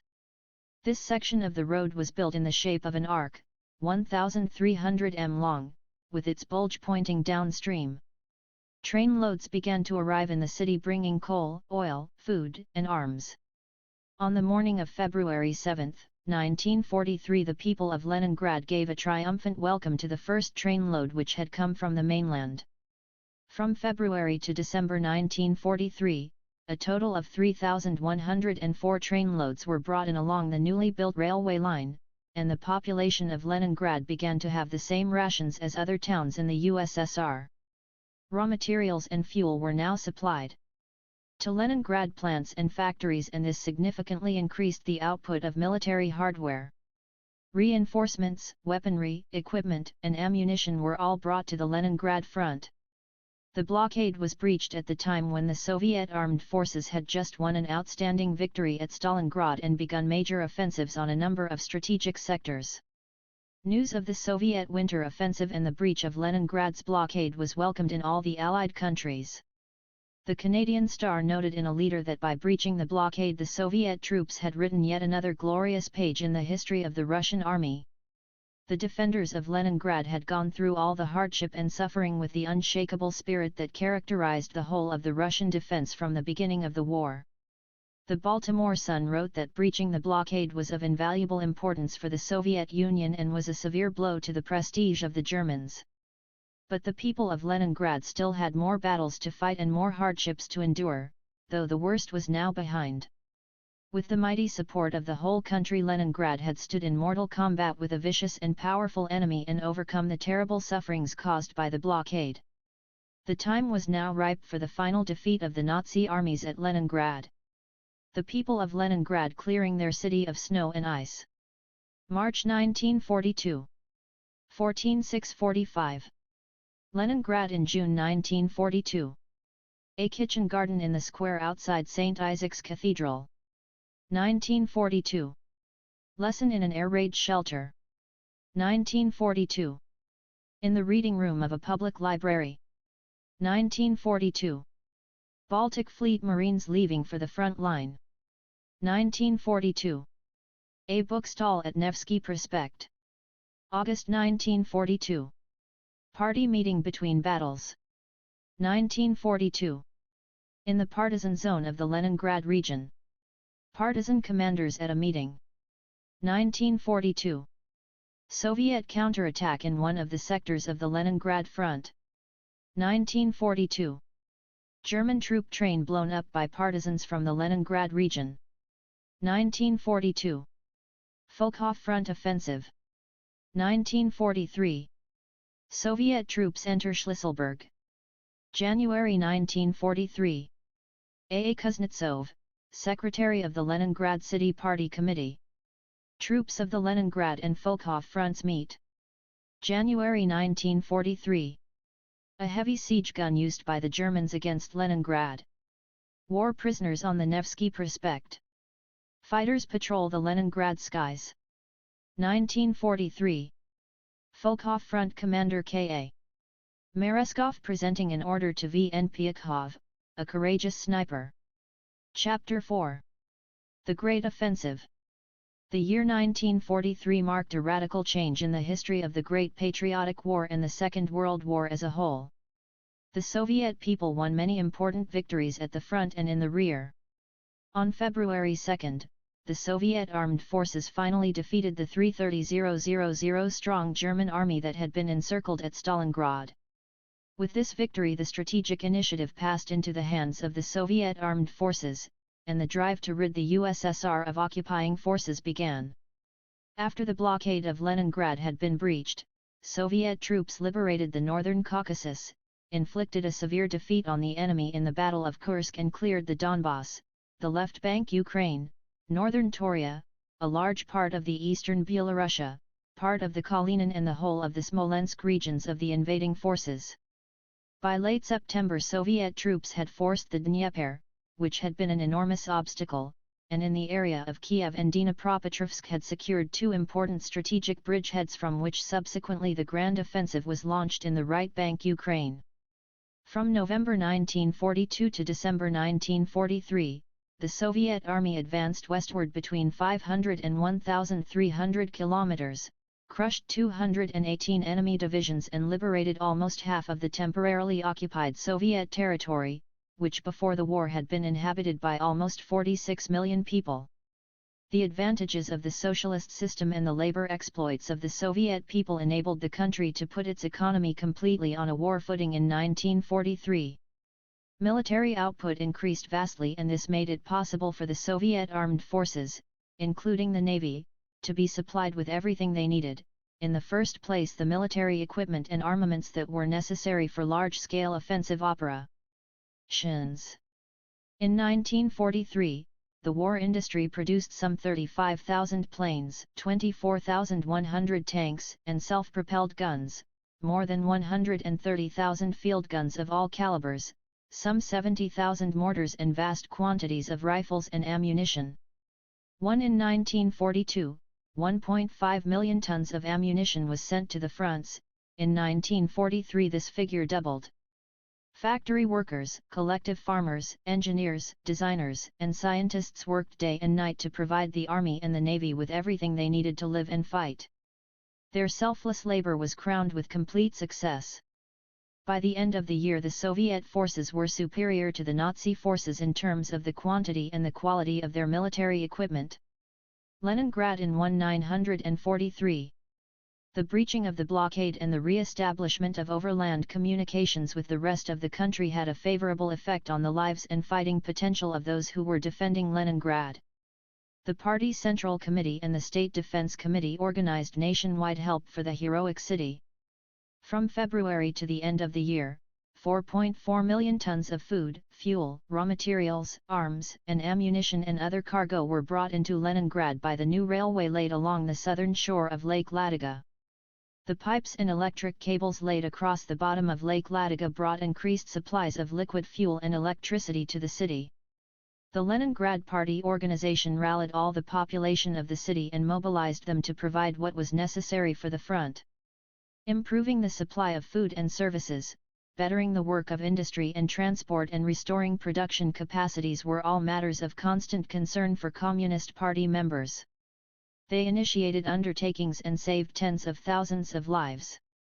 Implementing the resolution of the State Defense Committee, that was passed in the spring of 1943, on the restoration of Leningrad's industrial enterprises, the working people of the city had by the end of the year put 85 major plants and factories partially or fully back into operation. These included the Elektrozilla plant, the Nevsky engineering plant, the Kirov plant and many other factories. The workers and engineers of the Folkov hydroelectric power station restored 6 of its units with a total capacity of 48,000 kilowatts. In the summer of 1943, 212 plants and factories were working in Leningrad, producing more than 400 types of military production. In the course of the year the city manufactured for the front 2.5 million shells, mines, and aircraft bombs, more than 166,000 submachine guns and machine guns of various types. A large part of Leningrad's military output was sent to other sectors of the Soviet-German front. Leningrad also became an enormous repair shop. In the middle of the year the production of large-caliber naval guns was resumed, and a mass production of mortar and artillery shells, which the troops of the front so badly needed, was started. Small ships, launches and minesweepers also began to be produced. The restoration of the plants and factories and the resumption of their work were a great feat on the part of the working people of the city. Under the harsh conditions of enemy siege, under constant shelling by enemy batteries and with an acute shortage of specialists, equipment, raw materials, fuel, and electricity, they achieved what seemed to be impossible. They not only got the factories working in the shortest possible time, but day by day increased output, frequently in excess of their planned targets. Filling orders for the front was the most important task of the workers of Leningrad, and they coped with it successfully. By late 1943 most of the major enterprises were producing military equipment. But they also now began the production of turbines, generators, textile machinery, electrovacuum equipment, and other types of non-military output that were necessary for restoring the economy and new construction projects. In 1943, the Elektrozilla plant manufactured the first turbogenerators and other electrical machines with a total capacity of 103,000 kilowatts, which more than doubled the assignment given by the State Defense Committee. The Leningrad workers made turbogenerators for the mines of the liberated Donbass, a hydrogenerator for the Rybinsk hydroelectric power station, which had been destroyed, and repaired the generator of the Dubrovka hydroelectric power station.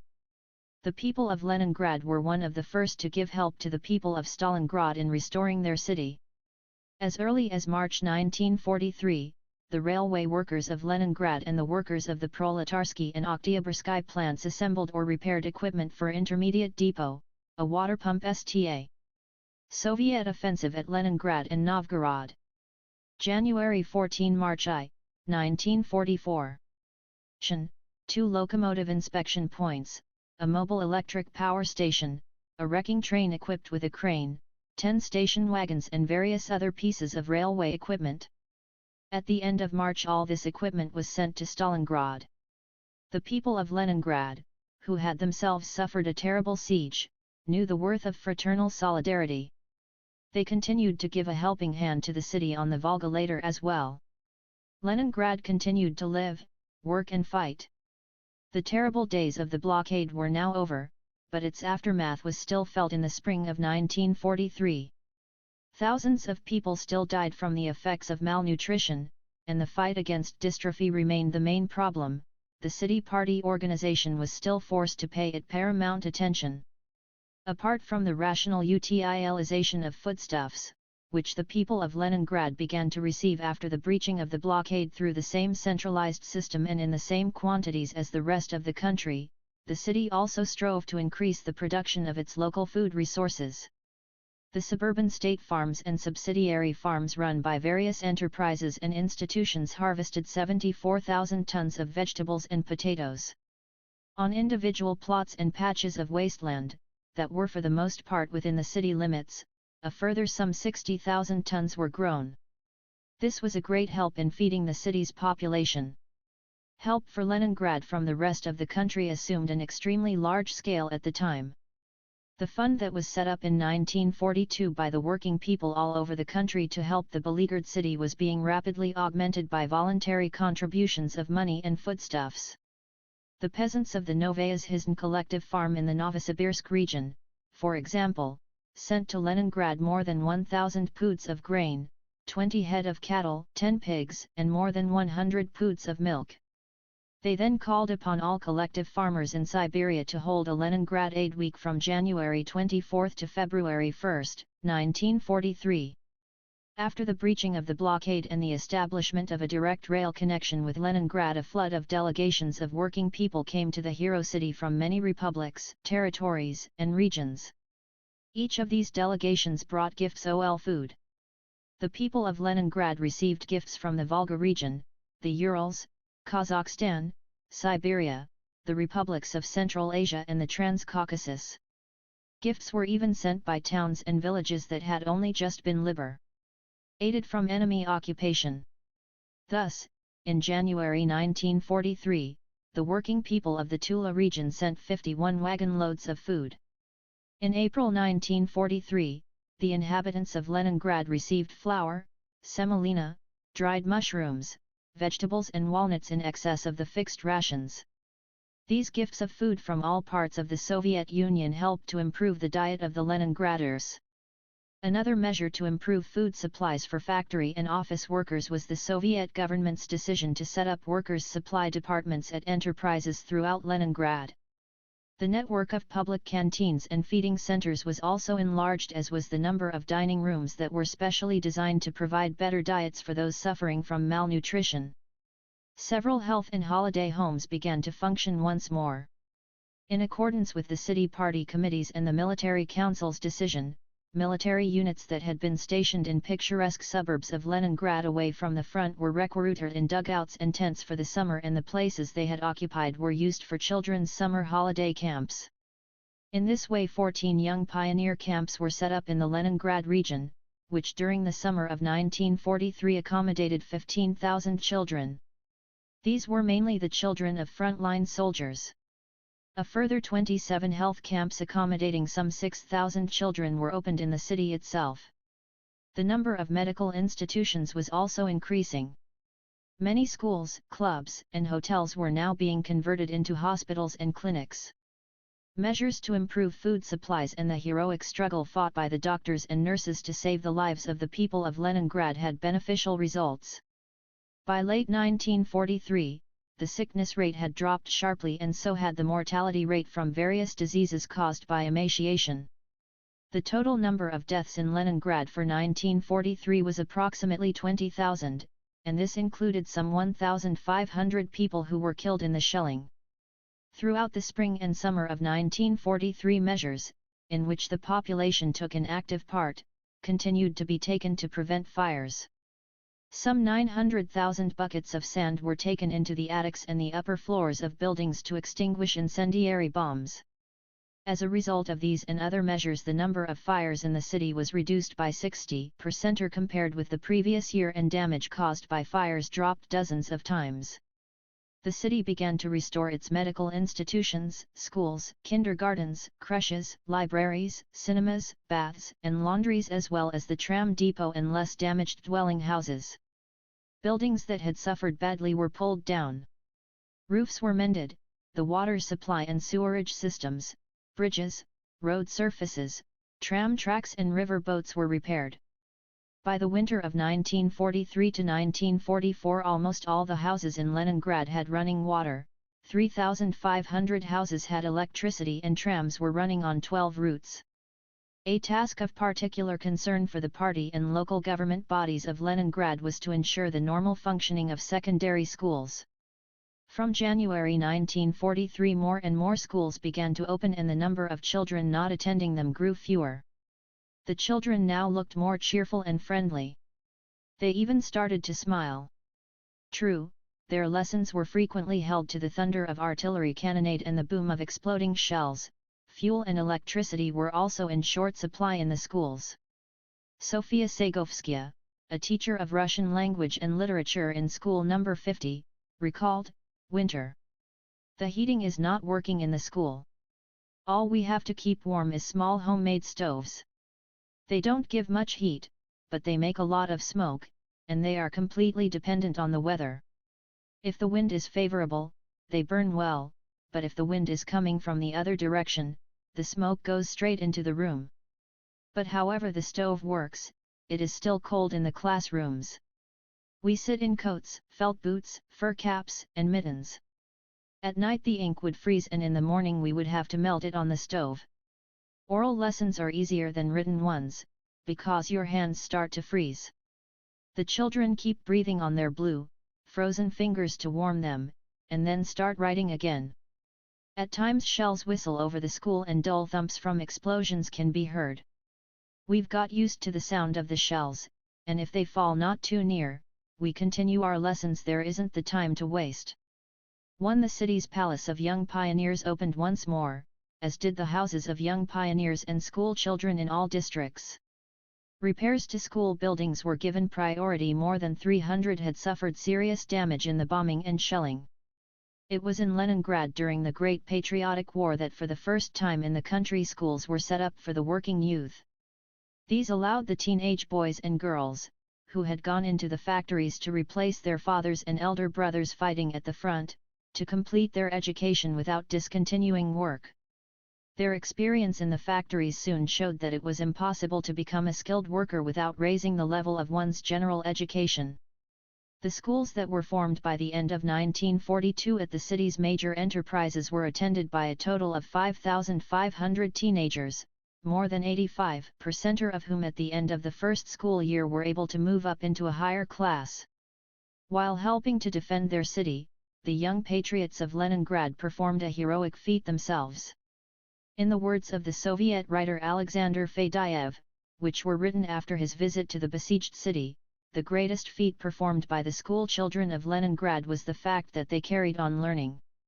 Despite everything, they carried on learning, and together with them the fine courageous image of the Leningrad teacher will always be remembered in the history of the city's defense. *1 In the 1943/44 academic year, studies at the higher educational establishments that had been interrupted by the war were renewed. From October 1, 1943, the Polytechnical, the Pedagogical, the Civil Engineering, the Chemical Technological, the Communications, the Railway Transport, the electrical engineering and the shipbuilding institutes opened again. Most of the students at these institutes combined their studies with work at the factories, workshops, or laboratories. Lessons and lectures were normally held in the evenings, 3 or 4 times a week, and followed the ordinary curricula.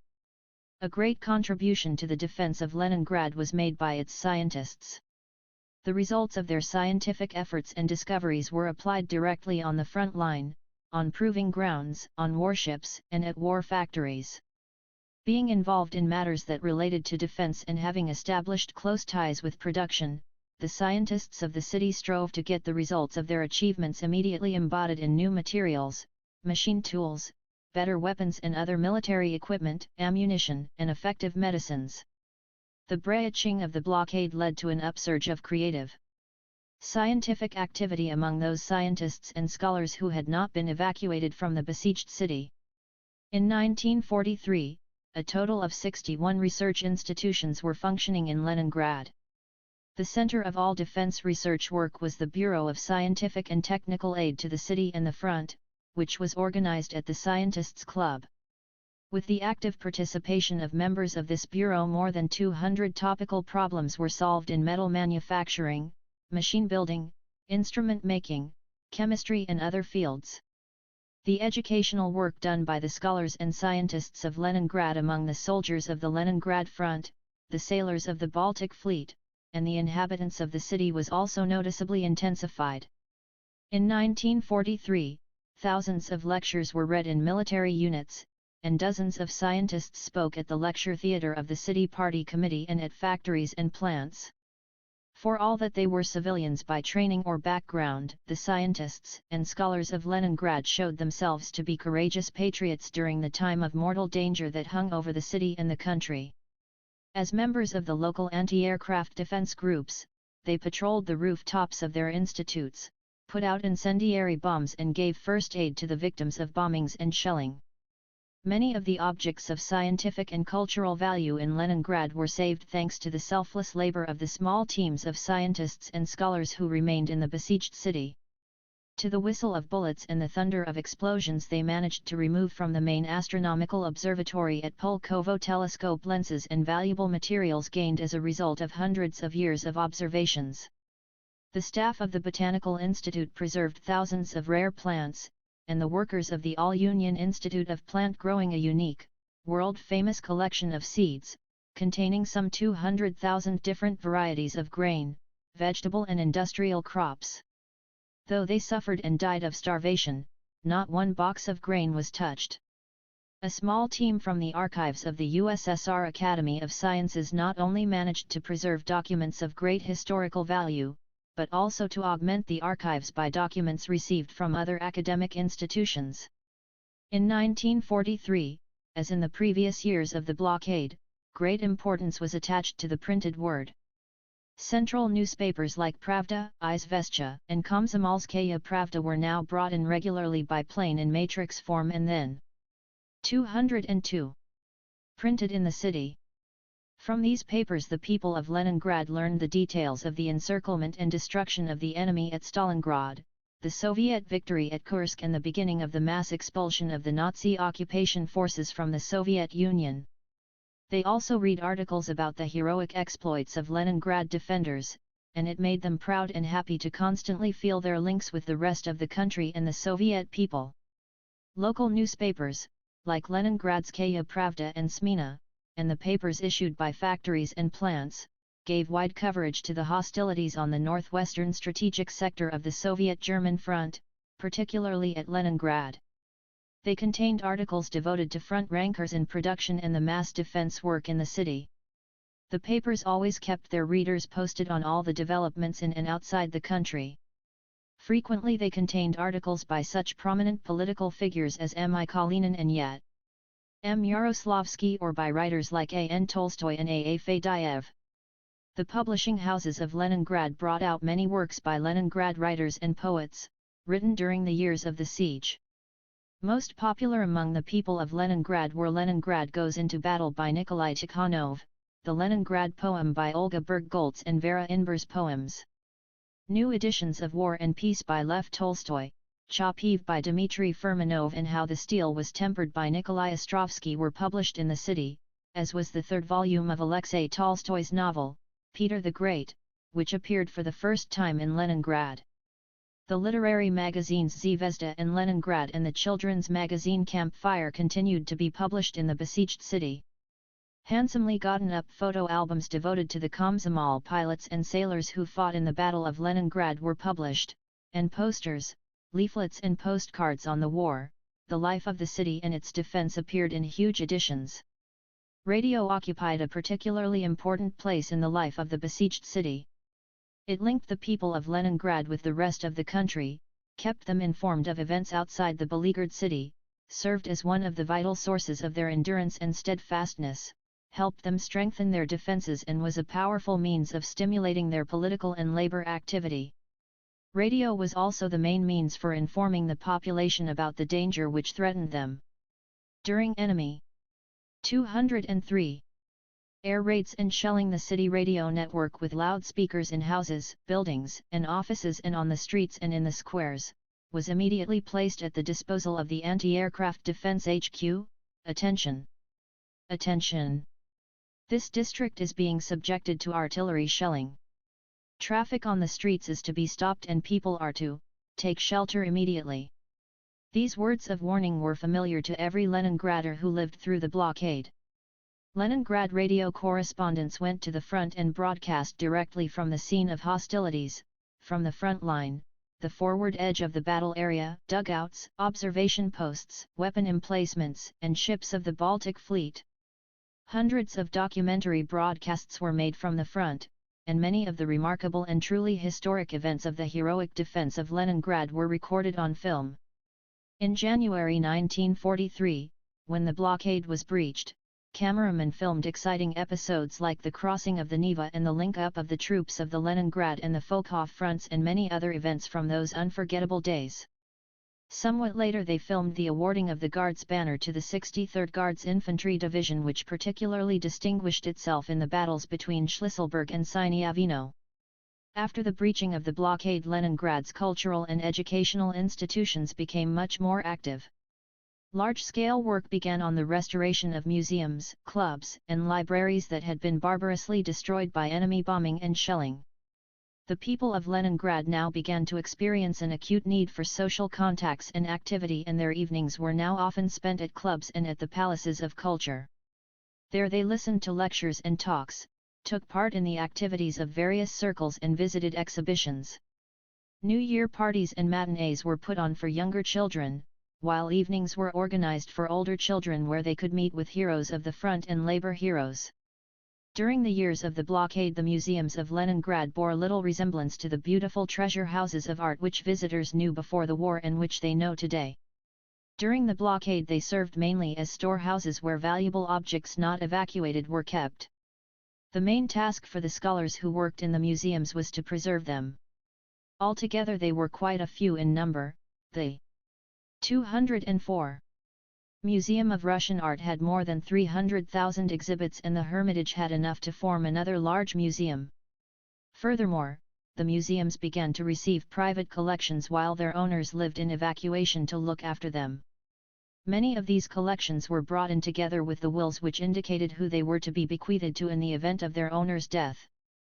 Some bequeathed their collections to the state museums of Moscow and Leningrad. The Hermitage, for instance, received 42 boxes from the personal library of A.S. Pushkin and a collection of paintings that had belonged to the great physiologist I.P. Pavlov. After the blockade had been broken through, preparations went ahead for the opening of the museums, which had been closed during the worst months of the siege. Documentation for the necessary restoration work was being prepared and exhibits were being put in order. Workers of the Leningrad branch of the Central Lenin Museum prepared an exhibition to mark the 73rd anniversary of Lenin's birth. It was devoted to the life and work of the great leader of the world's proletariat. In the same year the exhibition housed in the pavilion near Lenin's hut at Razhlov was restored. This historic place, which was only 4 kilometers from the Finnish troops, was visited by officers and men from the Leningrad, Volkhov, and Karelian fronts, from the Baltic Fleet, the Ladoga Flotilla and from the Leningrad Anti-Aircraft Defense Army. Another exhibition, which involved many party, local government and Komsomol workers as well as scientists, workers in the fields of art, culture and education, was the heroic defense of Leningrad.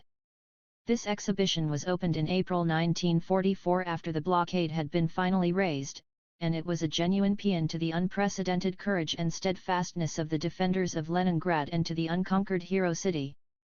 No one could remain indifferent to the stands displaying a lump of damp surrogate bread weighing 125 grams, which in November 1941 was the daily ration for white-collar workers, housewives, old people and children, or the samples of various dishes prepared from the pigskin belts that had been removed from textile machinery. The heroic defense of Leningrad exhibition struck every visitor by the greatness of spirit and the unparalleled courage and steadfastness of those who defended the hero city and aroused feelings of hatred and loathing for the German invaders and fascism. The well-known French public figure Pierre 205 Cot wrote, "One cannot imagine a finer or more inspiring exhibition. When you have seen it you begin to understand the strength of the resistance and the heroism of Leningrad." The libraries of Leningrad, including the Saltykov-Shchedrin Public Library, one of the largest in the world, did not close for even a single day. After the blockade had been breached, their number expanded considerably with more than twice as many readers as there had been in 1942. In the spring of 1943 literary gatherings were held in libraries at which Olga Berggoltz, Vera Inber, Alexander Prokofiev and other poets and writers gave readings of their works and shared their plans with the audience. Mobile libraries became very popular at the time, and the libraries at many enterprises, research institutions and higher and secondary educational establishments were reopened. More and more cinemas began to function again, and films were also shown at clubs. Most popular were films on the heroic events of the Great October Socialist Revolution and the Civil War and on the feats performed by Soviet people in the struggle against the German invaders. Immediately after the breaching of the blockade, the Bolshoi Drama Theatre named after Gorky returned to Leningrad from evacuation. Its first performance was given in March 1943, and a month later it revived the production of 10 different plays. The return of this famous theatre troupe enriched the cultural life of the city. The auditorium was always full, and many people stood for hours at the entrance in the hope of getting a spare ticket. The arrival of the Bolshoi Drama Theatre to Leningrad was an event of great joy for the inhabitants of the city. They saw it as a presage of the approaching return of all those who had been forced to leave their native city and of the dawn of final victory over the enemy. Undoubtedly, Leningrad's position had improved considerably, but the city still continued to live and fight in the grip of the enemy siege. Bombs and shells fell as before, causing enormous damage and killing thousands of people. The city was still subjected to air raids, particularly at night. In March, April, and May, enemy planes got through to the city on 69 occasions. Throughout 1943 a total of 600 high-explosive and 2,600 incendiary bombs were dropped on Leningrad.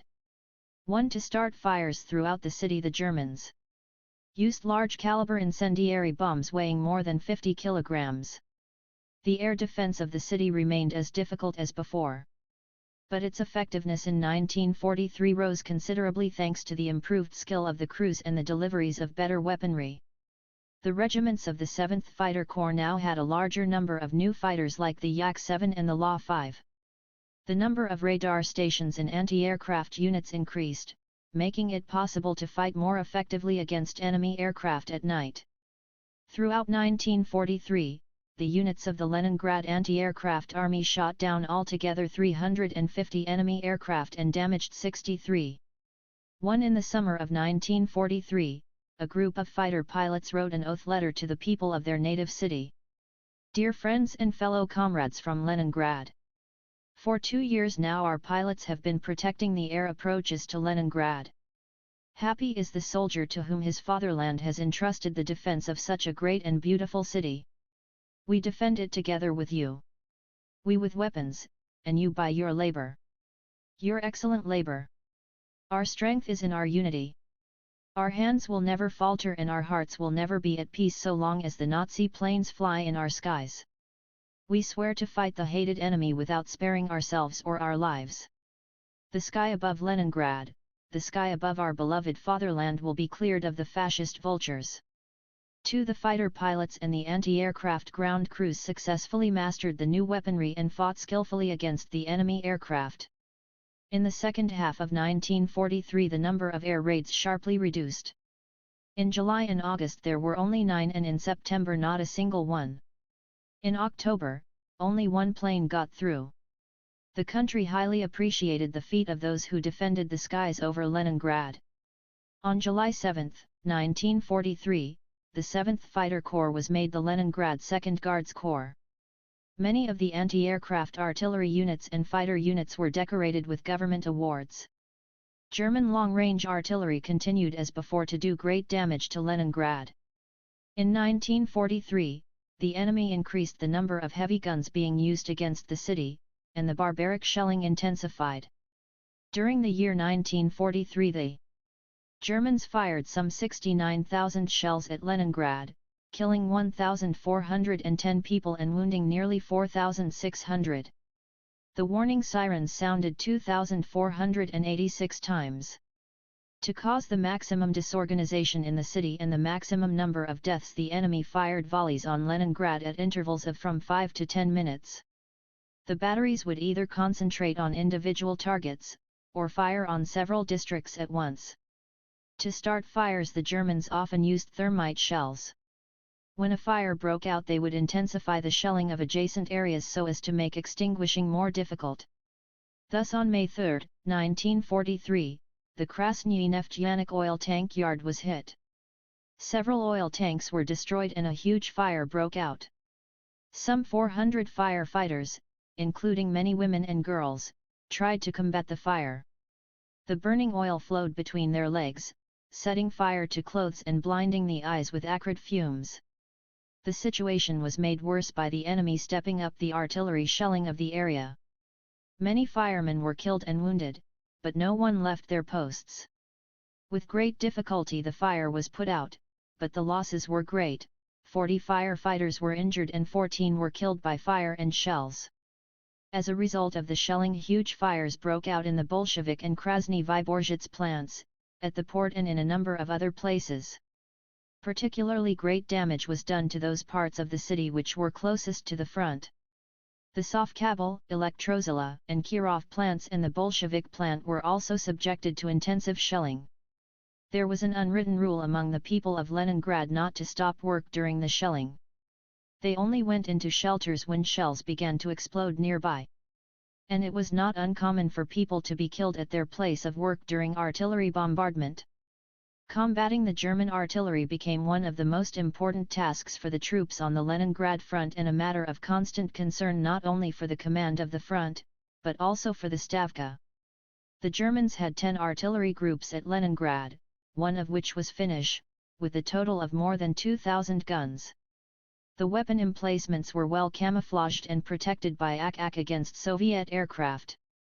They also had the aerial protection of 60 fighters stationed at airfields near Krasnogvardeysk and Siverskaya. All this massive artillery was aimed at the huge city, and therefore almost every shell hit its target, killing people and doing damage. 208. Almost 70% of the enemy batteries that shelled Leningrad were within the range of the Soviet frontline artillery. But the remaining 30% of the guns, which had a range of 40 and more kilometers, were far from the front line, consequently could not be reached by Soviet field guns. Therefore, in order to strengthen the artillery of the Coastal Task Force, operating in the Oranienbaum bridgehead, 2 heavy artillery regiments of the Supreme Command Reserve and a battalion of rail-mounted artillery attached to the Baltic Fleet were brought up from Leningrad in the summer of 1943. An important role in combating the German artillery was played by the artillery arm of the Baltic Fleet, whose guns had a range of from 25 km to 50 km. The fleet's artillery groups formed to combat the enemy artillery included coast batteries, the guns of the naval artillery proving ground, the artillery of the ships on the Neva and the 101st Separate Naval Brigade of rail-mounted artillery. They fought against the enemy artillery groups that had the largest number of powerful batteries firing on Leningrad, Lysychansk, Kronstadt, the Oranienbaum bridgehead and the ships in dock or in the channel to the Neva Bay. A specially formed group of naval artillery, in cooperation with the artillery of the front, fought against the heavy German batteries that were located in the MGA area and were firing on the newly built railway bridge across the Neva at Shlisselburg and the Shlisselburg-Polyeni Railway. In September 1943, a Leningrad counter-battery artillery corps was formed by the Stavka to improve organization of counter-battery struggle and to make more effective use of the artillery of the Leningrad front and of the Baltic Fleet for this purpose. This corps had 186 guns as well as a squadron of spotters and sound-ranging battery. The heavy batteries of the front, coast, and naval artillery, which were not part of the corps, continued to combat the enemy long-range artillery in cooperation with the corps and according to a special plan. The aircraft of the Leningrad front and the Baltic Fleet also took an active part in combating the German artillery. This new and active method of dealing with the enemy artillery, the improved work of reconnaissance and the increasing number of means of adjustment, general accumulation of corn.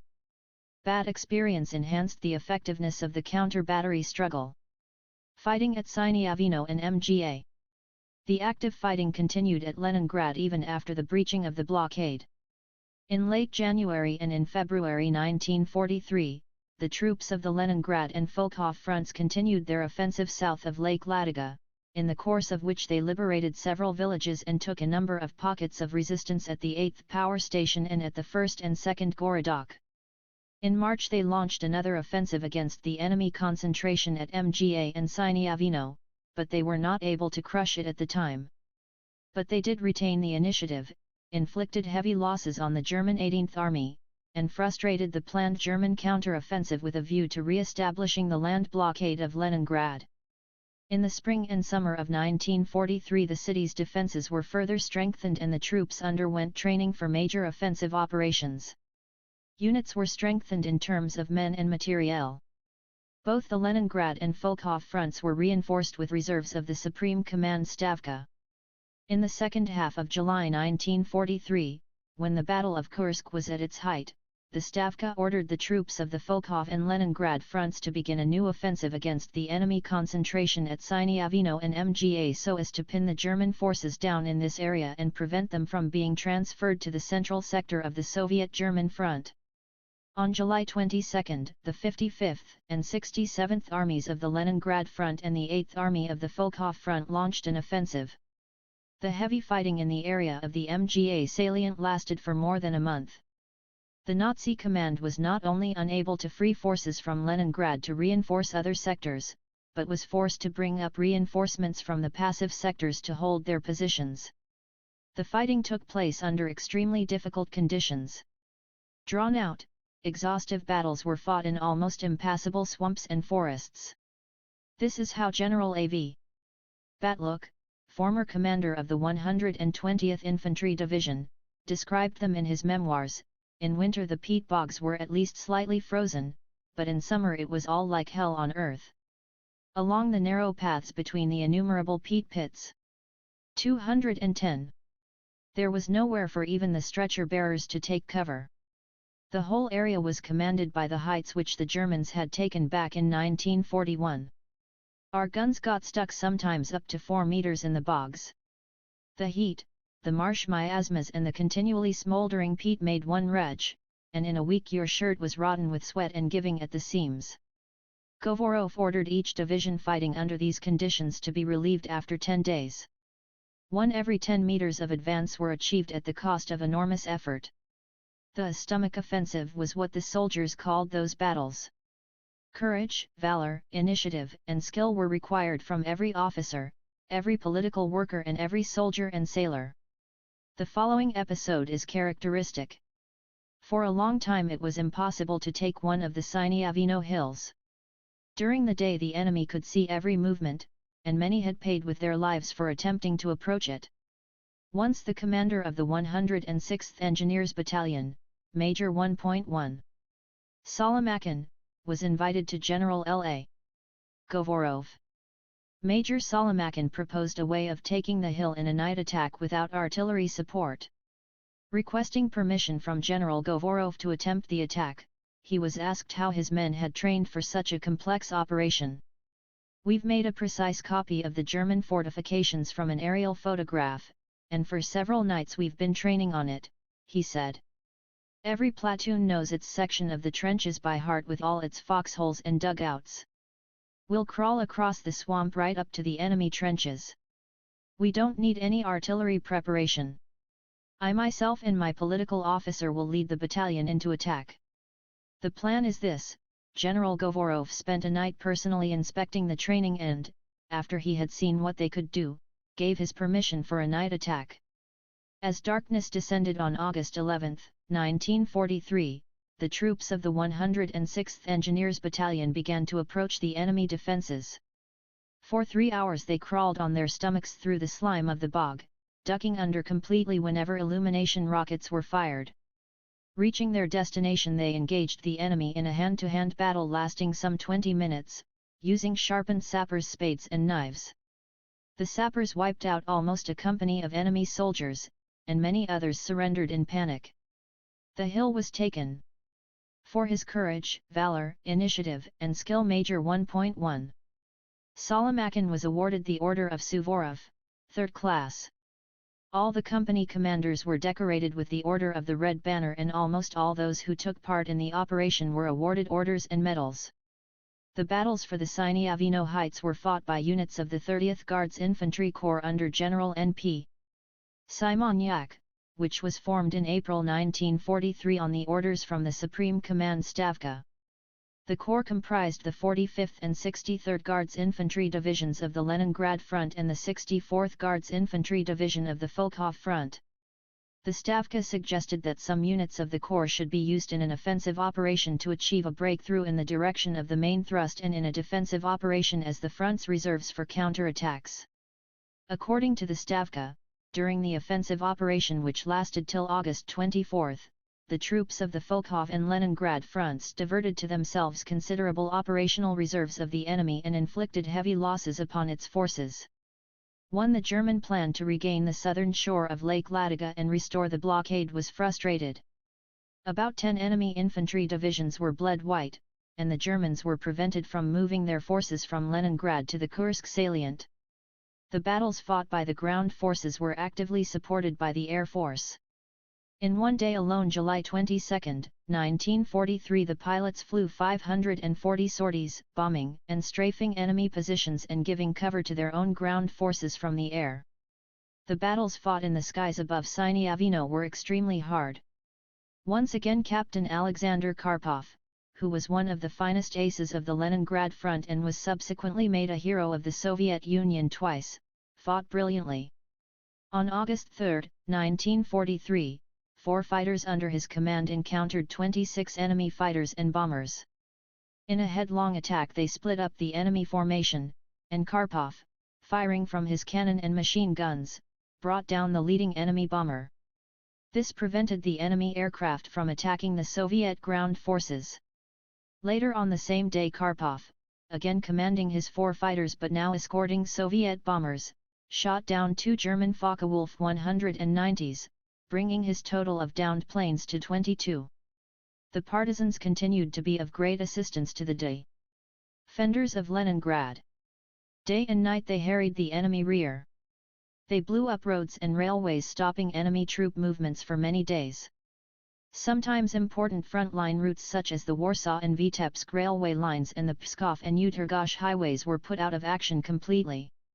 The partisan brigade commanded by N.A. Brednikov, which operated at the juncture of the Volkhov and Leningrad fronts, derailed 75 troop trains and blew up 9 bridges between April 1943 and the end of the year. In 1943, the partisans of the Leningrad region blew up or caused to crash a total of 466 enemy trains. In September 1943, the partisans undertook a major operation codenamed Bolshoi Concert. In one night on the Luga-Pskov railway line they blew up 2,407 rails, several bridges and put telegraph and telephone lines out of action. The partisans had control over the local country roads and blocked all approaches to inhabited localities for the enemy. This had the effect of considerably reducing the amount of food that the Germans could plunder from the local people. To combat the partisans, the command of Army Group North formed special guard divisions as well as numerous field commandants' offices. Fighting units from other divisions also had to be brought up. Thus in June and July, 1943, operations against the partisans in the Pskov, Luga, and Gdov areas necessitated the deployment of all three guard divisions together with military units that had been sent east of Pskov for rest and replenishment. But the punitive operations of the Nazi forces had no real success. According to General Major von Below, who was in command of the 347th Grenadier Regiment of the 207th Guard Division, the excellent reconnaissance of the partisans meant that they were always able to know in advance of our planned operations and escape into the countryside through their knowledge of the terrain and the local roads. If they were unable to do this, they would adopt the following tactics. They would gather their forces into one spot, spread out in a chain and wait till German units came close. They would then open heavy fire from their submachine guns and machine guns, killing our men and breaking through our ranks, and fouling their trails. By the time the nearest reserves arrived, they were well out of our encirclement and beyond our reach. In autumn 1943, the whole of the occupied territory of the Leningrad region burned under the feet of the invaders.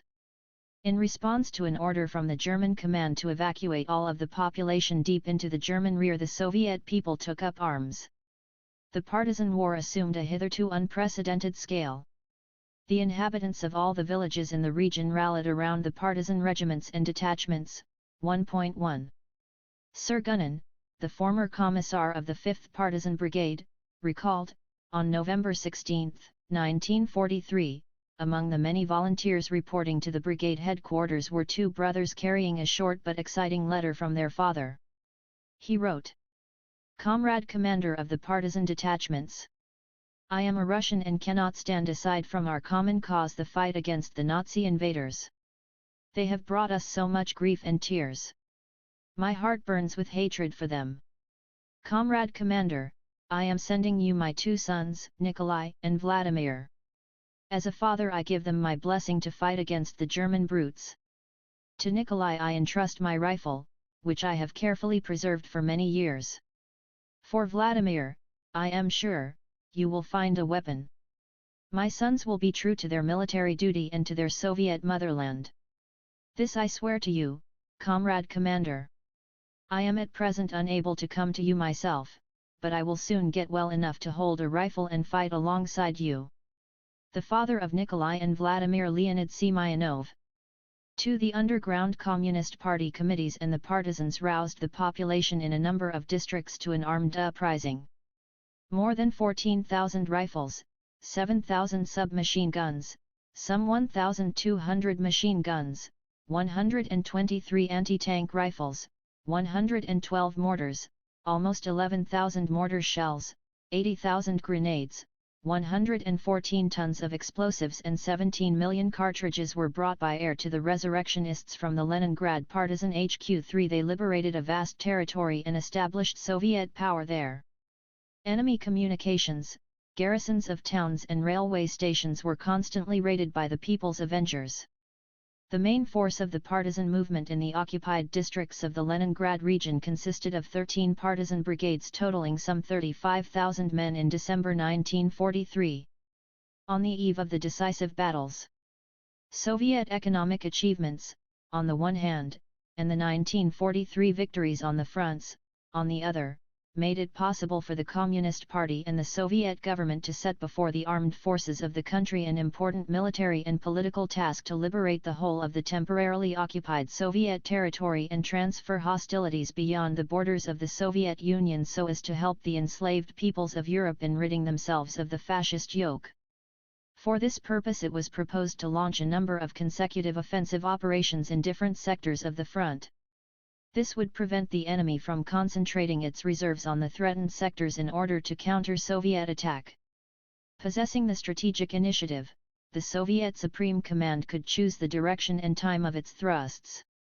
One of the first such offensives was to be launched in the northwestern strategic direction, and its aim was to completely free Leningrad from the blockade, liberate the Leningrad region from the occupying forces, and creating conditions for defeating such forces and freeing the Soviet Baltic region and Karelia. The Stavka entrusted this task to the troops of the Leningrad and Volkhov fronts. These were to operate in cooperation with units of the Second Baltic Front, the Baltic Fleet, long-range aircraft, and partisan detachments operating in the enemy rear. The Military Council of the Leningrad Front reported its plan to the Stavka on September 9, 1943. The command of the Leningrad Front realized very well that the plans for any operation, particularly a major front offensive in which the main efforts were to be shifted from one wing of the front to the other, i.e., from the shores of Lake Ladoga to the coast of the Gulf of Finland, had to fully conform to the obtaining situation. Until then, the lack of men and materiel on the Leningrad and Volkhov fronts had meant that blows were delivered to the enemy on narrow sectors and did not threaten the latter with the encirclement of large concentrations of forces.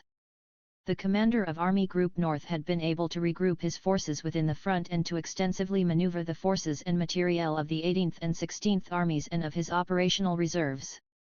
By the end of 1943, the position of Army Group North had deteriorated considerably. To counter the attacks of Soviet 215 troops on other sectors, the German command was forced between the second half of 1943 and January 7, 1944, to remove 8 divisions from it and replace them with several badly worn-out units. Intelligence data received suggested that the enemy forces remaining in the zone of the Leningrad and Volkhov fronts were deployed in only one echelon, while Feldmarschall Kichler's reserves contained only 3 or 4 divisions. Meanwhile, the combat power of the Soviet fronts continued to grow. The troops already had everything that was necessary for a deep thrust at the enemy with a view to encircling and destroying its operational groups. That is why underlying the plan proposed by the Military Council of the Leningrad Front was the idea of decisively crushing the German 18th Army so as not only to finally liberate Leningrad, but also to take the whole of the Luga bridgehead reaching the river Luga in a sector stretching from its mouth to the town of Luga. This would then make possible a further advance towards the Baltic region. The Military Council of the Volkhov Front presented its ideas on the operation to the Stavka on September 14. These envisaged a thrust from north of Novgorod towards the town of Luga so as to split Army Group North where its armies met, to prevent the main forces of the 18th Army from retreating to the river Luga and further to the Narva-Porkhov line, and in cooperation with the troops of neighboring fronts to surround and crush them. The Stavka approved both plans, introducing certain changes. Both front commanders were warned that the enemy might deliberately withdraw from Leningrad, and that if this happens they should be ready not only to break through the German defences, but also to pursue the enemy. The general idea behind the Leningrad-Novgorod offensive operation was as follows: the strike forces of the Leningrad and Volkhov fronts were to penetrate the enemy defences in the area of Oranienbaum, Pulkovo, and Novgorod, crush the flanks of the German 18th Army, and then, with coordinated thrusts in the general direction of Luga, destroy the army's main forces. The Second Baltic Front was to destroy the enemy concentration north of Navel. Then its left flank was to strike on the Idritsa sector and north of Novosokhaniki and cut the railway lines leading to Dino and Novgorod, neutralize the main forces of the German 16th Army and the operational reserves of Army Group North, thereby helping the troops of the Leningrad and Volkhov fronts to accomplish their tasks. 216. After this, the three fronts, acting in cooperation, were to advance on the Narva, Pskov, and Idritsa sectors, defeat the German 16th Army, complete the liberation of the Leningrad region, creating conditions for driving the Germans out of the Soviet Baltic region. The command of the Leningrad front decided to make 2 thrusts from opposite directions towards Ropsha. One was to be launched from the Oranienbaum bridgehead by the 2nd Strike Army and the other from the Pulkovo area by the 42nd Army. After the 2 strike forces had linked up in the Ropsha area and destroyed enemy forces near Peterhof and Strelna, the front's forces were to develop the offensive by advancing in branching off directions, towards Ropsha, King Isep, Narva, and Ropsha, Gachina and Luga. According to L. A. Govorov, the choice of 2 concentric thrusts, delivered in relatively narrow sectors from the Pulkovo Heights and from the Oranienbaum bridgehead, for effecting the breakthrough was determined by the desire to make a breach that, after the link-up of the two strike forces, would be wide enough to result, already at the initial stage of the operation, in the complete collapse of the enemy defences and to create favourable conditions for developing the thrust in depth hand. Forestalling the enemy at a prepared rear line along the river Luga. 2. The breakthrough was planned in a sector which from the engineering point of view was best fortified. This was because General Govorov believed that although in this terrain it was easier to penetrate the enemy defences in a weak sector, the forest and marshy terrain, which would then face the troops, would sharply slow down the rate of advance. This factor the Germans could use to advantage and organize their defense on intermediate lines. At Krasnoye Selo, however, it was another matter. Here the enemy's defenses were stronger, but the Soviet troops had sufficient force to penetrate it. And once Krasnoye Selo was taken, the way would lay open to Gatchina as well as the opportunity to develop the thrust into the rear of the German 18th Army. By its active operations the 67th Army was to neutralize the enemy forces on the MGA sector and at the same time prepare for a thrust against MGA and Ulyanovka so that, together with the 8th Army of the Volkhov Front, they could surround and destroy the enemy concentration at MGA. The offensive by the main forces of the Leningrad front was secured by the 13th Air Army under General S.D. Rybalkenko, the 2nd Guards Leningrad Fighter Corps of the Anti-Aircraft Defense under General N.D. Antonov, the 1st Guards Air Corps and the 7th Air Corps under Generals D.P. Yukhanov and V. Yet. Nestertsev and part of the Baltic Fleet Air Arm under the overall command of General M.I. Samokhin. The Volkhov front was to deliver two thrusts in the general direction of Lyubolyati, but with the 59th Army only. The main thrust was to come from the bridgehead on the western bank of the river Volkhov and the auxiliary thrust from the area southeast of Novgorod across Lake Ilmen. These forces were to link up west of Novgorod and surround and destroy the enemy concentration there. After that the 59th Army was to develop the offensive in the direction of Batyskia and Luga, split Army Group North at the junction of the 16th and 18th Armies, and then cut off the Luga-Pskov and the Ordez-Batyskia railways and thus prevent the 18th Army from retreating south and southwest. The Volkhov Front Command rightly supposed that the Novgorod-Luga sector was the most promising for the main thrust. It would lead the front's troops onto the flank and in the rear of the 18th Army in the Luga area, upset the stability and flexibility of its defense system on the Leningrad sector, bring large concentrations of Soviet forces onto the flanks and in the rear of the 16th Army and in this way create favorable conditions for the Leningrad front to crush the main forces of the 18th Army and for the 2nd Baltic Front to develop offensive operations against the 16th Army. In their analysis of the plan for the operation Generals F.P. Ozerov and V.A. Semyonov won right. The decision by the Volkhov Front Command to conduct the Novgorod-Luga operation was based on the following: an unexpected and powerful strike by the front against that spot and in that direction where a successful breach of the enemy's strong defences was best guaranteed, as well as the rapid destruction of one of the most important enemy concentrations, and the equally rapid and mobile accumulation of forces on the left wing of the front for the subsequent development of the whole flank maneuver at the junction of the 18th and 16th Armies in the direction of Lug and Pskov. 1. The 8th and 54th Armies were given the task by active operations to prevent the enemy from moving forces from the Tozno and Lyuben-Chudavo sectors to the Leningrad and Novgorod sectors. They were subsequently to liberate the section of the October Railway between Tozno and Chudavo and advance towards Lyuben and Luga. The Volkhov Front strike force was supported by aircraft of the 14th Air Army under General I.P. Zurafliov together with long-range air units. The Baltic Fleet was ordered to secure the coastal flank of the Leningrad Front strike force and to use its naval and coast artillery and its air arm to aid the offensive of the ground forces. The Leningrad partisans were to conduct reconnaissance for the fighting army, to help in the seizure of river crossings, larger inhabited localities and railway junctions and to strike against all enemy means of communication, signal office centers and headquarters. The vast area in which the operation was to take place comprised a plain of marshes and forests with some hilly ground in the west.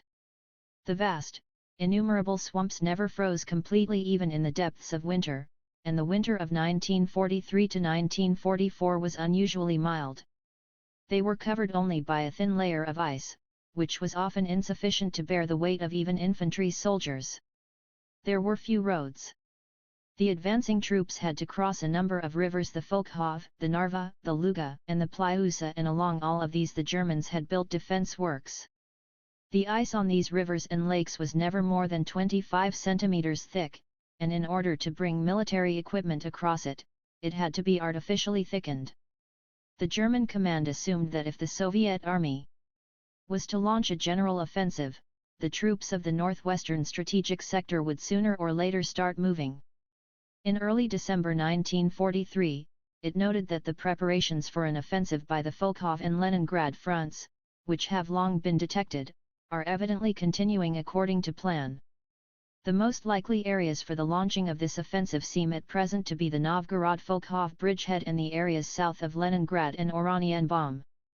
In accordance with this evaluation of the situation, the Germans paid special attention to improving their defenses in the most likely directions of the main thrusts by the Soviet forces. The German defenses at Leningrad and Novgorod had been built over a period of more than 2 years. By the beginning of 1944 the Germans had built a powerful system of defenses which ran in an enormous arc from the Gulf of Finland to Lake Ilmen, and whose depth was from 230 to 260 kilometers. But the main German forces were deployed in the tactical zone, which was 20 to 30 kilometers in depth. Facing the troops of the Leningrad and Volkhov fronts were 2 enemy defense lines in the tactical zone and a number of intermediary lines running deep into the operational zone. Along the river Narva between the Gulf of Finland and Lake Chutskaya, along the western shores of Lake Chutskaya and further in the Pskov, Ostrov, Idritsa sector, and to the south along the river Velikaya, a rear defense line had been hastily built, known as the Panther. The strongest defenses were erected south of the Pulkovo Heights and north of Novgorod. On the Leningrad sector the main enemy defense line was some 160 kilometers long and 6 kilometers deep. The approaches to the forward edge were all mined and covered with barbed wire entanglements. At those places where there was danger of tank attack, anti-tank ditches, obstructions, scarps and counterscarps had been built. In the areas of the Oranienbaum bridgehead, Uretsk, Pulkovo, and Pushkin there were 8 to 12 pillboxes per kilometer, and nearly 10% of these were ferroconcrete ones. Railway embankments, dikes, canals, and factory buildings were all adapted for defense. The most powerful pockets of resistance were surrounded with some 100 m thick barbed wire fences and protected by 2-kilometer minefields. Strong points and pockets of resistance. 1 CAMD, Reg.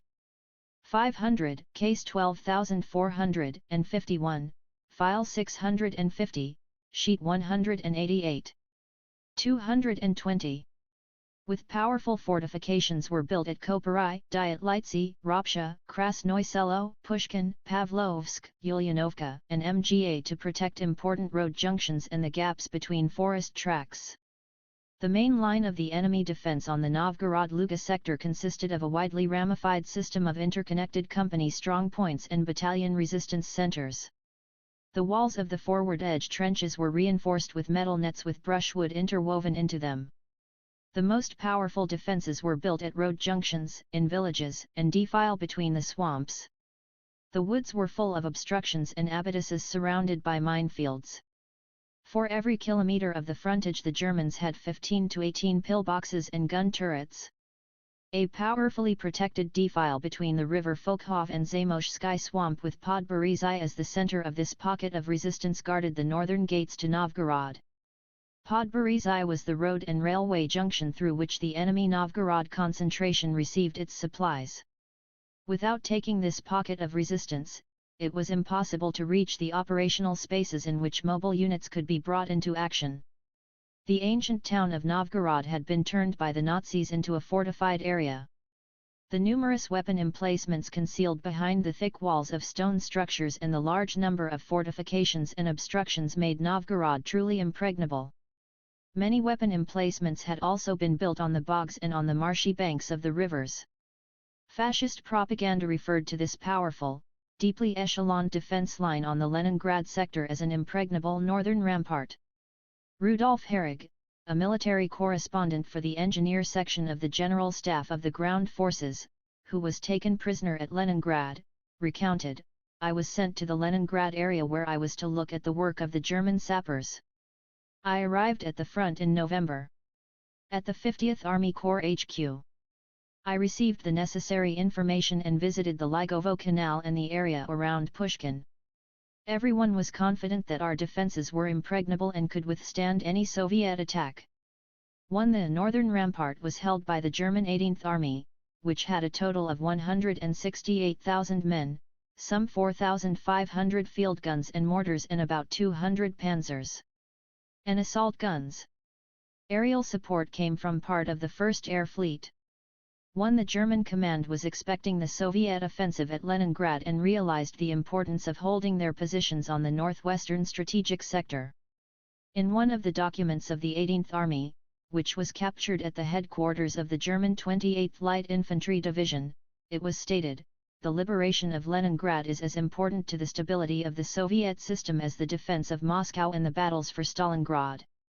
The blockade of Leningrad frustrates Soviet political and economic plans in the Baltic Basin and protects the approaches to Estonia and Latvia. In cooperation with the Navy and the Finns, our army has closed for the Soviet Union the outlet into the Baltic Sea, protected the German coast of the Baltic as well as Sweden, Sund, and Kattegat, and cut the Soviet Union off from the mighty Western powers. The 18th Army is helping Finland and maintaining contact between Finland and the German forces."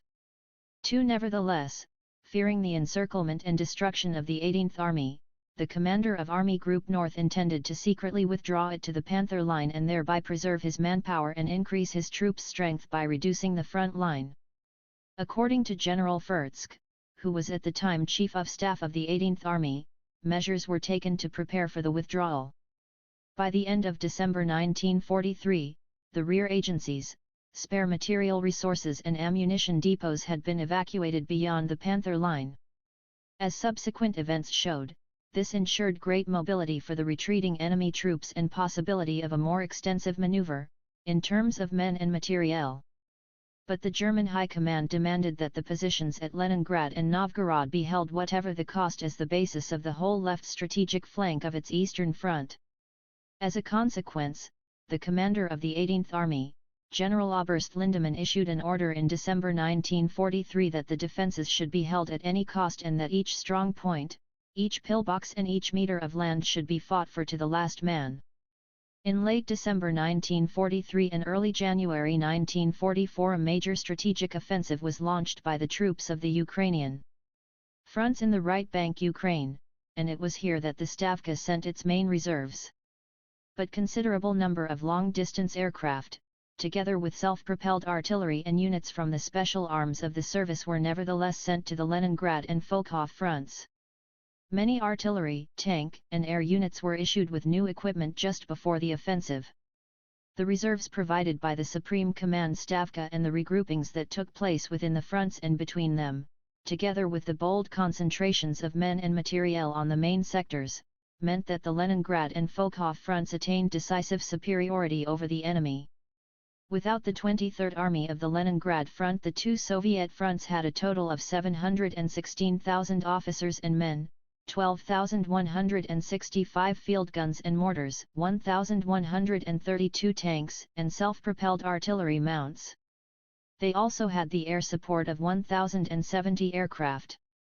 The two Soviet fronts had more than twice as many infantry as the German 18th Army, while their superiority in artillery was nearly threefold and in tanks and self-propelled guns sixfold. In the sectors where the breakthrough was planned, this superiority was even greater. But the troops on the Leningrad and Volkhov fronts did not have sufficient experience in conducting major offensive operations.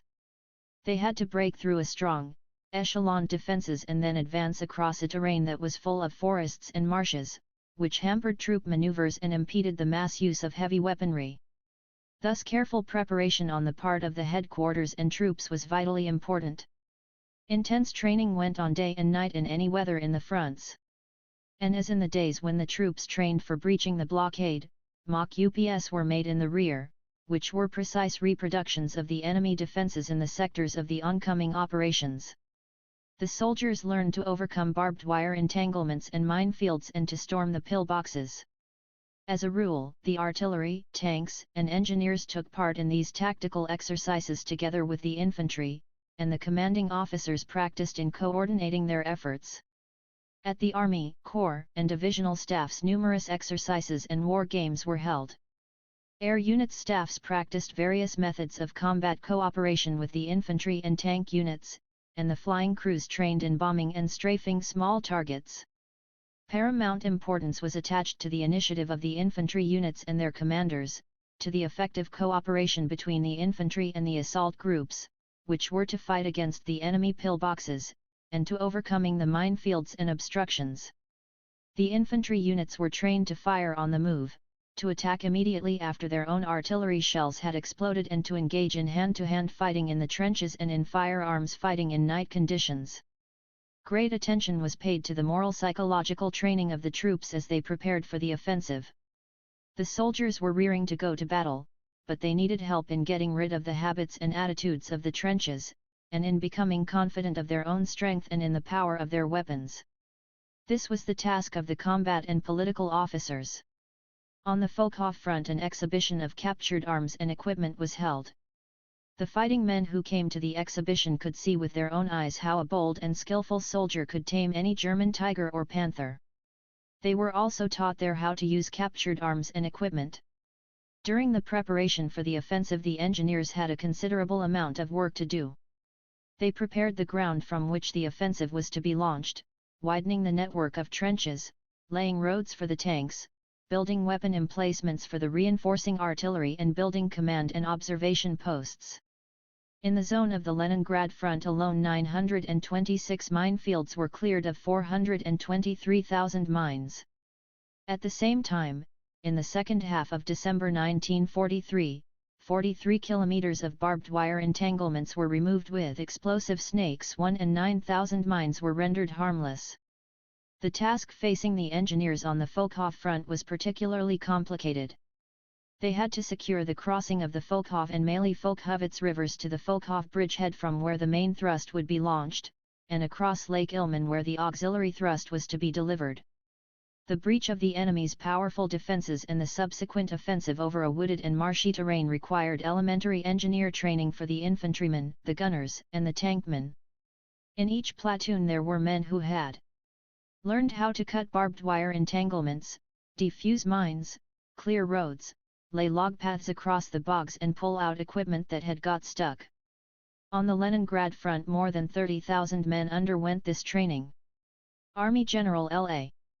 Govorov, himself a former artilleryman, knew only too well that the main strength of the enemy's defences lay in its fortifications, its minefields, and its powerful artillery. To win the forthcoming battle he had to create a more powerful artillery group. To do this he took a calculated risk and withdrew part of the forces from the Karelian Isthmus and the Kalpino sectors so as to concentrate a huge mass of artillery and mortars in the zones of the planned breach. Artillery became the main strike force of the breach. In the Leningrad front it was the 42nd Army, which was to break through the powerful German defences with all their permanent weapon emplacements, that received the greatest reinforcements.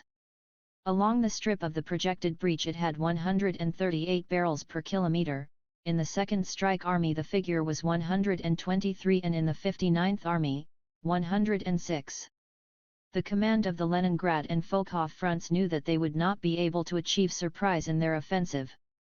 From the general situation and other data the enemy was able to draw the conclusion that an offensive was being prepared for.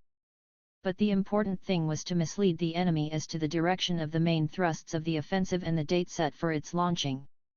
For this purpose measures were taken to strictly camouflage everything and at the same time misinform the enemy. Thus in the zone of the Leningrad front preparations for an offensive on the right flank of the 2nd Strike Army were imitated, and the Soviet scouts spread rumors in the enemy rear that the forthcoming offensive would be in the Koparai area. In this sector of the Oranienbaum bridgehead there were intensive troop and transport movements towards the forward edge.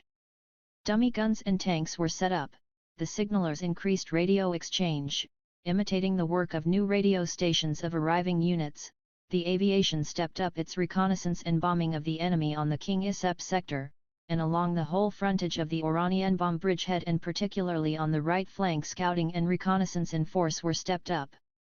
The staff of the Volkhof front conducted a camouflage operation on the MGA sector and a demonstration of troop concentration on the Chudavo sector. All this resulted in the enemy maintaining considerable forces here. In the areas from which the offensive was really to be launched, the troops concentrated secretly under strict camouflage. The Second Strike Army was brought from Leningrad to the Oranienbaum bridgehead on ships of the Baltic Fleet in difficult conditions when the water was freezing over. This transportation was usually carried out at night and often under enemy artillery fire.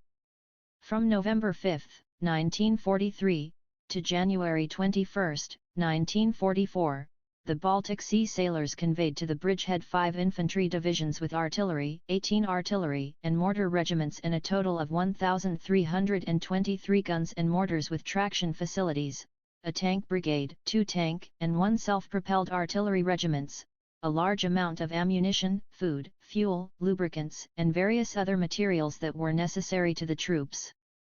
The political bodies and the party and Komsomol organizations worked hard to prepare the soldiers for the forthcoming battles. The main aim was to prepare the fighting men morally and psychologically for the offensive, stimulate their militancy, their readiness, and ability to fight with all their strength, not only at the beginning of the battle, during the breach of the enemy defenses, but also throughout the whole length of the battle that would be fought deep in the defense lines. For this reason, party political work merged organically with combat training. The commanding and political officers told the troops about the difficulties they would be faced with in breaking through the strong enemy defenses and in the wooded and marshy terrain, and explained to them the ways of overcoming these difficulties. They warned the fighting men against complacency and reminded them that the enemy would fight with particular frenzy for every inch of earth, sensing that the time of retribution for all its crimes and brutalities is approaching. Of great importance in achieving high militancy were the meetings between frontline fighting men and workers of Leningrad. Officers and men went to factories, and delegations of Leningrad workers visited frontline units. In the center of attention of all the political bodies was the question of strengthening the party and Komsomol organizations in the companies and batteries. This task was accomplished both by increasing the party and Komsomol organizations due to the acceptance of the best soldiers and by redistributing the communists and Komsomol members within the various units and formations.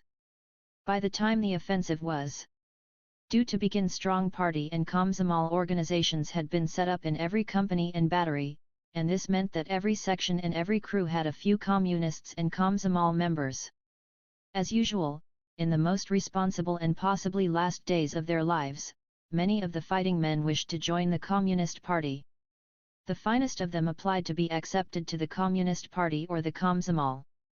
From October to December 1943, the party organizations of the Leningrad Front accepted 11,703 full and 12,243 candidate members. In all, there were 148,164 party members among the front's troops in January 1944 and 101,380 Komsomol members. At meetings held before the offensive, the Communist and Komsomol members, who accounted for more than 50% of the troops, gave solemn promises to lead the other soldiers into battle, inspire them by setting a personal example, to crush the enemy without mercy no matter how strong its fortifications, and to deliver finally and completely the heroic city of Leningrad from the blockade. From the Oranienbaum bridgehead. From August 1941 to January 1944, the Coastal Task Force, cut off from Leningrad by the German troops and the waters of the Gulf of Finland, had been holding an area of land south of Oranienbaum. The enemy had frequently tried to capture this bridgehead and use it as a springboard for launching an attack on Kronstadt. But these attacks were invariably beaten back by the troops defending the bridgehead, supported by artillery of the Kronstadt fortress and of the Krasnoflotsky and Peredavoy forts.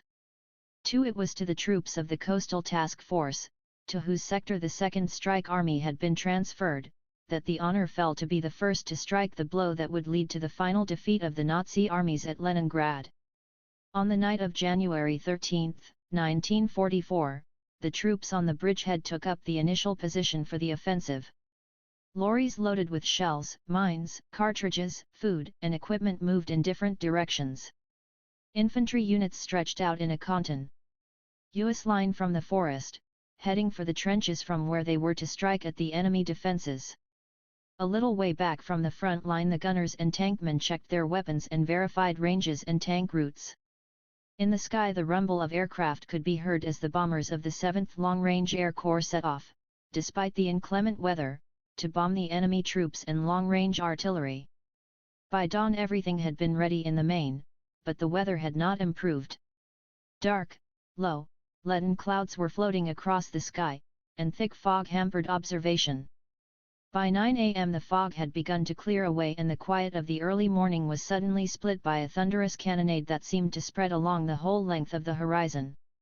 These were the heavy naval guns of Kronstadt, the 2 forts, the ships, and the numerous field pieces of the front. At 9:35 HRSAM the artillery preparations began. Enemy barbed wire entanglements were being smashed, anti-tank and anti-personnel mines blown up, pillboxes destroyed, trenches and communication passages wrecked, and many officers and men killed. The long-range artillery brought down its fire upon enemy weapon emplacements, HQs and command posts, depots and troop concentrations. The sappers made lanes in minefields and barbed wire entanglements for the tanks and infantry to attack.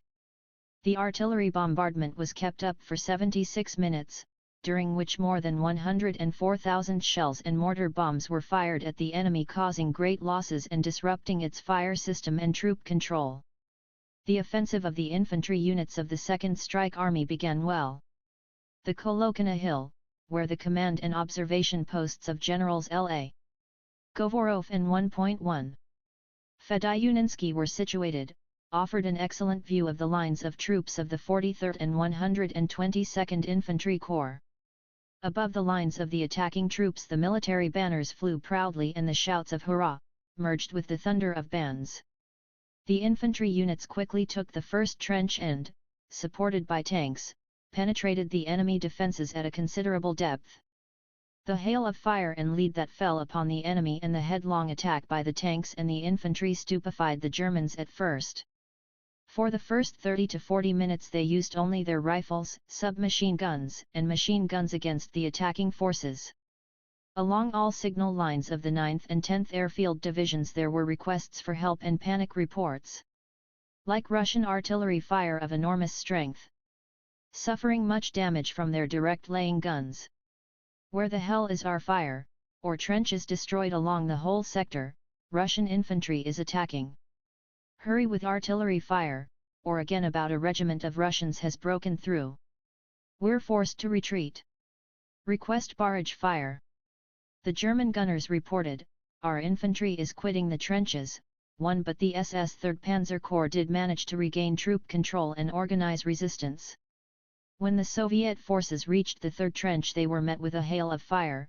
The enemy used the newly arrived reserves to launch several counterattacks. A bitter fighting ensued. Our infantry had to fight under difficult conditions.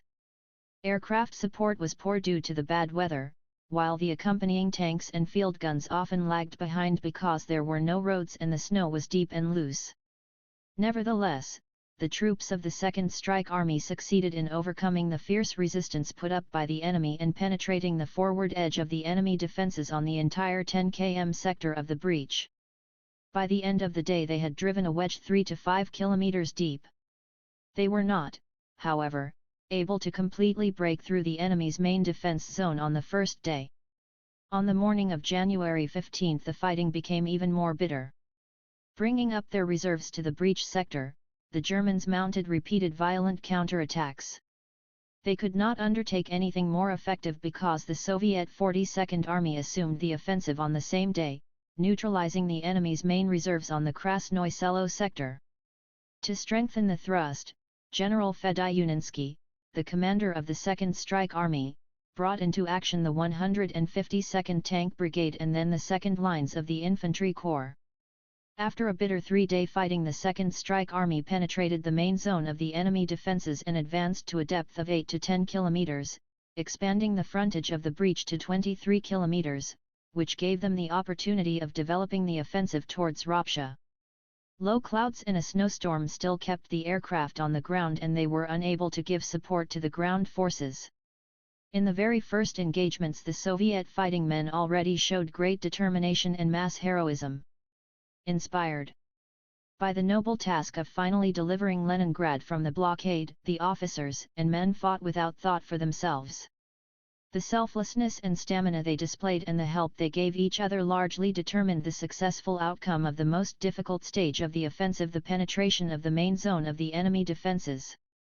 The heroic feats of Sergeant T.I. Morozov from an anti-tank battery of the 90th Infantry Division became known to the whole front. During the artillery bombardment his crew was ordered by the commanding officer to smash 2 enemy pillboxes. Morozov and his gun layer, Dunayev, carefully studied the targets, determined the range and prepared to fire. They fired 5 times at the first target. Looking up they saw a column of fire and black smoke rising from it. One of their shells had gone through the embrasure and set fire to the ammunition.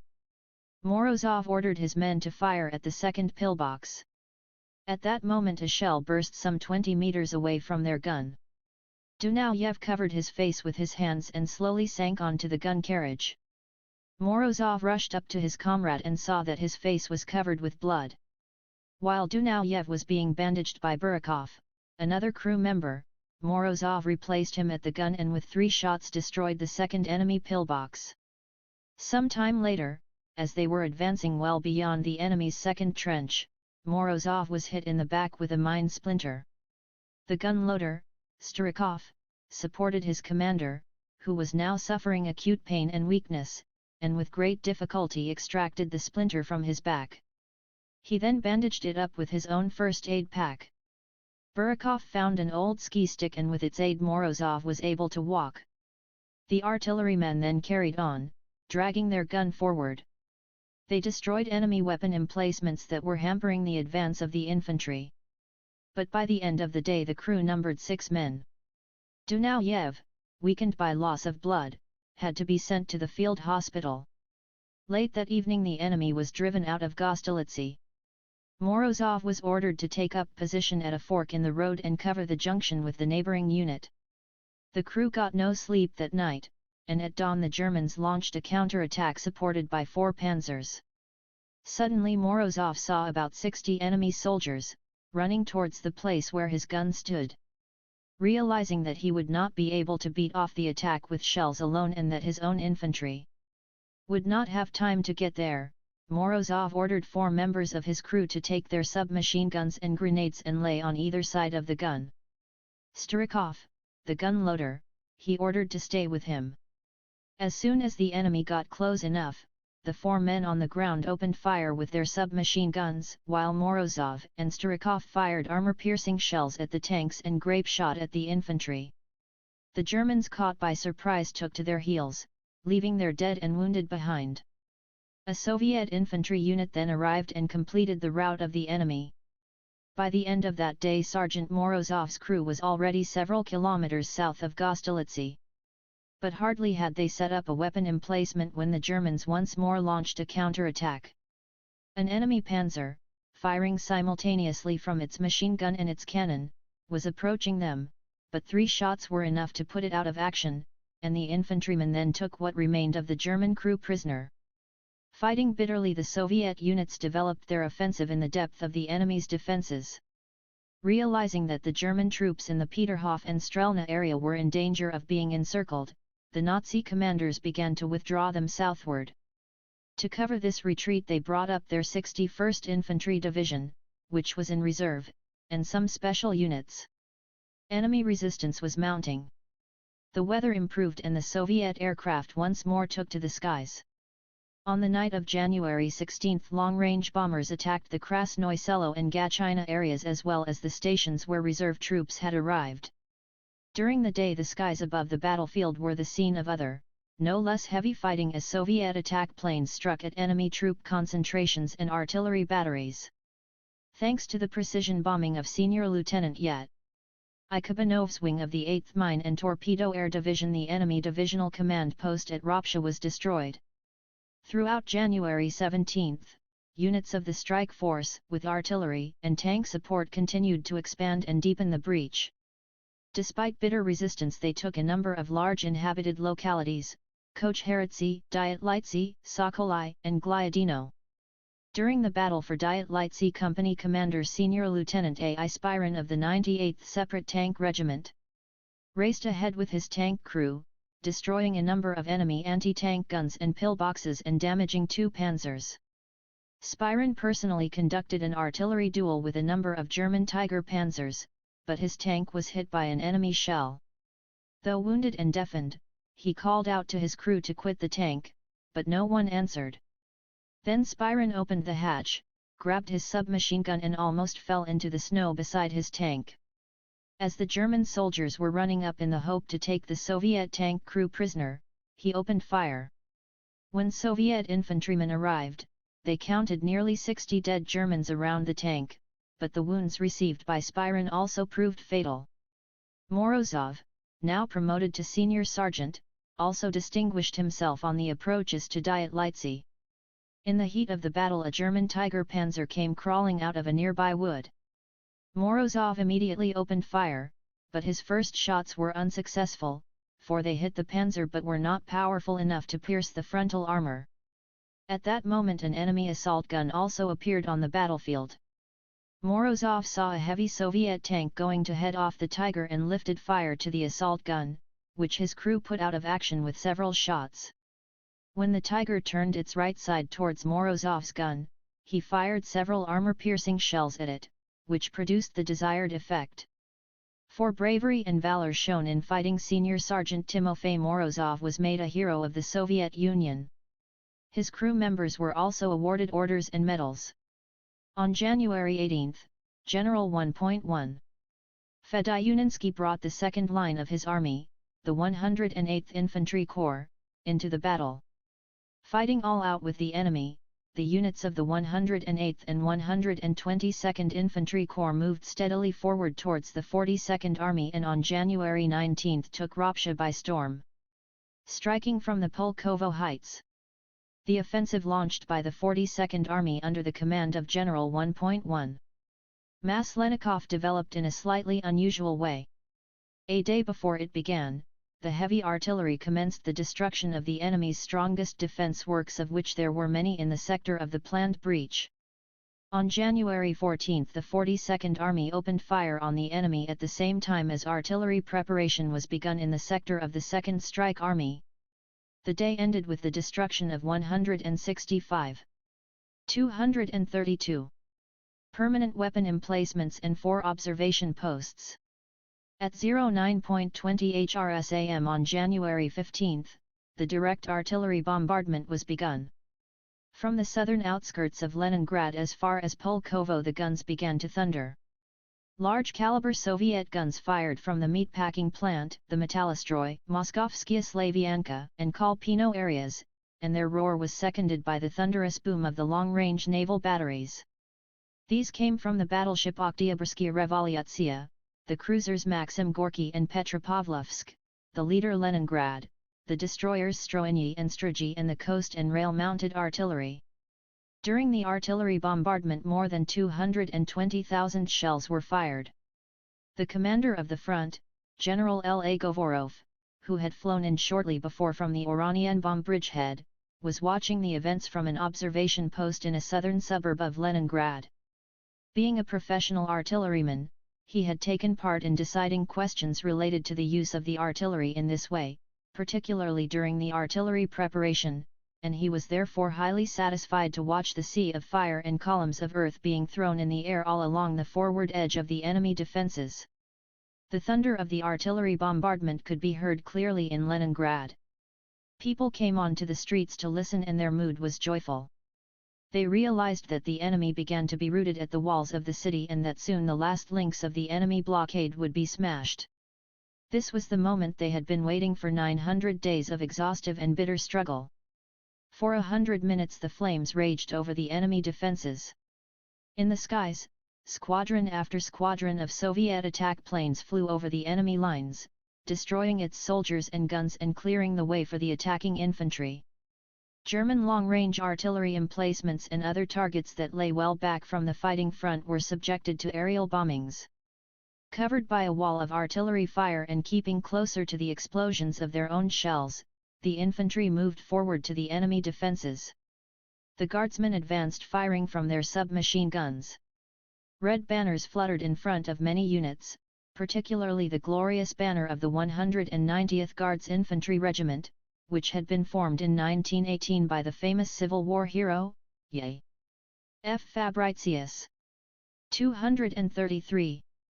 Advancing on the main sector were divisions of the 30th Guards Infantry Corps, commanded by General N. P. Simonyak, which included the heroic defenders of the Hanko Peninsula and the officers and men who had broken through the blockade of Leningrad and stormed the Sinyavino Heights. The guardsmen soon penetrated the forward edge of the enemy defences, fighting with grenades, bayonets and rifle butts. During the 2 hours of fighting, the infantry units got over 3 first trenches and a deep anti-tank ditch. Working under a hurricane of fire, the sappers began to hurriedly make lanes for the tanks, filling in shell craters, defusing mines, and blasting the walls of the anti-tank ditch, the depth of which reached 8 meters in places. Heavy enemy fire and numerous counter-attacks held up the advance of the 30th Guards Infantry Corps. On the first day its units advanced no more than 4.5 kilometers. The 109th and 110th Infantry Corps, which were operating on the 42nd Army's penetration flanks, made even more modest progress. Behind their powerful defense line the Germans resisted stubbornly. The Soviet fighting men countered the stubbornness of the enemy with an irrepressible determination to advance, great boldness and valor. Take Guards Sergeant Serim Dorjiev, a section commander, whose name was well known in the 45th Guards Infantry Division.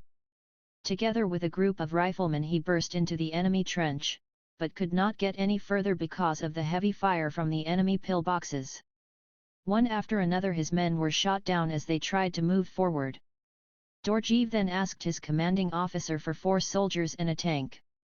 The tank with Dorjiev and his 4 soldiers sitting on it soon approached the pillboxes and skirted them from the rear. When it stopped, the Dorjiev's resolute voice rang out, "Forward for the motherland! For Leningrad!" Jumping from the tank, the soldiers then began to hurl their grenades at the pillboxes. The soldiers acted with confidence and boldness.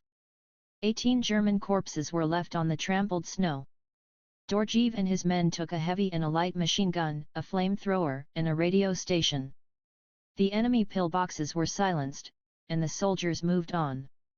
Over the next 2 days the troops of the 42nd Army were gnawing through the enemy defences, never letting up on the pressure. The guardsmen broke through the main defence line of the enemy and advanced 8 kilometers. Some success, 234, was also achieved in the neighbouring units. They pushed Germans out of Finskoye Koirovo and captured the village of Alexandrovka, a major enemy strong point on the approaches to Pushkin. In this way the Soviet forces drove a wedge into the second line of the enemy defence near the Krasnoye Selo-Pushkin highway. It now became possible to develop the offensive in the direction of Ropsha towards the advancing Second Strike Army. The Germans began to withdraw their battered units, hoping to dig themselves in near Krasnoye Selo and halt the further advance of the Soviet troops. It was necessary to liberate the town as soon as possible, and for this purpose the commander of the 42nd Army brought part of the forces of his second line into battle. The towns of Krasnoye Selo and Dudergov had been turned by the Germans into a single resistance center covering the approaches to Gachina. The key to this center was the Voronyia Hill, which dominated the whole surrounding terrain. Here there were enemy observation posts from which not only the positions of the attacking troops, but also the southern outskirts of Leningrad could be seen. The hill was strongly fortified, and all the approaches were mined and covered with barbed wire entanglements. The Germans had built on it pillboxes, and gun turrets, trenches and communication passages had been dug all round. The forests that covered the hill had been used for building strong defense works, and long-range heavy gun emplacements had been set up to shell Leningrad. It was only by taking Voronyia Hill that the Soviet troops had any chance of success in storming Krasnoye Selo and advancing further towards Ropsha. In the memory of the people of Leningrad, the name of Voronyia Hill is forever associated with the 63rd Guards Infantry Division, which was commanded by Colonel A.F. Sheglov. By the evening of January 18, 2 regiments of this division had reached the eastern slopes of Voronyia Hill, but they could not take it by a frontal attack. Yet the pace of the offensive could not be slowed down. The 64th Guards Infantry Division on the left flank was already attacking Krasnoye Selo. The army's mobile troops were to advance from the Krasnoye Selo, Tudorgov area towards Ropsha. Colonel Sheglov therefore decided to skirt the hill from the north with one regiment and from the south with another, launch a combined night attack from both the front and the rear and take the hill. 235. At the head of the 190th Regiment was a company of submachine gunners commanded by Captain V. G. Masalsky. Their objective was to attract the enemy's attention and in this way make the attack easier for the other units of the regiment. The company commander decided to effect a breakthrough on the flank under the cover of darkness and get to the enemy's rear. As soon as dark descended, the submachine gunners, surmounting the barbed wire entanglements, burst into the enemy positions. It being dark, the officers at times could not see their own men and troop control was often seriously disrupted. But the Soviet soldiers, acting independently, showed sense and initiative and a high fighting skill. They crept up unnoticed to the weapon emplacements, dugouts, pillboxes, and observation posts and attacked the Germans with grenades and submachine guns. As they advanced, the Soviet submachine gunners sowed panic in the enemy ranks and hewed a corridor through their defenses. In the course of that night's fighting, Captain Masalsky's company killed more than 100 German soldiers. Through the breach that had been made, the tanks and tank-borne submachine gunners came pouring in. The combined attack of the 2 infantry regiments supported by tanks and units of engineers and sappers ended in success. Voronyia Hill was taken due to the skill and heroism of many soldiers and their officers. In the battle for Voronyia Hill, the company, commanded by Senior Lieutenant I.T. Komishny, which was storming one of the enemy trenches, came under fire from a well-camouflaged pillbox that had been dug into the earth almost at the top of one of the numerous mounds. The fighting became protracted. The man who volunteered to destroy this permanent weapon emplacement was a section commander, Senior Sergeant Nikolai Zalyatov. Armed with bunches of grenades, he and 4 other fighting men crawled up an inconspicuous hollow until they were 50 to 70 m away from the pillbox. Then Zalyatov, given covering fire by his men, made his way cautiously up to the enemy emplacement and threw a bunch of grenades through the hatch, putting the pillbox out of action. Submachine gunner Viktor Ivanov fought in the battle for Voronyia Hill in the company that was led by the now twice wounded Captain Masalsky. In the heat of the battle, the captain was wounded for a 3rd time and fell unconscious. Ivanov then jumped up and led his men into attack. The Germans retreated. He then bound up his commanding officers. 236 wounds, carried him down to medical orderlies and went back to rejoin the attackers. These 2 fighting men, Nikolai Zalyatov and Viktor Ivanov, were later given the distinction of being called the bravest men in the 63rd Guards Infantry Division. Subsequently, in the course of the war, Nikolai Zalyatov became the first soldier in the whole of the Soviet armed forces to be awarded the Gold Order of Glory, First Class, and Viktor Ivanov the second to win this, the highest order of soldiers' valor. Eventually they became the first holders of the Order of Glory of all its 3 classes. For their high military skill, personal courage, and valor displayed in breaching the enemy's defenses at the Pulkovo Heights and in the storming of Voronyia Hill, the commander of the 63rd Guards Infantry Division, Colonel Afanasy Sheglov, the commander of the division's artillery, Colonel Feoktist Budanov, and the commander of the submachine gun company of the 190th Guards Infantry Regiment, Captain Vladimir Masalsky, were all made heroes of the Soviet Union. Heavy battles were fought for Krasnoye Selo. Units of the 64th Guards Infantry Division and the 291st Infantry Division, supported by tanks, fought bitterly for this center of enemy resistance. Krasnoye Selo was highly important for the German command. A railway and a main road went through the town, and these were used for supplying the troops outside Leningrad. Also, the Krasnoye Selo and Tudorgov Heights were a strong natural line of defense protecting the Gachina and Ropsha sectors. The Germans had encircled the whole town with an anti-tank ditch inside which there were numerous pillboxes and weapon emplacements. All stone buildings had been adapted for defense. On the outskirts obstructions and barricades had been built and anti-tank obstacles placed on the roads. The Dudergov, Dolgoy and Bazymyano lakes and the small Dudergovka river divided the resistance center into two parts. The eastern part included the Bolshoi camp and the western included the southern part of Pavlovskaya Sloboda and Krasnoye Selo. On January 17, units of the 197th Guards Infantry Regiment burst into the Bolshoi camp and beat off several German counterattacks. At night they moved secretly through a hollow to the eastern outskirts of Krasnoye Selo and engaged the enemy in the area of the railway station on the line linking Uritsk, Krasnoye Selo, and Gachina. The Germans, 237, blew up the bridges across the Dudergovka and the dam at the railway station. The water flooded the hollow and a large part of the land west of the station. But this could not stop the guardsmen. Crossing the river on bridges built by the sappers, they forced the enemy out of the railway station and the adjacent buildings, and by midday on January 18 engaged in street fighting in the smoke-filled, burning town. All arms of the service took part in the storming of Krasnoye Selo. The sappers, using explosives, destroyed enemy pillboxes and weapon emplacements. The infantrymen moved from house to house, driving the Germans out of basements and attics. The artillerymen manhandled their guns and fired directly at the weapon emplacements that were preventing the advance of the infantry. The tank crews carrying submachine gunners on their armor burst into the streets, firing at the enemy as they went and neutralizing the pillboxes. The airmen bombed the enemy and protected their own units from enemy aircraft.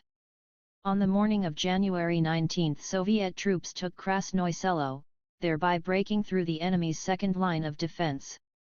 To continue the offensive in the direction of Ropsha in order to meet up with the Second Strike Army, General Maslenikov brought into action the second line of the 42nd Army, the main forces of the 123rd Infantry Corps and the Army Mobile Group.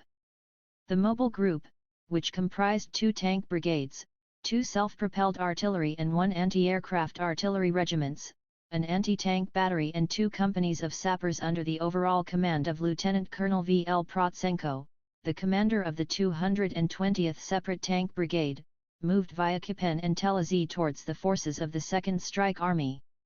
In the van was a tank company commanded by Lieutenant A.S. Natsakhanov, which was part of a tank battalion commanded by Major M.D. Kononov. Switching on their headlights, the tanks rushed into the enemy's rear. Not expecting such boldness and believing the Soviet tanks to be their own, the Germans offered no resistance. On the western approaches to Krasnoye Selo, Major Kononov's battalion completely destroyed a column of enemy vehicles and in the village of Telazi wiped out the enemy infantry, a few dozen lorries and field and anti-aircraft guns. The mobile group was given air support by the 277th Attack Air Division, which struck at anti-tank obstructions and the enemy troops. 238. Late on the evening of January 19, the 42nd Army and the 2nd Strike Army linked up in the Ruskovizotskoye area and closed the ring round the Richterhof-Strelna enemy concentration. But they were unable to ensure a solid encirclement.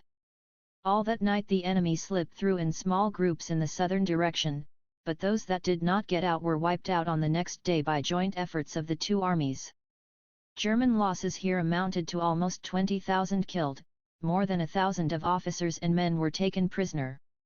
The Soviet forces captured 265 guns, 159 mortars, 30 panzers, 18 ammunition depots and much other military equipment.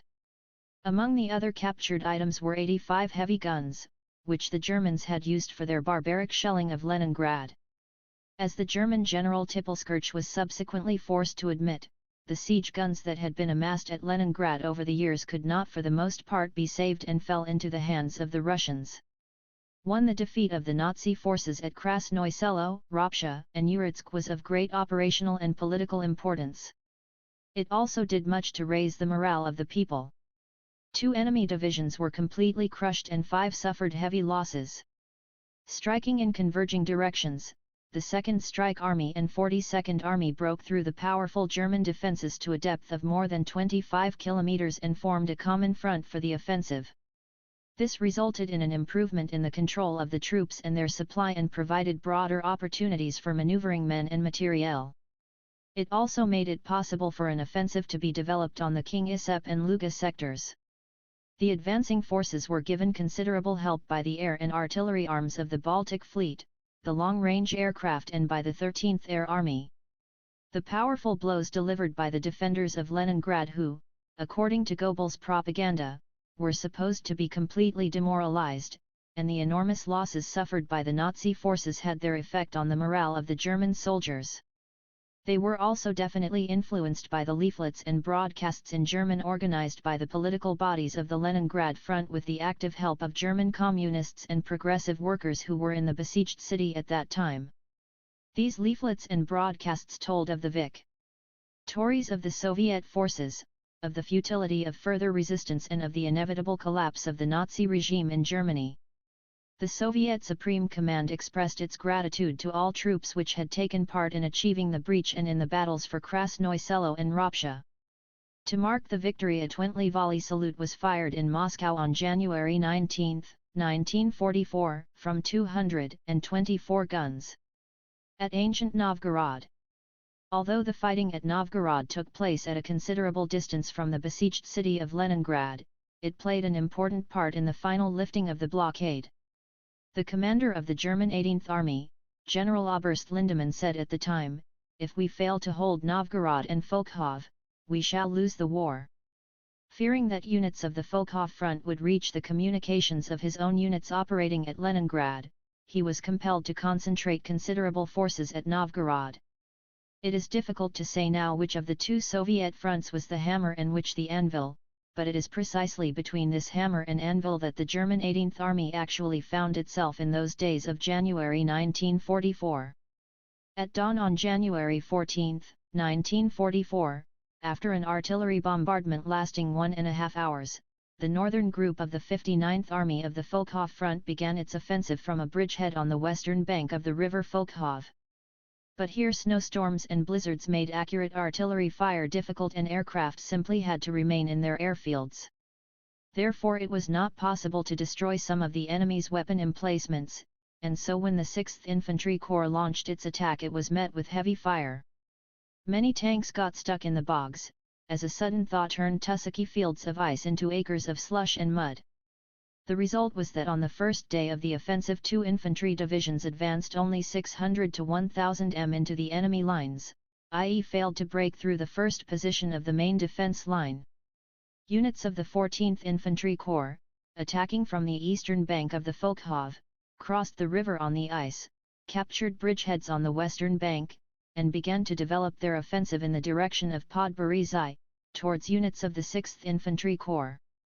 The situation, however, was different in the zone of the offensive of the southern group of the 59th Army under the overall command of General T. A. Zviklin, deputy commander of the army. On the night of January 13, infantry units, reinforced by 2 Aerosleigh battalions, crossed the ice of Lake Ilmen under the cover of night and a snowstorm, approached enemy positions and without any preliminary artillery bombardment launched an attack. The greatest success was achieved by the Aerosleigh battalions. The machine guns mounted on the Aerosleighs did great damage to the enemy. Caught unawares, the Germans began to retreat. Later in the afternoon they launched a number of counter-attacks by small forces, but without success. The troops of the southern group firmly held a bridgehead about 6 kilometers long and 4 kilometers deep, threatening the railway and the main road connecting Novgorod and Shimsk. The command of the German 18th Army feared that Soviet forces could strike at the rear of their Novgorod concentration from this direction. They rushed in their reserves, including sapper, construction, and railway units, and with tank support launched continuous counter-attacks, all of which were rebuffed. German aircraft then bombed the places where Soviet troops crossed Lake Ilmen, in a bid to prevent the arrival of reinforcements. But the bombing had little effect. The bombs pierced the ice and exploded underwater where they did little HPRM to men and materiel.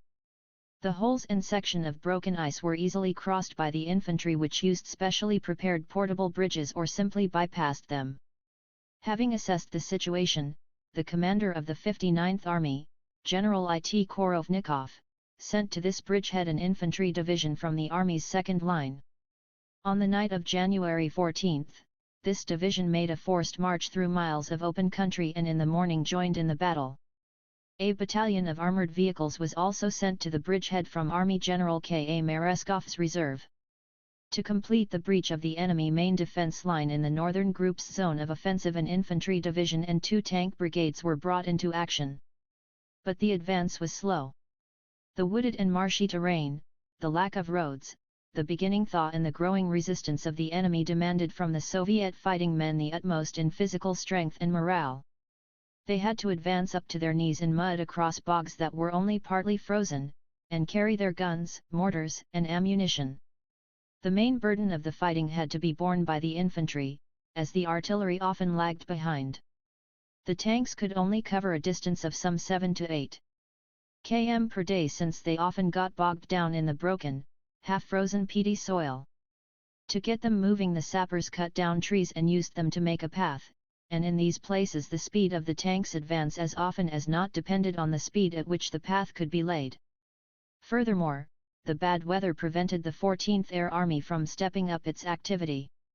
But the Soviet troops moved forward, overcoming all difficulties. Using small groups to deal with the pockets of resistance remaining in the rear, they steadily moved forward. On January 17, units of the 6th Corps took Podborizhzhia, a powerful center of resistance, by storm and captured a number of other strong points. At the same time, the 16th Tank Brigade cut off the railway from Finyavlug to Novgorod. The main line of the enemy's defense was breached.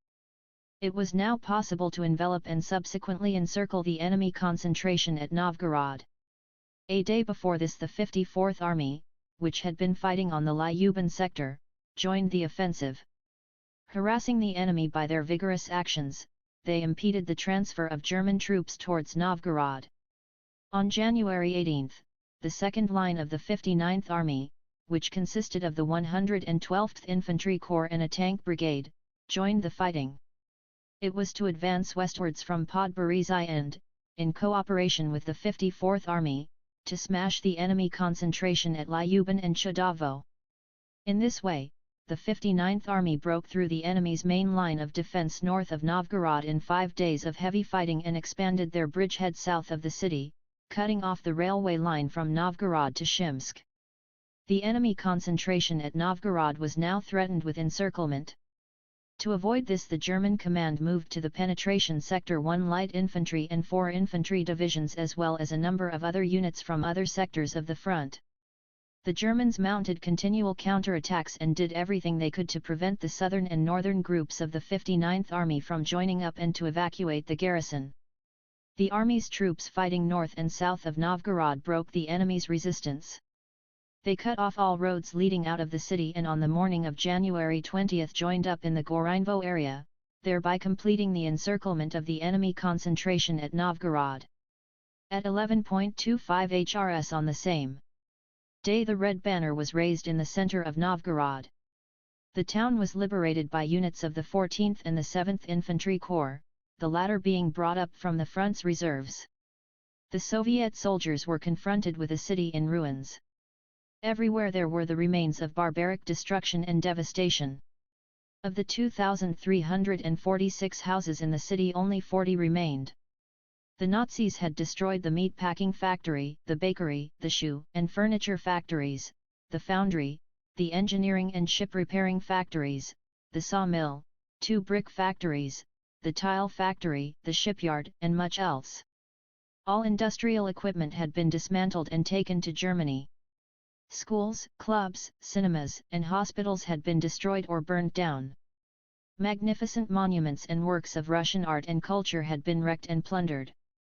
The famous Church of Our Savior on the Niditsa, from which Alexander Nevsky had set out to smash the Knights of the Teutonic Order, had been reduced to rubble. The Cathedral of St. Sophia, the St. Yuri and Skovorodsky monasteries, the Church of Our Savior at Ilion and the Church of St. Nicholas on Lipna and many other world-famous works of Russian architecture and applied arts had all been plundered and then destroyed. The plundering of the St. Sophia Cathedral was personally directed by the commander of the German 1st Airfield Division, General Major Wilk. According to the testimony of a German prisoner of war, Obergefreite Walter Kulik, who served in the 5th Company of the 2nd Battalion of this division, on May 13, 1943, one went through the Novgorod Kremlin and saw German soldiers pulling gold-plated sheets from the dome. General Major Wilk himself was standing at the foot of the cathedral and watching this. Wilk ordered the treasurer of the battalion, a man named Stinzov, to have made for him dishes, goblets and a tea set from the gold-plated sheets. One on the personal orders from the commander of the German 18th Army, General Lindemann, the Hitlerites dismantled and crated for dispatch to Germany the historical monument of the Russian millennium, which had been erected in the Novgorod Kremlin Square in 1862. Stabsfeldwebel Johann Pode, of the 10th Company, the 49th Chasseur Regiment, the 28th Light Infantry Division, who was taken prisoner, said, "This, in early January 1944, I saw that the monument had been dismantled and each part numbered.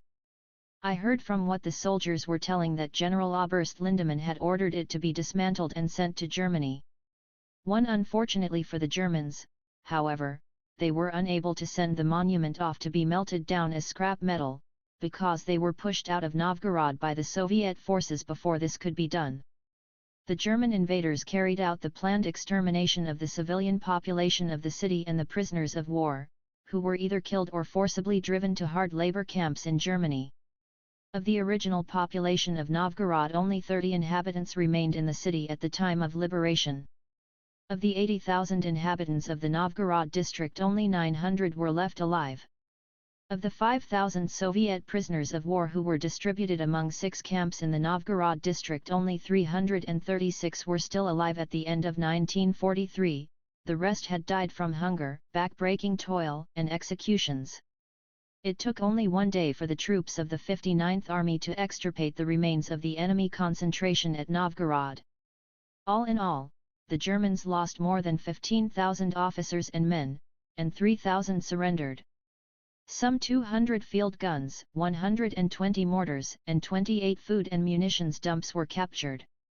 For courage and valor shown in the battles for Novgorod, the Soviet Supreme Command expressed its gratitude to all those who had taken part in the fighting. Those units which had particularly distinguished themselves were given the honorary designation Novgorod.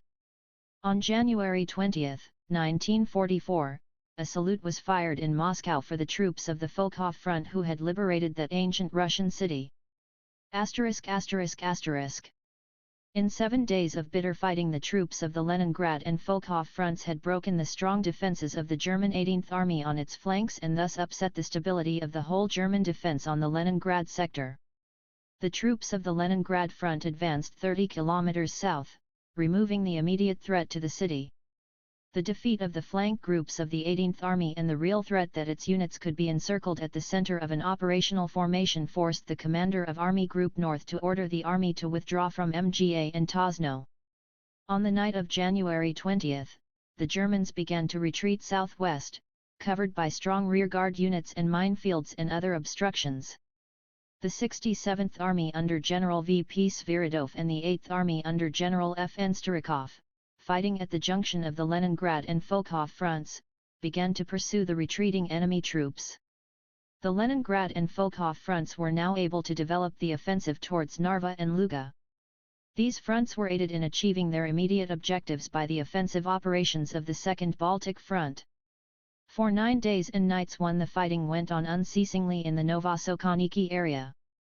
Although the Soviet troops did not make large territorial gains in this area, they held down the main forces of the German 16th Army, and prevented it from sending its troops towards Leningrad and Novgorod. Furthermore, the command of Army Group North was forced to bring 3 divisions of its reserve into the battle to counter the blow struck by the Second Baltic Front. The end of the siege. On January 22, 1944, the Military Council of the Leningrad Front reported the following to the Supreme Command Stavka: the successful operations of the front's troops have resulted in a breach in the enemy's defences in the Khorzheritsi, Pushkin area, that is more than 60 km wide and 30 km deep. This directly threatens Gachina, the enemy's main junction of rail and road communications. 2. The German forces now began retreating from the MGA area towards Gachina and Volosovo, their intention being to dig in here and hold this important communications junction whatever the cost. In view of this, the front's command decided that the primary task was to take Gachina, then liberate a section of the October railway line running to Tosno, to cut off the avenues of retreat westward for the enemy concentration around Lyuban and Tosno, and then destroy it by the combined efforts of the Leningrad and Folkov fronts. After that, it was planned to develop the main thrust in a southwesterly direction towards King Isep and Narva, and the auxiliary thrust towards Siverskaya so as to envelop the left flank of the German 18th Army and block the enemy's road to the Narva sector.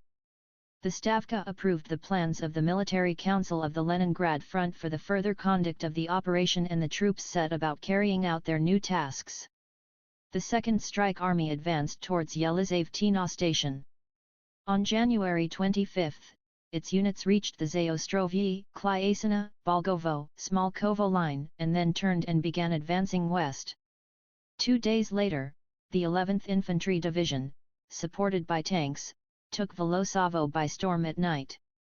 Volosovo was an important German defense center and a major station on the King Isep-Gachina railway. The 30th Guards Tank Brigade distinguished itself in the fighting for Volosovo just as it had in the battle for Schlisselburg, when the blockade was breached. But now it was a qualitatively new unit. It was now equipped with the new top-class medium tank instead of the light tank it had used in the battles of January 1943, and its fighting capacity and experience were immeasurably greater. On the approaches to Volosovo, the infantry encountered fairly strong defences. These were several rows of trenches, pillboxes, and a well-thought-out system of fire covering this important road junction. The Soviet advance was halted. Then tanks arrived and immediately went into attack. 2 battalions were led by the brigade commander, Colonel V.V. Krustysky, and 3rd by his political officer, Lieutenant Colonel F.K. Rumyantsev. The enemy's first defense lines had already been surmounted and the village of Bolshikubanitsi liberated. Only about 4 kilometers remained to Volosovo when the tanks were met by close-range fire from well-camouflaged anti-tank guns. The tank commanded by Colonel S.A. Sokolov, the brigade chief of staff, was hit and put out of action. Then the brigade commander ordered his tank forward, telling the driver to zigzag the tank between the explosions. The rest of the tanks followed his example. Colonel Krustysky's tank gathered speed and headed for the nearest enemy weapon emplacement in a bid to neutralize it. Only a few meters were left when the commander's tank was hit in the side by a shell. Though covered in flame, the tank still continued its headlong rush. The commander was killed and so were all the members of the crew. For his courage, Colonel Vladislav Krustysky was posthumously made a hero of the Soviet Union. To avenge the death of their commander, the tank crews used their firepower and caterpillars to literally crush the enemy gunners. Under the cover of an early morning mist, with the infantry hot on their heels, they burst into Volosovo, their objective achieved. The most responsible task in those last days of January fell to the 42nd and 67th Armies. Lying on their way were such powerful centers of resistance as the towns of Pushkin, Pavlovsk, Gachina, Mga, and Lyuban. The German command exerted desperate efforts to halt the Soviet advance. On January 19, the commander of the German 11th Division wrote the following in his directive: "The enemy wants to achieve a breakthrough to Gachina. This plan must be frustrated. The line we have reached now must be held whatever the cost." 1. From Hitler's GHQ, a strict order was issued to Army Group North, forbidding any further retreat from Leningrad. In this connection, the commander of the German 50th Army Corps issued a written instruction to his troops which stressed the need to hold the positions according to the Führer's orders whatever the cost, and to inform all officers of this. 2. But all these efforts were in vain. The 42nd Army continued to develop its offensive on the Gachina sector, while part of its forces skirted Pushkin and Pavlovsk from the southwest. These towns had been strongly fortified by the enemy, as had the villages around them. On the hilly northern, northwestern and northeastern outskirts of Pushkin, anti-tank ditches had been dug, as well as several lines of trenches. Numerous pillboxes and barbed wire entanglements had been erected and minefields laid. All stone buildings had been adapted for a stubborn defense and weapon emplacements set up in the parks. In order to save these museum towns from destruction, the Soviet command rejected the idea of taking them by storm. Units of the 110th Infantry Corps skirted Pushkin and Pavlovsk on two sides, cut off the railway and highway leading to Gachina, and on the morning of January 24 launched simultaneous frontal and rear attacks, forcing the Germans out of the towns. The Soviet troops that entered Pushkin were confronted with a terrible picture of barbarity. The age-old trees of the Alexandrovsky Park had been cut down almost completely to form abattoirs, and between those trees that were left barbed wire entanglements had been put up. Used cartridges and empty cases lay everywhere, and the streets were full of rubbish. The fine, elegant bridges that had once spanned the canals had all been destroyed, and the magnificent wrought iron fence that had enclosed the park had been pulled down and sent to Germany. The walls of Catherine the Great's grand palace were full of holes, the palace itself had been plundered, and inside everything was broken, strewn about and covered with filth. These barbarians of the 20th century had intended to blow up all that was most valuable in the town. General B.V. Bichevsky, the former chief of the engineers of the Leningrad front, recalled, battalions of Colonel A.I. Akatov's 2nd Brigade of Engineers burst into the burning town together with the infantry and began to force their way to the palaces. The fighting took place around Catherine the Great's palace, where German submachine gunners were active. Yudakov, the Komsomol organizer of the 192nd Battalion, with a group of other Komsomol members, were the first to reach the burning palace. The sight that confronted them in the rooms on the ground floor and in the gallery was enough to cause the heart to stop. The Germans had wired up a row of 500-kilogram aircraft bombs for immediate detonation. All around the shooting was going on, and no one gave a thought to the fact that somewhere a German sapper might be hidden, ready to turn the dynamo handle. The young Komsomol soldiers dashed to these wires with cutters in their hands. Now safe from the immediate risk of explosion, all 11 aerial bombs were taken out into the yard through the doors that were already burning. Landmines and bombs like these were also found in the Alexander Palace. In the Agricultural Institute, a highly explosive charge with a 21-hour delayed contactor, known as Feder 504, was discovered. One at the site of this barbarous destruction, all tiredness after the battle left the soldiers, and their only intention was to pursue the enemy and take vengeance. The fighting men of the 56th, 72nd, and 85th Infantry Divisions showed particular courage and valor in the liberation of Pushkin and Pavlovsk, for which they were named after these towns by the Supreme Command. The troops advancing on the Gachina sector met with fierce resistance. Gachina was the only major road junction through which German troops, arms, and ammunition could be conveyed to and from any sector of the front. The town also covered the Narva and Luga sectors. Gachina was girdled by a network of trenches and passages connecting it with numerous strong points. These latter were arranged in such a way that each strong point supported its neighbors, while the artillery and mortars could concentrate fire on any sector.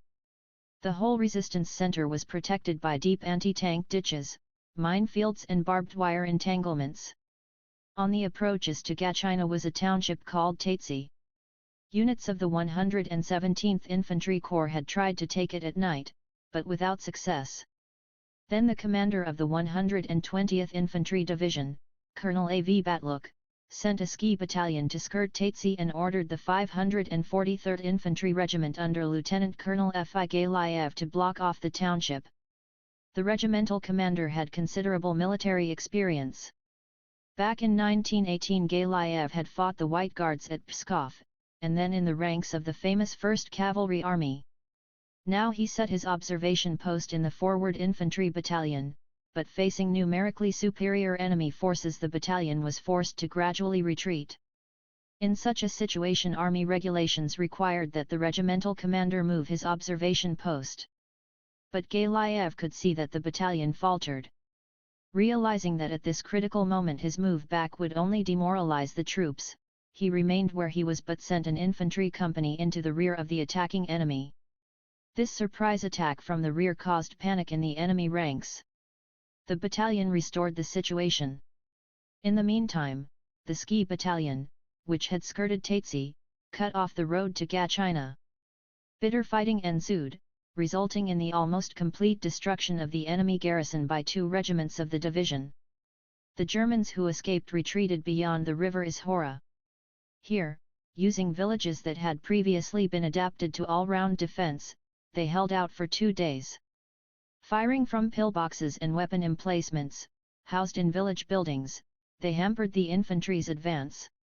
Soviet artillerymen eventually helped the infantry to break the enemy's resistance. When the infantry reached the village of Bolshaya Orivka, their advance was halted by machine gun fire. It was Diskov 249 aired that the fire was coming from a house, so the field guns loosed off several dozen shells at it. But all these did was damage the house, the weapon emplacement remained intact. Then Sergeant Mikhail Vasilyev moved up his gun to fire over open sights. One of his shots went through the embrasure and the shell exploded inside the pillbox, setting fire to its ammunition. The result was an enormous explosion which sent the pillbox and the Germans inside it into the air. The infantry was then able to continue its advance. The troops of the 42nd Army crossed the Ishora and began to outflank Gachina from 3 sides. The Germans offered stubborn resistance. Retreating, they blew up bridges, destroyed roads, burned down villages and mined the approaches to the town. At almost all crossroads around the town there were strong weapon emplacements from which the Germans hoped to hold up the advancing Soviet units. On the night of January 25 the Soviet forces began the storming of Gachina. Forcing the enemy soldiers from attics and basements, the Soviet fighting men liberated block by block and moved steadily forward. Their task was anything but easy because the artillery could not get to the town by the destroyed roads, and without artillery support the storm might get bogged down. Then soldiers of the 174th Mortar Regiment carried their heavy 120 mm mortars and ammunition to the town by hand. The artillery support enabled the infantry to take the town more quickly. In the morning Gachina was liberated and the red banner was set up on one of its highest buildings. The ground forces were given enormous help by the planes of the 13th Air Army, the Baltic Fleet Air Arm, the Leningrad Anti-Aircraft Defense Army and the Long-Range Aviation. On January 24 and 25 alone 432 sorties were made.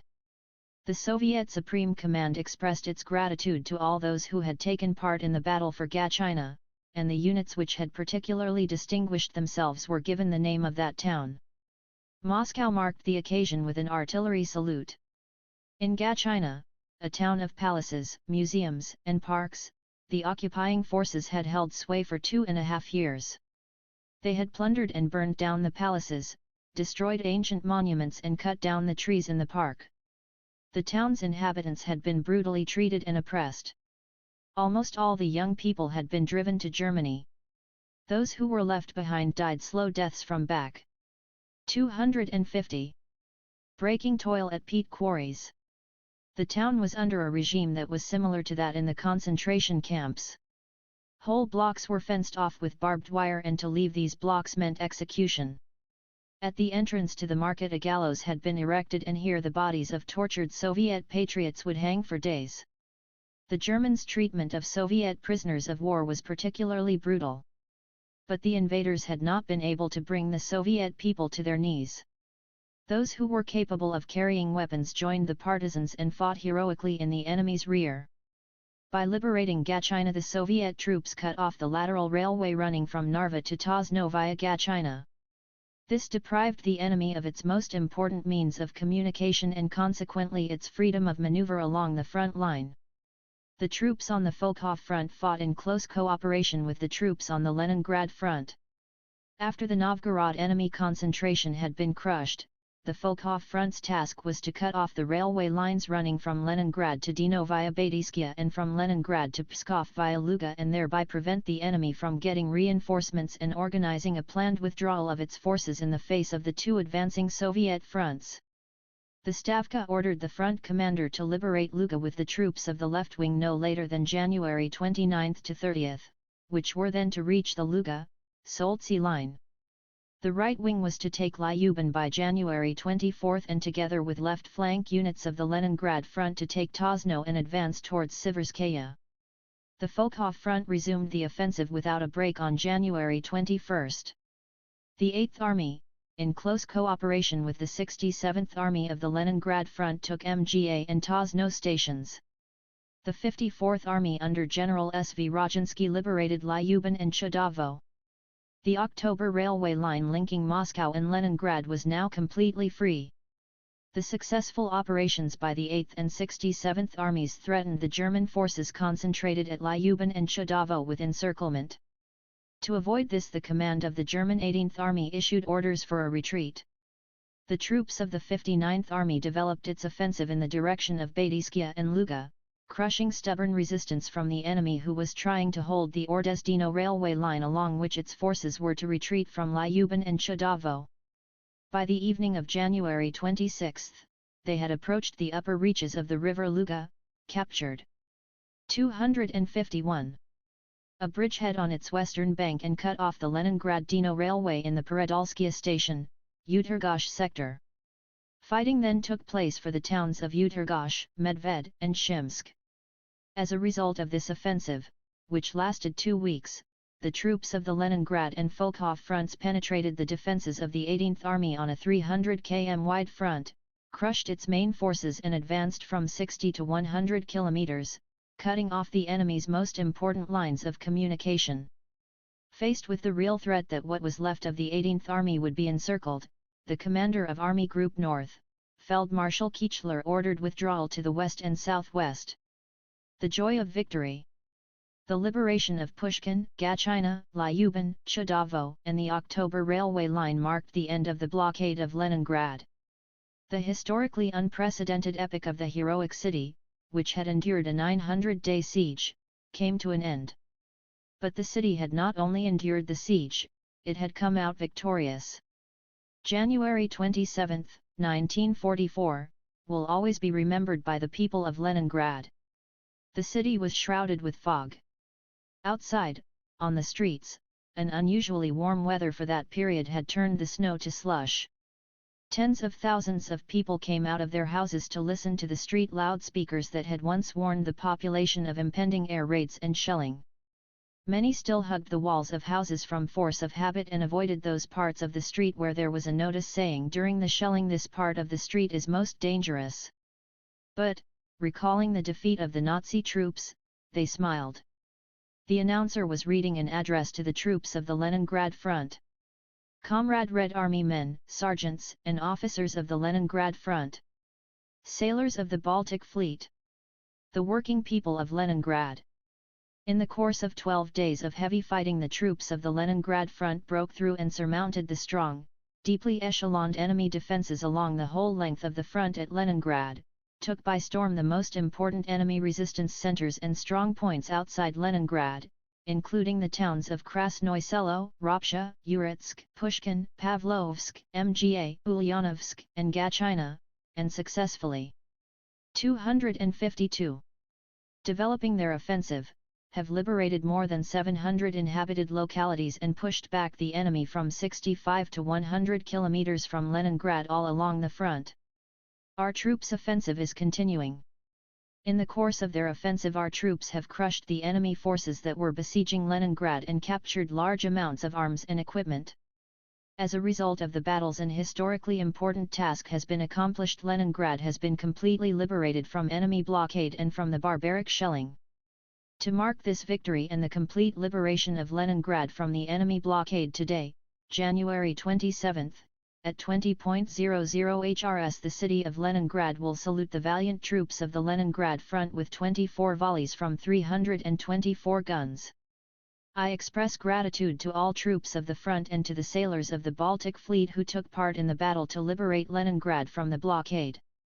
Citizens of Leningrad, brave and steadfast Leningraders!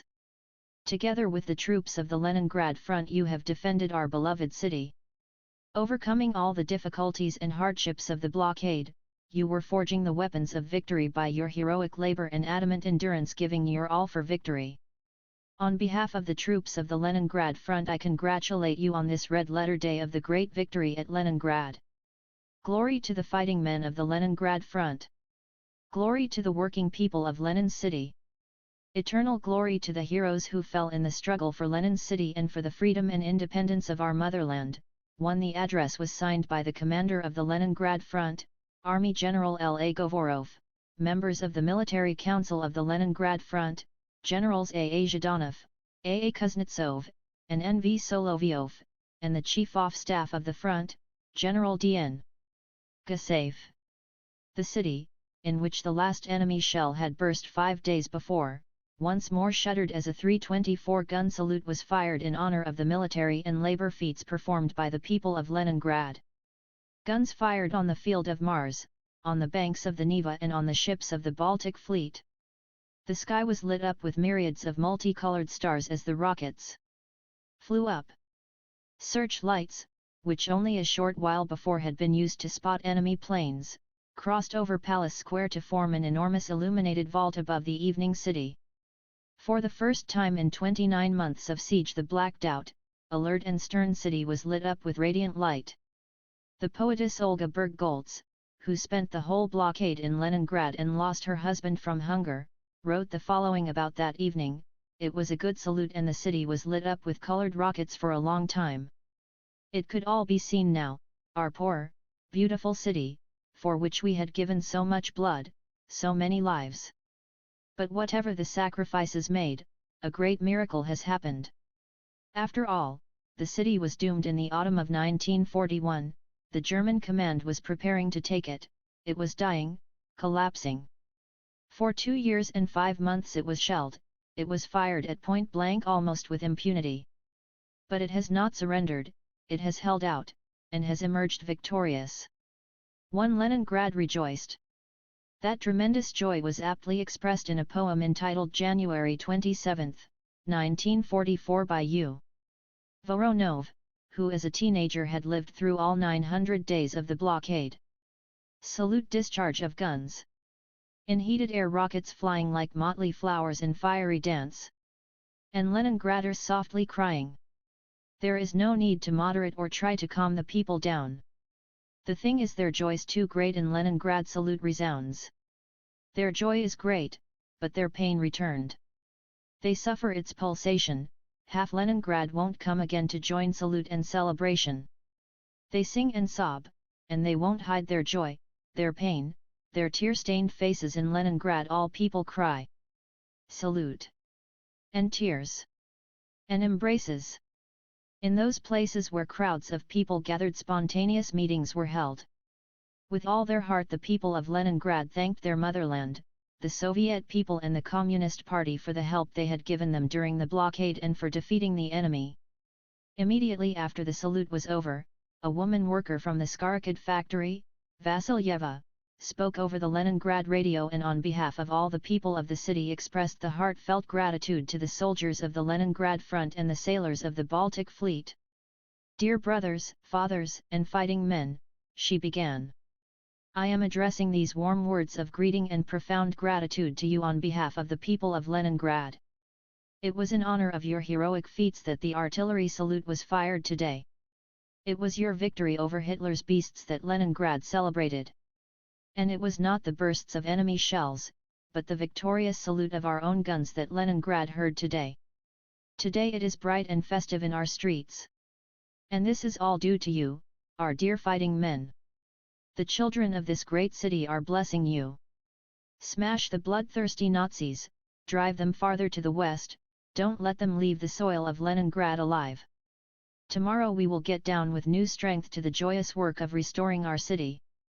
Glory to our valiant fighting men." Such were the feelings that filled the hearts of all the people of Leningrad. In a letter addressed to the regiment which drove the Germans farthest from Leningrad, a group of children wrote, "Dear soldiers, the Germans are no longer shelling Leningrad. You've driven them a long way off.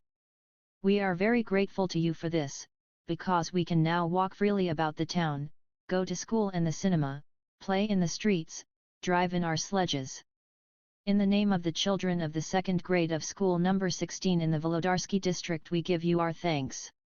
One news that the blockade of Leningrad had been raised was met with great joy in all parts of the Soviet Union. People in all the towns and villages and all Soviet officers and men took pride in the victories at Leningrad and Novgorod. Workers, women, children, and old people that had been evacuated from Leningrad were welcome guests in every home. Everything that was necessary for life and restoration flooded into the city. On March 15, 1944, a trainload of firewood arrived at Badaevsky Sklady station. But the difference between this trainload and any other was that all 30 flat cars of firewood had been bought from his savings and given to the people of Leningrad by Pyotr Zavdy, an engine driver from Kula station. He and his comrades delivered this valuable cargo to the city themselves. When asked where the firewood should be sent to, he replied, "It's for the children, for children's homes." The countrywide feeling of admiration for the people of Leningrad was aptly expressed by academician A. Baikov, a well-known scientist. "I'm a veteran metallurgist," he wrote, "and I used to believe that there is nothing on earth stronger than steel. But today I realize I was mistaken. Yes, mistaken. There is a metal even stronger than steel, and that precious metal is Soviet people." One congratulatory letters, telegrams, and radiograms came to Leningrad from all over the world. All people of goodwill all over the world paid tribute to the steadfastness, courage, and patriotism of the people of Leningrad and to the rest of the Soviet people fighting against the enemy. The British newspaper, The Star, wrote that all the free peoples and all the peoples enslaved by the Nazis understand the role played by the defeat of the Germans at Leningrad in weakening their power. Leningrad, the newspaper continues, has long won a place for itself among the hero cities of this war. The battle at Leningrad has spread alarm among the Germans. It has made them feel that they are only the temporary masters of Paris, Brussels, Amsterdam, Warsaw, and Oslo. The enemy defeated, the offensive continues. By the end of January 1944, the main forces of the Leningrad front had reached the river Luga, crossed it in several places and begun to advance on King Isep. General L.A. Govorov then decided to concentrate the main efforts on the Narva sector so as to reach a line running from the river Narva to the eastern shore of Lake Chutskaya, cross the river and capture a bridgehead on the western bank. This would create favorable conditions for breaching the Narva fortified area and for developing the offensive towards Rockvara and Tartu. At the same time, operations were envisaged on the Gdov sector to help the troops of the Volkhov front to take Luga, reach a line running from Gdov to Luga and then continue the offensive towards Pskov. As previously, the Volkhov front concentrated its main efforts on the Luga sector. The troops of the 59th Army advanced on Luga from the east, and the 8th Army skirted it from the southeast. Part of the forces covered the front's strike force from Shimsk's side. The new German commander of Army Group North, General Model, who was appointed to replace Kichler, decided that the defense line prepared in advance along the river Luga had to be held at all costs. He had to maintain rail and road communications between Luga and Pskov and use them to withdraw the remains of the defeated 18th Army to the Panther defense line in the rear. The Feldherrnhalle Motorized Division and the 12th Panzer Division of Army Group Center as well as the 58th Infantry Division of the 16th Army were all brought to the Luga area. This made the enemy resistance much stronger. The fighting of the troops of the Leningrad front in early February took place on three sectors. The 2nd Strike Army attacked on the King Isep Narva sector, the 42nd Army advanced on Gdov and Strugi Krasnyi, and the 67th Army on the Luga sector. Units of the 2nd Strike Army, supported by the Baltic Fleet Air Arm, forced the river Luga in the King Isep Ivanovskoye sector and on February 1 took King Isep. Exploiting their success, on February 3 they crossed the Narva, captured small bridgeheads on its left bank and began to fight to enlarge them. By February 15, the bridgehead southwest of Narva had been extended to 20 km in length and 12 km in depth. Meanwhile, the right flank units of the army cleared the coast of the Gulf of Finland of the remaining German forces as far as the mouth of the river Narva. Both in the crossing of the Narva and in the battles to extend the bridgeheads the Soviet fighting men displayed mass heroism. One example of collective heroism was the crossing of the river by the 11th Infantry Division west of Slantsy. Here, the enemy, using rifle and machine gun fire, put most of the floating facilities out of action. Only a few of the inflatable boats were able to reach the western bank. In an unequal battle, a small group of 18 men captured a little bridgehead. The Germans tried to push these brave men back into the river.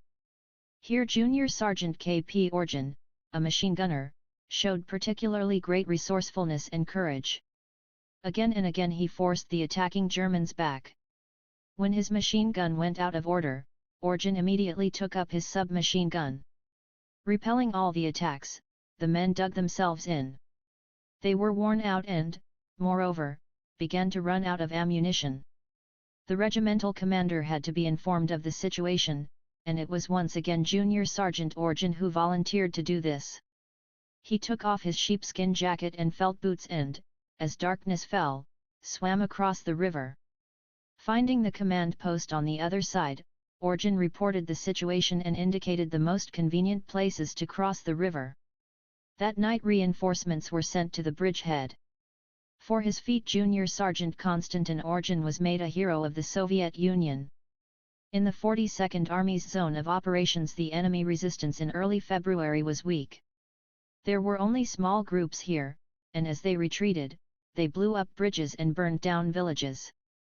Crossing the river Luga on ice, in the Sabsk area, on February 4 part of the army's forces entered Gdov, which the day before had been liberated by the partisans. Meanwhile, the left flank units developed the offensive towards Strugi Krasnyi. Overcoming the increasing resistance of the fresh enemy forces which had been brought here, the army reached Lake Chutskaya by mid-February. The 2nd Partisan Brigade took an active part in these battles. The 67th Army developed its offensive towards Luga. The main battles were fought for the strong points, which covered the road and railway line into and out of Luga. On February 5, some units crossed the river Luga, and by the evening of February 8 they had outflanked the German forces there from the west, north and east. Right until February 12, the troops of the Volkhov Front fought bitterly for the lines of communication south and west of Luga and for the town itself. By the evening of that day the 59th Army had reached the river Luga, knocked out the German rearguards and, turning south, launched an offensive in the direction of Maly and Bolshoy Utergosh. Part of the army's forces, however, continued to advance towards Luga. The 8th Army struck in the direction of Utergosh and Strugi Krasnyi to cut off the avenues of retreat for the German 18th Army and complete its destruction. On February 1 units of the 256th Infantry Division succeeded in cutting off the Luga-Pskov road. But fearing to lose the only means of 258 withdrawing their forces from Luga in southwesterly direction, the Germans mounted a strong two-pronged counterattack in the afternoon of the same day. The 12th Panzer Division and the 285th Guard Division advanced from Luga towards Velikoye Selo, and the 121st Infantry Division moved from Utergosh towards Turskaya Gorka. At the cost of heavy losses the enemy managed to drive a wedge into the ranks of the 7th Infantry Corps and cut off the 256th Infantry Division, several units of the 372nd Infantry Division and a regiment of the 5th Partisan Brigade from the main forces. The commander of the 256th Infantry Division, Colonel A.G. Koziev, skillfully organized defense. The Germans pushed the Soviet units back from the Luga-Pskov road, but could not destroy them. Neither the fierce counterattacks with overwhelmingly superior forces, nor the lack of ammunition and food could break the spirit of the Soviet forces. For almost 15 days they held out until help came from units of the 8th and 59th Armies. On February 12, Luga was liberated by the joint efforts of the 67th Army of the Leningrad Front, the 59th Army of the Volkhov Front and the partisans. 3 days later Soviet forces completely overwhelmed the enemy defense line in the Luga area. Unable to hold the defense line along the river Luga, the Germans began a hurried retreat towards Pskov, where they had already prepared a rear defense line. In pursuit of them the armies of the Leningrad Front 1 reached the Narva, Lake Chutskaya, Pskov, Ostrov line. But the Narva and Pskov-Ostrov fortified areas could not be taken immediately, for the Soviet forces were worn out by continuous heavy fighting. On orders from the Stavka, the troops assumed the defensive on March 1, 1944, and began to prepare for new operations that would liberate the Soviet Baltic region. The partisans did much to help the regular forces in defeating the enemy. In the decisive days of the battle for the complete liberation of Leningrad, the partisan movement's purposeful, well-organized, and efficiently controlled force was particularly noticeable. These People's Avengers destroyed communications in the enemy's rear, wiped out its garrisons, cut off telephone lines, impeded the enemy's withdrawal, and saved thousands of Soviet people from death or slavery. As a rule, the partisan operations were closely coordinated with the military operations of the Soviet forces, and this was considerably aided by the efficient cooperation between the front's command and the Leningrad HQ of the partisan movement. Thus, for example, 5 partisan regiments, totaling more than 4,300 men, helped the troops of the Volkhov Front to carry out their tasks in the area of Fina Alug, Ordez, Batyskaya, Utergosh, and Shimsk. In early February, the front was being supported by 8 partisan brigades with a total of some 17,000 men. 1. The partisans paralyzed enemy movements along the railway and highway in the King Isep Dov, Strugi Krasny Yipskov, Lugaplyusa, Batyskaya Soltsi, denoted Vichy sectors, and this impeded the enemy's ability to maneuver their reserves and transport troops and supplies. Together with the Soviet forces, the partisans took part in the liberation of such towns as Gdov, Luga, Lyady, Ordez and Slantsy, destroyed the German garrisons at 11 railway stations, including such major junctions as Ordez, Peredolskaya, Plyusa, Mishinskaya, Serebryanka, and Vyamarn. They blew up bridges across rivers and seized and held river crossings till the arrival of Soviet troops. In the course of the offensive of the 42nd Army and the 2nd Strike Army in the direction of Volosavo, King Isep, and Gachina, Sabsk, the partisans seized and held river crossings on the Luga in the Ivanovskoye and Sabsk areas.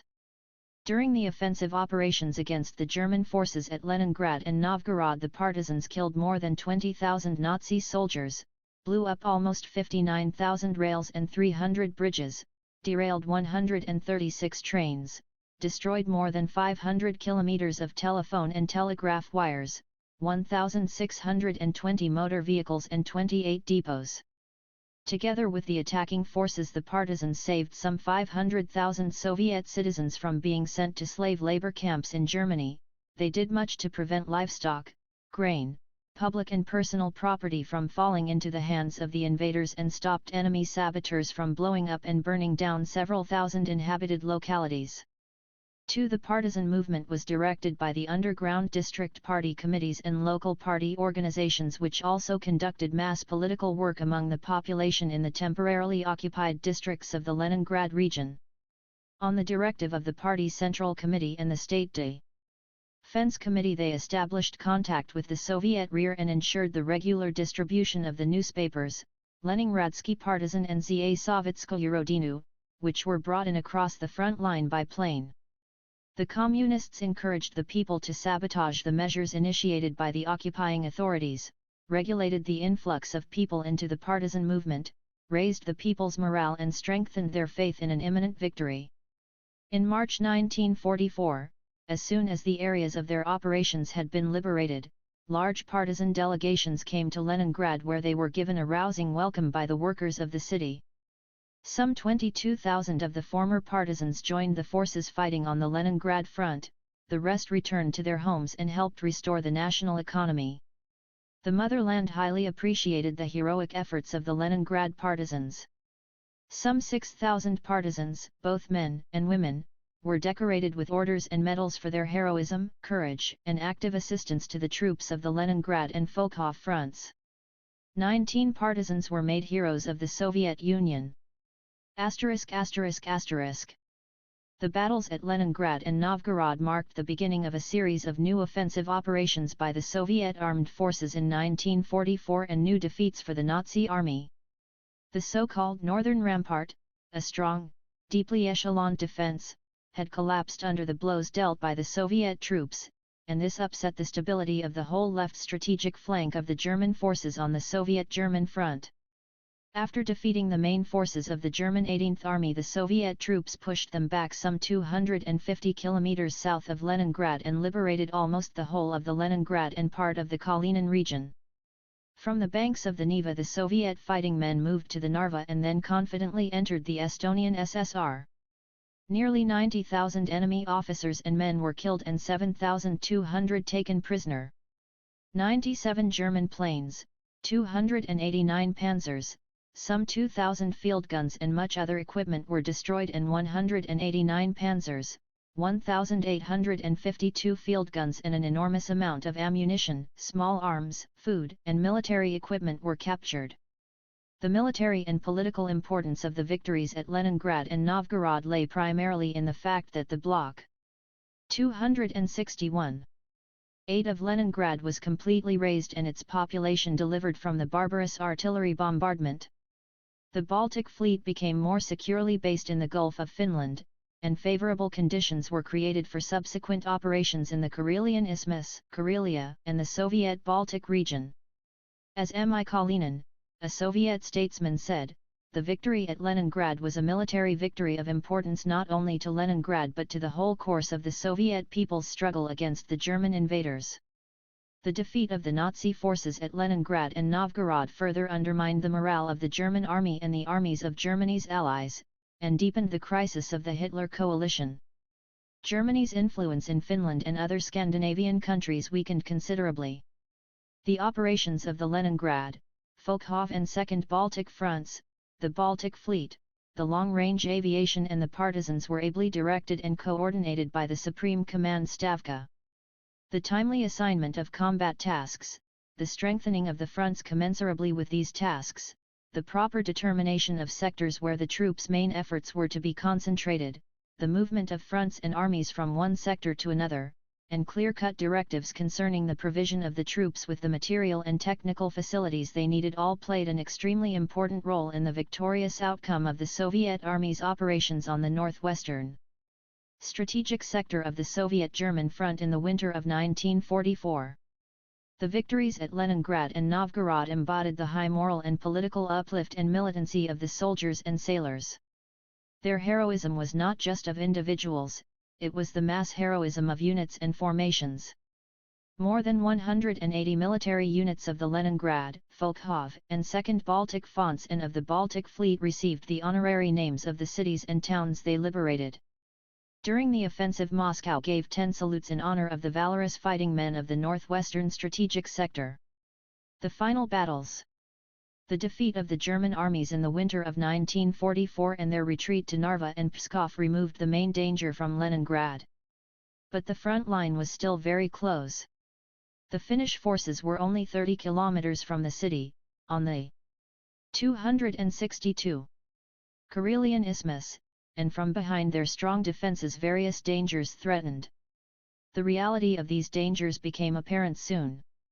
On the night of April 3, about 20 Junkers tried to get through to the city from the direction of Lake Ladoga, but were timely detected by the radar stations of the Leningrad Anti-Aircraft Defense Army, scattered and driven away by Soviet fighter planes.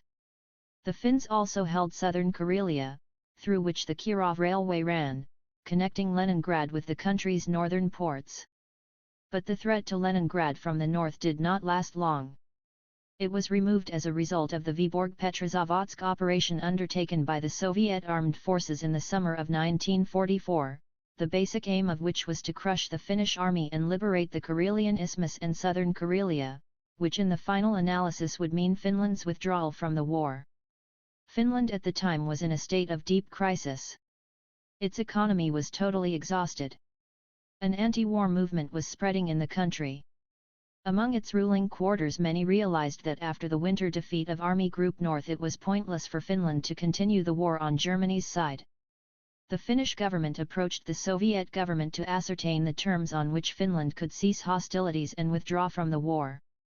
The terms put forward by the Soviet Union were moderate, but the Finnish leadership, choosing to rely on Germany's military aid and political support from the United States, refused to accept them.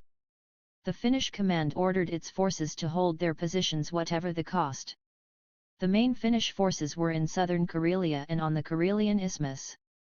Using the numerous lakes, rivers, swamps, forests and rocky terrain, they had built powerful defences. A particularly strong fortification system, which was more than 100 kilometers in depth, had been built across the Karelian Isthmus. This ran in 3 defence lines from the Gulf of Finland to Lake Ladoga. The first one, 3 to 5 kilometers in depth, ran along the front line. The second, and the most powerful line, which was also 3-5 km deep, lay 15 to 25 kilometers back from the first.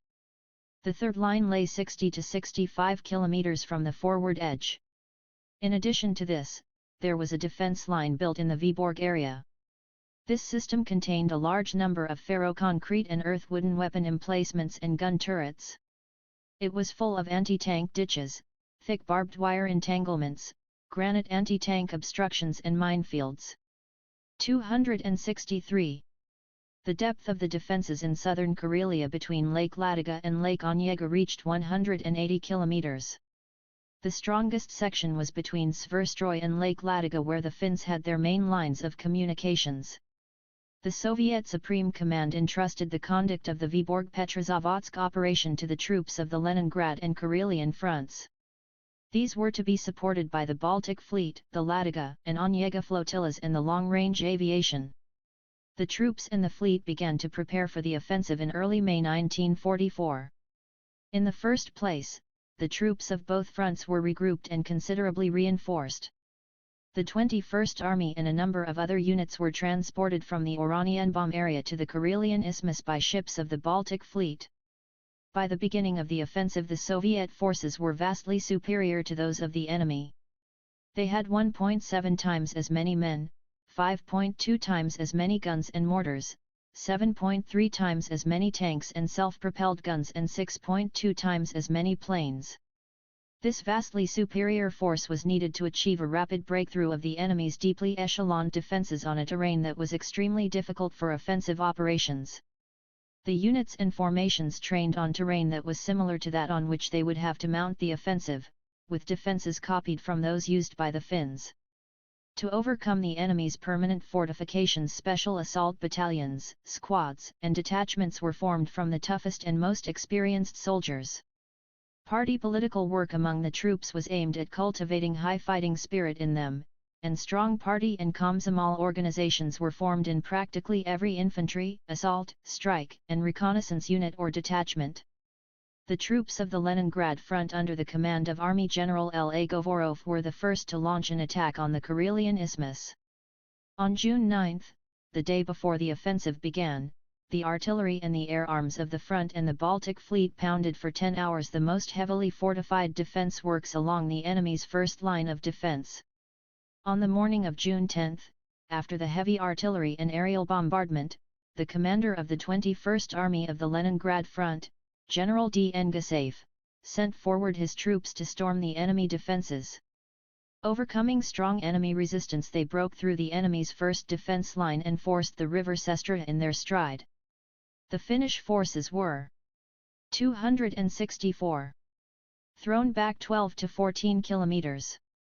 On June 11, the 23rd Army under General A. I. Cherepanov joined the battle. The commander of the front reinforced the attacking troops with his own reserves. By the end of the fourth day of the offensive, the Soviet troops had reached the second and most powerful defense line. The storming of the second enemy defense line began on the morning of June 14 after 1.5 hours of artillery bombardment and massive air attacks. The 21st Army delivered its main blow on the Viborg and the 23rd Army on the Koksholm sector. The enemy strengthened its forces on the Viborg road, and in view of this the front commander shifted the main efforts of the 21st Army to its left flank, along the Primorskoye road. An infantry corps was transferred to the 21st Army from the front's reserves, and some 110 artillery battalions were regrouped. The fighting on the second defense line was extremely fierce. The enemy, relying on its numerous permanent weapon emplacements, anti-tank and anti-infantry obstructions, put up stubborn resistance and in some sectors counterattacked. But by the evening of June 17 the Soviet units, having taken a number of strong points, broke through the second defense line. The attacking troops were given considerable help by the coast and naval artillery of the Baltic Fleet. It destroyed enemy defense works and struck heavy blows at its lines of communication in the rear. The Fleet Air Arm and the front aviation also delivered massive blows at the enemy's strong points, making on the June 14 and 15 more than 2,600 sorties. The Finns were now faced with a critical situation. To halt the Soviet offensive, the Finnish command was forced to throw all its reserves to the Karelian Isthmus. Marshal Mannerheim called upon the troops to hold the third defense line whatever the cost. But nothing could stop the advance of the Soviet troops. The 21st Army penetrated the third defense line in its stride, and on June 20, after a powerful attack, the Soviet banner was raised over Vyborg. At the same time, in the eastern part of the Karelian Isthmus, the 23rd Army reached the enemy defense line that ran along the Thwaksa water system. Subsequent days saw fighting for the islands of the Björk archipelago in the Gulf of Finland, and by the end of June the sailors of the Baltic Fleet had cleared them of the enemy. In early July, the 59th Army under General I.T. Korovnikov, which had been transferred to the Karelian Isthmus during the offensive, and the sailors of the Baltic Fleet carried out a joint landing operation which resulted in the liberation of the islands of the Vyborg Bay. On July 15, the troops of the Leningrad front were ordered by the Stavka to cease their offensive and dig in. The front line on the Karelian Isthmus was moved more than 150 kilometers north of Leningrad. Thus the threat to the city from the north, particularly the threat of artillery bombardment from that direction, was removed. The successful offensive of the Leningrad front forced the Finnish command to transfer considerable forces from southern Karelia to the Karelian Isthmus. The Soviet command foresaw that the enemy would do this and thereby weaken its defenses between Lake Ladoga and Lake Onega. On June 21, two armies of the Karelian front commanded by Army General K. A. Mereskov assumed the offensive. On the first day, the 32nd Army, commanded by General F. D. Gerlenko, which was attacking from the area northeast of Medvedjegorsk in the direction of Suy-Arvi and, with part of its forces, in the direction of Petrozavodsk, broke through the enemy defenses and advanced 14 to 16 kilometers. The 7th Army under General A. N. Krudikov, which was to advance towards Olonets-Sortovala along the eastern shore of Lake Ladoga, crossed the river Sver in the Ladyanoi Pole area with support from the Ladoga flotilla and captured a bridgehead 16 kilometers wide and 8 kilometers deep. On the following day this bridgehead was considerably enlarged. As the Finnish units retreated they mined and destroyed the roads, blew up bridges and made abattises. All this slowed down the Soviet advance. On orders from the Supreme Command Stavka the Soviet forces stepped up their operations. On June 23, the ships of the Ladoga flotilla, supported by some 300 planes, landed troops between the rivers Tuloksa and Vidlitsa in the rear of the Finnish forces. A day later, the 7th Army, supported by the landing party, broke through the second defense line after heavy fighting and took the town of Olonets. On June 28, units of the 7th and 32nd Armies, together with a landing force from the Onega flotilla, liberated Petrozavodsk, the capital of the Karelo-Finnish Republic, and completely cleared the Kirov railway of the enemy. Thus the Soviet troops steadily advanced across forests, lakes, and swamps where there were no roads, breaking the enemy's stubborn resistance and repelling its counterattacks, and liberating new towns and villages. By July 10, the 7th Army, supported by the Ladoga flotilla, had reached the Leomola area and took the town of Pitkääranta, an important Finnish resistance center. Here the Soviet units were halted by strong Finnish counter-blows. On July 21, the units of the 32nd Army reached the Soviet pre-war state borders. The Soviet Air Force was very active throughout the whole operation, destroying the enemy's powerful fortifications, attacking its reserves and carrying out reconnaissance. On August 9, the Stavka ordered a halt to the offensive. The front was now stabilized on a line running from Kudamguba through Kwilisma to Pitkääranta. The Finns in southern Karelia had been pushed 200 to 250 kilometers back. As a result of the Vyborg-Petrozavodsk offensive operation, the Soviet forces finally cleared the Leningrad region of the invaders and drove the enemy out of the Kurilo-Finnish Republic. The Kirov Railway and the White Sea-Baltic Canal were returned to the country. Conducting the offensive on the Karelian Isthmus and in southern Karelia in the most difficult forest and marshy terrain where there were no roads, the Soviet troops showed great military skill and mass heroism in combating the bitter resistance put up by the enemy. More than 93,000 fighting men were decorated with orders and medals, and 78 were made heroes of the Soviet Union. For his outstanding role in conducting the operation and for his skillful control of the troops, General L.A. Govorov, the commander of the Leningrad Front, was made Marshal of the Soviet Union on June 18, 1944. The liberation of the Karelian Isthmus and southern Karelia were essentially the final stage of the heroic struggle for Leningrad, one of the most glorious pages in the history of the Great Patriotic War. In the summer and autumn campaign of 1944, the Soviet armed forces also inflicted heavy defeats on the Nazi troops in other sectors of the Soviet-German front. 267. Faced with the threat of complete military defeat and of the transfer of hostilities on its own territory, Finland entered into negotiations with the Soviet government, and soon withdrew from the war. Nazi Germany lost one more of its allies in Europe. Thus ended the Battle of Leningrad. After it was over, the troops of the Leningrad and Karelian fronts were sent to other strategic sectors. With the support and help of the whole country, the people of Leningrad began to heal their wounds that had been inflicted on the city by the Nazi invaders. Conclusion. In early May 1945, the Soviet people brought the Great Patriotic War to a victorious conclusion by defeating the Nazi invaders. Nazi Germany was routed and her rulers were forced to sign an act of unconditional surrender. The road to that great victory lay through numerous sanguinary battles.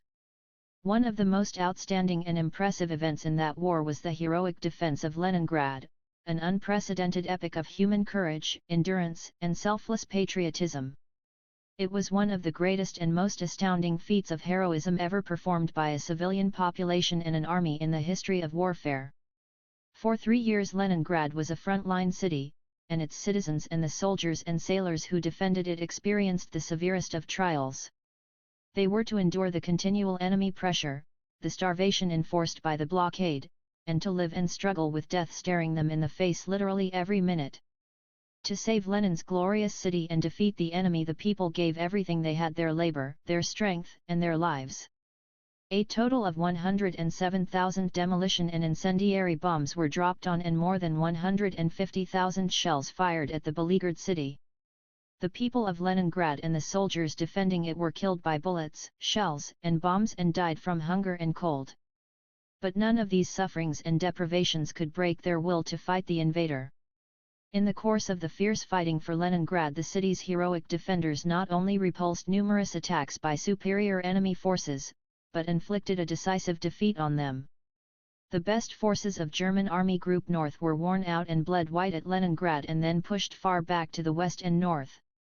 At various stages of the war, some 15 to 20% of the German armed forces involved in the war against the Soviet Union were 269. Literally riveted to Leningrad. Dozens of crack enemy divisions were smashed at Leningrad. The motherland highly appreciated the feat of valor performed by the defenders of Leningrad. Some 350,000 officers and men at the Leningrad front alone won government decorations. The title of Hero of the Soviet Union was conferred on 226 bravest men, 8 of whom, pilots in the Leningrad front and Baltic Fleet Air Arms, won it twice. The working people of Leningrad were just as much the creators of the victory as were the soldiers and sailors. In a short time they formed 10 Home Guard infantry divisions, 16 machine gun and artillery battalions, 7 partisan regiments and several draft battalions. Leningrad factory workers supplied the fighting front with more than 2,000 new and repaired tanks, 1,500 planes, 150 heavy naval guns, upwards of 4,500 field guns, 12,000 mortars, more than 212,000 rifles and submachine guns, more than 7.5 million artillery and mortar shells and a vast amount of communications equipment. The shipbuilders of Leningrad completed and repaired about 850 various ships. Nearly 1.5 million fighting men who defended the city, and civilians who forged the weapons of victory were decorated with the Medal for the Defense of Leningrad. The outstanding services of Leningrad workers in the Great Patriotic War merited a high recognition of the Soviet state. In 1945 the city of Leningrad was awarded the Order of Lenin and given the honorary title of Hero City. In presenting this award, the chairman of the Presidium of the Supreme Soviet of the USSR, M.I. Kalinin, said, "I can say without hesitation that the world has never seen such patriotism as that shown by the population of Lenin's great city in the struggle against the most inveterate enemy of mankind, an enemy that nurtured the audacious idea to subjugate the whole human race to a crazed gang of out-and-out reactionaries. Centuries will pass, but the feat performed by the people of Leningrad, men and women, old people and children, will never be erased from the memory of future generations." One in 1957, to mark the 250th anniversary of the founding of the city, Leningrad was awarded a Second Order of Lenin. In 1965, together with a number of other hero cities, Leningrad was awarded the Gold Star Medal. In 1967, for the outstanding services of its working people to the socialist motherland, and in connection with the 50th anniversary of the October Revolution, Leningrad was also awarded the Order of the October Revolution. These high awards were a reflection of the nationwide recognition of the city's heroic labor and feats of arms. The unparalleled feat performed by the people of Leningrad was also given due recognition abroad. In January 1944, acting on behalf of the people of the United States of America, President Roosevelt sent a special scroll to the city of Leningrad as a memorial to its gallant soldiers and to its loyal men, women, and children who, isolated from the rest of their nation by the invader, successfully defended their beloved city, and thus symbolized the undaunted spirit of the peoples of the Union of Soviet Socialist Republics and of all the nations of the world resisting forces of aggression. The New York Times wrote in its editorial on January 31, 1944, that the endurance displayed by the people of Leningrad during the long siege was unprecedented and that their feat would be inscribed in the annals of history as a kind of myth. Leningrad, the newspaper said, personified the indomitable spirit of the Russian people. After the war, some bourgeois historians have been trying to present the history of Leningrad's defense in a false light and cast doubt on the high morale displayed by the people of the city and their faith in the ideals of the socialist motherland and the Communist Party. But these attempts fall to the ground in the face of the real facts and documentary materials. The defense of Leningrad was a testimony to the moral and political unity of the Soviet people and to their being rallied around the Communist Party. The guiding hand of the Communist Party provided the source of staunchness that was displayed by Leningrad during the most difficult times of the blockade. The organizing work of the Leningrad Communists united all the working people of the city and directed their efforts towards a single, common aim: the defense of the city. During the first and the hardest 18 months of the war, the Leningrad Party organization accepted 21,600 new members into its ranks. This was the best proof of the faith which the people of Leningrad had in the party and of the high prestige it enjoyed. The unity between the civilian population and the troops defending Leningrad made the city invincible. A common struggle and a common destiny united the defenders of Leningrad and its civilian population into a single fighting force. They 271 people of Leningrad were confident that the troops, which defended the city, would hold out and prevent the enemy from getting into the city, which is the cradle of the revolution. And in their turn, the troops knew that the workers of Leningrad provided a firm and reliable rear for them. And in the rear of the German invaders the flames of partisan warfare raged. The partisans struck at Tija enemy rear, disrupted military transportations and attacked German garrisons, thereby helping the Soviet troops to defend Leningrad and eventually defeat the enemy. The support given to the people of Leningrad by the whole of the country was an inexhaustible source of courage and heroism for them. Cut off as they were from the rest of the country, the people of Leningrad, the front soldiers and the Baltic sailors never once felt they were alone. The defense of Leningrad was a matter of nationwide concern. From all parts of the country trainloads of foodstuffs, arms, ammunition, and reinforcements came to the besieged city. The Leningraders, who were evacuated, were given food and shelter and the care and attention of all. The people of Leningrad believed firmly that the party, the Soviet government and the Soviet command would do everything to lift the blockade and that the long-awaited day of victory would come. This belief helped them endure the bombing and shelling, the cold and the hunger, and the other hardships brought about by the blockade. The defense of Leningrad and the provision of its population were an object of constant concern for the Central Committee of the Communist Party, the State Defense Committee, the Soviet government and the Supreme Command Stavka. These matters were dealt with by such prominent party leaders and statesmen as N.A. Voznesensky, A.N. Kosygin, A.A. Kuznetsov and A.I. Mikoyan. Ground and naval operations at Leningrad were commanded by prominent military leaders such as Generals G.K. Zhukov, L.A. Govorov, K.A. Merezkov, and N. Voronov, A.A. Novikov and Vice Admiral V.F. Tributs. The victory at Leningrad testified to the maturity of the Soviet art of warfare and the high skill of Soviet military leaders and commanding officers. Leningrad suffered enormous damage during the war. More than 1,000 factory buildings and upwards of 10,000 apartment houses were destroyed or severely damaged. A large part of the city's power supply system was put out of action. For this reason, in 1945 Leningrad was producing only 30% of Soviet heavy artillery heading for Vyborg. June 1944.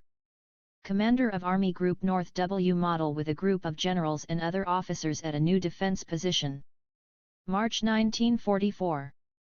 Its gross output in 1940, the capacity of its power plants amounted to only some 38% and its workforce to a mere 50% of the 1940 figures. Suburbs of Leningrad Pushkin, Pavlovsk, Gachina, Lomonosov, and Petrodvorets lay in ruins. Works of art, architecture, and culture in general that had been created by the talent and labor of many generations, had been barbarically destroyed or plundered. Work on restoring the city began immediately after the lifting of the blockade. In late March 1944, the State Defense Committee allocated 790 million rubles for this purpose despite the wartime difficulties. The people of Leningrad set about restoring and repairing the damaged factories, houses, and cultural and scientific institutions. And the miracles worked by this enthusiastic labor were not inferior in magnitude to the miracles worked previously by the defenders of the city. Working on Saturdays and Sundays and other days off became the general practice. Everywhere at factories and house managers' offices voluntary teams of restorers and repairers were formed. Learning the trade of bricklayers, plasterers, painters, and carpenters, the people of Leningrad repaired the damaged buildings and erected new ones. Tens of thousands of people helped to put the embankments and squares in order, to dismantle the defense works and plant trees in the streets and courtyards. Where there had once been wasteland the Primorsky and Moskovsky parks were laid. Love of their native city and the desire to return its former beauty made the people of Leningrad work 50 million man-hours without remuneration. In 1950 the restoration work was finished and the city looked better and more beautiful than ever. On former wastelands and places where before the war wooden buildings had stood new housing estates were built, beautiful new streets and thoroughfares laid, and squares and gardens made. The former aspect of the old part of the city was completely restored. The unique monuments and palace museums that had been destroyed during the war were all restored, both in Leningrad and in its suburbs. Thousands could once again admire the masterpieces of world art in the halls of the Hermitage. The domes and spires once more shone in the sun, having been divested of their wartime camouflage. The Leningrad Underground, the construction of which had been interrupted by the war, was put into operation in 1956. On the site of the famous Oranienbaum bridgehead the new town of Sosnovyy Bor was built, which now contains the world's largest atomic power station. Within a short period of time Leningrad's pre-war industrial output was considerably surpassed. Today the power engineering plants of Leningrad produce more than half of the country's power units. Leningrad has once again become a center of scientific and technological progress. High-power turbines and generators, huge tankers, unique optical and electronic instruments, precision machine tools and much other advanced and sophisticated machines and equipment are manufactured here. The huge nuclear-powered icebreaker Rossiya, the fourth of its kind, was made at the Boltiisky plant and launched here, and work has begun on yet another such vessel. A serial production of gas pumping units for the long-distance Urengoy-Pomaruz-Gorod pipeline has been started. Other Leningrad enterprises like the Kirov and Elektrozilla plants, the Metallic Hesky, Elektroparad and Svetlana factories are well known far beyond the borders of the USSR. 90 countries are supplied with articles manufactured by the city's optical factories. Leningrad is now once again famed as one of the most important centers of socialist culture and science. It has more than 400 research and design institutes and bureaus. The city's 41 higher educational establishments and numerous specialized secondary schools train specialists for various branches of the national economy and for cultural institutions. Young men and women from many countries study at Leningrad University and other institutions of higher learning. The people of Leningrad carefully preserve the memory of those who gave their lives in the struggle against the Nazi invaders. In the city cemeteries where those who died during the blockade are buried, there are common graves surmounted by monuments. One of these, the Piskarevskoy Cemetery, where the largest number of the victims of the blockade are buried, has been turned into a magnificent monument to the heroic defenders of Leningrad. A granite slab contains the following inscription: "Here lie Leningraders. Here lie men, women, and children of this city. Beside them are soldiers of the Red Army. They laid their lives in defending you." 274. Leningrad, the cradle of the revolution.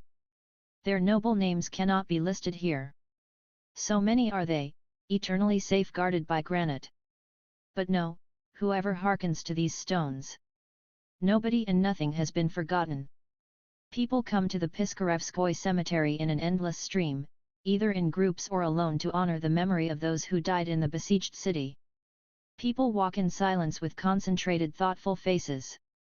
Alongside Soviet people, tourists and delegations from abroad bow their heads in silence at the monument of the grieving motherland, the eternal flame and the common graves. Many of the streets of Leningrad bear the names of the heroes of the war. Between 1964 and 1967, the working people of Leningrad built along the former lines of defense a green belt of glory more than 200 kilometers long. Among the trees of this green belt stand 42 monuments. Raised on pedestals around there are 5 tanks and 14 field guns, symbolizing the defense of this belt. Between the monuments there are green paths and flower beds. As an expression of deep gratitude to the defenders of the city and of eternal memory of their heroic deeds, an inscription on a plaque at the Primorsky monument contains the following words: "May the courage of the heroes be eternal. Your life was saved by their death. May your loyalty match theirs."